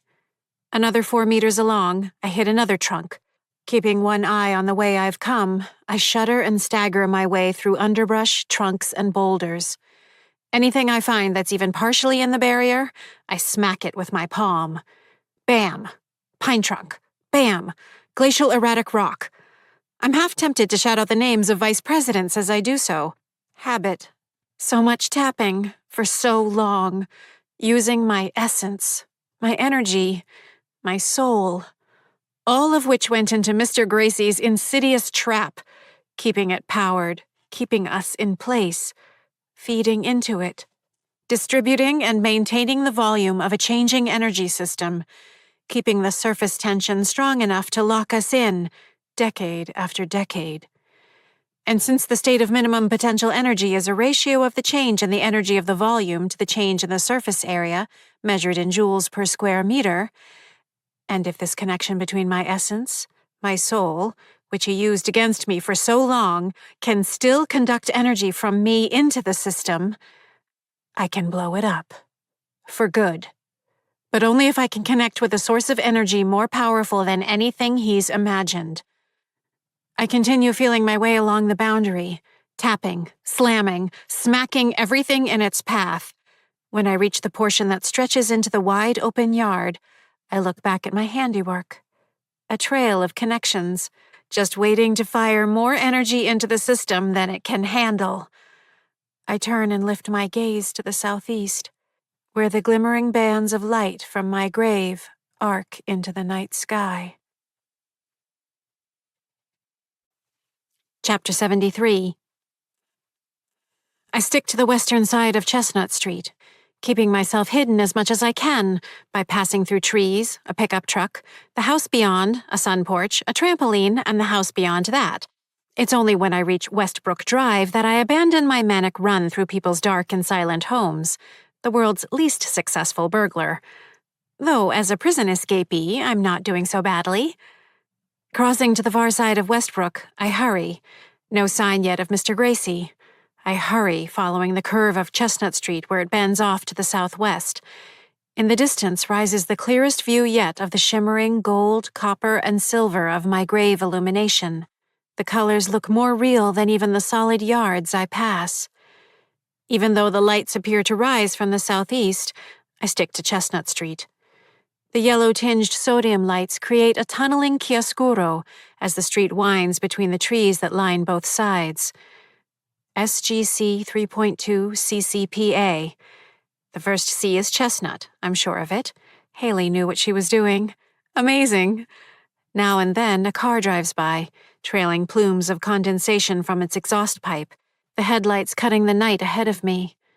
Most houses are dark, punctuated here and there by a window shining the cool blue of a screen within. Every few meters, I look back over my shoulder, searching for that scrap of darkness passing between houses, a patch of drab color in the moonlight. Nothing so far. By the time I reach downtown, a stitch in my side practically doubles me over. You'd think the afterlife would spare me the indignity, but why start now? I intersperse my running with fast walking. Downtown isn't the downtown of my youth, and I find myself momentarily disoriented. Traffic lights are of a different hue and intensity. The landmark stores I remember are nowhere to be found. The grocery store, the tailor, the hardware store, the family-run pharmacy. Instead, I count half a dozen banks and 3 coffee shops. I absently wonder how much coffee people need to drink these days and how expensive it is. Across the main intersection stands the town library, one of the hallowed temples of my youth. I pause, panting. One clear autumn day in 3rd grade, Ms. Marchitelli got permission for her and me to walk over to the library from Doherty, a 7-minute trek, so I might show her my extensive knowledge of the science stacks in the main library, having exhausted the resources of the children's section a year earlier. Oh, honey. Was she my first real friend? Had she been my only real friend when I'd lived? Clearly, it wasn't just me. I'd stayed in her thoughts for the rest of her life, enough so that when she died, she used whatever short, mysterious window she'd been granted to help me. What a friend would do. And not, I see now, for the first time. She forced me to see myself, the girl so smart she didn't relate to anyone, and to whom no one related. But she saw the possibilities I held in a way no one else did. Not the possibilities of how far the math curriculum needed to be expanded to accommodate me, or how many books I could read, or how many subjects I could master, not how many people I could impress, nor how much smarter I was than any other student. She saw the potential I had to care, to make friends, to be a friend. That I had a heart, a lonely, sensitive heart as big as the words I used, just ready to make a difference in the world. Oh, honey. I lay my hand over my sternum and silently thank her. Chapter 74. SGC 3.2 CCPA. Count me on Team Haley forever. I didn't think she had it in her, but the big galoot nailed it. Chestnut Street, Central Avenue, Phillips Street, Abbott Road. Each street spot on, and the distance exact. By the time I reach Summer Grove Cemetery, the night is old. The gates stand before me, pale granite columns in a Greco-Roman design. Black wrought iron gates stand propped open on either side of the narrow road leading into the cemetery. Beyond, towering columns of light reach into the sky, entwined, flowing in shades that don't have a name. Varieties richer than molten gold, dazzling beyond rubies, corals, pearlescent fires of sunset. Staring at it makes me feel as though I could step into the colors and out into a world more real than this. The energy is one I recognize, though I can't say how. Maybe it's the same energy felt from a millennium of orbiting a dying star in a distant galaxy.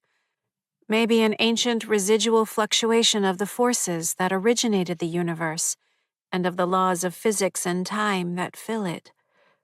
Or maybe I'm witnessing a firing synapse of an intelligence greater than any. The pull is indescribable. I stagger forward between the columns. The cemetery is built on a gentle hillside, the different sections divided and bounded by the pattern of narrow roads winding through the headstones. Dark polished marble, white stone, granite with weathered brass plaques, obelisks and crosses and carved angels. The wild energies overhead stretch to the ground, coiling and winding. Moving forward, I feel the potent force. Intense vortices turning the dark night into a riotous riptide of force and light. Down one of the roads to the right, a section of graves stands in stark silhouette, backlit by the glare. I look back behind me. Nothing. Bracing myself, I race forward, squinting at the condensed whirls of light where they twine into my grave.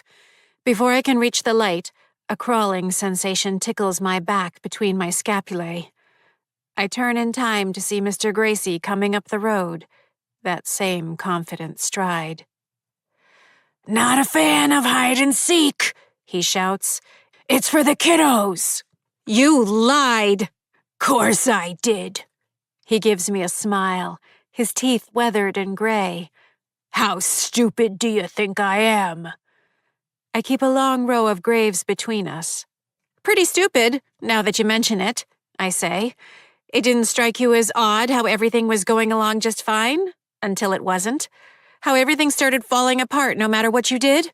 Even when you gave up on pretending to be my dad, or Mrs. Gracie, it still keeps slipping through your fingers, doesn't it?" Just before he closes the gap between us in a lightning-fast strike, I'm off to the side, behind the bole of an old oak. "We can play this all night," he hisses, "but you're not getting anywhere. Take a good look. This is as close as you're getting." He lunges at me. I blast backward through 6 rows of headstones. He keeps coming, so I veer left, leaving him to spin through a low stone wall. "Do I have to spell it out?" I shout. "We had it all figured out. Of course you were going to shut me out. Of course you were going to come after me, even though you promised not to. So predictable." He follows me along the hillside, his face a mask of rage. "The one thing you were never any good at was math," I continue, moving in a wide arc that leads him away from my grave. Oh, you might have had a sense of what you were doing at some point, but you can't count what's left, or how much energy shifted, or how fast we can travel. Why is that? Oh, I know. It's because you're stupid, innumerate, foolish. Keep that in mind as you dry up and fade away like the empty parasite you are. I give a momentary look to my left, then dart to the right. He's so bent on destroying me that he's lost track of the angles. He realizes the mistake he made and frantically hurls himself between me and my grave, but he's out of reach. "Get back here!" he yells. I brace myself against my headstone. Marble with a maroon hue, etched into the front. Karen Mary Ellen Jarvis, beloved daughter and sister, soar forever. This close, the pull is relentless, the sensation dizzying. "Just remember," I call out as he closes the distance, "you didn't even see it coming. When you're done for, I want you to think of me, because I outsmarted you." I step backward into the twist of light above my grave. My foot doesn't hit the ground, nor do I pass through it like I might expect. Instead, I'm wrapped by something more real than the cemetery, pulled into an embrace greater than any I've known. This is the transition. Mr. Gracie howls in frustration, filling the night with curses that are quickly muffled, then washed away with the rest of that ephemeral world. Beautiful illumination surrounds me.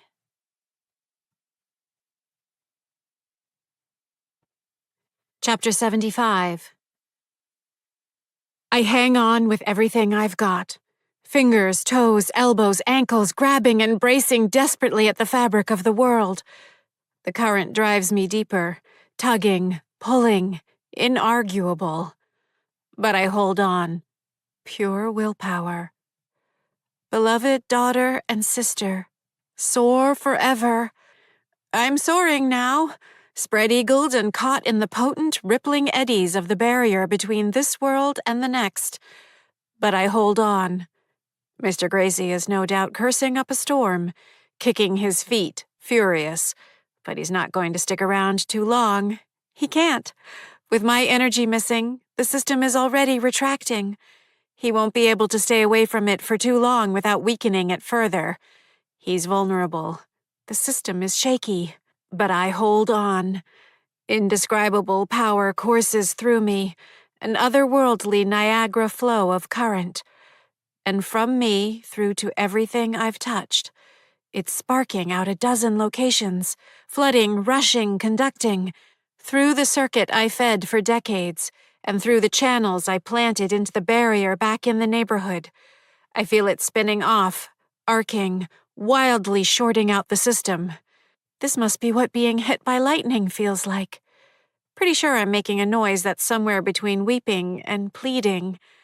I just have to keep it going. Make sure it works. 3.145925. I can't do this. Oh God, I can't do this. The current is too much. My arms won't hold. 358979323. This isn't supposed to happen. No one is supposed to linger in the transition. 846264338. My noodle arms are giving out. Feel the burn. Push past your limits. I want to give in, move on. No desire has ever been so strong. Play along. Go for it. The image of Haley working her arm routine and making hot face in the mirror fills my mind.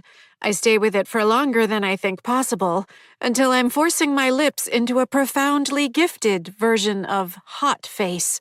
Then I cry out and wrench myself back into the horrid angular confines of the world and pull myself out of my grave. Chapter 76. Stumbling forward. 1 step. 2. Energy whips through me, impossible to control. This isn't good. It's only ever supposed to go one direction, and it's not supposed to be redirected. I lift my hand. Blinding light runs through it, down my arm, into my torso. Heartbreakingly bright. Gold. More concerning, Parts of the illumination, and me with it, are tearing off like the parachute ball seeds dispersing from the pappus of a dandelion, taraxacum, and floating off into the vortex of light, spinning down into my grave. I'm fading, shedding myself, pieces of my soul, whirl like embers on a breeze into the light twisting above my grave. I don't have much time. Mr. Gracie is gone. Either he realized he'd lost or he didn't have the patience to do the smart thing and wait around. He's no doubt racing back to the others. The others. He's going to try to stop them. He won't have much luck keeping them in place. They'll soon figure out the system has been fried, the tethers weakened beyond repair. Maybe he can patch the tethers temporarily. Maybe he can scare the others into their hiding places more often than before to try to recharge them.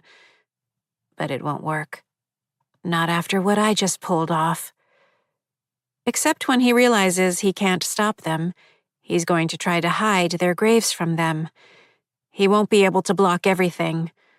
My own towering aurora still spins slowly over my grave, but he might be able to use his technique to obscure exactly which graves are theirs. And then he'll have them.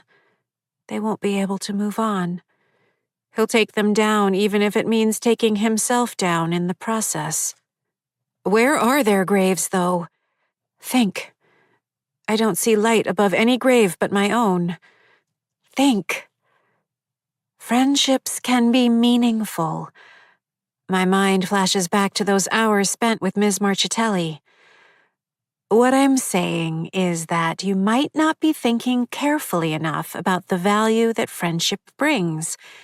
That what you're calling logical, like a math equation is logical, might only seem that way because you're not using the right variables. Does that make sense? I think about Andy and Kyle, the three of us, all the time we've all spent together. Maybe just think about what I said, honey. The way Andy crashes into my leg, holding me tight. Really, really, really sure? And there it is. A flash of what looks like summer lightning rises from a stretch of graves 32 meters from where I stand. The light within my own vanishing arms flares in connection. I chart the most direct route. Mr. Gracie may be gone, but I'm racing against time itself. I scramble up the hillside to where the light came from. The farther I get from my own grave, the quicker the disintegration of my body. Staggering to the spot, I see it. Andy's grave. Andrew Leonard Van Etten. Beloved angel, sleep in peace. August 27th, 1977 to October 31st, 1981. I slam my palm against the cold stone, leaving a glimmering print that remains, shining in the colors from my grave. Parts of my arm float away, glowing. Okay, I need to be careful. But they need to find their graves. So I plot a path back, leaving handprints on trees leading to Andy's grave. Each print takes a little more from me, speeding up the process until I feel like I'm partially in the other world already. I push the thought away, concentrating on making a trail they can't miss. John Adams, Thomas Jefferson, Aaron Burr. Each print gleams like sunlight shining on waves. I pick out the line. I sense the numbers, the angles. Kyle, you're the best friend I've ever had. The way foul language makes him tense. The way he waved at me every time we signaled. How he grasped everything more quickly than anyone else. His pale face and red hair. I close my eyes for a second, then open them. There, not too far off, a granite headstone with a bronze plaque flickers beneath a shimmering ghost of colors, even clearer than what I saw with Andy's. I leave a trail of handprints to the point where the colors converge, marking the sides of headstones, iron flag holders, thin trunks of slender trees, until I stand before Kyle's grave. Kyle Hart O'Brien, June 10th, 1971 to October 31st, 1981. When you look at the sky at night, you, only you, will have stars that can laugh. I reach out and smack the marble. Skylar Colfax. My print looks dimmer. My candle is blowing out. But they'll find their graves. I have faith in that. Even with Tim Lane involved. After all, I've idiot-proofed it as well as I can. Oh, shoot. Tim Lane. Where's his grave? Ugh. I think of him dumping my books, sending spitballs at the back of my head on the bus, stealing my sand dollars. But as I look around the sky, nothing. Not a damn thing. Well, don't say I didn't try. Trust me, all I've done, all this, is me trying as hard as I've ever tried at anything. I set them up to escape and to take down Mr. Gracie in the process. The rest is up to them. They may never understand or appreciate what I've done. They're boys, after all. They'll tell themselves how heroic they've been. Fine. Henrietta Swan Leavitt and I have that much more in common. I'll never get the pat on the head for being the hero, the genius. It doesn't matter. I feel like I'm floating. The tiniest gust is going to send the last of me to the other side. I'm seeing through the world. Almost done. I drift down along the center road of the cemetery. One more thing to do. I am love. I am purpose. Great, that's where my mind goes? I always wanted to know everything. Like that the distance to the sun is 149,597,870 kilometers. Or that the distance from Earth to Alpha Centauri is 4.367 light-years. Or that the Milky Way is 52,850 light-years across. But maybe what I really wanted to know was that the distance from my soul to everything is 0. Friends, family, love, purpose. I have those, and more. What's left of me drifts to the granite pillar at the gate. I reach up with my flickering noodle arm and lay my palm against the vanishing world. Right there. This has been Ghost at Dawn, written by Kevan Dale, narrated by Francis Anderson.